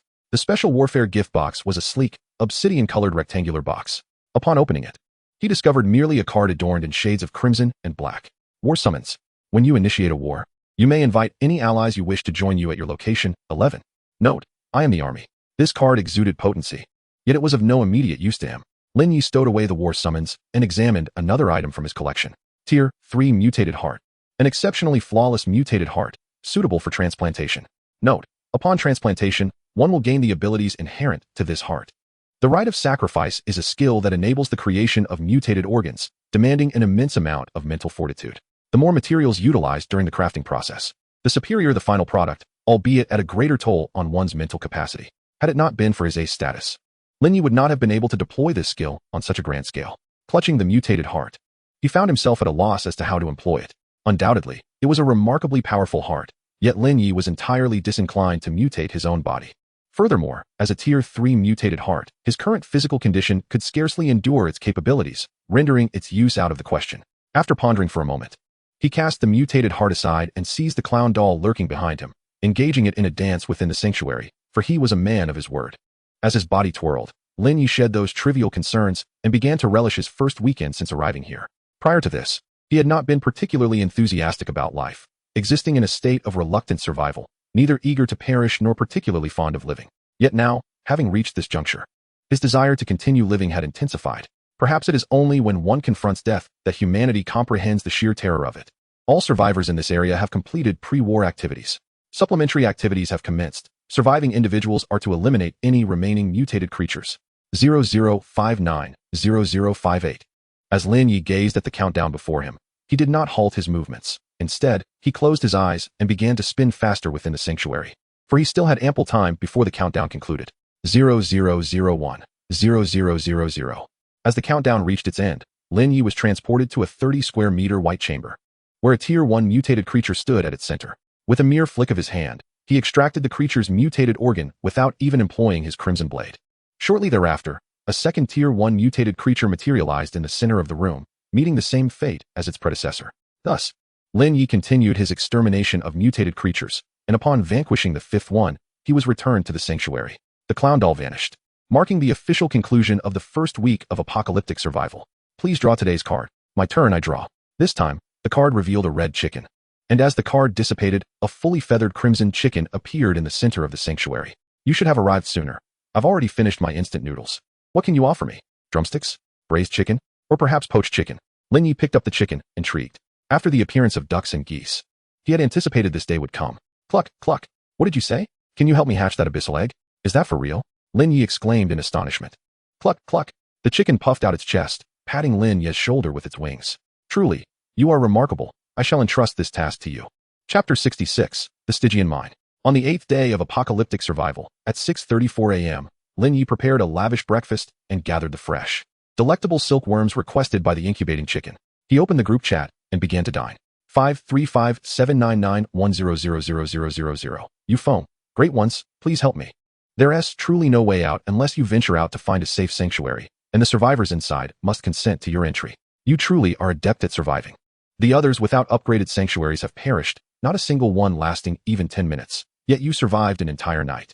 Go ahead and take some photos, after all.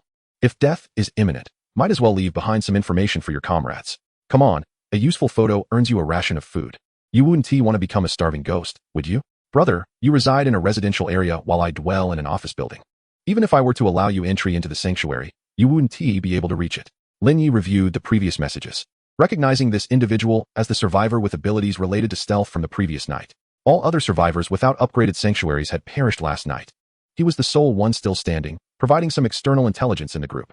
They had been in this city for a week, yet knew almost nothing about the world beyond the sanctuary. Every survivor who had ventured out had met their end, without exception. Continuing in this manner was unsustainable. If each stage of upgrading the sanctuary required 10 lower-tier mutated organs, most survivors would inevitably be eliminated, leaving them with no choice but to find ways to survive in this city without relying on the sanctuary. This dilemma had crossed the minds of many survivors. Hence the multitude urging Euphone to explore the urban landscape, with some even offering enticing prices. Euphone, esteemed ones, I truly cannot bring myself to go outside. The moment I cease utilizing my stealth abilities, monsters will swiftly invade. The outside is surely teeming with them. Moreover, there has been commotion in the restroom. I dare not approach the door. It is indeed perilous. Didn't Lin Ye mention that there are silkworms in the sewers? Ugh. Just thinking about it sends shivers down my spine. So, does that mean you can't even use water now? What is the point of hiding in the sanctuary then? Euphone, there are still some supplies within the sanctuary. The water in the flask is temporarily sufficient for drinking. Is there any esteemed individual residing in a building who could allow me to take refuge in their sanctuary? I am not nearby. Neither am I. What are you thinking? The sanctuary is the foundation of survival. Who would permit a stranger to enter theirs? If someone were to do that, you ought to be cautious. Indeed. I wouldn't want to be killed in my sleep. You foam. I would never do such a thing. Who knows? Sigh. Discussing trust in a place like this is exceedingly difficult. Lin Ye refrained from contributing to the conversation. He would not request the other party to venture out to explore the city, nor would he offer assistance without cause. After finishing breakfast and spending some time with the chicken, he lay down on his bed to commence his daily simulation. Buzz, buzz, buzz. The familiar opening of the prison transport and the prison garb had become somewhat routine for Lin Ye, now accustomed to the daily life of a Class D individual. D-Class personnel simulated. Mason. Remaining simulation attempts. 10. Mason was a young man with yellow skin, well-proportioned, and possessing decent physical attributes. This time, there was only one D-Class personnel in the transport, accompanied by a familiar quartet of supervisory staff. The transport traversed a desolate road, flanked by barren wilderness. Why is there only one D-Class personnel? Lin Ye found this curious. If the mission involved addressing an unknown anomalous event, several D-Class personnel should have been prepared to scout. The organization never hesitated to provide ample resources in such matters. This implies that the organization determined that only one D-Class personnel was necessary. Or perhaps only Mason met certain criteria. This was not promising news for Lin Ye, as it suggested that even the organization might struggle to manage this anomaly. Or perhaps it was simply too troublesome to handle, leading them to prefer the periodic consumption of D-Class personnel as a resolution. The pressing question remained, to what extent must I achieve to consider the simulation completed? Is it sufficient to perish as a consumable, or must I resolve the anomalous event? Without allowing Lin Ye much time for contemplation, the prison transport came to a halt outside an abandoned mine. The guards escorted Lin Ye into the depths of the mine via a mining cart, which soon stopped before a dark pit leading underground. With no protective gear or illumination, clad only in prison garb, Lin Ye was thrust into the inky abyss. After falling for what felt like an eternity, Lin Ye braced for death. Believing there was no way to survive the plunge, even if a subterranean lake awaited him below. Yet, he landed on solid ground. And despite the catastrophic injuries he sustained, his legs shattered, organs a chaotic mix, one eye blinded, half his brain crushed, and multiple bones fractured, he was inexplicably alive. What manner of cursed place is this? The excruciating pain coursing through his body made Lin Ye wish for immediate death, but he dared not move excessively. Should he fail in an attempt at self-destruction and become permanently incapacitated, he would likely be trapped here for eternity. He attempted to shift his body, only to find he could not even wiggle a finger. Fortunately, a faint trace of spiritual energy lingered in the mine, allowing him to attempt to metamorphose his broken form.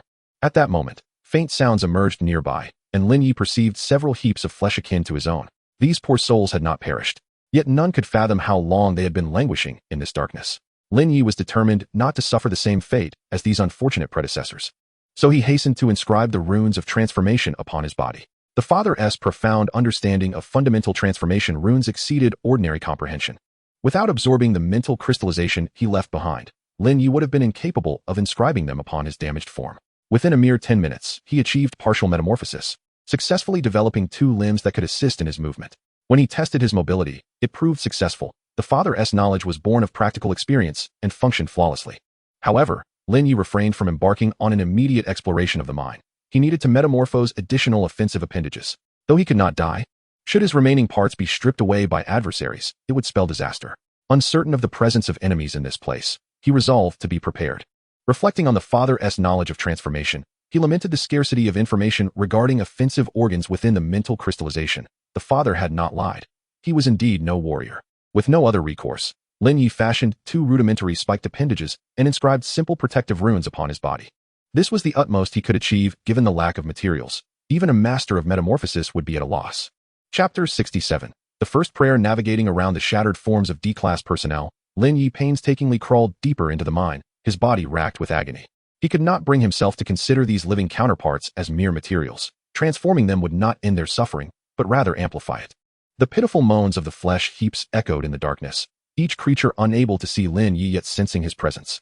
Calling out as if beseeching divine forgiveness for their sins, yearning for the right to die once more.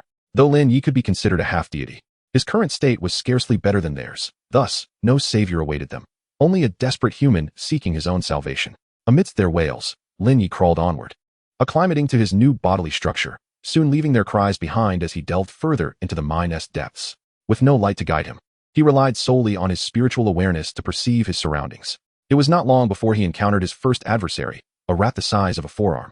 Lin Ye felt a surge of relief for his prior preparations. Otherwise, he might have found himself at the mercy of the rodent. The rat circled him a few times, ultimately succumbing to the allure of his mangled flesh, only to meet its end upon Lin Ye's spiked appendage. As a first-tier psychic, predicting the rat's movements was not a challenge. Strangely, he could slay this creature, yet he remained unscathed despite his grievous injuries. Lin Ye attempted to transform the rat's corpse into a weaponized extension of himself. Before long, he had manifested a new spiked limb. The depths of the mine resembled a chaotic labyrinth, filled with countless paths leading to the unknown. As he traversed these corridors, he pondered the reason behind their survival and whether he might uncover the truth within the mine. Yet he could not afford to linger like the others, waiting for divine absolution. Along his journey, Lin Ye dispatched the rats he encountered, incorporating their remains into his form. However, the mine was not solely inhabited by rodents. There were also numerous long, centipede-like creatures. He could handle the smaller ones, but the larger ones he had no choice but to evade. Additionally, immense cave spiders wove webs at various junctions, lying in wait for unsuspecting prey. Lin Ye yearned to acquire a few spider legs for mobility, but given his current agility, approaching those paths would be tantamount to delivering himself on a platter. I require a transformation organ for offense, preferably one capable of ranged attack. Had I known, I would have studied the structure of that heart, not to mention the first-tier ocular entity. While simulation tasks do not allow the use of my true power, knowledge is, after all, power. If I could metamorphose potent structures from D-class personnel, it would surely enhance my combat prowess swiftly. Oh, but I am a deity. Can I not pray to myself, beseeching for the transformation heart to be delivered? Speaking of which, there seems to be a ritual concerning this within the Father's mental crystallization. However, such rituals related to deities are notoriously complex.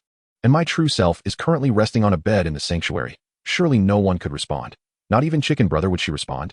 Judging by the skills I obtained, she should be adept at transformation, and as we share the same divine rank, it would be reasonable to consider us colleagues. Trying wouldn't anger her, would it?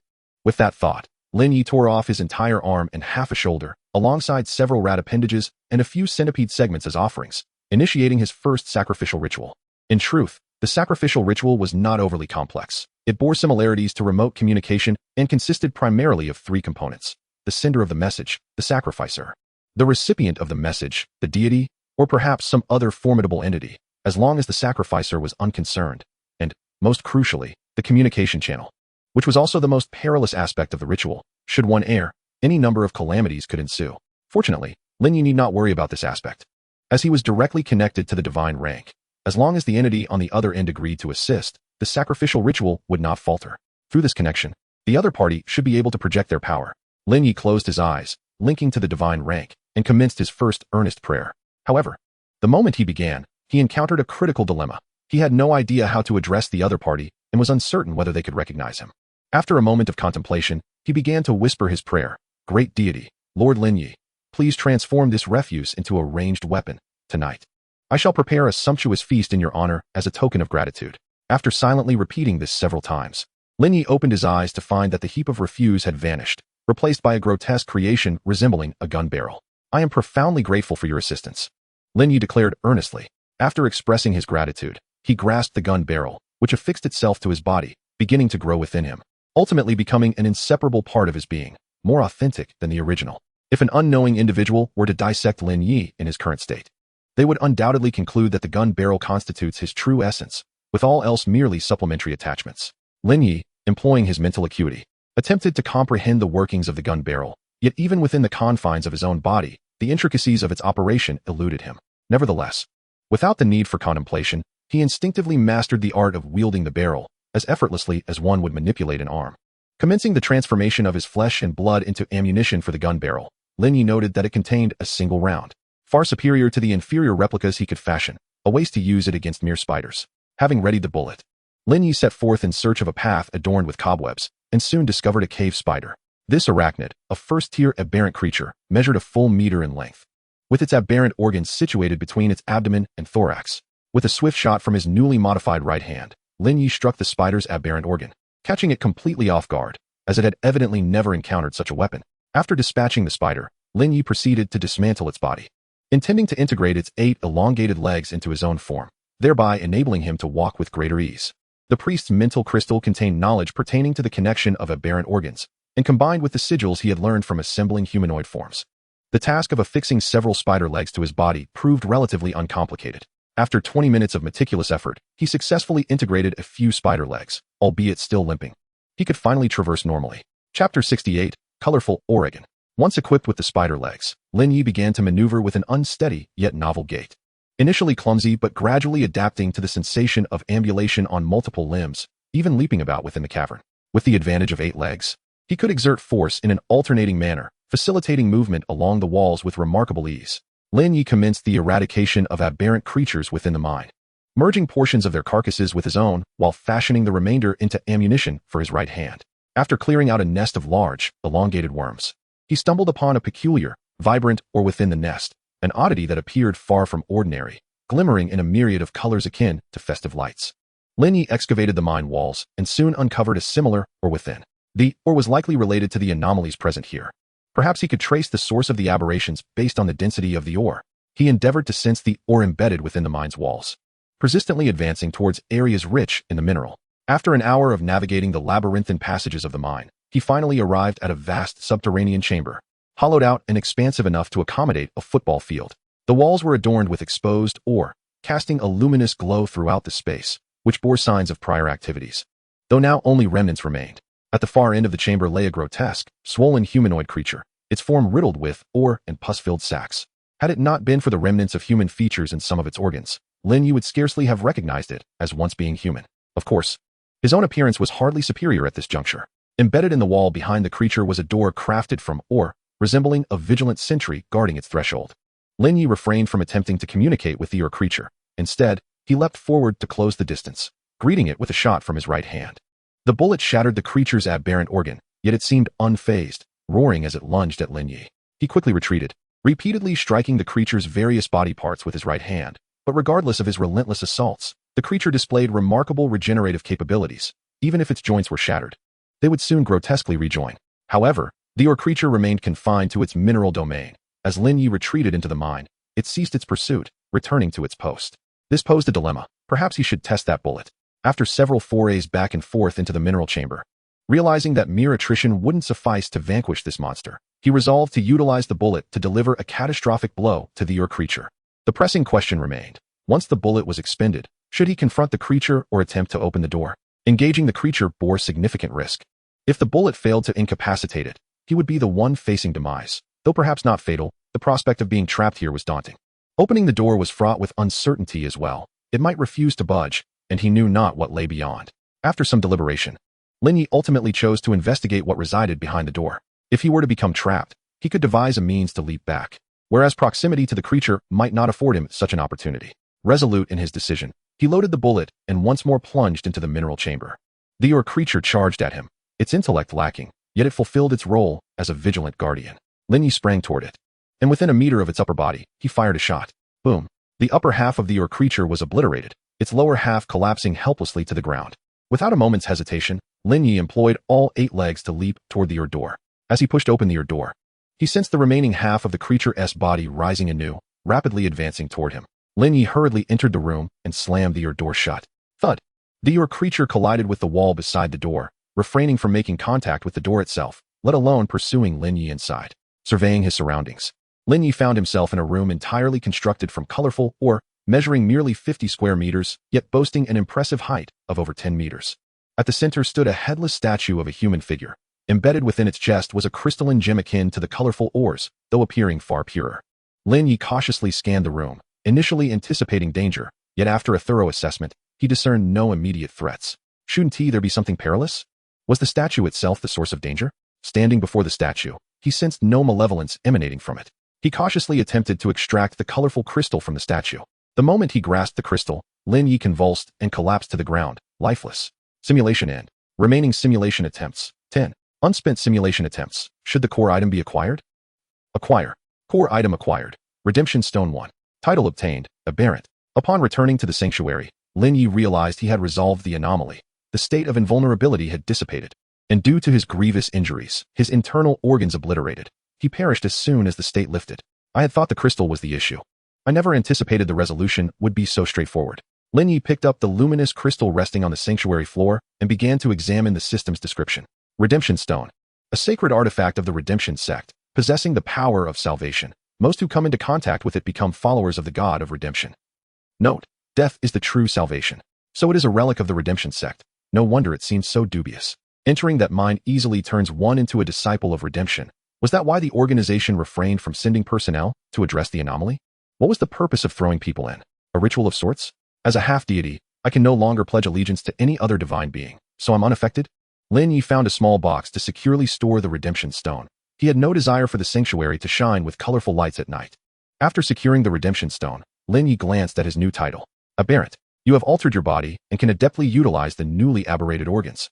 Note, the beginning of the path of aberration. Not my own body. Lin Ye couldn't help but scoff. By now, those individuals in the mind should have met their demise. Let us hope the organization refrains from casting more people into that abyss. The illustrious chick master continued to incubate his eggs, and I took the liberty of preparing a delectable feast of silkworms for him. Additionally, I replenished the feed and warm water for the mutated flesh plants. With that settled, Lin Ye proceeded to the gaming room to engage in card games, simultaneously completing his daily energy cycle. After receiving a reluctant gaze from his attendant, Lin Ye returned to the shelter, with ample time before the nighttime activities commenced. He began to digest runes and endeavored to craft new energy items. Chapter 69. A delightful dinner before the onset of the nighttime activities. Lin Ye took it upon himself to prepare an exceedingly lavish dinner. He was a man of his word. I have an aversion to vegetables, he declared. The little girl naturally appeared across the dining table, seizing Lin Ye's bowl and chopsticks to commence her meal. Lin Ye had no choice but to refill his bowl and sit opposite her. Yet the once delectable dinner suddenly lost its flavor. What brings you here? Lin Ye hesitated momentarily before inquiring. Did you not invite me, Lin Ye? She replied, her demeanor noticeably more robust than their last encounter. At least she was awake while speaking. I invited Lin Ye, he clarified. How can you be certain that I am not Lin Ye? Names can hold significant weight or be utterly inconsequential. If you wish for someone's assistance, the ritual naturally points to that individual. Once the transaction is established, I can come to your shelter, as you have consented, she stated earnestly. Transferring the food Lin Ye intended to take into her own bowl. Even without her earnestness, Lin Ye grasped the gravity of the situation. His comprehension of the power of rituals was woefully superficial, and he lacked reverence for the unknown forces at play. This predicament was the consequence of carelessly wielding such enigmatic powers. What price must I pay for this ritual? He inquired. Price? Is this not the price? She responded matter-of-factly. Is there not a more severe cost? Lin Ye challenged. Actually, it is nothing of great consequence. Merely, your transaction partner is not me. I am but a conduit. That being is far less accommodating than I, she said with a hint of malice. Are you two distinct entities? Lin Ye asked, bewildered. He is an abyssal evil god, while I am merely a remnant of the past. However, you may engage in transactions with him, provided he does not object, she explained, extending her bowl to Lin Ye, indicating he should refill it. How can that be acceptable? Lin Ye filled her bowl once more. Ultimately, we are bound together by divine connection. Either we are dragged into the abyss by him, or we extract him from it. There is no third option. I am merely a conduit, unable to accomplish anything else. The burden lies solely upon you, she concluded, accepting the bowl and resuming her meal. What must I do? Lin Ye refrained from complaining. This was a choice he had made, and he would naturally bear the consequences. Ensure that the shelter remains under the system's protection. As long as you reside within its safeguarding, the abyss cannot reach you. Strive to enhance your power, but do not rely on others' strength. Acquaint yourself with the knowledge of mutations, yet refrain from utilizing his mutated organs on your own body, lest it lead to considerable complications in the future, she advised, setting her bowl down as the meat dishes were already consumed. Very well. By the way, how shall I address you? Lin Ye inquired, consuming the remaining vegetables. I have been stripped of all previous memories, thus I possess no name. You may call me Xiaohong, she replied, stroking her pink hair. Having said that, she set down her utensils and vanished. After finishing the leftover food, Lin Ye happened to notice a system notification. Nighttime activities commencing. Tonight's activity, maze exploration. Would you like to join? 9:59. Join. With only a brief moment remaining, Lin Ye opened the group chat to check on his companions. 5357991000000. Fantastic. Finally, we can scavenge in the red maze. Indeed, I still have a few red keys left unused. How dull. The station tasks are much more rewarding, allowing us to bring back a substantial supply. Surprisingly, no one perished today. Surviving until now is no small feat yet. That you phone is still alive. Old phone, are you joining us this time? Of course. My shelter is hardly safer than the red maze, and I can hardly contain myself. Haha, why not try the restroom? Perhaps those silkworms won't notice you. Are you suggesting I go to my demise? What about Lindelau? Do you have any affordable energy items today? Yes. I just posted some, but they've all been snatched up. Goodness. You lot weren't even chatting in the group, sneaking off to the trading area. Hee. I suspected the big shot would post something tonight, so I kept refreshing the trading area. Unfortunately, I only managed to grab one. Me too. Same here. You all are incorrigible. 0001. 0000. Nighttime activities commencing.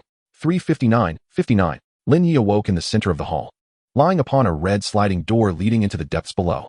Aside from the red door, the hall appeared unchanged. Would you like to enter the depths of the maze? No. Lin Ye rose from the ground. The system had clearly transported him here with the intention of urging him to enter the maze's depths. In truth, even if the system had not brought him here, he would have sought a way down or simply returned to the shelter. He had little remaining need for the first level of the red maze. It would be more prudent to return and study the runes. However, before descending to the lower levels, he aimed to unlock the adjacent item room. Having arrived, he could not overlook it. Using a special key, he opened the door, revealing a pair of black leather gloves on the pedestal. After stowing the gloves in his backpack, Lin Ye approached the sliding door, opting to enter the depths of the maze. As darkness enveloped him, he regained consciousness, finding himself sprawled on a deep crimson floor. At first glance, the depths of the maze appeared merely a shade darker than above, still displaying the same patterned corridors and red doors.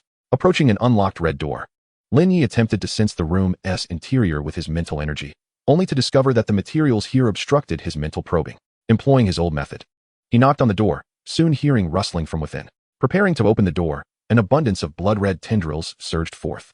These tendrils bore sharp red spikes and appeared exceedingly perilous.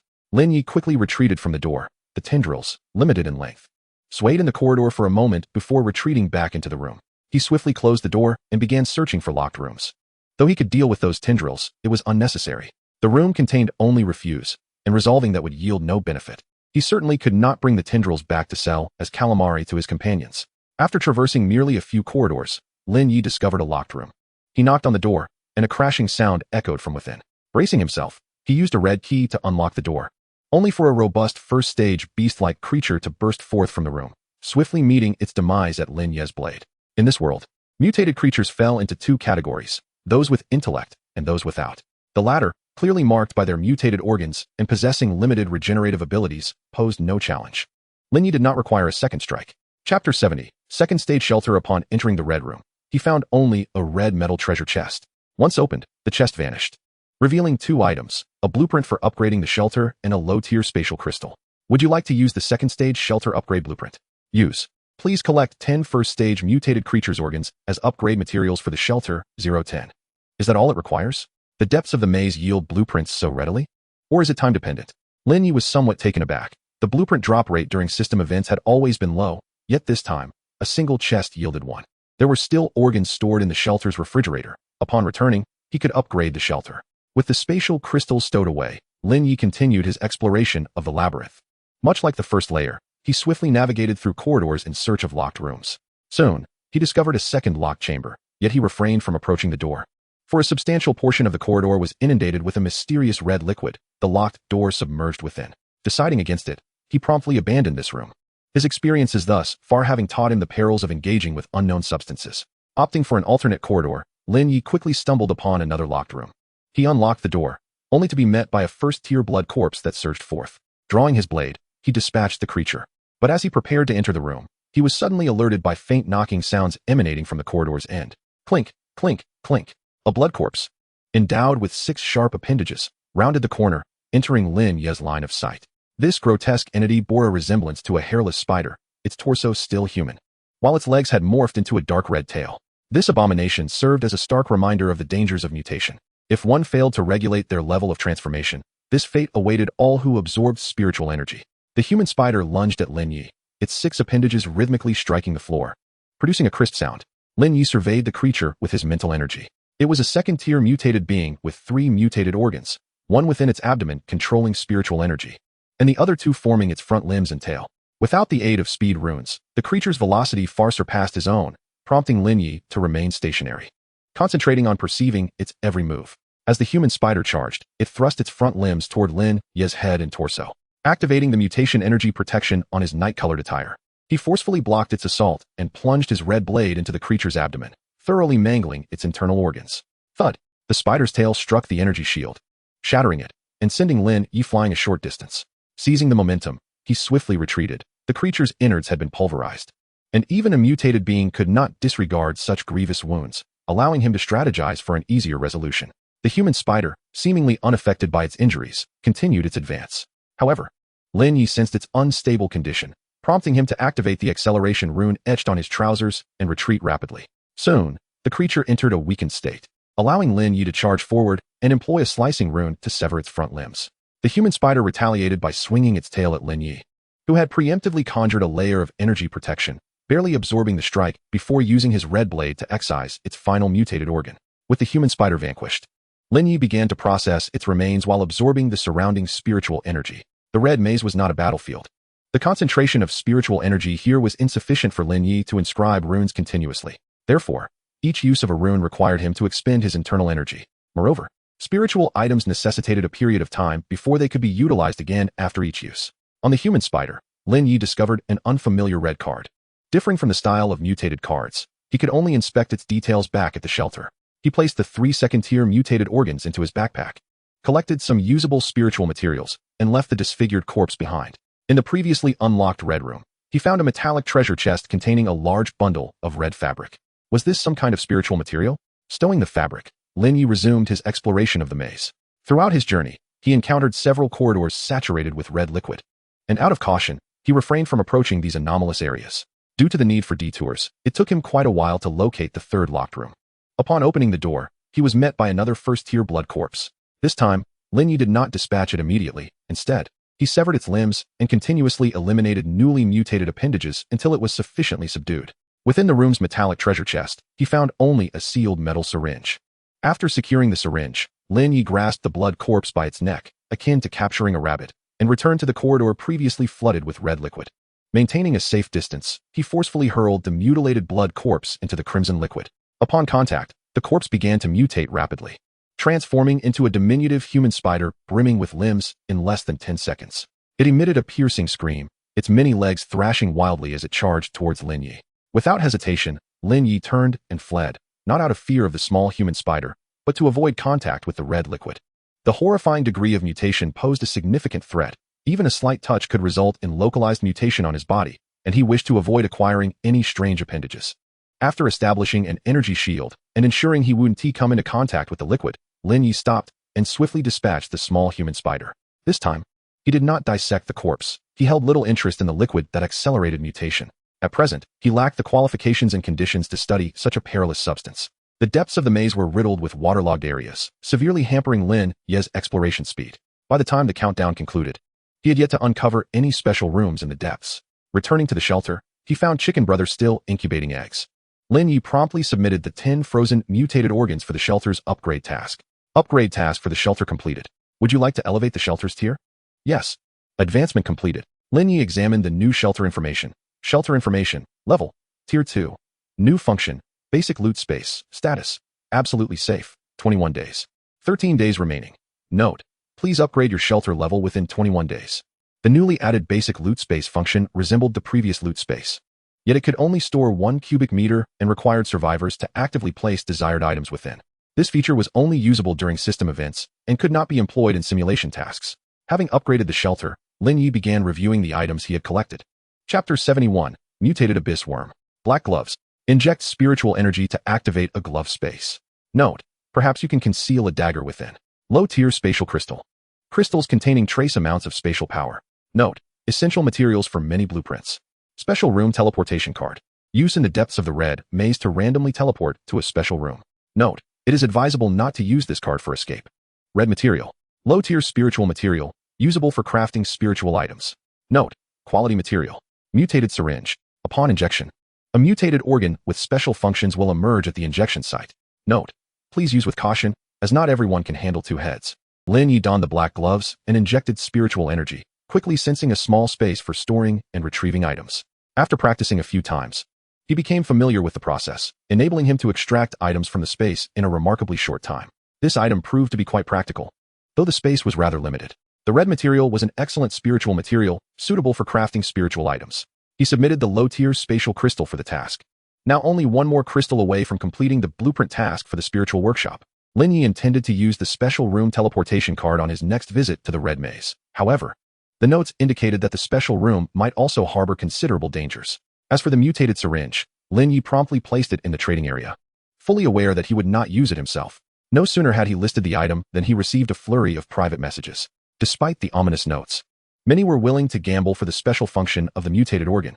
In the end, Lin Ye exchanged the syringe for a low-tier spatial crystal and a basic rune card. The other party seemed quite desperate for the syringe, offering a significant portion of their possessions in a private message. However, Lin Ye declined the miscellaneous items, opting only for the 2 essential items he required: basic rune shaping and a card that allows the learning of basic shaping runes. Note: use with caution if mental strength is insufficient. This was a rune card that Lin Ye urgently needed, significantly aiding his manufacturing endeavors. Upon submitting the low-tier spatial crystal, a door leading to the psionic workshop appeared on the wall of the shelter, right beside the abyssal gate. Lin Ye pushed open the door, revealing a small workshop of approximately 10 square meters, containing only a semi-enclosed, transparent workstation that allowed for hand access. The entire workshop was imbued with a psionic environment within the workstation, yet it was impossible to extract the psionic energy for external use. Lin Ye attempted to create a psionic item at the workstation, and the process was remarkably smooth, far more convenient than utilizing the energy from the crystal. It seemed that to facilitate psionic circulation, he would need to visit the gaming room, but the workstation was sufficient for crafting psionic items. Returning to his bedroom, Lin Ye opened the group chat and shared information regarding the depths of the maze and the Tier 2 shelter. 5357651000000. Wow. The big shots have already descended to the next level. Wow. They've upgraded the shelter again. It feels somewhat perilous down there. Tier 2 aberrations could appear at any moment. Of course, the system didn't pull you to the lower entrance, which means you're not qualified, understand? While I'm still scavenging, the big shots are already living it up in the next tier. I really want the new features of the Tier 2 shelter. I could just bring back an oven. Even without loot space, I could still haul an oven back. 1 cubic meter isn't too large and could accommodate some inconvenient items. It could serve as an armory, allowing easy access to ammunition. Genius. Collect a Tier 1 aberrant organ. You phone. Hey everyone, did anyone obtain the blueprints for upgrading a Tier 1 shelter? You're still alive? Even if you obtain them, they won't be of any use, right? Can they even be obtained anymore? Shouldn't they be discontinued? Indeed. The next blueprints should be for upgrading to a Tier 2 shelter. What? Does that mean I'm doomed? That's why I suggested you explore the city. Perhaps there are other safe zones within. Right. In the future, many survivors will be unable to upgrade their shelters in time. There must be other safe spots in the city. While Lin Ye was diving and spying, the chicken brother suddenly leapt into his arms. A black insect clutched in its beak. Are you hungry? Where did you find that bug? Should I get you some silkworms? Cluck cluck. What? This thing is something hatched from an abyssal egg? Cluck cluck. You've worked hard. Lin Ye grabbed the insect and examined the system information. Mutated abyssal worm. A special type of abyssal worm, omnivorous and suitable for farming. Note: the beginning of bankruptcy. If farmed, it may bring you surprises. Oh. The abyssal worm opened its mouth and bit onto Lin Ye's index finger, fitting snugly like a finger caught. Its numerous teeth brushing against Lin Ye's finger without breaking the skin. This was a black worm adorned with red patterns, and inexplicably, Lin Ye felt that its movements resembled those of a cat. As someone who often indulged in virtual cat keeping, Lin Ye was certain that this abyssal worm was somehow linked to the feline that had presented him with the abyssal egg. Never mind. Let us nurture it for a few days. Lin Ye sliced off a piece of unfrozen aberrant organ to feed the abyssal worm, which quickly devoured the meat. Its belly distending. Let us call you Little Black. I hope the divine being won't mind. Lin Ye fashioned a cozy nook for Little Black, placing the remaining aberrant organs nearby, and prepared a batch of fresh silkworms for Chicken Brother as a token of gratitude. Chicken Brother ate happily, and then ran to the cat nook to sleep with Little Black. After tidying up various items, Lin Ye spent some time organizing the knowledge in his mind in the darkness before slowly drifting off to sleep. Please draw today's card. It's my turn. Draw. The next morning, Lin Ye stood up from bed, feeling invigorated as he prepared to draw a card. This time, the card depicted a red-haired mouse. As the card dissipated, a plump red-haired mouse materialized in the center of the shelter. This mouse was large and rotund, roughly the size of Chicken Brother, with sleek fur and bright, lively eyes, presenting a rather appealing appearance. What special abilities do you possess? Lin Ye inquired, cradling the chubby mouse and stroking its red fur. Squeak squeak. No need to thank me. Who knows when I might meet my demise? You'd have to return then. Squeak squeak. As long as you're happy. Squeak squeak. Oh, you say you can lend me your strongest ability? What ability is that? Squeak squeak. All right, I'll check it out shortly. Please don't let me down. After tending to Little Black and the aberrant flesh plants, Lin Ye lay down on his bed and began his daily simulation. Chapter 72, Asylum. Simulated D-class personnel, Kevin. Acquired special skill, Exchange. Exchange. You can swap the position of an item in your hand with an item in your line of sight, 11. Note: this item is quite nice. I like it very much. Remaining simulation attempts, 10. Buzz buzz buzz. Awakening in the familiar confines of a prison transport. Lin Ye opened his eyes and surveyed the surroundings. 2 D-class personnel, 4 guards, and a driver. Kevin was a slender young Caucasian man with average physical fitness. His companion across from him was a young man in his 20s wearing glasses, who appeared highly anxious, his teeth chattering. Don't be nervous. It's pointless to be tense. Lin Ye smiled, conveying reassurance to the newcomer before him. What are we going to do? Miles asked nervously. Newcomer? Lin Ye replied, raising an eyebrow. Yeah, As soon as I changed my clothes, they shoved me onto the vehicle. Miles glanced at the guards in front, speaking quickly. What did you come in for? This was Lin Ye's first casual chat with a teammate, and the other didn't seem like a typical D-class personnel. More like a recent graduate. Murder, but it wasn't intentional. I don't even know how it happened. I was drinking, and wasn't he fully aware? Miles spoke in a pained whisper, his voice growing quieter. How many? Lin Ye asked, gazing out the window. Just one, Miles replied awkwardly. You can get incarcerated for killing one person? That seems a bit odd, Lin Ye noted, sensing something was amiss with this D-class personnel. Moreover, it wasn't just him. He felt slightly out of sorts for divulging so much. I'm not sure. Maybe it was a serious situation? Miles replied uncertainly. We're going to work at a mental asylum. It's a sort of community service. If we perform well during our time there, we can reduce our sentences. Lin Ye casually remarked as he looked at the distant mental asylum nestled in the outskirts. The guards in front turned to glance at Lin Ye through the rearview mirror. Upon meeting his gaze, they quickly turned away, no longer looking back. But everyone else said it would be terrifying. I thought we were going to do something dangerous. Hearing Lin Ye's words, Miles visibly relaxed, his speech becoming much quicker. They're just trying to scare you. It's a prison, after all. It's entirely normal for seniors to bully newcomers. Lin Ye continued to reassure Miles, uncertain of the other's situation. But a mentally stable anomaly was certainly easier to handle than one driven mad by fear. Thank you. You're truly a good person, Miles said earnestly. Of course. I've always been eager to help. The prison transport halted outside the asylum's entrance. This time, the guards didn't require them to wear earpieces or enter separately. The team leader looked at Lin Ye, seemingly contemplating what to do next. Captain, leave the rest to me, Lin Ye said with a smile. Very well. The captain did not refuse. Lin Ye led Miles into the psychiatric hospital, where the security booth was deserted and the courtyard lay in a state of disrepair. They paused outside the main building of the hospital. Are there really other people here? Miles questioned, gazing skeptically at the main building. Its walls overrun with verdant foliage from years of neglect. Certainly, this is the finest psychiatric hospital in the vicinity, Lin Ye replied, casting a furtive glance at Miles' neck. Silently hoping that it was indeed true. Otherwise, he would have to resort to some rather perilous measures. As he pushed open the main entrance, a gaunt, bald figure clad in a patient gown lunged at them. Smack! Lin Ye swiftly struck the bald man down, stepping on his back to prevent him from rising. What is this? Miles asked, astonished. Welcome to the psychiatric hospital, Lin Ye replied, offering no further explanation as he continued to tread upon the bald man's back. Moving forward as if stepping on a mere rag. Were it not for Miles' presence, he would have likely snapped the bald man's neck. Yet, even that might not prove effective. Just as they entered the lobby, a female doctor in a patient gown and a white coat approached them. Dr. Amanda, is this your patient? Lin Ye inquired, glancing at her name tag before she could speak. Yes, thank you for your assistance. And you are? Dr. Amanda said, stepping onto the bald man's back. Taking over from Lin Ye. I am Kevin, a new caregiver sent by the organization, and this is my colleague. I'm Miles, Miles added hastily. Welcome. I indeed heard newcomers were arriving, but before you commence your duties, you must first visit the director's office on the top floor. Only with the director's approval can you remain. Dr. Amanda gestured towards the staircase, indicating they should ascend to meet the director. All right, we shall go meet the director, Lin Ye said, releasing the bald man and leading Miles towards the stairs. Why is she wearing a patient gown? Miles asked, looking back as they ascended to the second floor, once certain no one was watching. It must be a form of treatment, if we all don patient gowns. The patients will forget they are patients. At least, that's my guess, Lin Ye continued to ramble. But if everyone wears patient gowns, how do we distinguish who the patients are? Miles queried, bewildered. Good question, very good question, Miles, Lin Ye said with a knowing tone. It was only when Miles grew anxious that Lin Ye added, of course, we have staff records. This is a legitimate job, so please refrain from overthinking. Phew. You startled me a bit, Miles finally relaxed. Lin Ye glanced at the now brightly lit fluorescent lights and also breathed a sigh of relief. The structure of the main building was exceedingly intricate. The spiral staircase in the lobby only led to the second floor, and to reach the third floor, they had to locate another staircase. As they navigated the maze-like corridors, Lin Ye meticulously noted each passage they traversed, gradually constructing a three-dimensional map of the hospital's main building in his mind. Bang, bang, bang. Suddenly, a heavy, urgent banging echoed from a nearby patient room, causing Miles to shudder. Unfazed, Lin Ye continued onward, casually explaining, it's just mania, a common mental illness. Don't be so jumpy. If you're too timid, you won't be able to handle this job. Apologies, it's my first time in a psychiatric hospital, and the atmosphere here is a bit. Miles pondered, struggling to find the right words.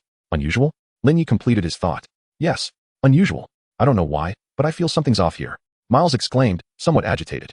That's entirely normal. Mental patients are inherently different from the general populace, and in such a confined environment, anyone normal would feel uncomfortable. Give it some time, and you'll adapt, Lin Ye said, smiling as he closed the door, sealing in the several bloodied eyeballs that had been affixed to the crevice. Chapter 73, The Director's Office. They pressed onward. with Lin Ye leading the way, always prepared to address any anomalous rooms. The concentration of spiritual energy within the psychiatric hospital was notably high. Lin Ye absorbed some of it to safeguard against potential troubles. This place is truly complex. I can hardly remember how we got here, Miles remarked, glancing back at the empty corridor, feeling as if someone were trailing them. Fear not, I have worked here before. The staircase to the upper level is just ahead. I used to struggle with the layout too, but a few more visits will make it familiar. Lin Ye turned a corner and, as expected, discovered the staircase to the third floor in a reasonable location. They ascended the stairs, where the third floor housed numerous medical facilities, divided into various treatment areas, as well as some living amenities, such as a library and a cafeteria. Why is it so deserted here? Miles wondered aloud, surveying the empty third floor. Because it's not yet open to the public. Young man, an elderly man with silver hair, clad in a black vestment adorned with a purple sash, had appeared by their side unbeknownst to them. And you are? Miles politely inquired. I am Father Christian, the priest here. Young man, I can sense you harbor many questions. The chapel is located in the basement of the main building. Feel free to visit anytime. God will provide answers to your doubts. After speaking, the priest gave a slight bow to Lin Ye before descending the stairs. He seems to hold you in high regard, Miles observed curiously, though he was aware of Lin Ye's true purpose for being there. Perhaps it's because he is a priest. I have encountered other priests who were quite respectful towards me as well, Lin Ye replied cryptically. The staircase leading to the fourth floor was just ahead. The director's office awaited on that level. He wished to hear the director's perspective before determining their next course of action. Upon reaching the fourth floor, which was designated as the office area, Miles halted as they passed the restroom. I need to use the restroom. I drank a bottle of water before coming here. Very well, I'll accompany you. Lin Ye hesitated to decline Miles' request and followed him, silently praying that the restroom would not harbor any ghastly entities. Reality cruelly dashed Lin Ye's naive hopes. As soon as Miles entered the restroom, he froze in place.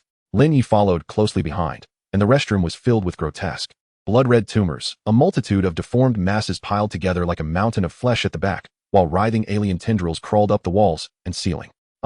If I said this was a rather unique patient, would you believe me? Lin Ye grasped his hair, making a desperate attempt. Miles paid no heed to Lin Ye's words. He was transfixed by the hellish scene before him, his legs giving way as he collapsed to the floor. The lights flickered, the walls cracked, and the monstrous tumors slowly extended their tendrils, attempting to drag Miles into their grotesque embrace. Lin Ye yanked Miles out of the restroom, but outside had become even worse than inside. Deafening noise filled the air, dark green mold sprouted on the walls, and crimson handprints appeared on the ground, drawing ever closer to them. Heavy, urgent pounding echoed from the distant staircase. Lin Ye pulled Miles toward the director's office, erecting a barrier of spiritual energy behind them. However, it shattered within half a second, followed by a horrified scream from Miles. Oh, my leg. Lin Ye did not look back, but he sensed that Miles' leg had been inexplicably broken. The severed limb and the blood spraying forth floated in the air, twisted by an unseen force before exploding into a puddle of gore. Lin Ye dragged Miles to the door of the director's office, which was tightly shut, the interior shrouded in eerie silence. As the crimson handprints surged toward them once more, Lin Ye refrained from knocking. The other party had already made their stance clear, and to knock again would be rather distasteful. My apologies, I shall be more cautious next time. With that, Lin Ye snapped Miles' neck. The screams ceased abruptly, and Miles' lifeless body crumpled to the floor. As if liberated from some constraint, the crimson handprints surged forward, instantaneously shredding Lin Ye's body. The entire psychiatric hospital appeared to come alive, revealing a menacing grin at Lin Ye's corpse. Remaining simulation attempts. 9. Lin Ye opened his eyes to find a trembling companion seated across from him. What a troublesome place. Can such an anomaly truly be dealt with? Lin Ye displayed no signs of unrest, meticulously repeating every action from before, leaving no detail unaltered. Just as before, Lin Ye escorted Miles into the psychiatric hospital. Upon opening the grand door, he deftly knocked down the bald man and stepped over him. After conversing with Dr. Amanda, Lin Ye refrained from leading Miles upstairs immediately. Instead, he inquired of Dr. Amanda, I wish to use the restroom. Which floor has the cleanest facilities? Amanda glanced at Lin Ye and pointed to a corner of the lobby. We have staff dedicated to cleaning. All restrooms are quite tidy, but the first floor sees less traffic. Thank you. I had a glass of water before coming, and now I need to use the restroom. Lin Ye emphasized the word water as he turned to Miles. Mentioning that makes me want to use the restroom as well. Guided by Lin Ye's cue, Miles recalled the bottle of water he had consumed prior, and the urge struck him. The two proceeded to the restroom located in the corner of the first floor, which, as Amanda had mentioned, was indeed sparsely populated. There's something dirty inside, Lin Ye remarked as he forcefully secured the innermost stall. It's understandable, given that this is a psychiatric hospital. After Miles finished his business, a crimson liquid overflowed from the urinal. Lin Ye wrapped an arm around Miles as they exited the restroom, turning on the sink faucet for him. Oh, thank you. Miles took a stiff step back, only beginning to wash his hands when he noticed Lin Ye had made no further moves. No need to mention it. having left the restroom without incident. Lin Ye finally breathed a slight sigh of relief. The second floor mirrored the previous visit, and the two smoothly located the staircase leading to the third floor. On the third floor, they encountered the priest at the same spot and engaged in the same dialogue before arriving at the fourth floor once more. This time, Miles did not go to the restroom, and they successfully reached the dean's office. The door to the dean's office was unlocked this time. Knocking gently, Lin Ye heard a gentle voice from within. "Please, enter." Upon opening the door, the dean's office appeared remarkably ordinary, indistinguishable from those in other hospitals. Behind the desk sat an elderly gentleman clad in a white coat, his countenance adorned with a warm smile and a peaceful demeanor. At the dean's invitation, Lin Ye took a seat opposite the desk and spoke. "Dean, we are the new caregivers. We heard that only with your approval can we remain here. I have given my consent. You are precisely the talents our institution urgently requires. However, before your employment is finalized, I have a task for you, Mr. Kevin." The dean said kindly. Chapter 74, Room 419. "What do you need?" Lin Ye did not refuse. He currently lacked leads on resolving this anomalous event and perhaps could glean inspiration from the dean's task. "I need you to visit the special care unit in the north building behind the main building, where some severely ill patients are confined. The head nurse oversees that area. She will inform you of what needs to be done." The dean glanced at Miles and continued, "As for Mr. Miles, could you kindly remain in the dean's office while Mr. Kevin returns? The special care unit houses many dangerous patients. It is best left to professionals." Miles looked at Lin Ye, silently seeking his opinion.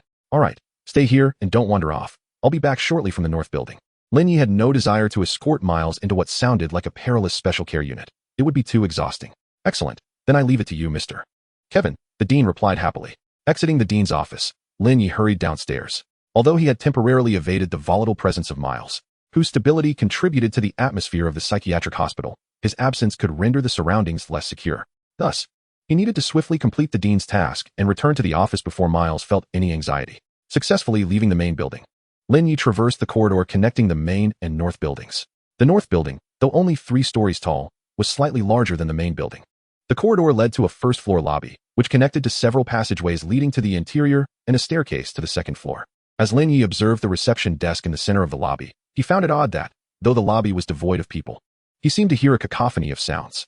"How noisy," he muttered. He detested hospitals. "What is making the noise?" A crisp voice chimed from behind him, so close that Lin Ye could sense the moisture in it. Turning around, he saw a young woman in a nurse's uniform standing behind him, the hospital gown beneath her uniform visible at the collar. "Ms. Mia, the dean sent me to find the head nurse." Glancing at her name tag, Lin Ye calmly stated. "The dean? When do we get a dean?" Mia asked, her expression clouded with confusion. "It doesn't matter whether there's a dean.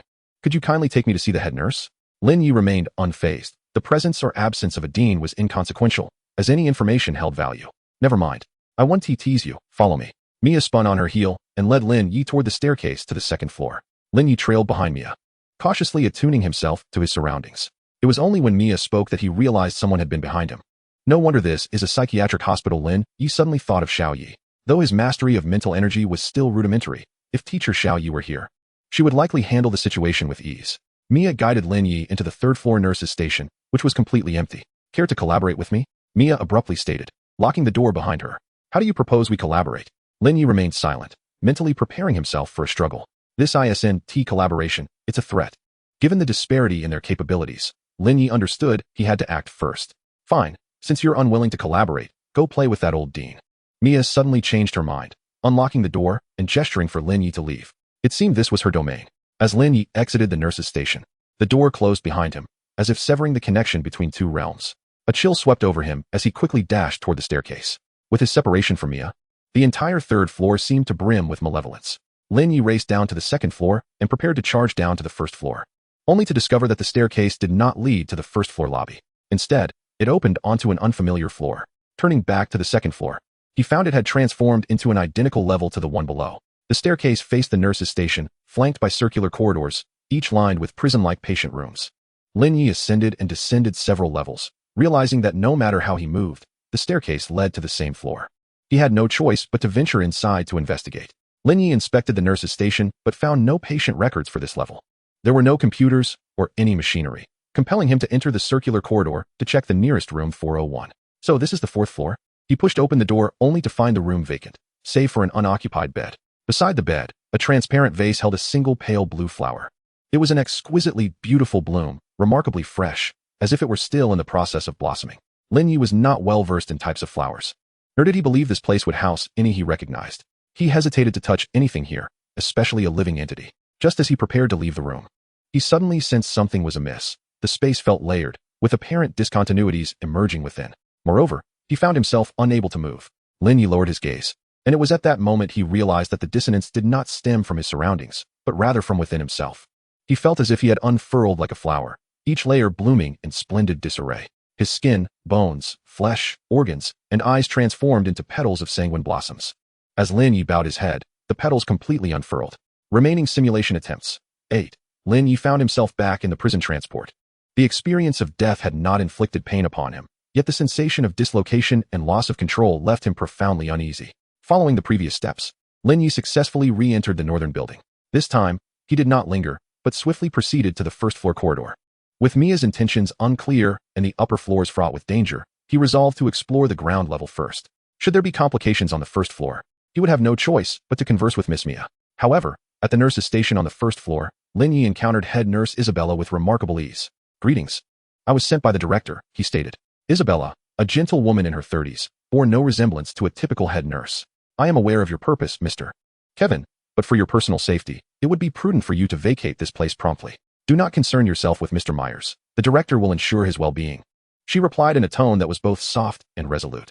"Thank you for your concern, but this is my task, and I cannot leave until it is completed," Lin Ye replied calmly. Recognizing Lin Ye's determination, Isabella refrained from further opposition and retrieved a stack of aged maps from her drawer, handing them to him. "This is the map of the northern building. It marks your location. You must follow the route to room 419 and converse with the patient residing within." Chapter 75, Signing the Contract. "What shall we discuss?" "I am not a psychiatrist," Lin Ye remarked, doubting any shared topics with the patients here. "No specialized knowledge is necessary. You are not a patient here. She merely requires a conversation with a normal individual," Isabella explained succinctly. "Must I go alone?" Having experienced the previous simulation, Lin Ye felt no inclination to approach that floor again. "I cannot accompany you, nor do I recommend excessive interaction with the patients here," Isabella stated. "Very well. What shall I do afterward? Is there anything else required?" Lin Ye unfurled the map, its intricate lines confounding him. "No. Afterward you may return directly to the directoress office. Then I shall proceed. Wishing you a safe journey." "I hope so." Just as Lin Ye exited the nurse's station, he encountered Mia standing outside. "Is there something you need, Miss Mia?" he inquired. "I wish to collaborate with you." Upon seeing the map in Lin Ye's hands, Mia stated decisively, "I have already allied with the director, and I dislike breaching agreements." This time Lin Ye did not hesitate, but responded directly. "Collaborating with that old man will surely lead to regret." "Very well, you intend to go to room 419. I will guide you there." Mia turned and walked towards the lobby, not following the map's route. Yet Lin Ye trailed behind her nonetheless. The director and the head nurse were in league. As Isabella could not escort him to room 419, but Mia could, Lin Ye prepared to collaborate with the director, yet without relying on the map they provided. He was uncertain of the outcome, but it represented a variable. After all, even if complications arose, it would only result in another death. Mia led Lin Ye to the fourth floor, the same circular corridor he had previously encountered. Under her guidance, Lin Ye arrived effortlessly at the door of room 419. "I will take you no further. The princess within does not welcome intruders," she declared before vanishing as if she were never there. Leaving Lin Ye to question his own perception. "Knock, knock." Lin Ye gently rapped on the door. "Enter," came a familiar voice from within. He pushed the door open to find a clean and well-kept room, sunlight streaming onto the polished floor, revealing a lush and vibrant garden outside. The garden was adorned with an array of colorful flowers, among which a pale blue blossom caught Lin Ye's eye. On the bed lay a beautiful girl with black hair and red eyes, her smile captivating. "I am Kevin. How may I address you?" Lin Ye asked, feeling a twinge of irritation as he raked his fingers through his hair, disliking the circumstances. "How do you know I am not her?" the girl inquired curiously. "I simply know. Can you read my memories?" "That is rather impolite." Lin Ye felt a flicker of malice, a complex emotion distinct from the intent to kill. "No. Very few can access an individual's memories without damaging their consciousness. I merely allow you to see the person you wish to see. I do not know how I appear in your eyes. A normal person might lose their sanity upon seeing my form, and this is my last semblance of restraint." A chair appeared beside the bed as the girl gestured for Lin Ye to sit and converse. "So the entire room and the garden outside are illusions? This place is entirely unlike the room I envisioned?" Lin Ye inquired as he settled into the chair. "If you are referring to the material world, then indeed, it is false. Yet you currently sit upon a fictitious chair, inhale the scent of artificial flowers, and gaze upon a fabricated companion. Would you care for something to eat?" A narrow table materialized between Lin Ye and the girl, laden with flattened food items. He picked up a piece of cake and took a bite. The sweet cream melded seamlessly with the warm, delectable cake, indistinguishable from a genuine confection. "How is this possible? Why can't I achieve such a feat?"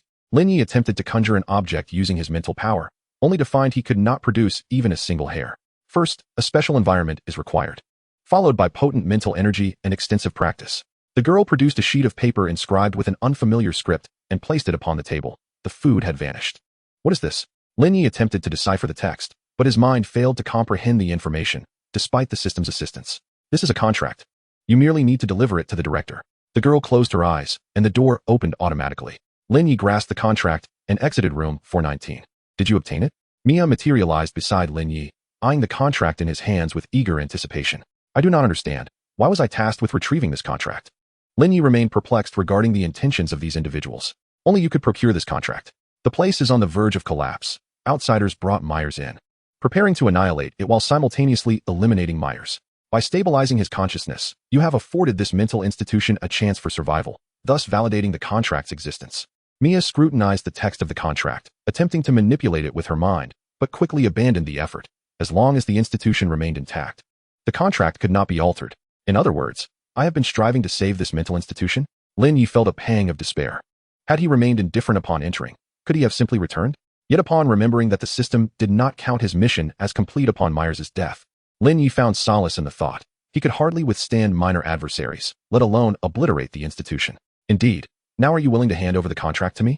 Mia inquired, rubbing her hands together. If I give it to you, will you gain control over the mental institution? Lin Ye pondered the conditions for completing this simulation task. Could maintaining a semblance of stability suffice? Not entirely. But if I can seize Myers, I can ensure the northern building's stability and let the rest perish. Mia replied with a cold smile. In that case, never mind.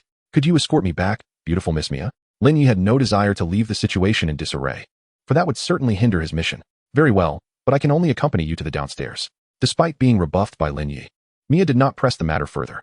Lin Ye successfully returned to the dean's office with the contract in hand. You're finally back, Miles exclaimed, rising to greet Lin Ye. Excellent. Once the contract is signed, you shall remain here. The dean smiled as he accepted the contract, glanced at it briefly, and then passed it to Miles. Miles took the pen and promptly inscribed his name beneath the contract. Following suit, the dean also signed at the bottom. After completing the signatures, the dean handed the contract back to Lin Ye. Must I sign as well? Lin Ye inquired, frowning as he accepted the contract. He was not fond of signing documents whose contents he was unaware of. Chapter 76, The Simulation Stronghold. Lin Ye stared at the contract in his hand, suddenly overcome by an irresistible urge to sign it. He recognized that this feeling was quite unusual, yet he found himself unable to restrain his impulses. This old man is indeed cunning. Calm down, think it through. My body may be out of control, but my mind remains functional. If I proceed according to that map, I wouldn't even be able to think, would I? Slowly, Lin Ye lifted the pen, guiding its tip towards the bottom of the contract. At that moment, he recalled a peculiar detail. Why did he insist on having me sign last? Normally, it should be Miles and I signing first, followed by him, shouldn't he? The reverse could also hold true, but why would he interject in between? Had he taken the opportunity to modify the contract? That seemed unlikely. If altering the contract were that simple, it would hardly serve a purpose. The head nurse had instructed me to speak with the patient in room 419, and she hadn't mentioned anything about the contract.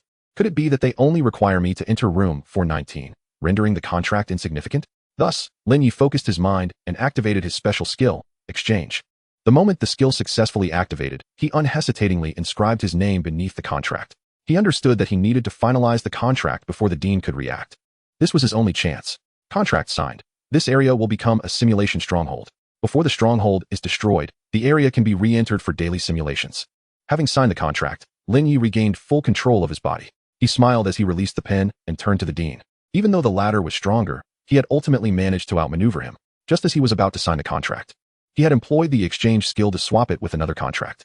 He was unsure of the whereabouts of that other contract. Perhaps it resided in the desk, or within the dean himself, or simply lay on the desk, hidden from view. But there was no doubt that the other contract was within his sight. After securing the genuine contract, he received a system notification, yet he had already signed before the notification appeared. Here, he had no room for hesitation. The dean did not express anger. Instead, he regarded Lin Ye with admiration. Few were aware that he, too, possessed a contract, and he had believed himself to be invulnerable, never anticipating that Lin Ye could turn the situation around in such a manner. Splendid. From this moment forth, you shall be the new employees of this institution. Congratulations. Simulation concluded. Remaining simulation attempts. 8. Acquired 8 random items from this event. Earned the title, Contracted Employee. Successfully established a simulation stronghold. Acquired simulation stronghold, psychiatric hospital. Squeak, squeak. The red mouse perched on Lin Ye's pillow, its its bright little eyes curiously observing him. Thank you this time. Your ability is indeed formidable. Lin Ye lifted the plump mouse and began to inspect the spoils of the simulation. The 8 items included 6 syringes of 3 different colors, a pot of blue flowers, and a bloody tumor. First, the 6 syringes, which Lin Ye had previously seen in the left breast pocket of the head nurse. There were 3 blue syringes. High-efficacy sedative syringe. Upon injection, the patient will enter a state of sedation, losing cognitive abilities for a period. Note: do as you please. There were 2 red syringes. Treatment syringe. Can rapidly heal any physical injury and provides continuous treatment for a duration. Note: rest assured, you will recover. The purple syringe was singular. High-efficacy mental syringe. Increases mental capacity and provides a sustained boost for a duration. Note: you wouldn't want to know how it is produced. All 3 syringes were exceedingly practical. Lin Ye stored them away and examined the next item. Mental flower. A flower cultivated from mental energy in a special environment. Prolonged close contact can enhance mental strength. Note: it can only continue to grow in areas rich in mental energy. Lin Ye placed the flower pot on the windowsill, finding it quite impressive. Tumor. Provides ample psychic energy and materials, capable of infinite proliferation. Note: a decent source of nourishment. Lin Ye regarded the tumor on the floor with disdain. He was not particularly picky, but he preferred normal food. Suddenly, the plump little black creature crawled over to Lin Ye's feet, nudging against his calf. Seemingly intrigued by the tumor. Do you wish to eat this? Suit yourself, just don't upset your stomach. Watching the little creature consume the tumor, Lin Ye checked his new title. Contracted employee. As a contracted employee of a renowned hospital, certain individuals may harbor fear towards you. Note: do you wish to enter the hospital too? After sorting through his spoils, Lin Ye took care of his pet and plants. Then proceeded to the gaming room to play cards while engaging in a cycle of psychic energy. Before he left, Lin Ye also used the basic rune card, Strength. He had long desired to utilize this card, but the overwhelming knowledge he needed to organize had caused him to postpone it. Now, with a clearer mind, it was the perfect moment to use it. Feeling lightheaded, Lin Ye returned to the shelter and entered the psychic workshop, beginning to organize knowledge and simultaneously create psychic items. Before the night activities commenced, Lin Ye prepared a sumptuous dinner, opened the group chat, and began to eat. Big shots, what activities are happening today? Who knows? All 4 activities are decent. As long as you don't force outcomes, survival isn't too difficult. But if you keep just surviving, you'll eventually be eliminated. After all, you're not Lao Feng. Is he still alive? He still holed up in his room. It's honestly impressive. The big shots have offered him a fortune, yet he is unwilling to venture out. Incredible. If it were me, I would have gone out long ago, risking it all. You Feng. Dear big shots, I truly can't bear to go out. I apologize. Is the bathroom usable? You Feng. Haha, good luck. I bet with someone that you would survive this week. I wager a psychic item. I bet a red coin that he won't make it through tonight. Tonight is too much. Let us make it 2 days. I'll wager a bottle of nutrient solution. Wow. The big shot is delivering. New psychic items. What? Where? Are you pulling my leg? By the time he sent that message, everything had already been snatched up. Do you think there are still that many people vigilantly watching the trading area? You all should be ashamed. Can we not enjoy the group chat in peace? Lin Ye. New products. Please remember to share your experiences after using them. This time, Lin Ye crafted 2 new psychic items. Simple acceleration accessory. When activated by psychic energy, it can enhance the speed of the item's location. The effect diminishes with each use.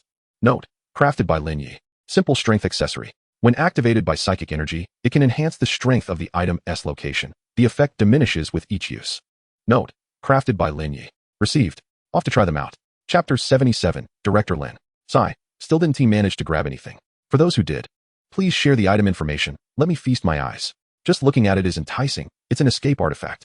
Item information. Didn't he manage to snag the acceleration item, but the strength one isn't shabby either. Item information. Wow, simple and practical. Indeed. It is unfortunate that I couldn't seize the opportunity. I purchased an acceleration at a steep price. I believe that strength is far more potent and can be applied in various situations. Nighttime activities commence. Tonight's task, station mission. Would you like to join? Joining. 9:59. Splendid. It is indeed a station mission. My suitcase is already ravenous with anticipation. Do not forget to help disseminate the foundational circulation routes. I earned a few red coins last time. How could I forget? Yes, it would be beneficial to save a few lives. Lin Ye cradled the overstuffed fat mouse. Seated quietly by the bedside, patiently awaiting the passage of time, he had long since prepared himself. 0001, 0000. Lin Ye sat alone in the carriage, the chatroom devoid of any other participants. Lin Ye. Hello everyone. Lin Ye. Lin Ye. Is anyone there? Lin Ye, huh? Lin Ye. Why am I even opening a chatroom if I am the only one here? The carriage remained silent, with no one responding to Lin Ye's inquiries. Please choose a station to disembark, survive until the train arrives tomorrow, and board the train to depart the station. Note: after 10 stations, The train will enter a shallow sea area. Acquired special skill. Exchange. Exchange. You may switch the position of an item in your possession with an object within your line of sight. 11. Note. This item is quite appealing. I rather like it. Lin Ye continued to flood the chat group with messages as the train arrived at the first station. As before, he could not perceive the external environment. Only the station's interior walls adorned with posters resembling film advertisements. A horrific disaster is imminent. The entire city is on the brink of destruction, and the feeble populace is destined to become fodder. Yet, there exists a chance for redemption. Can you fulfill your duty and avert the catastrophe? Beneath the text was an illustration of a city shrouded in night, a man with an indistinct visage poised to enter. Lin Ye exited the compartment, finding the corridor still devoid of other passengers, likely occupied in other compartments. This time, he need not confer with anyone. He could alight at whichever station he desired.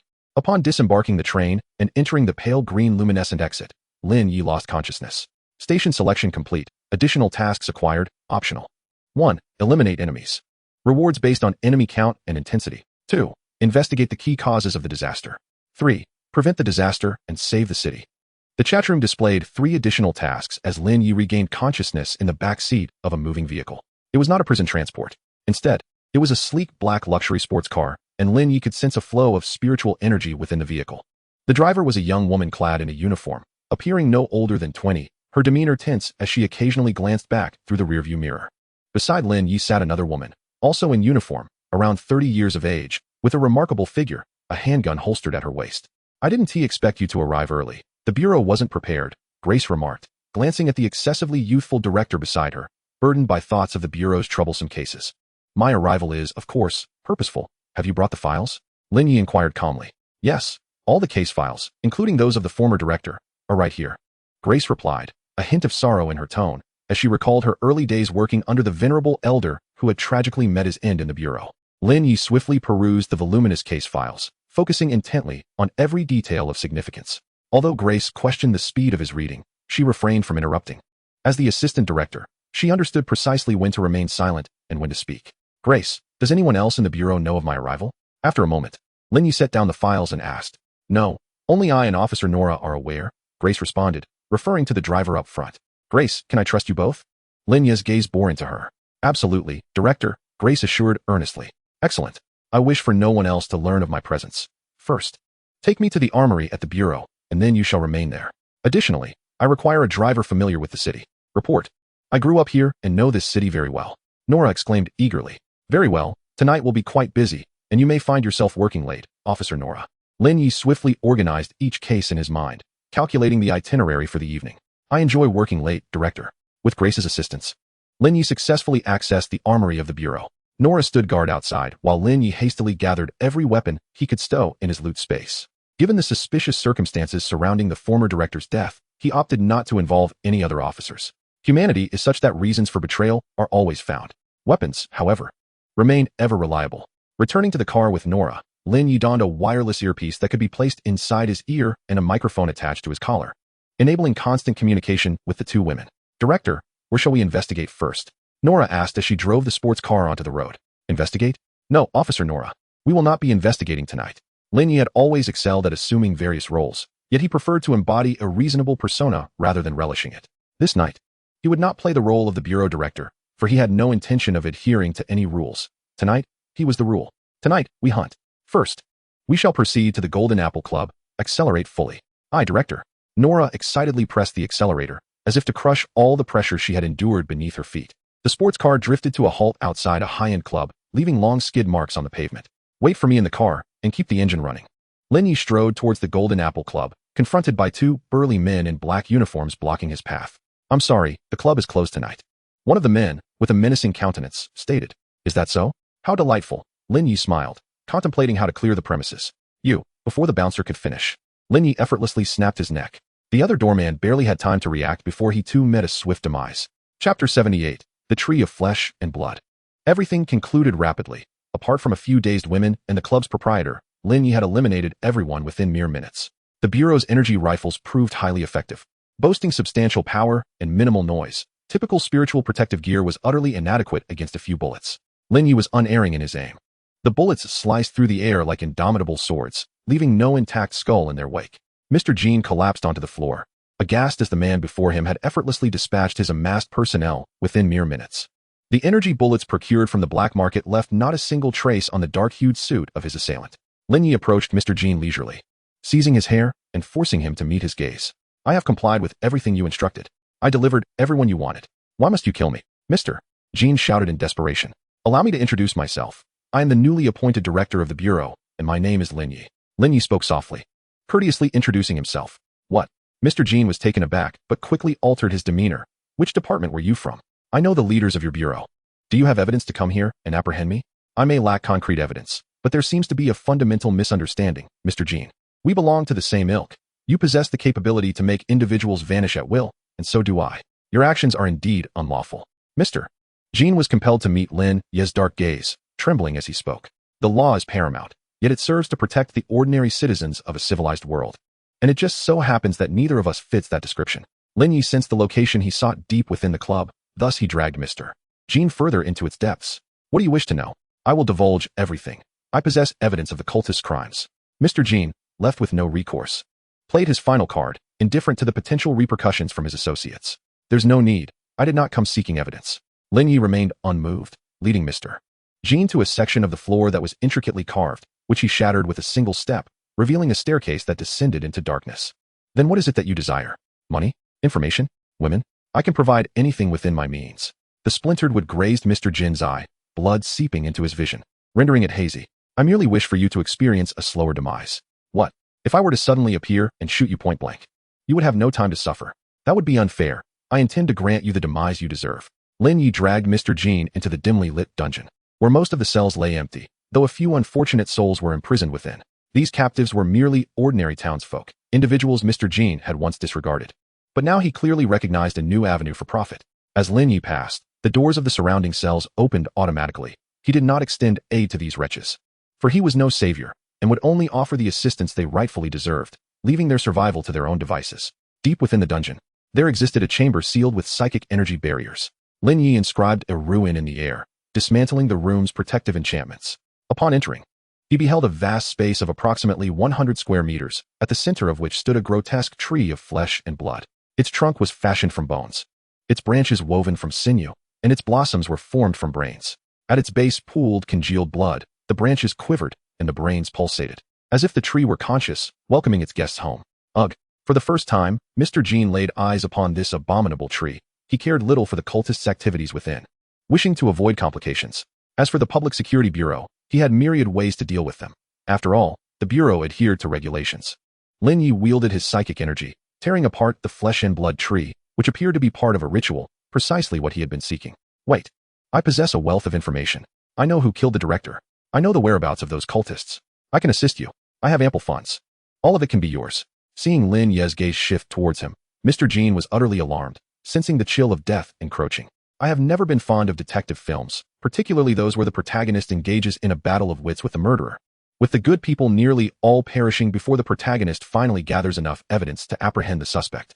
In truth, if we simply eliminated all the wretched individuals, there would be no need for clues or evidence. The matter would conclude smoothly, with only the villains making sacrifices. Therefore, I find myself more inclined towards horror and action films. Lin Ye hurled Mr. Jean into the writhing mass of flesh, deftly inscribing a transformation rune. They were all brought back by Mr. Jean, thus this retribution was only just. Ah, help, no, sealing the door behind him. Lin Ye hummed a tune as he departed the Golden Apple Club. To the black market, he declared, stepping into his sports car with a cheerful demeanor. Yes, sir. Nora pressed the accelerator, and the car sped down the street. Aren't you going to inquire about what he knows? Mr. Jean wields considerable influence in the city. This information might prove beneficial for future endeavors, Grace queried through the earpiece, puzzled. I do not trust him, and what he knows may not be accurate. Otherwise, he would not still be in the city at this moment. Regardless of the information obtained, my subsequent actions remain unchanged. Thus, there is no necessity to listen. Lin Ye commenced to organize his equipment. Compared to Mr. Jin's underlings, the gangs of the black market were evidently more professional in their operations, greater in number, and more troublesome to handle. Yet, for Lin Ye, it merely posed a slight inconvenience. In comparison to the monsters he had encountered in simulations, these individuals were mere trifles, hardly more than a dessert after a meal, and had it not been for the impending main course, he might have succumbed to boredom. Sir, the black market is teeming with gang members. Will you require my assistance? Nora, observing Lin Ye prepare, inquired with excitement. No need. Remain in the car and await my return. Lin Ye positioned his gear within easy reach, readying himself for combat. Understood, sir. Nora yearned to contribute, yet she was bound by her orders. Soon, the sports car halted outside an alleyway, and Lin Ye exited, armed with a psychic rifle, stepping into the shadowy entrance. Crack, crack, crack. As he advanced, Lin Ye dispatched every gang member he encountered. Bodies lay strewn across the alley, not a single head remaining intact. Initially, groups of gang members attempted to surround Lin Ye, but after several of their ranks fell, none dared to approach for a second round. Ultimately, only a single robust man remained alive. He was a second-tier psychic, yet that was hardly a justification for his survival. Much better. I despise having to look up to converse with others, and I loathe shouting. Lin Ye approached the burly man, rifle in hand. The dossier labeled him as Frank, the black market overseer, an informant of some repute, and this dilapidated building served as his lair. You are the new director of the Public Security Bureau? How may I serve you? Despite Lin Ye having just eliminated all of Frank's subordinates, Frank harbored no thoughts of vengeance. His sole desire was to survive. No, I have come to deal with the matters in the room behind you. Addressing your fate is merely incidental. Exercising caution, Lin Ye attuned himself to Frank's vital points. Ready to strike at any moment. I am aware of several similar locations. If you spare my life, I shall divulge all the information I possess. Frank clutched a desperate item, having been thoroughly intimidated by Lin Ye's prowess. Even if Lin Ye were merely a first-tier, Frank, who had augmented himself with drugs, stood no chance. I know where the remaining sites are. With the population vanishing in droves, there are not many locations nearby suitable for conducting rituals. Suddenly, Lin Ye unsheathed his crimson blade, severing Frank's right arm. They were too close for Frank to react in time. Oh! Frank let out a blood-curdling scream, instinctively attempting to utilize the object in his right hand, only to discover it was no longer there. Lin Ye retrieved the orb that had rolled from Frank's severed hand. It resembled a grenade. Its internal psychic energy fluctuations were potent, indicating it possessed considerable destructive capability. Quite impressive, but now you may meet your demise. Lin Ye had sensed the presence of this entity earlier, and, to ensure that Frank would not survive a single shot, he deliberately closed the distance. Wait. Before Frank could finish his words, Lin Ye struck him down. At this range, Frank had no chance to react. After disposing of the blood-and-flesh tree in the room, Lin Ye meticulously cleaned the battlefield and replenished his arsenal before departing the abandoned building. Upon returning to his sports car, Lin Ye was enveloped by a stifling atmosphere that cloaked the entire city, making it difficult to breathe. Had they already come to their senses? It was only natural. 2 nodes had been destroyed, and even the most obtuse would eventually respond. Using Nora's communicator, Lin Ye relayed the locations of the remaining nodes to Grace, stating, "The plan has changed. Instruct the Public Security Bureau to dismantle these nodes. Inform them that if these nodes remain intact, the entire city will face annihilation. Let them decide whether to fulfill their duties." "What? The city will be destroyed?" Grace exclaimed, taken aback. "Do you think the higher-ups sent me here for no reason?" Lin Ye replied calmly. "Is it truly enough to destroy these nodes to avert the city's destruction?" Grace sought confirmation. "Indeed, the rest falls to me. I assure you." Lin Ye turned his gaze towards Nora and continued, "Proceed to the church on the outskirts." Perhaps due to some inexplicable sense of ritual, these cultists always prefer to establish their ceremonial sites near churches. "Understood, sir." Nora, though concerned about the city's safety and the capability of her colleagues to manage the ritual nodes, recognized that her current task was of greater significance. The sports car sped towards the church, its engine roaring with fervor. "Stop," Lin Ye suddenly commanded as they approached a river-crossing bridge. Nora promptly halted the vehicle, casting a puzzled glance at him. "This is a necessary route. If I were on the other side, I would lie in wait here." Lin Ye had felt a vague sense of unease earlier, but it dissipated once the car came to a stop. He drew a psychic sniper rifle and scanned for enemy positions through the scope. The sniper scope could detect concentrations of psychic energy. And soon Lin Ye located his targets in the woods across the river. Bang! The bullet effortlessly shattered the enemy's psychic defenses and struck true. Such powerful ammunition could pierce even Lin Ye's altered psychic protection. Bang! Bang! The enemies began to scatter, yet the relentless gunfire only intensified. Bang! Bang! Bang! Bang! Each shot claimed an adversary, and Lin Ye swiftly emptied the magazine. By the time he reloaded, the enemies had fled. "Let us proceed." Lin Ye returned to the car, and Nora pressed the accelerator, speeding towards the church. They had failed. The opposition, experienced and formidable, had executed 8 of their followers from across the river with sniper fire. Father Matthew maintained a calm demeanor as he stated, "They say not to kill that director. The Public Security Bureau is indeed rife with corruption. Yet it remains the most powerful enforcement agency in the Federation. This new director may very well be dispatched from headquarters in one fell swoop. He has obliterated 2 of the most critical ritual nodes. Do you have any idea how long I labored over those nodes?" Ethan's face was contorted with rage. Mr. Jean and Rat were hard-earned subordinates, and now they were gone. The enemy's sudden appearance had caught the Bureau completely off guard. Had he been informed, he would have had countless strategies to contend with a new director. That old fool is a hindrance. He must be eliminated. I admit this new director possesses some skill, but he is merely a tier 1 psychic, not to be feared. The nodes are paramount. I need you to establish several new rudimentary nodes to sustain the ritual. Father Matthew remained composed, preparing to scale down the ritual, intending to harvest the lives of half the city. That sounds simple enough. But where am I to find so many living souls to create these rudimentary nodes? Ethan struggled to keep pace with the cultist's line of reasoning. He was already contemplating escape, while the other remained intent on proceeding with the ceremony. Are there not still some followers left? I can compel them to assist you. Father Matthew asserted matter-of-factly. Are they not your church's devotees? Even Ethan could not fathom treating his subordinates as sacrificial offerings. That is the very purpose of the lambs.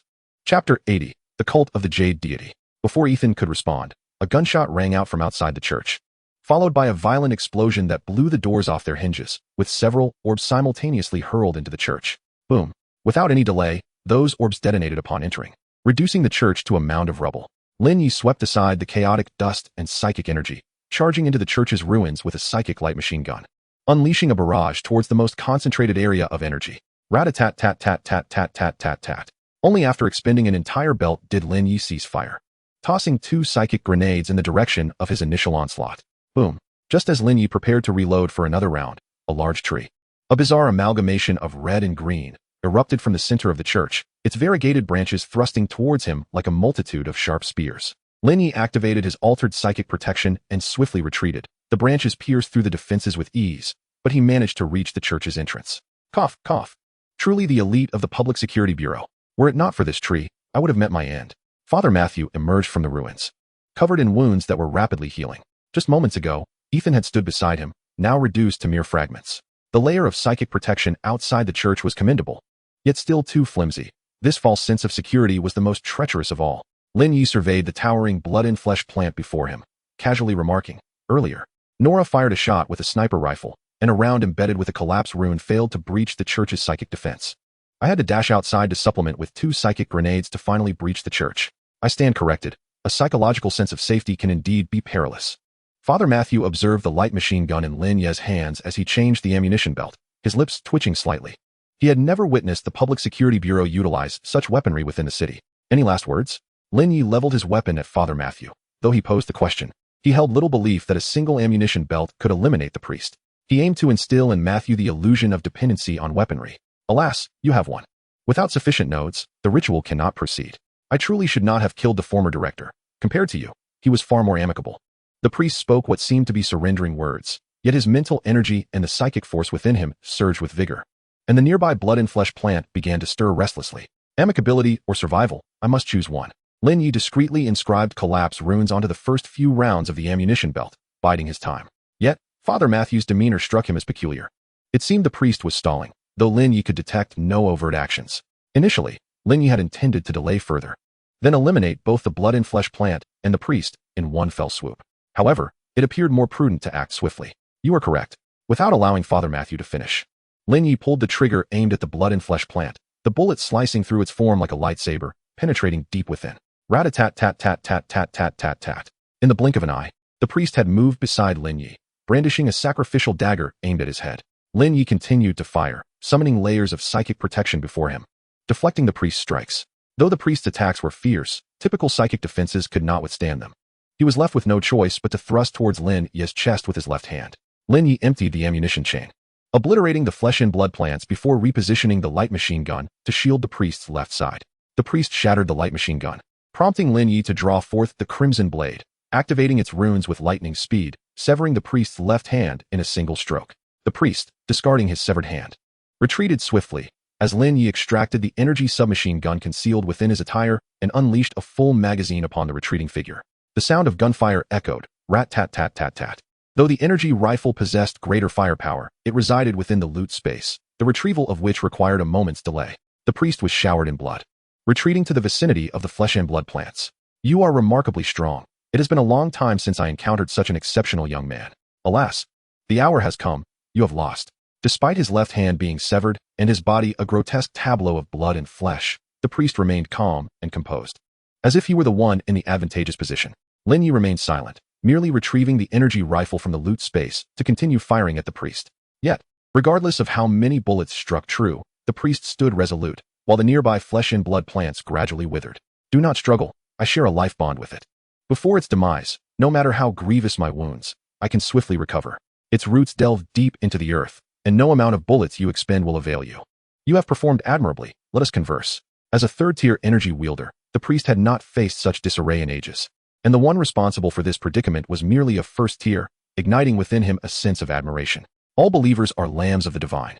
Yet disparities exist even among lambs. What shall we discuss? Discarding the spent energy rifle, Lin Ye began to contemplate the enemy's weaknesses and potential strategies for this situation. Perhaps a potent sedative could address this dilemma. But how to approach him? Do you possess faith? The priest inquired earnestly. None. I cannot very well place my faith in myself, Lin Ye mused. Would you consider joining our congregation? In doing so, I could spare your life. With your talent, supplemented by the church's resources, it would not be long before you attain the rank of a mid-tier energy wielder, perhaps even aspiring to the high tier. The priest coaxed. What is your church? What benefits would joining confer? Is the deity you worship reliable? Lin Ye sought to discern the nature of the organization, establishing a reference point for future deception. I am a member of the Verdant Deity Church, worshipping the Lord of Verdant City. As for the benefits of joining, the church provides access to energy potions and other common resources, and will conduct rituals to help you find your symbiotic plant. As long as your symbiotic plant remains alive, you shall be unharmed. The priest slightly raised his head, acknowledging that even the meager treatment offered by the local security bureau paled in comparison to that of the Verdant Deity Church, let alone other nefarious cults. What is Verdant City? Lin Ye noted this information before inquiring further. It is a perilous realm, akin to the abyss, teeming with various bizarre and dangerous flora. Thus, conducting rituals may entail certain risks. However, this is merely a trial bestowed upon us by the divine. Father Matthew extended his half-formed left hand in invitation. Chapter 81. Today is yet another new day. Though the benefits are appealing, I must decline. Given the priest's sincerity, Lin Ye found it inappropriate to prolong the exchange. While I anticipated this, I still feel compelled to inquire. Was it for the sake of so-called justice? Or for those who are even less worthy than weeds? The priest asked, curiosity replacing any anger. Neither. It is simply because I harbor a dislike for you. It is as straightforward as that. Lin Ye offered a somewhat ethereal smile. Since arriving here, he had lost the desire to engage in endeavors he found distasteful. What a pity, the priest sighed genuinely. Come now, wicked cultist. It is time to commence the final confrontation. Lin Ye gripped a potent sedative, speaking with a theatrical flair as if reciting lines from a play. His trump card was firmly in hand, and his ultimate move was prepared, awaiting the priest's reveal of his own. In the realm of combat, the timing of one's strike holds paramount importance. In the absence of certainty, yet with hope still flickering, Lin Ye favored a counterstrike. Justice's constable. It is time to apologize for the arrogance of the security bureau, Father Matthew intoned in unison. Simultaneously, in various corners of the city, cultists writhed in agony, transforming into grotesque, blood-and-flesh trees, forming temporary ritual nodes. Their devotion was not born of true piety, but rather a fervent faith that ignited their very beings. Suddenly, the withered flesh and blood plants at the heart of the church erupted into frenetic growth, and Father Matthew stepped into their midst, for he too was one of the lambs. Lin Ye observed as the plants consumed the priest. If his conjectures were correct, the ritual was intended to summon such flora in the city's center, and its scale would undoubtedly have been far grander. Such a scenario would be beyond his capacity to resolve. Director, are you unharmed? Came Nora's breathy voice through the earpiece. She had just dispatched a squad of cultists and was now witnessing the plants grow wildly beyond the church's spire. I am fine. It is already over. Drive over to collect me, and if you could, bring a flatbed truck as well. Lin Ye exchanged the positions of the high-energy spheres and potent sedatives within his glove compartment, utilizing a special skill to swap the triggered spheres with the core of the newly formed flesh and blood plants. Boom. Lin Ye retreated to a safe distance, clutching the writhing core of the flesh and blood plant, watching as the church was engulfed in an explosion of blood and meat. These flesh and blood plants were exceptionally resilient, and Lin Ye found it challenging to deal with them externally. Once they developed additional core parts and took root underground, the entire city would become their sustenance. Yet, facing Lin Ye, they were not afforded such an opportunity. Previously, their roots were deeply embedded underground, making them difficult to address. Now that they had emerged, Lin Ye would not hold back. Once the explosion subsided, Lin Ye entered the church to gather his spoils. The active flesh and blood plants were valuable materials, and he collected several, while also retrieving the weaponry he had previously discarded. In a complete room deep within the church, Lin Ye discovered Father Matthew's belongings, a notebook filled with information and various trinkets commonly utilized by cultists. Additionally, he found a ledger documenting personnel, including several officers from the security bureau linked to the Verdant Deity Church. Nora arrived with the flatbed truck at the church, and Lin Ye loaded the spoils that could not fit in his loot space onto the vehicle, preparing to take them away. Here, take this. Would you like me to deal with them as well? Lin Ye casually handed the ledger to Nora. No need. They should be nearly all dead by now. The remainder will be handled by Grace and me, Nora replied, stowing the ledger and aiding Lin Ye in loading the flatbed into the trunk of the sports car. To the security bureau, a thief does not leave empty-handed. Since the system granted him such a high rank, he intended to leverage it. The sports car swiftly halted outside the security bureau. In the awed gazes of the officers, Lin Ye wheeled the flatbed into the director's office. Turning to Nora just before closing the door, "Your overtime has concluded. The city's security is stable tonight, so you may rest now, Ms. Nora." "Understood, Director." Nora straightened her back and saluted. At that moment, the morning sun streamed through the window, illuminating her face. The city remained intact, and today was yet another new day. Shutting the office door, Lin Ye utilized the director's computer to peruse and download classified information pertaining to energy weaponry before stepping into the pale green light portal that had materialized in the office. Mission completed. Special metal treasure chest awarded based on task difficulty. 1. Bonus task 1 completed. Bonus treasure chest awarded. 1. Bonus task 2 completed. Bonus treasure chest awarded. 1. Completion of extra task 3. Reward. Extra task treasure chest 1. Please draw today's card. It is my turn. Drawing a card. Lin Ye paid no heed to the plethora of spoils amassed in the center of the shelter, nor did he have time to mourn the disappearance of the fat mouse, and promptly commenced his daily card draw. This time, the card revealed a 2-liter bottle of orange juice. As the card dissipated, the bottle materialized in the heart of the shelter. Lin Ye picked up the orange juice and scrutinized it for a moment, from every conceivable angle. It appeared to be an ordinary bottle of orange juice, adorned with a logo depicting several sliced oranges, the beverage simply named orange juice, albeit inscribed in characters unfamiliar to Lin Ye. Consulting the system, he examined the juice's information, which, like other cards, bore no substantial data apart from its name. Orange juice. This is a card. Note, one of the cards from the Abyssal Relic card box. What effects do you possess? The orange juice remained silent. Lin Ye endeavored to pour the juice into a cup and check the information again via the system. A cup of orange juice. Card derivative. Note, edible. Recalling the previous goose leg rice and duck blood vermicelli, Lin Ye suddenly deemed it rather normal. Oh well, let's consider today a non-draw day. He took a sip from the cup. It tasted just like ordinary orange juice. Setting the cup down, Lin Ye began to organize the spoils. He sorted the psionic weapons and psionic materials from the flatbed cart, then commenced reviewing their system information. Psionic rifle. A low-tier psionic weapon mass-produced by the Federation, possessing limited power and struggling to inflict effective damage on mid-tier psionic users. Note, a failed attempt. Psionic grenade. A low-tier psionic weapon mass-produced by the Federation, boasting decent power but similarly failing to effectively damage mid-tier psionic users. Note, a failed attempt. Mutated flesh plant core. A plant core that proliferates abundantly in the Emerald City, serving as a fundamental food source for many plants. Note, core of a weed. Mutated flesh plant material. An excellent mutated material. Note, also a superb fertilizer. Weeds, huh? That is indeed frightening, Lin Ye mused. Chapter 82. The Meaning of Human Existence. Having categorized the various items, Lin Ye proceeded to open 4 treasure chests in succession. First was the special metal chest, which contained merely a single rune card. Basic Rune Synthesis. A card that enables the learning of basic synthesis runes. Note, use with caution if lacking mental fortitude. Oh, this card. Lin Ye felt an impulsive desire to rush to the game room and utilize this card immediately. Though he suspected the synthesis results might not meet his expectations, he was nonetheless filled with anticipation for this card. Currently, Lin Ye possessed 3 unused rune cards: Synthesis, Shaping, and Weakening. The Weakening rune card had been obtained through trade with other survivors prior to the commencement of activities on the war front. Lin Ye resolved to use the rune synthesis card in the game room tomorrow afternoon, followed by employing a rune card every other day. Continuing with the treasure chests. Extra Task 1's chest yielded only a blueprint. Storage Room Blueprint. Required materials: Low-tier Spatial Crystal, 05. Tier 1 Mutated Organ, 05. Note, this blueprint requires a shelter of Tier 1 or higher for use. A decent blueprint, though acquiring spatial crystals proves exceedingly challenging.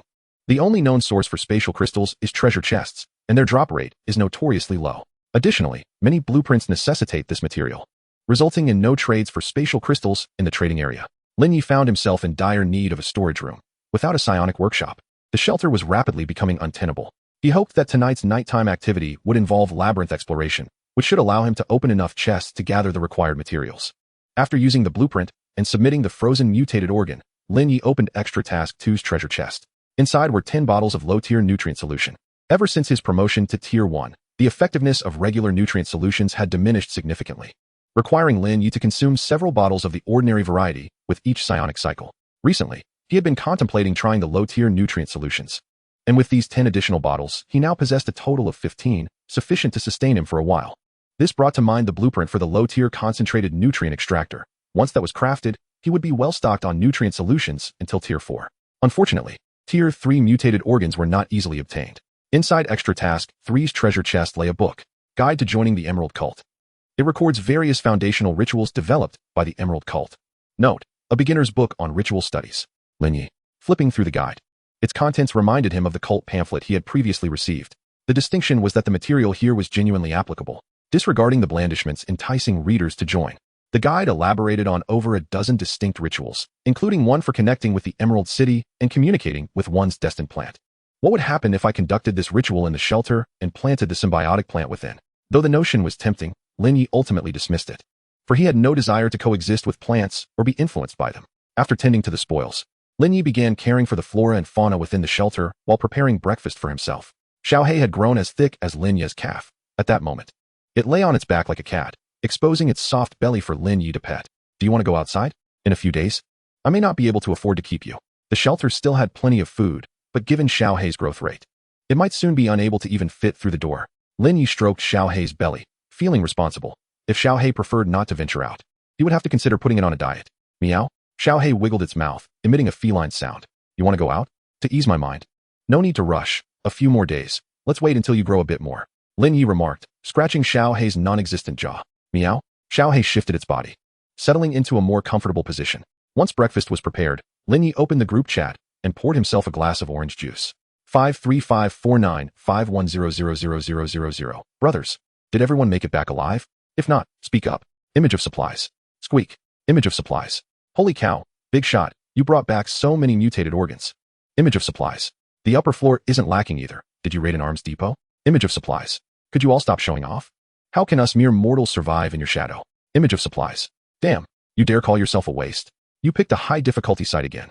I'm nearly starving just from drinking water. Upper floor, you chose an urban site, right? At least you could bring back something to eat. I picked an urban site. But the city exploded, and I barely made it back. Haha, eyebrow pencil. Thank you, stranger, for bringing smiles to my face. Lao Yu, how come you're still alive? You phone. Not only am I alive, but I can also stroll about at night. Impressive. Is the restroom still usable? You phone. After finishing breakfast, Lin Ye lay down on the bed to commence his daily simulation. Please choose to start a new simulation task, or enter a simulation stronghold. Enter simulation stronghold. Please select the simulation stronghold to enter. Mental hospital. No choice whatsoever. Simulated stronghold personnel, Kevin, can terminate simulation at any time. Lin Ye awoke in the employee dormitory, still inhabiting Kevin's body. Exiting the dormitory, Lin Ye meandered through the hallways. The mental hospital now resembled a typical psychiatric facility, a stark contrast to its former state. On the road, Lin Ye encountered several patients who greeted him warmly, appearing quite normal. You're here, came the lively and charming voice of Mia from behind. Ah, hello? What should I do? Lin Ye was still uncertain about the purpose of this stronghold and what role he was to play here. Oh, it's up to you. You are a contracted employee of the director, and no one here can command you. I enjoy spending time with people I like when I'm slacking off. What about you? Mia walked alongside Lin Ye, matching his pace.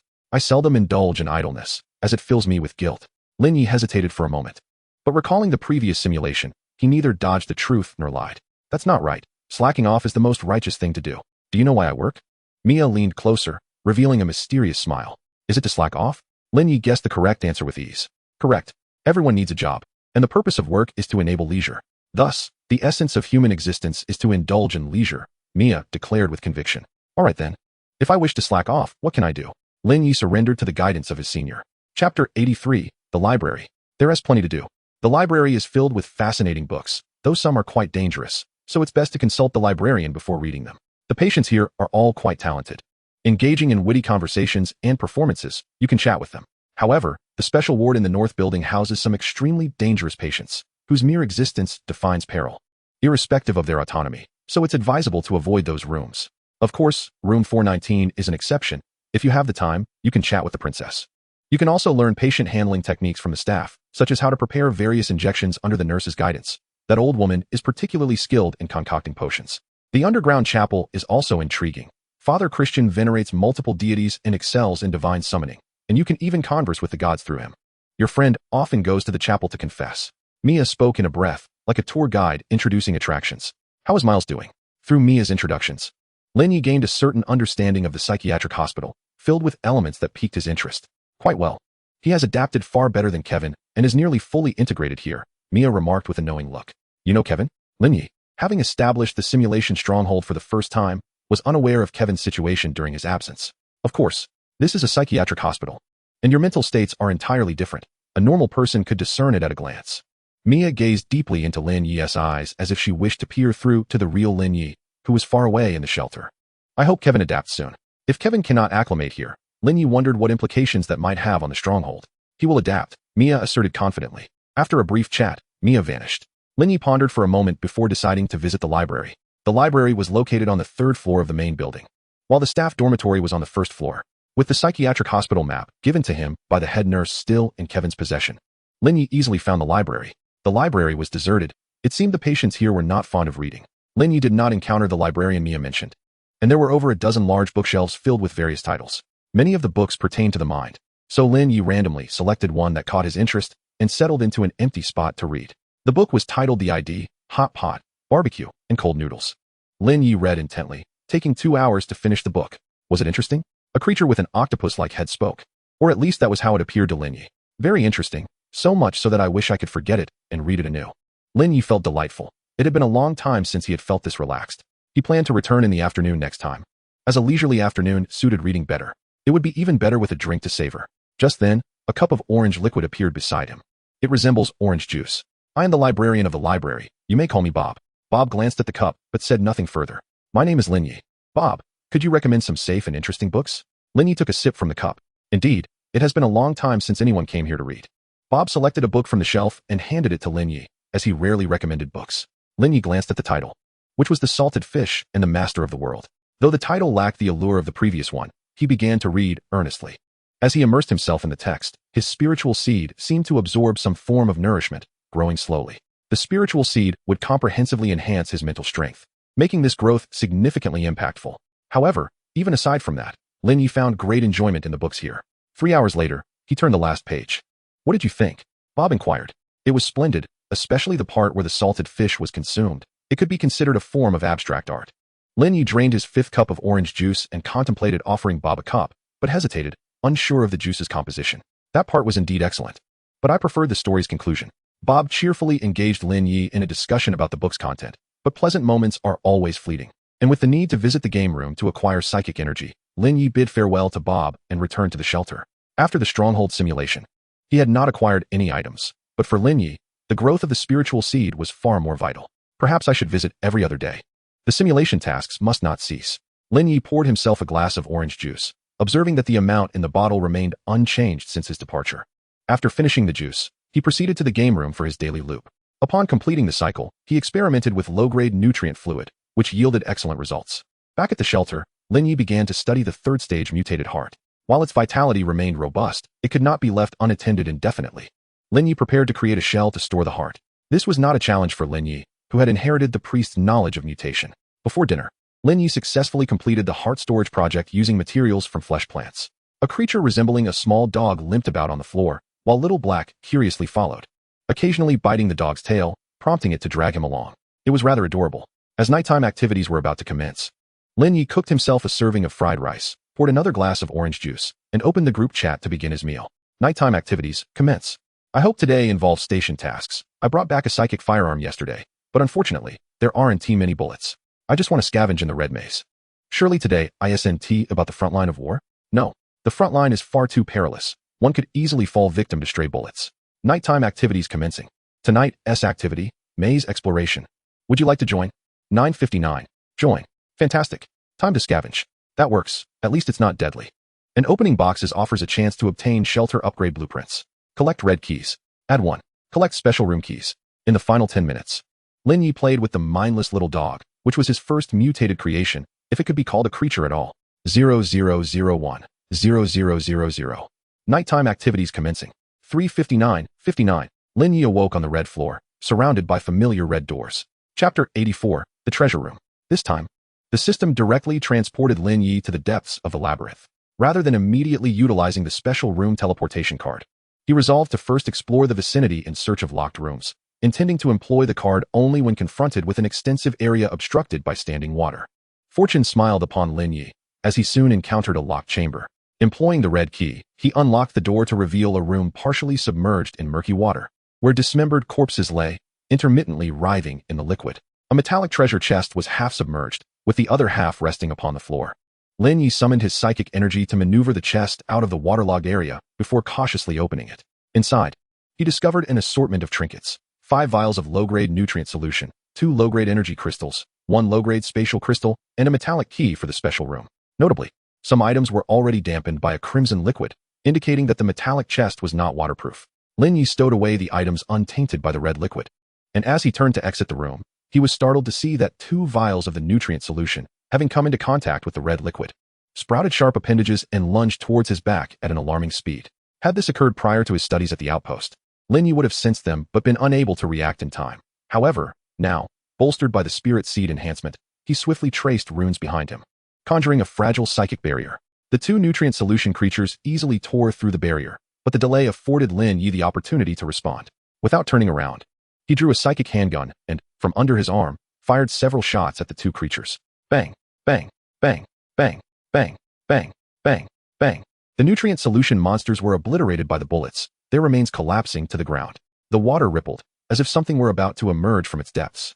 Lin Ye exited the room and closed the door behind him, neglecting to inspect the corpses. The encounter with these 2 monsters served as a reminder to steer clear of the red liquid. One could never know what malevolent entities lurked within. After departing the waterlogged room, Lin Ye discovered several more locked chambers, each containing a first-tier creature alongside a metallic treasure chest, which mostly held assorted trinkets and a few first-tier energy items. Presently, Lin Ye's need for first-tier energy items was minimal, unless they possessed special effects. Utilizing standard first-tier items would merely squander his psychic energy. After repeatedly encountering flooded areas in a particular zone, Lin Ye decided to use the special room teleportation card. In an instant, he found himself in a 70-square-meter crimson chamber.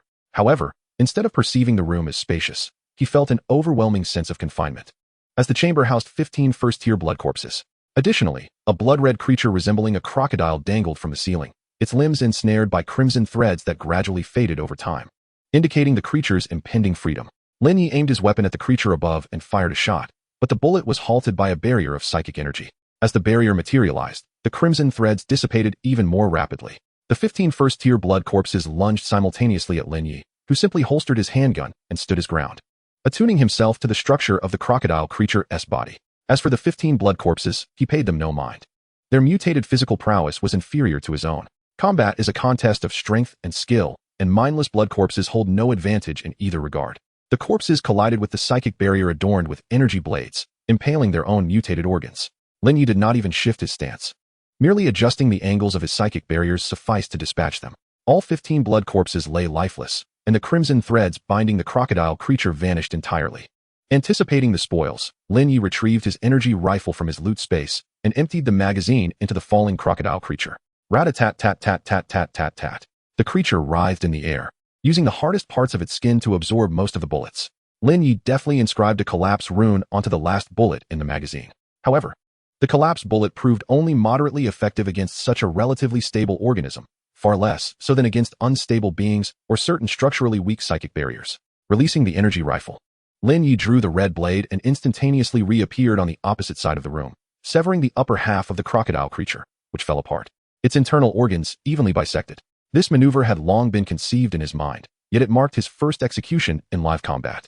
He had simultaneously activated speed, strength, cutting, and protective runes, employing each rune multiple times. The protection, speed, and strength runes were inscribed upon his dark attire, enhanced by the speed and cutting runes on the red blade. With a single stroke, he vanquished the crocodile creature.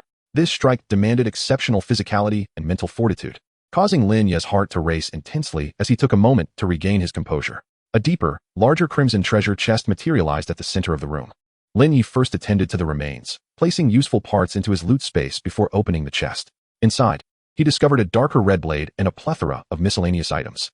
There were 10 vials of first-tier nutrient solution, 5 low-grade spatial crystals, a string of red keys, 2 mutated syringes, and a small heap of low-grade energy crystals. Could this truly be the treasure room? The crocodile creature was formidable, yet Lin Ye did not believe these few monsters warranted such a trove. As he collected the spoils, a long-lost sense of happiness washed over him. Perhaps this was the joy of unboxing. He prepared to share images of his haul in the group chat, eager to spread the joy, for happiness shared is happiness multiplied. Lin Ye licked his lips, feeling a twinge of thirst. Suddenly, a familiar yellow liquid appeared on the red floor. Lin Ye picked up the orange juice and took a sip. Why did it taste more concentrated? He felt that the flavor of the orange juice had grown richer. This recollection brought to mind the glass of orange juice he had consumed in the library, which, at the time, had seemed unremarkable but now, in hindsight, appeared more refreshing than ordinary orange juice. Never mind, it was harmless now, so why worry? Lin Ye downed the orange juice in one go, placing his trust in the system. If even the system could not be trusted, survival in this perilous world would become exceedingly difficult for them. Upon leaving the treasure room, Lin Ye found himself transported to an ordinary red corridor. After further exploration, the countdown reached its conclusion, and he returned to the shelter. Upon his return, the first thing Lin Ye did was pour the orange juice from the bottle into other containers. If his guess was correct, the value of this substance was uncertain.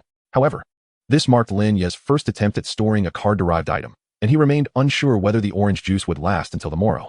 Chapter 85, The Safe Route. After transferring the orange juice, Lin Ye began to organize his loot, first extracting 5 low-grade spatial crystals to complete the storage room blueprint task. A pull-down door appeared in the corner of the room, leading to a subterranean storage area of approximately 50 square meters.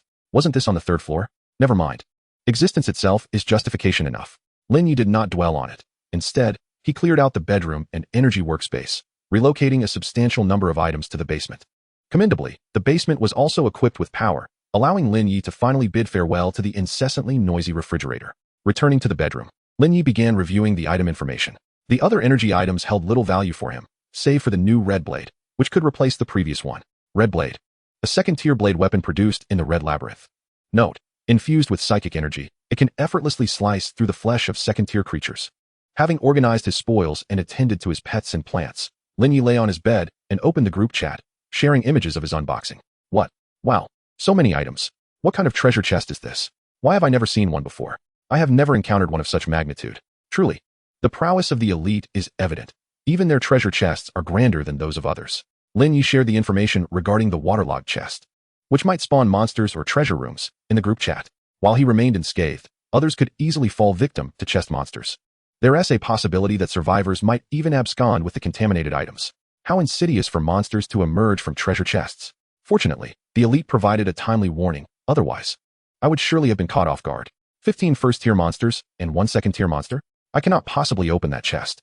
Damn it, I am grateful for the elite's caution. I had just acquired a special room teleportation card, and had I attempted to use it, I might have faced dire consequences. What? Have they already descended into the deeper layers? Many advanced elites have ventured into the depths.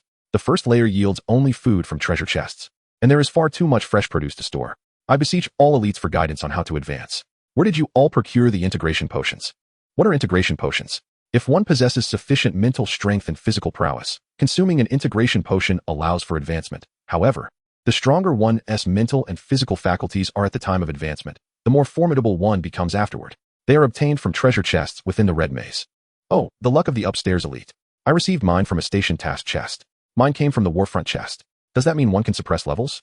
Should I wait until my physical strength reaches its zenith before advancing? Nonsense. There is no comparison between untiered and first tier. Do you truly believe that merely scavenging in the Red Maze will render you stronger? Do not forget the weekly ascension at the shelter. During advancement, one may choose to enhance a mutated organ, so it is advisable to decide in advance which part to strengthen. What? I possess 3 mutated organs. Can I not enhance them all? It seems possible to control it, but the total amount of enhancement power is fixed. Dividing it among 3 organs may render them weak. Indeed, it feels as though I cannot even activate the characteristics of the mutated organs. Do mutated organs possess characteristics? Well, they are somewhat lacking before advancement, but after, the differences are starkly apparent. My mutated organ is my right hand, and now the skin on my right hand possesses remarkable toughness. Even a typical blade cannot cut through it. My assessment is that it pales in comparison to my mutated Kirin arm. Image of mutated organ. Yours were all derived from inexpensive mutated cards. Mine is far superior, being a mutated internal organ. Then do share an image. What is there to discuss without proof? Damn it, am I to slice open my abdomen to provide proof? That is not out of the question. Let everyone see whether your internal organs are indeed mutated. I will observe yours. That is not entirely out of the question. Image of mutated organ. Incredible. Lin Ye observed intently. He had not taken the path of mutation. Although he had experimented with mutating his body in simulations, he had never advanced using a mutated body and was unaware of certain details. However, as the group members began to engage in a flurry of image sharing, with increasingly jarring visuals, Lin Ye decided to retire for the night. Please draw today's card. My turn. Draw the following morning. Lin Ye rose from his bed, invigorated and ready to draw cards. This time, the card depicted a red-furred rabbit, which dissipated upon drawing, leaving a soft-furred red rabbit in the center of the shelter. The rabbit nimbly hopped into Lin Ye's embrace, half closing its blood-red, translucent eyes, and nuzzled against Lin Ye's abdomen. Lin Ye cradled the rabbit and stroked its plush body. It was rather plump. What abilities do you possess? Lin Ye inquired, holding onto the rabbit's ears. Squeak. The rabbit allowed Lin Ye to grasp its ears, showing no signs of resistance. You claim to run swiftly? No danger can catch you? This was Lin Ye's first encounter with such a cooperative card creature. Squeak. The rabbit extended its tongue to lick Lin Ye's fingers, then waved its diminutive forelimbs a few times. Please lend me this skill, but not that frenzied attack skill, Lin Ye hastily requested. While it sounded formidable, a skill for fleeing and preserving one's life pales in comparison. Squeak. The rabbit nodded obediently. After a pleasant exchange with the rabbit, Lin Ye rescued the small dog that had been swallowed by Little Black, tended to the flora and fauna, and then prepared breakfast for himself and the rabbit. The orange juice from the previous day had not vanished. Lin Ye placed it in the basement, intending to check its status after some time. After finishing breakfast, Lin Ye lay down with the rabbit on the bed. Please select to begin a new simulation task, or enter the simulation stronghold. Begin a new simulation task. Simulating D-tier personnel, Henry. Acquired special skill, Safe Route. Safe Route. Upon using this skill, you will discern a safe path, 11. Note, even if the world meets its end, I can carve a path to survival. Remaining simulation attempts, 10. Lin Ye opened his eyes. This time, it was not the usual prison transport initiation, but rather a less common single-person self-start. There were no screams outside. It seemed the base had not fallen this time. Henry was a handsome young man, with average physical attributes, appearing less like a criminal and more akin to a con artist. At that moment, a supervising officer opened the cell and gestured for Lin Ye to follow. Lin Ye was escorted to a laboratory, where the officer instructed him to lie on a bed, subsequently securing him with restraints. Various devices and an exaggeratedly styled helmet were positioned beside the bed. A man in a white lab coat was adjusting the instruments, his chest pocket filled with a row of permanent markers. Several armed supervisors stood in the corner of the room. This time, Lin Ye refrained from pilfering the man's markers to write in the restroom, as it was unwise to be so obvious. Moreover, the helmet and instruments this time were significantly different from last. If not an upgrade in equipment, then they must serve different functions. Having learned from previous experiences, Lin Ye felt no need for reminders. Chapter 86, Divine Fraud. After donning the helmet, the researchers began adjusting the parameters of the devices. Upon pressing a certain switch, Lin Ye's vision darkened, and he lost consciousness. After an indeterminate amount of time, Lin Ye regained his senses, finding himself in a rather peculiar state. He was inhabiting another person's body. This sensation was somewhat reminiscent of the system simulations, albeit far less refined. The device appeared to be some form of consciousness transfer apparatus, transporting Lin Ye's consciousness into another individual. The consciousness of the other person still lingered, should Lin Ye wish to control the body. He would first need to either eliminate the other's consciousness or gain their consent. This marked Lin Ye's first visceral encounter with the existence of consciousness. In comparison to him, the other's consciousness was remarkably feeble. Should Lin Ye desire, he could easily crush the other's consciousness and seize control of the body. This brought to mind the consciousness labyrinth, where, to the young Xia Yi, Lin Ye might have appeared similarly powerless. They were, at their core, the same individual, and thus Lin Ye would likely make the same choices. After observing for a while, Lin Ye gleaned a general understanding of the other's situation. Chinathan male, 17 years old, a high school student. This world seemed to possess a certain awareness of spiritual energy, yet the ambient concentration of such energy was moderate. For the time being, Lin Ye had only encountered one teacher who had absorbed spiritual energy and found no apparent threats. The organization's objective appeared to be utilizing D-tier personnel to study the consciousness transfer device, so Lin Ye merely needed to await their retrieval. This simulation should conclude satisfactorily. Hence, Lin Ye could refrain from communicating with Chinan, provided the latter did not perish within these hours. Yet, an unsettling premonition lingered. Thus far, not a single simulation task had been straightforward. Lin Ye offered a brief moment of silence for Chin and must not die, if he does. And should Henry face immediate death, that would be acceptable. However, if Henry merely becomes a vegetable, that would pose complications. Should the organization be able to exploit even a vegetative state, I might not be able to simulate anew. To prepare for any forthcoming troubles, Lin Ye resolved to converse with Chin and Lin Ye. Hello. Lin Ye addressed the dazed Chin, who was staring blankly at the blackboard. He certainly could not speak. Yet the two shared a single body, allowing for communication through the mind. Chin turned his head in confusion, scanning his surroundings. He heard a voice, but could not discern its source. Lin Ye, if you wish to avoid being perceived as insane, refrain from looking around so aimlessly. I am communicating with you telepathically. Chin. Lin Ye, splendid. As long as you concentrate on what you wish to convey, I shall be able to hear you. Chin, who are you? Lin Ye, I am a deity. Do you comprehend what a deity is? Lin Ye resolved to provide an answer that would be readily accepted by an ordinary person. Chin, am I going insane? Lin Ye, you are not insane. But if you remain here, you may meet your demise. Chin, I understand now. Are you a scam artist? A divine scam? What advanced technology is this? Lin Ye, do you truly believe you possess anything worthy of my deceit through such technology? Qinin, very well, O Divine One, please grant me salvation. Lin Ye, there is no need for me to rescue you. Simply express that you feel unwell and request to leave this place. Qinin, huh? If I leave here, will I be safe? Lin Ye, indeed, something catastrophic is likely to occur here shortly. Departing the school should suffice. Though it had not been apparent before, Lin Ye now sensed an impending event. Qinin, what about the others? Qinin felt no real sense of the so-called disaster and remained concerned for his peers. Lin Ye, perhaps you could report the situation to the authorities, entrusting them to handle it. Though this may entail certain risks, you must be psychologically prepared.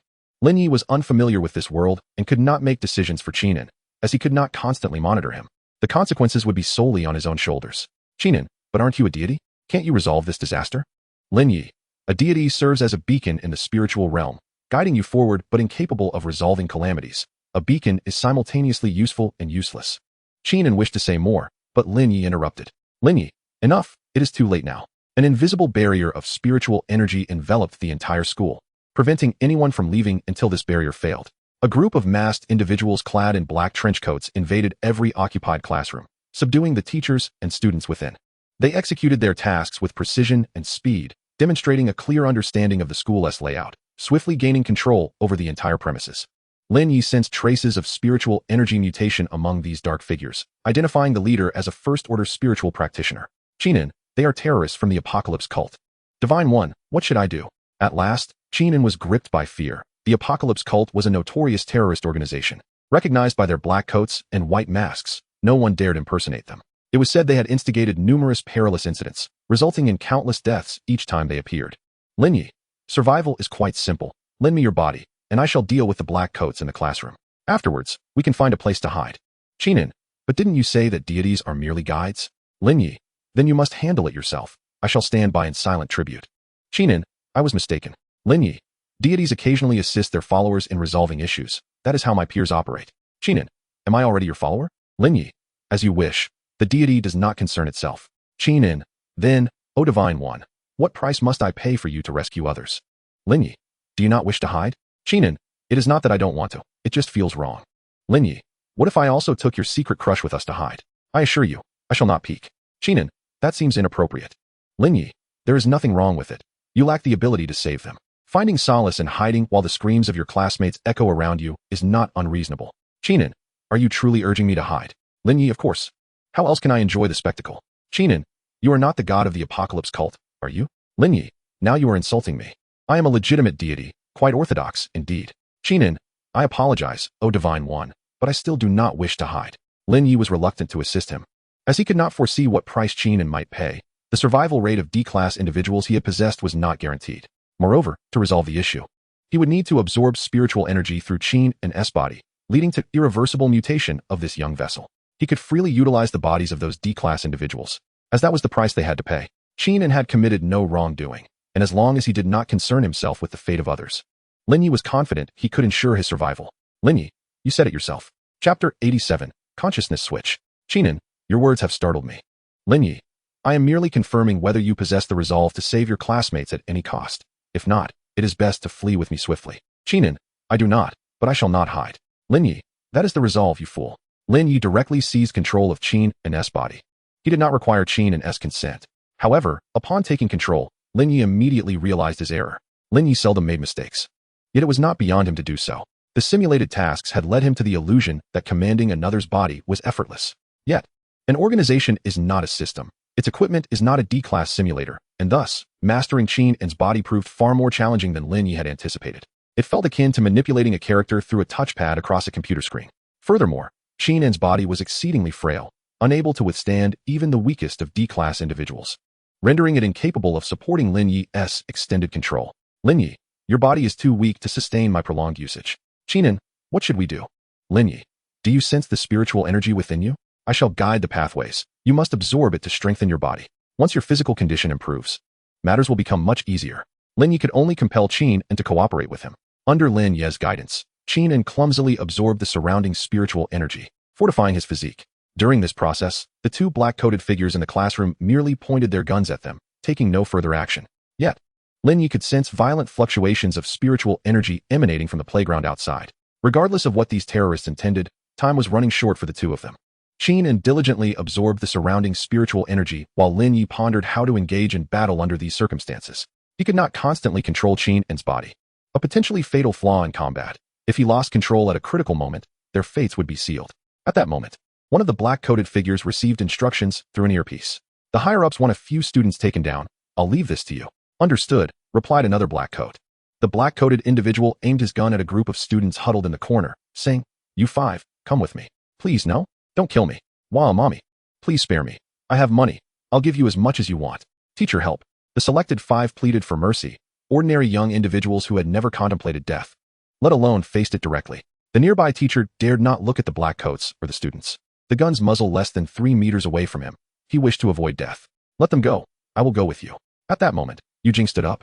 The class monitor and a prospective member of the security bureau, expected to stand at the forefront or perish first, though she endeavored to remain calm. Her trembling legs betrayed her unease. "Lin Ye, this girl is quite admirable. You are wasting her potential. You likely cannot keep up with her. Give up." Qin, "O divine one, is this the appropriate moment to discuss such matters? Quickly, save her. I implore you, rescue her." "Lin Ye, your pleas are futile. I can only intervene at critical junctures. Thus, her salvation, your survival, and the fate of the others rests solely upon your shoulders." "Qin, what must I do?" "Lin Ye, follow my directives without a trace of doubt. I shall act at the pivotal moment, but before and after that, your actions will determine the outcome. One misstep, and you will all perish. Of course, I too am in the same precarious situation. It is only fair." "Qin, I understand. Lin Ye, now? Rise and approach the figure clad in black as closely as possible. The closer, the better."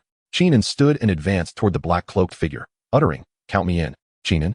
Yujing gazed at Qin in astonishment. She had little recollection of this classmate, only that he seemed rather reclusive. "Hey, two of you are voluntarily stepping forward. I hope you retain this bravery. Come forth or perish, swiftly now. I do not wish to repeat myself." The black-cloaked figure threatened, aiming a firearm at the 3 nearest students, who trembled as they inched forward. At this moment, Qin was less than a meter from the black figure, who clearly discerned Qin's intentions yet made no move to thwart his approach, believing that even if Qin drew nearer, he posed no threat. This assumption was not without merit, provided Qin remained as he was. However, Qin's right arm extended approximately 70 centimeters, rendering this distance perilously unsafe. Lin Ye seized control of Qin's body, channeling energy into his right arm and fingertips. As he walked, he swung his right arm normally, and in the blink of an eye, his hand pierced the black figure's chest, extracting the heart. His hand fell away, simultaneously retrieving the handgun lodged at the figure's waist. Disengaging the safety, and before the body could crumple, he discharged a bullet that obliterated the skull of the second black figure. Bang! Until their demise. Neither of the black figures comprehended what had transpired. "Lin Ye, quickly, stow their weapons on your person. The terrorists next door are approaching." "Qin, what the hell?" "Yes." Qin was taken aback. The divine being's movements were astonishingly swift, leaving him no time to register even from a first-person perspective. "Lin Ye, take a rifle, gather the magazines, and grab all the handguns, including those 2 grenades." At this moment, the students in the classroom finally reacted. "Was that Qin? What did he just do? Why didn't he catch it? He seemed to have killed those 2 terrorists. How is that possible? He can't possibly be the legendary heir of ancient martial arts, right? No, ancient martial artists wouldn't use firearms. He must be a retired soldier. Isn't he only 17? That can't be true. He must have gone to war at 7 and just recently returned. But I've known him since elementary school." Yujing approached the body, picked up another rifle, and said, "Qin, thank you. You are a member of the security bureau, aren't you?" "Huh, I'm not part of the security bureau. What are you talking about?" Qin attempted to explain, but was interrupted by Lin Ye. "Lin Ye, point the gun at the front door." Qin hastily aimed the firearm at the front door, and Lin Ye seized the opportunity to switch, shooting 2 heads at the entrance. Bang bang. "Lin Ye, give her 2 magazines and an unassuming silhouette. Refrain from idle chatter." After Qin complied, he finally realized what he had done. "Qin, why give her magazines?" "Lin Ye, fear not. I am here. I cannot even woo a girl. Yet I must find time to instruct you while engaged in murder." Although Lin Ye was also a novice, it did not hinder his swift actions. "Qin, I had no intention of pursuing her." "Lin Ye, you need not explain yourself to me. Do you know why sinners often seek absolution?" "Qin, why?" "Lin Ye, because they are aware of their transgressions, yet remain unwilling to change." Chapter 88, Before the Deluge. "Qin, I confess, divine being. I indeed have feelings for Yujing." "Lin Ye, then you must strive harder. Divine intervention is not always guaranteed to save her." "Qin, you speak the truth." "Lin Ye, your tone reminds me of a long-lost acquaintance." "Qin, do you also have a lost acquaintance, divine being?" "Lin Ye, of course. Now proceed to the entrance. Grasp the grenade and detach the pin." Without question or hesitation, Qin walked to the door and pulled the pin from the grenade. Lin Ye took control of the body, calculating the angle before forcefully hurling the grenade, which swiftly collided with the wall and rebounded into the crowd, detonating. Boom. Lin Ye raised the rifle and moved into the corridor. Qin elevated the rifle and entered the corridor. Lin Ye commandeered the body, firing several rounds that shattered the skulls of all the black-clad figures, irrespective of whether they still possessed the ability to move. Bang bang bang bang bang bang bang. A few remaining black figures peered out from the classroom, but Lin Ye showed no mercy, promptly dispatching them as well. Bang bang bang bang. Lin Ye, approach the rear door of the classroom, but do not expose your body. Qin hurried forward, and Lin Ye took control, inserting the gun barrel into the gap of the door and shooting the hidden black figure's head within the classroom. He needed not to see where they were. His mental acuity provided the answer. Thus, the two of them systematically eliminated the black figures throughout the entire floor, while the rescued students remained in the classrooms. A few intrepid teachers, armed and determined, ventured into the corridor to locate Qin. Qin, you are a member of the security bureau, aren't you? I heard from you, Jing. What should we do next? Teacher Wang, rifle in hand, bore an expression resolute to confront the terrorists. Lin Ye, inform them that the terrorists are their responsibility to neutralize, while they must escort the students to the front door and seek a secure location to hide. Once the energy barrier dissipates, they should lead the students away from the school immediately. Lin Ye, speak calmly, do not fidget. The school's layout is not overly complicated, featuring two main teaching buildings, with the playground connecting to the rear entrance. The teaching buildings separate the playground from the front courtyard, where students typically attend classes in the main building, while the secondary building is sparsely populated. Hence, with the teaching buildings serving as a barrier, even if an unusual incident occurs on the playground, there is some reaction time. Qin explained the situation to the teachers, who naturally agreed to escort the students to safety. Can you manage alone? Should we not take a few people along? Teacher Wang inquired with concern. Do not worry. I will handle them. Qin replied calmly. I will accompany you, Yu Jing said earnestly, rifle in hand. You should stick with the teachers. It will be perilous here. Qin could not help but advise. That's why I want to be with you. Rest assured, I won't be a hindrance. Yu Jing acknowledged her inferiority to Qin in many aspects, yet she refused to seek refuge elsewhere. Lin Ye, let us go, descend, and eliminate the remaining black figures. We shall discuss romance after we handle the issues on the playground. Qin understood. The trio swiftly resolved the black figures on the lower floors. To their surprise, Yu Jing displayed remarkable marksmanship, but some black figures had taken students hostage and fled to the playground.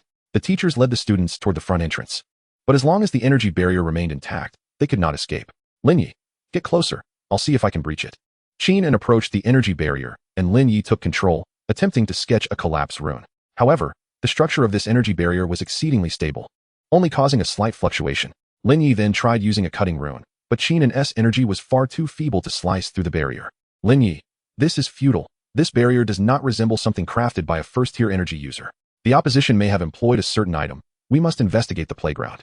Qin briefed the others on the situation and then proceeded with Yu Jing toward the playground. At this juncture, the campus was eerily silent. Had it not been for the knowledge of the terrorist threat on the playground, Qin might have believed they were the only two souls in existence. Lin Ye, you may soon face death. Will you not confess your feelings to her? Qin, I do not truly know her. I am entirely unaware of what the security bureau entails. Lin Ye, that is inconsequential. What matters is whether you will regret not confessing when faced with imminent death. Qin, your words leave me quite anxious. Am I on the brink of death? Lin Ye, the adversary is an unknown first-tier psionic, and I cannot guarantee with certainty that I can resolve him using your body. Even the divine is not omnipotent.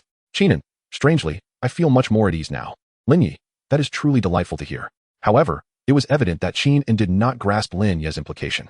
The lack of absolute certainty implies the possibility of failure, and failure equates to death. It is merely a binary state, 0 and 1, such as Lin Ye's modus operandi. Yet, he refrained from elaborating, choosing instead to allow Qin to either survive or meet his demise in peace. As the two traversed through the educational building and into the playground, Qin and Yu Jing raised their firearms. At that moment, only one living soul remained on the field, the leading first-tier psionic. Lin Ye, do not waste ammunition. Approach him, the closer, the better. The opponent is a formidable first-tier psionic, and ordinary bullets would be utterly ineffective against his defenses. Lin Ye was unable to inscribe runes on conventional materials. Thus, the only recourse to confront the enemy lay in close combat. It was sheer madness. To approach an enemy while possessing such absolute disadvantages in strength and speed was tantamount to suicide. Qin instructed Yu Jing to provide backup from behind and ventured forth alone. In the center of the playground lay a grotesque assemblage of incomplete corpses, a chaotic mingling of black trench coats and the bodies of students and teachers alike, devoid of any discernible order. Impressive, you dare to approach this place. What is your name? Chao Wenting stood amidst the carnage, having personally orchestrated the demise of each remains.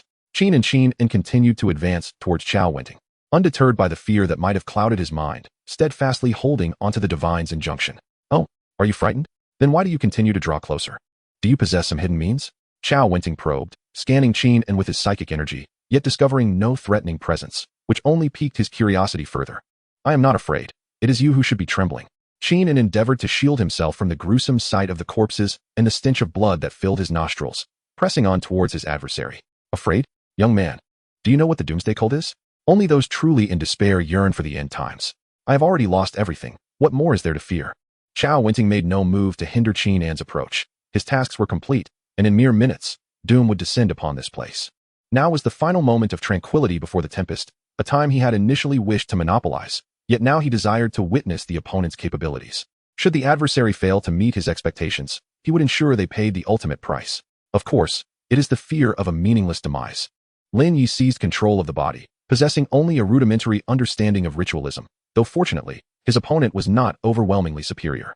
Chapter 89, The Cuboid. Oh, a change in hosts? Chao Wenting immediately discerned the shift in Qin, having encountered numerous individuals whose auras differed distinctly from one another. After a period of adaptation, Lin Ye had managed to gain temporary mastery over Qin's form. Your ritual seems rather haphazard, leading me to ponder for a moment on how to deal with it. Lin Ye had no intention of engaging in idle chatter with his opponent. He typically reserved such exchanges for after securing victory.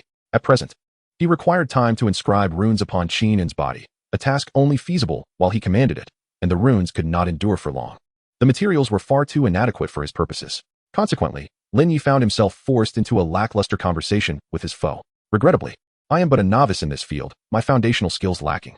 Chao Wenting remained passive, an unsettling instinct suggesting that his adversary sought to bait him into action. He remained uncertain of the opponent's capabilities, yet he was confident that should the adversary strike first, he would be prepared for any eventuality. You crafted that psionic barrier with that object in your possession, did you not? It seems the ritual here is also linked to it. Should it be destroyed, everything will come to an end. Lin Ye relaxed his body, making the final preparations before engaging.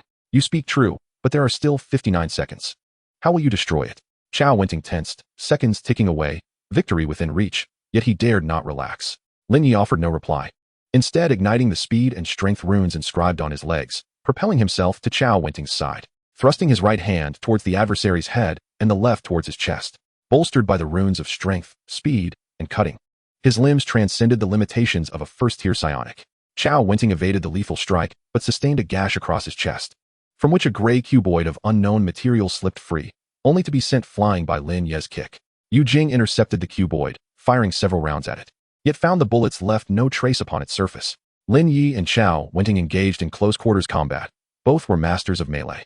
Yet Qin's physical capabilities were woefully inadequate, and the efficacy of the runes gradually waned, forcing Lin Ye to continuously parry Chao Wenting's onslaught. You have indeed delayed the arrival of doom, but what significance does that hold? They cannot destroy the cuboid. Once I eliminate you, the others shall perish. Chao Wenting gritted his teeth. Is that so? Then do your best. Lin Ye remained unfazed by his opponent's proclamations, meticulously contemplating the myriad possibilities following each action. The previous ambush would have been ideal for eliminating his foe. Failing that, it mattered little. When he had kicked the cuboid away, he had inscribed the collapse rune upon it. Though the cuboid was composed of resilient material, it was a psionic object capable of activating a psionic barrier and conducting doomsday rituals. Filled with unstable, highly concentrated psionic energy, bombs would think twice before approaching it. Naturally, the doomsday cult would not carry a device that could detonate at any moment. Thus it possessed a degree of stability, and the collapse rune could not induce immediate detonation. However, if someone continuously fired upon a system on the verge of collapse, the outcome was uncertain. The gunfire did not cease. Yu Jing would not relent until every effort had been exhausted. I have a fondness for earnest individuals. She is rather endearing, is she not? Sensing a hint of unstable psionic energy, Lin Ye benevolently cautioned Chao Wenting. Impossible. Upon detecting the overflowing psionic energy from the cuboid, Chao Wenting abandoned his skirmish with Lin Ye, rushing towards the cuboid. Several aberrant corpses, influenced by the corrupted runes, lunged at him, momentarily stalling his advance. This was the revenge of the dead. Seizing the opportunity, Lin Ye swiftly maneuvered to Yu Jing's side, lifting her and fleeing. The explosion had become inevitable. The psionic barrier was on the verge of collapse, and their priority was to distance themselves from the epicenter of the impending blast. After dispatching the aberrant corpses, Chao Wenting disregarded Lin Ye entirely, charging straight for the cuboid. intent on returning it to the center of the playground to complete the ritual. Yet, when he turned back, all the remaining corpses had transformed into aberrations, and his ritual had failed. In the final moments before the cuboid's destruction, Chao Winting bellowed as he charged towards Lin Ye, only to be torn asunder by the frenzied psionic energy. "Leave me behind. You alone still have a chance to survive." Seeing the palpable wrath of psionic energy behind them, Yu Jing cried out in despair. "Hush, do not despair, for despair is far too slow to catch us." Lin Ye invoked a special skill, the safe route. A green pathway of safety manifested in Lin Ye's line of sight, and he advanced along this route, the raging psionic energy surging past them without inflicting any harm. The educational building was shredded by the chaotic psionic force as Lin Ye navigated through the scattering debris of steel and concrete, carving a path through the crumbling structure. "This location is quite favorable. Do not close your eyes, for what follows will be splendid." Standing at the designated safe point marked by the safe route, Lin Ye set Yu Jing down, returning control of the body to Qinan. His task had concluded, and it was now the time for the youth. Amidst the tumult of debris and the rampaging psionic energy swirling around them, it felt as if the apocalypse had indeed arrived. It was solely due to his faith in the divine that Qinan did not kneel in resignation. Yu Jing, on the other hand, gazed around in exhilaration, endeavoring to claim this magnificent spectacle as her own. Lin Ye gazed regretfully at the girl standing nearby. If given the choice, he would have preferred to collaborate with someone like her, as it would undoubtedly be an intriguing experience. "Lin Ye, I suppose I should take my leave now. Shouldn't you say something to the person beside you?"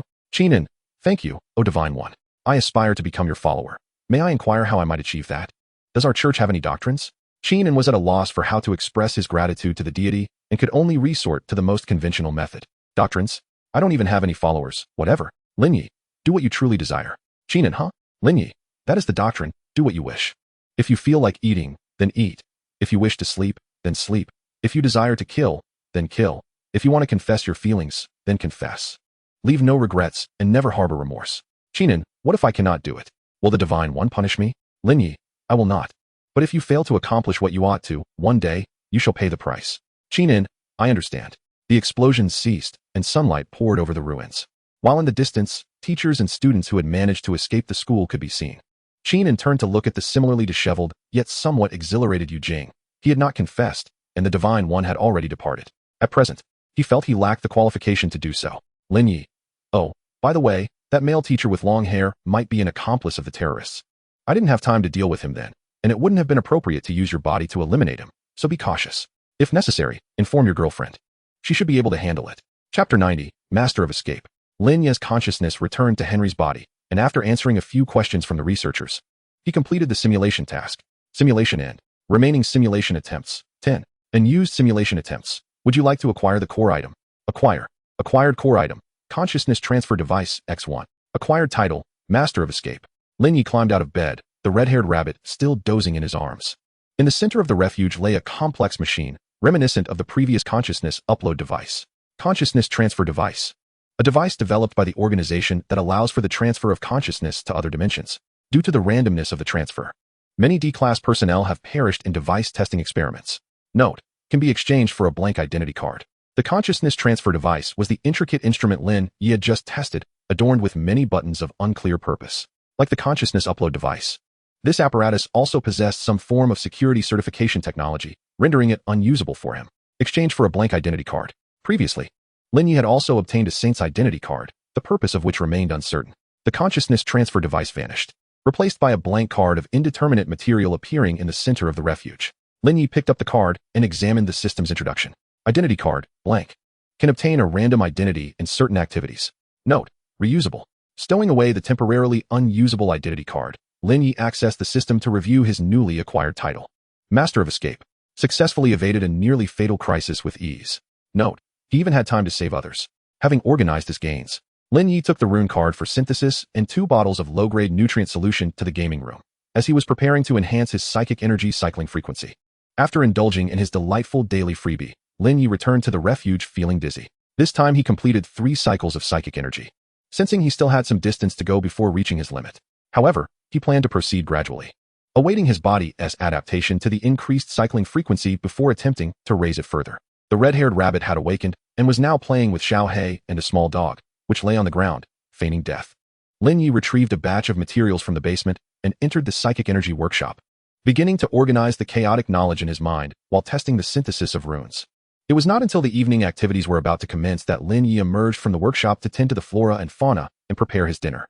Through testing, Lin Ye discovered that the effects of rune synthesis were even more mediocre than he had anticipated. To utilize synthesized runes effectively, one must understand the properties of the synthesis materials. Otherwise, it would only lead to a waste of psychic energy, resulting in a heap of utterly useless debris. Even attempting to synthesize two identical items would only result in the destruction of both, rather than any beneficial outcome. It was akin to forcibly merging two intact popsicles, yielding only a singular, unattractive popsicle. Of course, the primary reason for this outcome was Lin Ye's inadequate synthesis skill, which hindered his ability to perform delicate operations. After an afternoon filled with failures, Lin Ye casually sketched rune designs while cooking, ultimately producing a table laden with uniquely shaped dishes. For instance, a humanoid fried egg synthesized from 2 frying eggs, among others. Lin Ye took a snapshot of this peculiar spread and shared it in the group chat. 5354491000000. Has the boss done it again? What on earth is that? Don't look too closely, it's a bit odd. How strange, I'll take another look. Truly the boss. Even cooking is so creative. Why hasn't he the boss been selling psychic items lately? Lin Ye, I've been researching rune synthesis. This is the result. Impressive. I'm looking forward to the boss's new product. Boss, you didn't study art before coming in, did you? Brothers, what activity is happening tonight? Hard to say. Hopefully it's a sight task. Anything but a war front. I'm fine with anything else. What about Lao Yu? Speak up. You phone. Chirp. Really can survive, I concede. Who gets the coin? That depends on how long he can last. Speaking of Lao Yu, a monster was peeking in through my window last night. Oh. I encountered it too. What kind of monster? A brain covered in eyes that can fly. Are you describing the dishes made by the boss? Don't say that. It does bear some resemblance. Art originates from life. Nighttime activity begins. Tonight's activity, sight task. Would you like to join? Join. 9:59. Wonderful. I can shop for free again. I hope to encounter some safe sites this time. Just one city site, please. I merely wish for my luck not to be too poor. In the final moments, Lin Ye, fully armed, sat on the edge of his bed, cradling the plump rabbit, which nestled obediently in his embrace, allowing him to pet it. 0001. 0000. Upon awakening, Lin Ye found himself seated on the right side of the bus, by the window. The bus traveled along the highway, still distant from the site. There were 4 individuals in this chat room.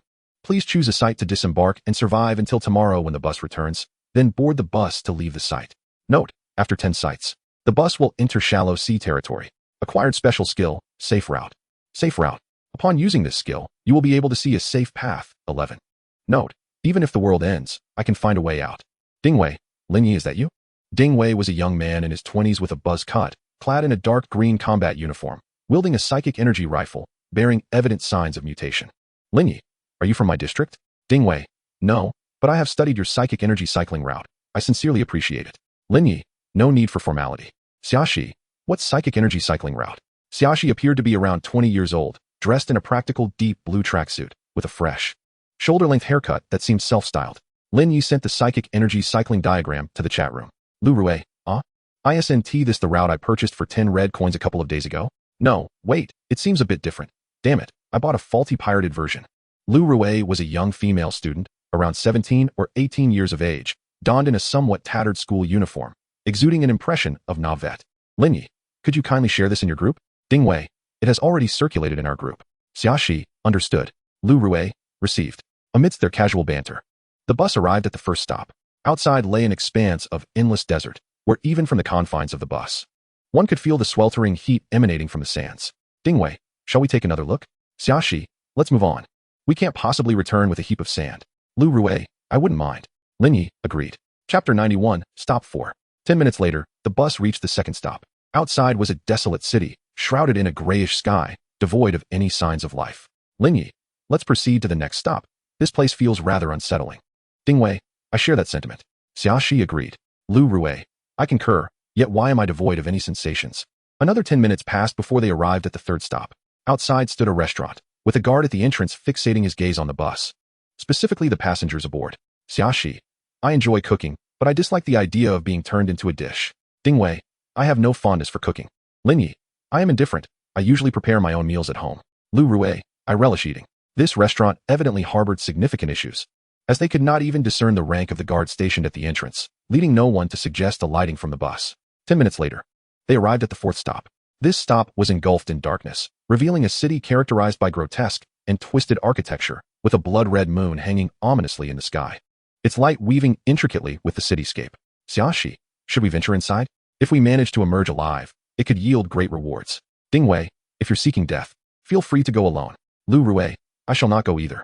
Lin Ye, agreed. It feels as if escape is impossible. The bus resumed its journey. And 10 minutes later, they reached the 5th stop. This stop, too, was a city, yet it appeared utterly normal, although the outskirts were devoid of living beings. Mutated creatures could be seen lurking about. Lin Ye, this place seems promising. Ding Wei, indeed, the city is intact. We could procure some essential supplies. Xiaoxi, I have no objections. Let us proceed. Lu Rui, I have no qualms either, but doesn't this city seem too pristine? Lin Ye, she raises a valid point. Should we consider the next stop? Xiaoxi, there are not many stops remaining. What if the subsequent ones pose threats as well? Have you all ventured into the shallow sea region? Ding Wei, let's disembark here. The urban environment is complex, and even if there are dangers, we can find refuge. Lin Ye carefully surveyed the city outside the window and sensed no imminent threat. Lin Ye, then we shall alight here. One by one, the 4 disembarked.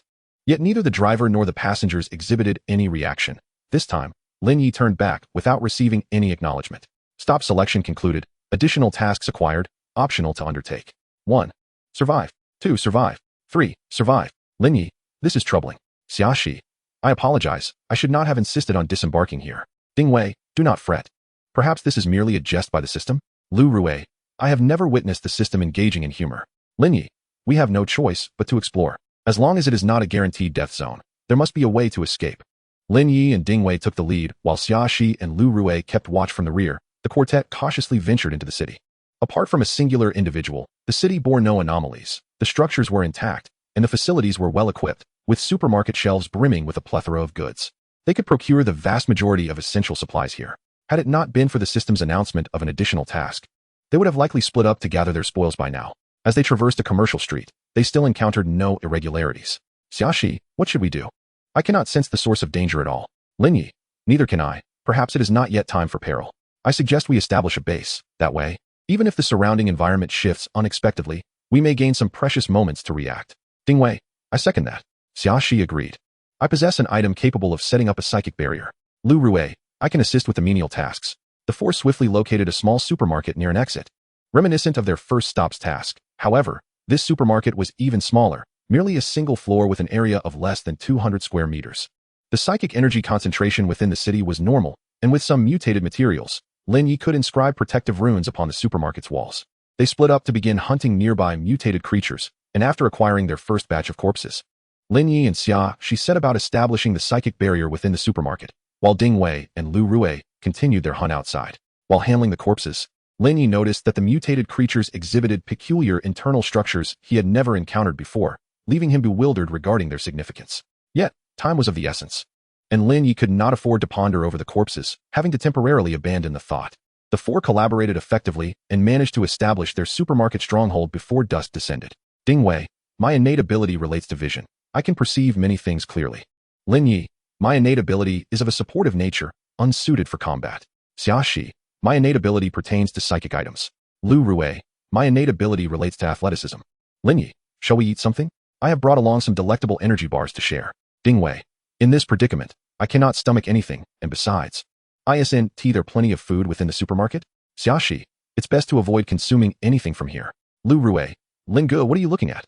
Lin Ye, orange juice. My orange juice has turned red. Ding Wei, huh? What does that signify? Lin Ye, I am uncertain. This orange juice may have undergone a change in properties due to environmental influences. Before our activities commenced, I casually filled a cup to study it. At that time, the juice was still yellow. Xiaoxi, look, it's raining outside. Lu Rui, why is the rain red? Lin Ye glanced up, observing the blood moon suspended in the sky, its light intricately illuminating the city. The city amidst the rain began to twist and contort, resembling a reflection in water disrupted by raindrops, ripples expanding as the entire city writhed. Stop 4.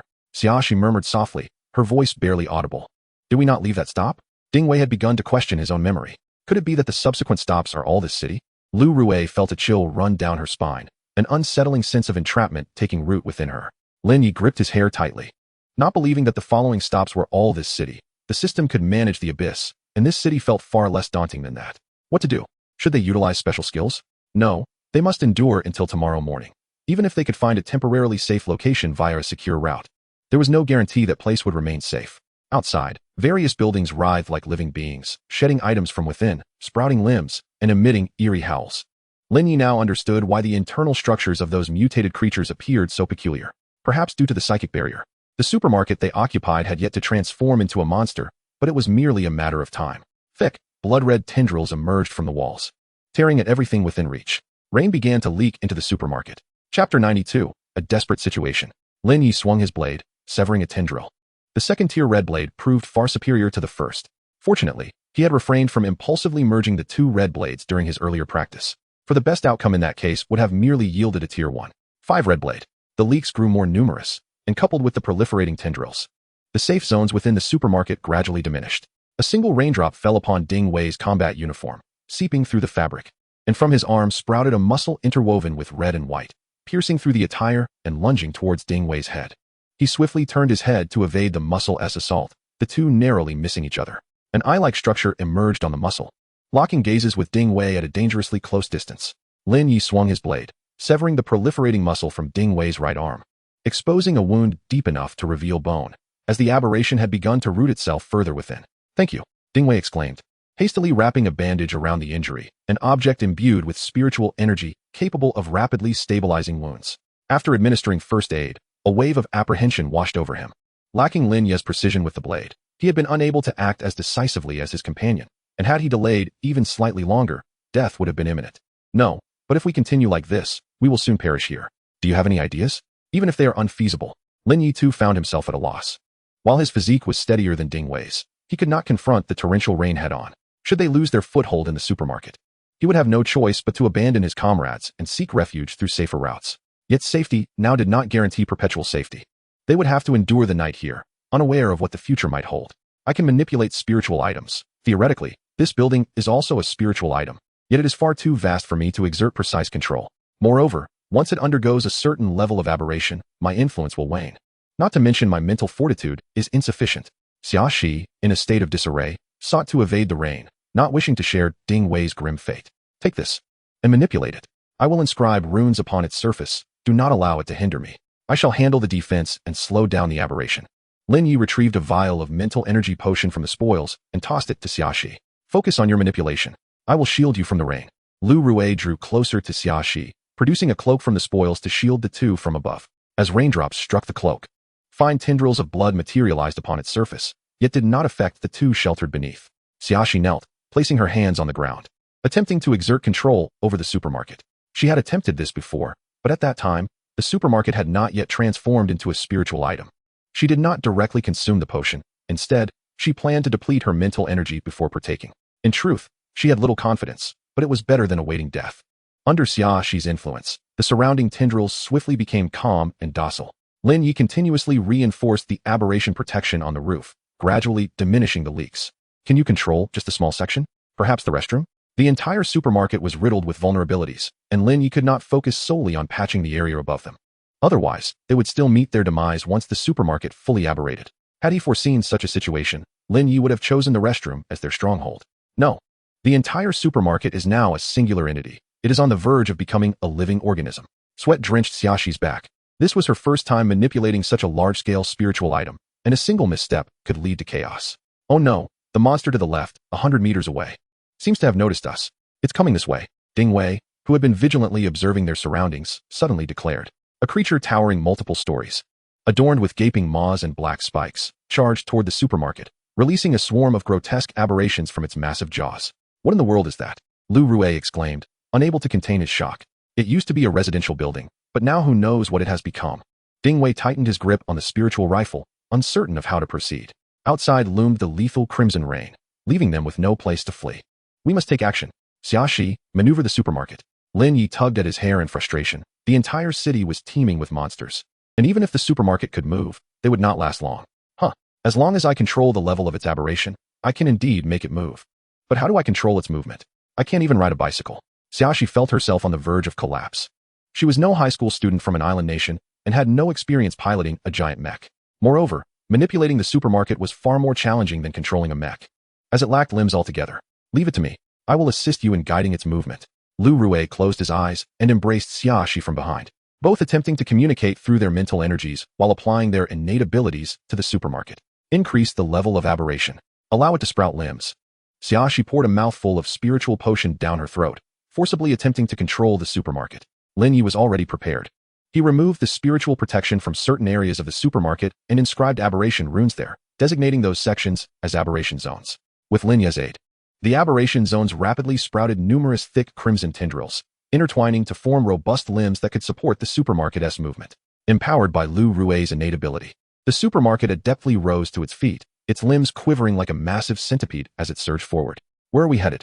Xiaoxi posed the critical question. The supermarket's level of aberration was steadily deepening and would inevitably break free from Xiaoxi's control. Furthermore, their mental energies were limited, and they could not maintain this state for long. Upon entering the 5th station, Lin Ye had continually pondered the relationship between the 4th and 5th stations. He did not believe the 2 stations were entirely unrelated. There must exist some connection between them. Logically deducing, if the 4th station was safe during the night, then might the 5th station also be a safe zone when the 4th was shrouded in darkness? Could they find a way to enter the 4th station through some means? If they waited for the 4th station to descend into night once more, could they not return to the 5th station and thus complete their mission? But how could they uncover the means to access the 4th station? Special skills, safe routes. The current dilemma lay in ensuring that the skill directed them to the 4th station after activation. This posed a significant challenge, as they were not currently in a perilous situation. Numerous locations around them guaranteed temporary safety. In truth, Lin Ye had sensed something unsettling the last time he utilized this skill. It was not as innocuous as it appeared. Safe areas were rife with safe routes. Perhaps only in a genuine crisis could they uncover the absolute safe route. To the city center, beneath the blood moon. Only by courting death can one hope to survive. Chapter 93, Beneath the Blood Moon. Huh, are you serious? Xiaoxi looked at Lin Ye in disbelief. The supermarket trembled slightly, startling Lu Rui as well. You must have a reason for wanting to go there, right? Ding Wei inquired. I believe there exists a connection between this place and the 4th station. If we reach the city center, I might discover a way to access it. It is the only plan that offers us a chance at survival. We cannot endure the night here. It would be akin to prolonging our demise. Lin Ye glanced up at the blood moon overhead, sensing it might have grown slightly larger or perhaps drawn closer. Regardless of the interpretation, it was not auspicious news for them. Then let us gamble everything on it. Xiaoxi downed the remaining potion of mental energy and directed the supermarket forward. I can see far into the distance. I will guide the way. Ding Wei positioned himself by the window, indicating the path through the glass. Leave the movement and evasion to me. Lu Rui maintained the overall balance of the supermarket. Without her, Xiaoxi would have led them directly into a horde of monsters. Leave the rest to me. Lin Ye tossed another vial of mental energy potion to Xiaoxi. Now was not the time to conserve resources. With the 4 of them working in unison, the supermarket charged rapidly towards the city center, leaving behind the monstrous, mouth-ridden residential building, a testament to the advantage of many legs. Along the way, they encountered an array of grotesque aberrations, including a mutated building with elongated limbs, a road that coiled and crawled like a centipede, and a bridge hovering midair, transformed by aberration. The bizarre and grotesque small aberrant creatures are countless, scattered like refuse throughout the city, their presence evident both on the ground and in the skies. The vicinity of the supermarket is no exception, with a multitude of these diminutive aberrations crawling up its walls, while various airborne aberrations float outside the windows. She attempts to control the tendrils of the supermarket to manage these creatures, yet she struggles with fine manipulations. I'll handle it. These tendrils were transformed by Lin Ye, and as long as She cooperates, he can command them. As Lin Ye inscribes runes, he deftly maneuvers the tendrils, swiftly dispatching most of the aberrations that have infested the supermarket. This reflects a disparity in mental acuity and skill. Lin Ye frequently employs his mental prowess to delineate runes.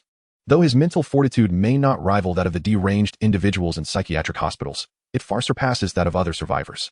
Lin Ye manifests 2 elongated, sharp tendrils on either side of the supermarket, serving as their weaponry against other monstrous aberrant structures. 100 meters ahead, the path is obstructed. Should we detour? Ding Wei suddenly inquires. The obstruction is a humanoid aberrant structure lying horizontally, its various organs having morphed to the point of rendering its original form unrecognizable. Unlike other aberrant structures, this humanoid edifice remains stationary, lying there like a dam. A detour would necessitate a lengthy diversion, and they would likely encounter other aberrant structures. Can we leap over it? Lin Ye's mental energy is nearly depleted, clutching a vial of mental energy potion, prepared to replenish himself. Let me give it a try. Lu Rui takes a sip of the mental potion from Summershi's hand, and together they steer the supermarket towards the humanoid structure, leaping when they are 20 meters apart. The humanoid structure suddenly reveals a grotesque smile, lifting its upper body and reaching out to grasp the supermarket. The upper half of the humanoid structure completely blocks their path, and in midair, they cannot adjust their direction. We're done for. Summershi exclaims in despair. Not yet. Lu Rui grits his teeth, maneuvering the supermarket. But she realizes that even if they evade a direct hit, the supermarket would be destroyed, and they wouldn't survive long after. Playing tricks with me? You're courting death. Lin Ye extracts a purple syringe from his glove and injects its contents into his neck. The moment the potent mental stimulant takes effect, Lin Ye enters a state where time elongates. Everything around him slows down, from the palm of the humanoid structure descending towards them to the twisted grin of its mouth. In that instant, Lin Ye truly feels like a deity. Mental energy is the embodiment of will, and everything around him falls under his command.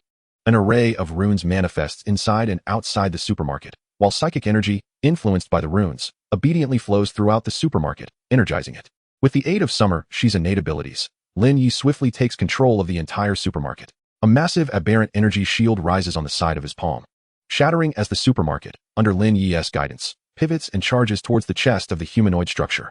Accelerated by speed, strength, and the cutting runes, the supermarket moves with astonishing velocity, leaving the humanoid structure no time to react. The two sharp tendrils slice through the front of the humanoid structure.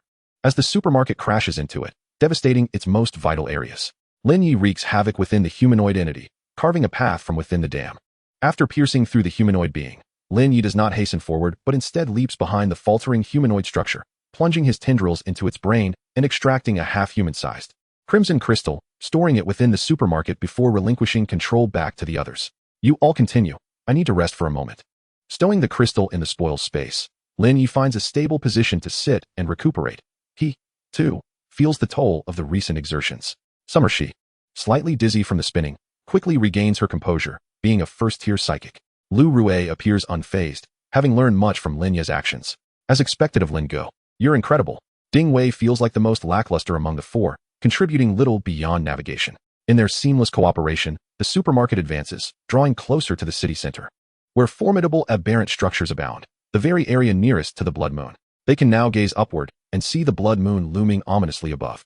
Its proximity to the city undeniable, and it appears to be growing larger. The supermarket hurtles into the heart of the city at breakneck speed, surrounded by numerous aberrant edifices. As Lin Ye activates a special skill, a green safe route materializes, and Lin Ye guides the supermarket along this path. However, the essence of the safe route relies on Lin Ye rather than the supermarket itself, causing the latter to gradually disintegrate while navigating through various assaults. If you want to live, stay close to me.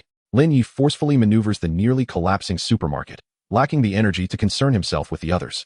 In this environment, the psychic shield is as insubstantial as paper. Without the safe route, they would have perished long ago. At last, before the supermarket completely collapses, Lin Ye identifies the endpoint of the safe route, located beneath a manhole cover in the city center. Chapter 94, The Crimson Core Pendant. The remnants of the supermarket tumble onto the manhole cover as Lin Ye swiftly moves to it, forcefully lifting the cover to reveal an abyss of darkness below. You first. Lin Ye shoves the three into the hole, then leaps in himself. The final fragments of the supermarket debris are flung away as rainwater cascades onto the psychic shield. Lin Ye gazes upward at the receding manhole, where a massive crimson eye is about to open, peering down at them. The so-called blood moon is merely the eye's center. Inside the well, there is no connection to the sewage system, only a pitch-black, lightless passage. The four plummet downward, touching nothing around them. Minutes later, a glimmer of light appears below, and as they continue to descend, the light expands, revealing an open manhole. They tumble out into the light, the world flipping around them, naturally landing on the road outside the manhole. On either side of the street are normal city blocks, some buildings looking strikingly familiar. Is this Station 4? Ding Wei stands up and asks. It should be daytime at Station 4. Summer she lies on the pavement, massaging her head. She has no desire to move and merely longs to return to the shelter for a hot shower. Once it gets dark here, if we jump back down, we should be able to survive, right? Lu Rue squats at the manhole, still in good spirits due to her athletic background. Assuming nothing goes awry, Lin Ye remains alert. Sensing his surroundings, he is unwilling to meet an untimely end for inexplicable reasons. Shall we explore the area a bit, perhaps gather some spoils? Ding Wei eyes a nearby vehicle shop, eager to procure a motorcycle for future use. Have you ever played a parachuting simulator? Lin Ye glances upward, waiting for night to fall and the blood moon to appear, at which point he will leap back into the well. I'm a pro. I can jump multiple times in 10 minutes. Ding Wei boasts proudly. There's an item that lets you escape on a plane with teammates. Someone always ends up left behind for some reason. Why didn't you go? Lin Ye takes a swig from an energy drink. Upon reflection, it seems returning to Station 5 could also allow for spoils collection. Ding Wei resolves to follow his instincts. Lin Go, I do love a delicious energy bar. Summer she sprawls out, gazing at the sky, emptying her mind. Lin Ye promptly produces an energy bar and tosses it to Summer she. He despises its taste, but does not wish to waste it. Lu Rue catches the energy bar, tears open the packaging, and takes a bite. Yuck, it's really good. Here you go. Lu Rue hands the partially eaten energy bar to Summer she. Thank you. At this moment, with her mind completely emptied. Xiaxi didn't ponder further and took a bite of the energy bar. It tastes dreadful. Though she verbally expressed her distaste, Xiaxi nonetheless finished the remaining portion of the energy bar, which piqued Ding Wei's curiosity, prompting him to request one from Lin Ye. Ultimately, the agony of consumption transferred to Ding Wei's countenance. Much like the conservation of energy, pain and pleasure are equally conserved. One should not impose upon others what one does not desire for oneself. As twilight descended, the crimson moon emerged in the night sky, and before the red rain could touch the ground, they sequentially leaped into the inky well. Just as they had arrived, they successfully returned to station number 5, where the surrounding buildings had been restored, with only a few small aberrant creatures still roaming about the city. Ding Wei managed to procure the motorcycle he desired, while the others gathered some spoils. After adding each other as friends, the four boarded the bus for their return journey. Station task completed. Awarded a special metal treasure chest 1 based on task difficulty. Extra task 1 completed. Awarded additional task treasure chest 1. Extra task 2 completed. Awarded additional task treasure chest 1. Extra task 3 completed. Awarded additional task treasure chest 1. Please draw today as card. My turn. Draw a card. The red-haired rabbit had vanished, leaving the treasures and spoils piled in the center of the shelter unattended. Lin Ye directly commenced his daily card draw. This time, the card depicted a snail. As the card dissipated, a fist-sized snail with a vibrant red shell materialized at the center of the shelter. The snail slowly crawled toward Lin Ye, who then picked it up. What abilities do you possess? Lin Ye inquired, gently tapping the snail's 4 semi-transparent tentacles with his index finger. The snail emitted a high-pitched sound as its tentacles repeatedly contracted and expanded. Sounds promising, but I might not require your skills today. After conversing with the little snail for a while, Lin Ye began sorting through the spoils. First, he dealt with the supplies brought back on the cart. These were akin to ordinary living supplies, and the system information posed no issues. Upon returning to the shelter, the system also remained unresponsive. Lin Ye categorized and stored them in the basement for future use. Subsequently, he emptied the spoils space, which contained nothing but everyday supplies. A cup of orange juice that had turned red, and a red crystal roughly the height of a person. The system information for the orange juice had not changed. Lin Ye poured the juice into a bottle for storage as a special material. Red core. A crystal born within the body of an aberrant creature contaminated by the Red Sea. Note, can be used to craft active spiritual items, not for consumption. Red Sea creatures? That enormous eye? Red Sea? Is there a connection to the Red Maze? Lin Ye dismissed such thoughts. Speculation does not equate to truth, and he would eventually uncover what he needed to know. After managing the spoils, Lin Ye began to open the treasure chests. First up was the red special metal treasure chest. Upon opening it, he found only a necklace inside. Red core pendant, a tier 3 spiritual item.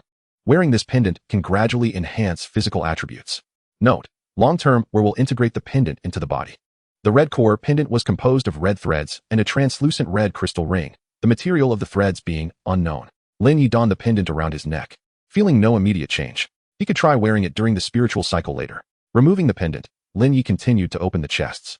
The 3 additional task treasure chests were red, unlike the previous yellow ones. While the tasks were the same, the contents of the 3 chests varied. Inside the first task chest was a card.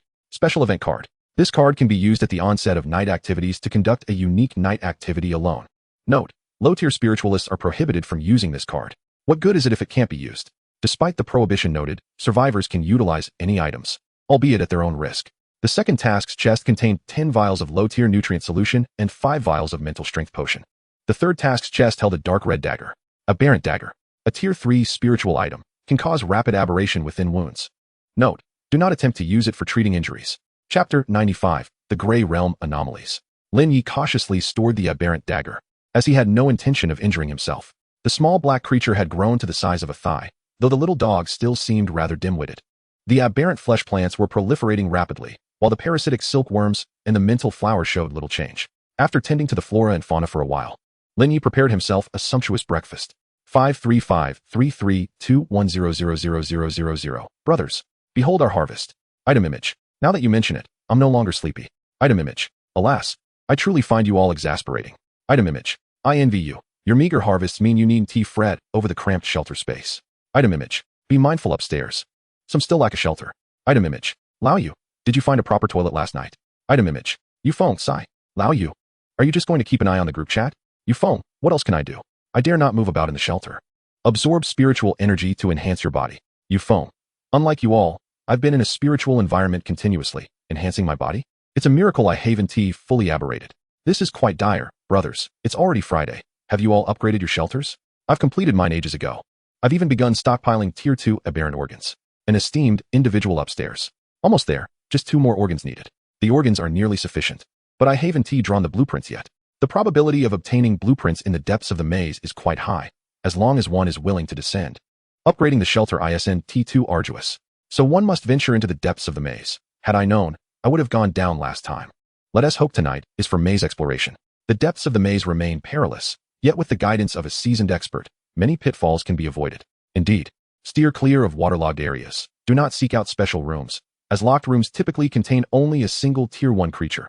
Opening several treasure chests will yield blueprints. Understood. I'll head into the depths of the maze tonight to confront the challenges. Acquiring the red key.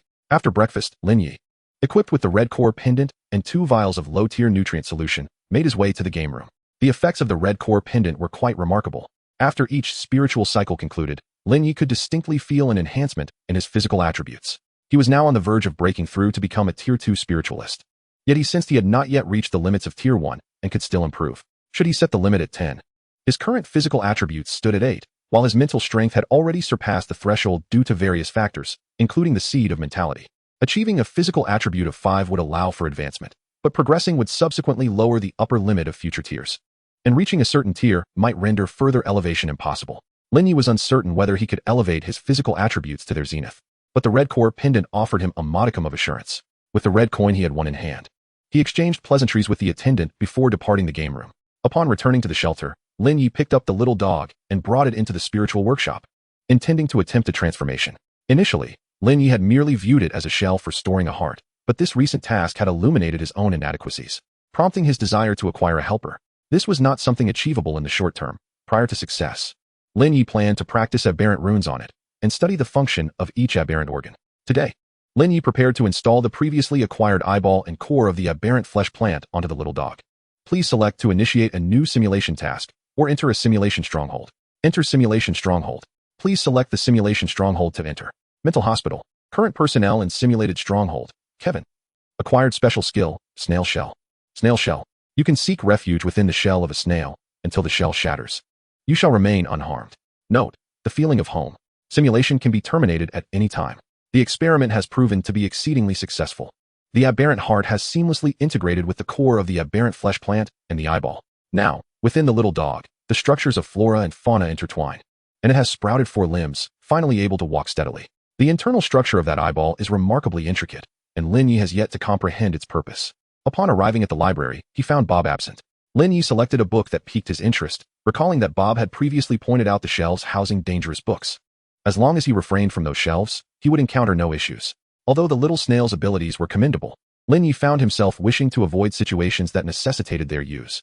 After the harrowing task at the station the previous night, he now yearned for a leisurely reading session, ideally accompanied by a drink. The beverage he ordered, a glass of cola with ice, was slid to Lin Ye's right hand, positioned conveniently within reach, yet unlikely to be accidentally knocked over. What brings you here? Lin Ye did not lift his gaze. He knew all too well who had arrived. That old woman has taken on my appearance, thus I must come and converse with her. Xiao Yi settled beside Lin Ye, propping his chin on his hands, conjuring another glass of iced cola seemingly out of thin air, taking a sip. I am a formal employee here. I shall have to navigate under her authority in the future. Lin Ye was indifferent to this. He could mingle with the dean as well, and if matters became dire, he could always abandon this outpost. If it were not so, I would not merely be here to converse with her, Xiao Yi remarked with a smile devoid of warmth. Will you return here again? I shall come every other day. Lin Ye took a sip of the iced cola. No, I do not favor your current form, and I have numerous matters to attend to within the realm of the mind. Xiao Yi rose, ambled to the shelf containing the dangerous books, and extracted a volume bound in a black hardcover. Read this one. I shall keep watch, and all will be well. Lin Ye accepted the book, glancing at its cover. The title read Secrets of the Abyss. Ah, speaking of which, I possess a skill. Is it possible to employ this skill to read? Lin Ye inquired regarding the skill's effect. Then we may select a more exhilarating volume. Xiao Yi returned to the shelf, meticulously choosing a book with a gray cover. Lin Ye took the book and skimmed its title, Compendium of Anomalous Events in the Gray Realm. Use the skill directly? Lin Ye asked, holding the book whose title dissuaded him from further reading. Indeed, rest assured. I guarantee you shall experience an intriguing story if fortune favors you. Xiao Yi added with a hint of mischief. At this moment, Lin Ye activated his special skill, clutching the iced cola as he nestled into the vivid red snail shell. Opening the book, the gray world unfolded as Lin Ye's consciousness delved into the narrative. Chapter 96, Rooftop Brawl. The sky was shrouded in gray. Lin Ye lay on the rooftop of the school, gazing at the heavens, perpetually sensing that he had forgotten numerous things, yet these memories seemed too trivial to warrant recollection. It felt akin to finishing a meal, sensing remnants lodged between his teeth, yet upon probing with his fingers, finding nothing amiss. The breeze atop the rooftop was gentle, the dim sky devoid of chill, and Lin Ye felt his limbs grow languid, an overwhelming sense of fatigue washing over him, rendering him listless. So, you are here, senior. Half a head intruded into Lin Ye's line of sight, shoulder length. Light gray hair framed a pair of grayish-white eyes belonging to his junior. As for her name, Lin Ye could not recall, which was perfectly normal. Everyone had a handful of indistinct juniors whose names eluded them. Here, Lin Ye, disinterested in formulating a response, merely extracted a fragment from her words. Senior, do you enjoy strange tales? His junior casually reclined beside him, initiating conversation. I do. Lin Ye continued to respond perfunctorily. I heard that someone has recently gone missing at school, yet no one remembers who it was. His junior seemed undeterred by Lin Ye's tone, persistently steering the dialogue forward. No one remembers how they vanished? Lin Ye's interest was piqued, to which he added a couple of words for emphasis. It is not entirely forgetfulness. Those close to them retain a faint impression, aware that the person once existed, yet the specifics elude them. Noticing Lin Ye's revived interest, the junior smiled. It would be better if they disappeared completely. Lin Ye preferred not to trouble others with his absence, yet he considered it preferable to fading away without a trace. Would you wish to disappear, senior? She inquired suddenly. I would rather not. I have unfinished business. Lin Ye felt that vanishing might not be entirely undesirable. Yet some unseen force inhibited him from voicing this thought. What business? She pressed. I cannot say. Lin Ye closed his eyes. Conversing with his junior was taxing, and he simply wished to rest. Then I shall not disturb your repose. Farewell. His junior smiled as she departed the rooftop. Lin Ye offered a half-hearted reply. Hey, Lin Ye, wake up. A gruff voice roused the slumbering Lin Ye. He opened his eyes to find his roommate, Wei Chun. Wei Chun was his sole friend in this secluded school, a spirited fool. What is the matter? The sky had darkened, and Lin Ye realized he had slept the entire afternoon. Have you seen Xiao Xiao? I've searched high and low for her.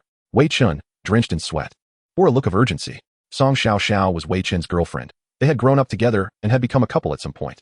I've been here napping all afternoon and haven't seen anyone. After a refreshing sleep, Lin Ye's mental state had vastly improved, allowing for normal conversation. Don't panic. When did you last see her? Did she exhibit any peculiar behavior? Did she say anything? I went to find her during the morning break. She seemed odd, mumbling strange things, and then she vanished by noon, which is why I'm so frantic. Wei Chun grasped Lin Ye's arm, speaking with palpable anxiety. What strange things? Lin Ye's bleary gaze sharpened. She mentioned that her best friend had disappeared, but I know all her friends, and I've never heard of that one. She couldn't even recall the friend's name. I thought she was just groggy from sleep and dismissed it. Wei Chun lamented not taking his girlfriend's words more seriously at the time. Listening to Wei Chun, Lin Ye vaguely recalled having encountered similar information, though he could not recall where. Given the limited information, let us assume that Song Xiao Xiao spoke the truth. She indeed had a friend who had vanished. Now, with Song Xiao Xiao also missing, there must be some connection between the two events. Both involve disappearances, yet they differ in crucial aspects. Song Xiao Xiao has forgotten her friend's name, whereas we have not forgotten Song Xiao Xiao. We are all within the school, and the timing of these events is close, suggesting that the cause of their disappearances is likely the same. Therefore, it is plausible that this is a different stage of the same anomalous event triggered by identical reasons. Lin Ye strained to draw conclusions, yet the more he pondered, the worse his condition became. Thus, Song Xiao Xiao is undergoing some form of anomalous event. She has not yet completely vanished, which affords us a chance to rectify the situation, but if we delay until tomorrow, it may be too late. We must locate her before she vanishes entirely. Lin Ye forcibly suppressed his fatigue. If Wei Chun were not his only friend, he would have already succumbed to the urge to feign death. Where should we search? I've already scoured every possible location within the school. Wei Chun's anxiety intensified. There are numerous possibilities. Let us first assume that her disappearance is related to that friend of hers and check their dormitory. Lin Ye bit his lip, overwhelmed by a sense of urgency to extricate himself from this troublesome predicament. All right, I know which dormitory she is in, Wei Chun declared as he turned to lead the way. However, a group of armed students surged onto the rooftop, blocking their path. It was a fitting setting. If he were to be pushed off, everything would come to an end. A girl hiding behind them pointed at Wei Chun and shouted. A few thuggish-looking students brandished their clubs and charged toward Wei Chun. What do you want? Wei Chun exclaimed, his physique robust. Yet he soon found himself overwhelmed and toppled to the ground. Get rid of that one too. Leave no threats behind. The girl instructed, now pointing at Lin Ye. Lin Ye, run. Wei Chun shouted, desperately clutching the leg of one of the thugs. Lin Ye tugged at his hair in frustration. He was on the verge of surrender. If Wei Chun were to be thrown off, he wouldn't need to search for the other party's girlfriend anymore. Being pushed off didn't seem so dreadful. Death would absolve him of all these burdens. Yet, he still had unfinished business, so he couldn't allow himself to die. Several thugs swung their clubs at Lin Ye, who, despite his fatigue, remained alert to their movements. He was unsure why, but he sensed numerous openings in their attacks. He confronted the nearest thug, dodging the wooden club and delivering a crushing kick to the opponent's vulnerable area. Amidst the thug's anguished cries, Lin Ye seized the collar of the assailant, using him as a shield against the attacks from behind. The other thugs, seeing one of their own incapacitated, hesitated, and Lin Ye seized the moment to snatch the thug's club, striking the nearest opponent squarely on the temple. Thunk! The thug collapsed, unconscious, and Lin Ye's right elbow pivoted like a coiled spring, each movement toppling another student. Ultimately, he crouched before the terrified girl, surrounded by the fallen bodies of students. Oh, what a nuisance. I will ask you just once. Tell me everything you know. Chapter 97, The Gray World. After a cordial exchange with the female student, Lin Ye began to comprehend the madness that had ensued. Song Xiaoxiao was not the first student to vanish from the school. The phenomenon of missing students had been ongoing for some time. These students were in the know and believed that a connection existed among the disappeared. Perhaps akin to an infectious disease, if one were to eliminate a person poised to vanish, the phenomenon could be halted. This was the rationale behind their intent to kill Wei Chun. We are saving the world. If this continues, humanity will inevitably perish, and you, who stand in our way, are the culprit. The girl summoned her courage and accused Lin Ye loudly, noting he had refrained from attacking her. What you are doing is right. But how can you guarantee that killing Wei Chun will stop this phenomenon? If you were to eradicate everyone at the school, perhaps that would ensure it doesn't spread beyond these walls. Crouching in front of the girl, Lin Ye cupped her face in his hands, forcing her to meet his gaze as he spoke slowly and earnestly. No, you cannot do this. There are so many people in the school. The girl, now frantic, felt the specter of death looming closer. However, when weighed against all of humanity, these individuals could be sacrificed. After all, it was the entirety of humankind at stake. Why not start with you? Lin Ye dragged the girl to the edge of the rooftop, invigorated by the earlier confrontation. Now, he craved a new thrill. Wait, Lin Ye, what are you doing? Wei Chun, still slightly dazed, managed to rise. Time was not a luxury he could afford. She wants to throw us off here. And I believe she is justified, Lin Ye replied, feeling a strange lightness in his weariness as he contemplated such actions. But she hasn't succeeded, and we need not follow her path. You must regain your composure. Wei Chun was adamant that his friend should not become a murderer. I am clear-headed. If one can evade punishment for wrongdoing, then justice is rendered meaningless. Do you know what the first legal code of humanity states? A malicious smile crept across Lin Ye's face. What does it say? Wei Chun had no idea. An eye for an eye, a tooth for a tooth. Lin Ye released his grip on the girl, and amidst her brief scream, he turned and departed the rooftop. Although he was still unsure of his intended actions, Lin Ye was now completely awake. Wei Chun followed silently behind Lin Ye, uncertain of the righteousness of their course, realizing that this was not the time for such reflections. Song Xiaoxiao resided in dormitory 206, and Lin Ye swiftly located her room. The space was empty, save for 2 beds. Where's her roommate? Lin Ye scrutinized every corner of the room, seeking clues. She lives alone, without a roommate, Wei Chun noted, also searching for evidence, albeit in a manner that resembled vandalism. Then her roommate must be the friend who has disappeared. Lin Ye had indeed found no belongings belonging to anyone else. Yet the room did not exude the essence of a solitary occupant. The arrangement of items, the positioning of the beds, the angle of the curtains all hinted at the presence of 2 individuals sharing the dormitory. Song Xiaoxiao must have confided in someone close to her about her friend's situation, but Wei Chun found it hard to believe such a person existed. Others likely shared his skepticism, which must have caused her great distress. Lin Ye attempted to adopt Song Xiaoxiao's perspective, contemplating her potential actions. What kind of person was she? If her friend had vanished, how would she respond? Lin Ye only knew that Song Xiaoxiao was Wei Chun's girlfriend, leaving him largely unfamiliar with her character. She was a clever and courageous girl, likely to seek out her friend. The thought of Song Xiaoxiao's plight filled Wei Chun with regret. Her bravery suggested she may have engaged in actions leading to her disappearance, while her intelligence implied she would have considered the possibility of her own vanishing as well. If she were to disappear, Wei Chun would undoubtedly search for her as she would for him. Thus, she must have left some form of clue. Yet all of her friend's belongings had vanished, meaning she likely would not have left any hints among her own possessions. Lin Ye's gaze landed on the empty bed's pillow. Someone had swapped the pillows between the 2 beds.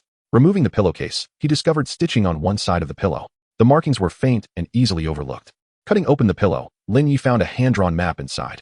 The map was abstract, yet in the realm of artistry, Lin Ye's abstraction surpassed hers. Follow me. Lin Ye set off according to the map, soon uncovering a concealed door behind the library shelves. Beyond the door lay a gray world, identical to their own save for its color. I will go in and find her. You secure the library and ensure this door remains open. Lin Ye decisively opted for separate paths. No, Xiao Xiao is my girlfriend. If I had believed in her, we wouldn't be in this situation. Therefore, I will enter. And you will guard the door, Wei Chun insisted, unwilling to let Lin Ye take the risk. If he caused Lin Ye to disappear as well, he would never forgive himself. I am confident I can bring her back, provided this door remains ajar. Can you guarantee that? Without waiting for Wei Chen's response, Lin Ye stepped into the doorway. The opposite side revealed an identical library. Lin Ye reassured Wei Chen with a glance before venturing deeper inside. Exiting the library, Lin Ye found the gray world's teaching building devoid of life. He quickly spotted Song Xiaoxiao lying on the playground through a window. Alongside her, numerous indistinct gray figures moved about, one of which stood ominously beside her. What a nuisance. I might as well leave her here, Lin Ye thought, tugging at his hair to suppress further contemplation. No, I cannot linger here. Lin Ye relinquished his contemplations and charged directly towards Song Xiaoxiao. The shadows did not obstruct him. However, as he drew near, a torrent of negative thoughts assailed his mind. Ah, how I long to vanish. I am so weary.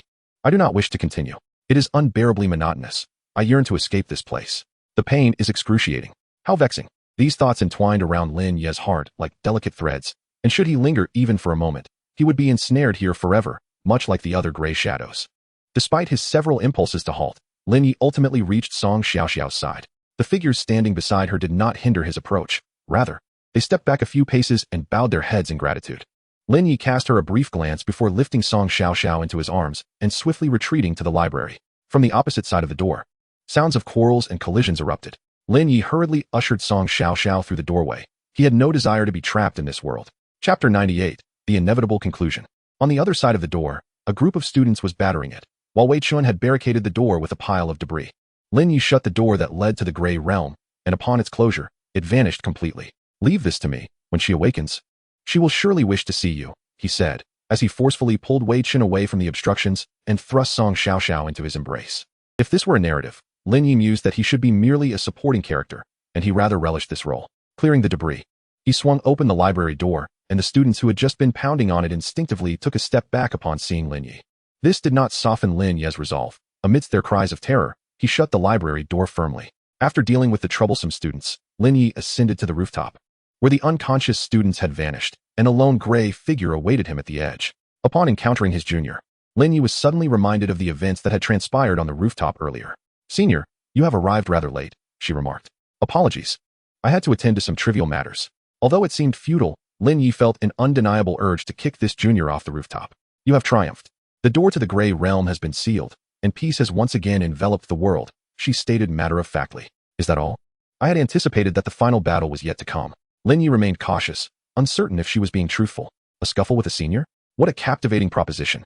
But alas, the story has reached its conclusion, and it is time for you to return, she said with regret. Are you implying that this world is merely a tale, and we are but characters within it?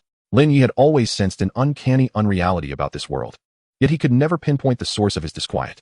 Indeed, what we are experiencing is merely a chapter from a book, though this world once existed, and the narrative is not entirely fictitious. However, during that time, Wei Chun was certainly not as dependable a roommate as you. The junior turned to him with a smile, casually adding, thus, the world met its demise. The clouds dissipated, revealing countless gray figures amassed in the night sky, all of them turning in unison to gaze at Lin Ye, who stood in the center of the rooftop. Senior, I hope we can meet again in the real world. Perhaps then we may engage in our duel, she said.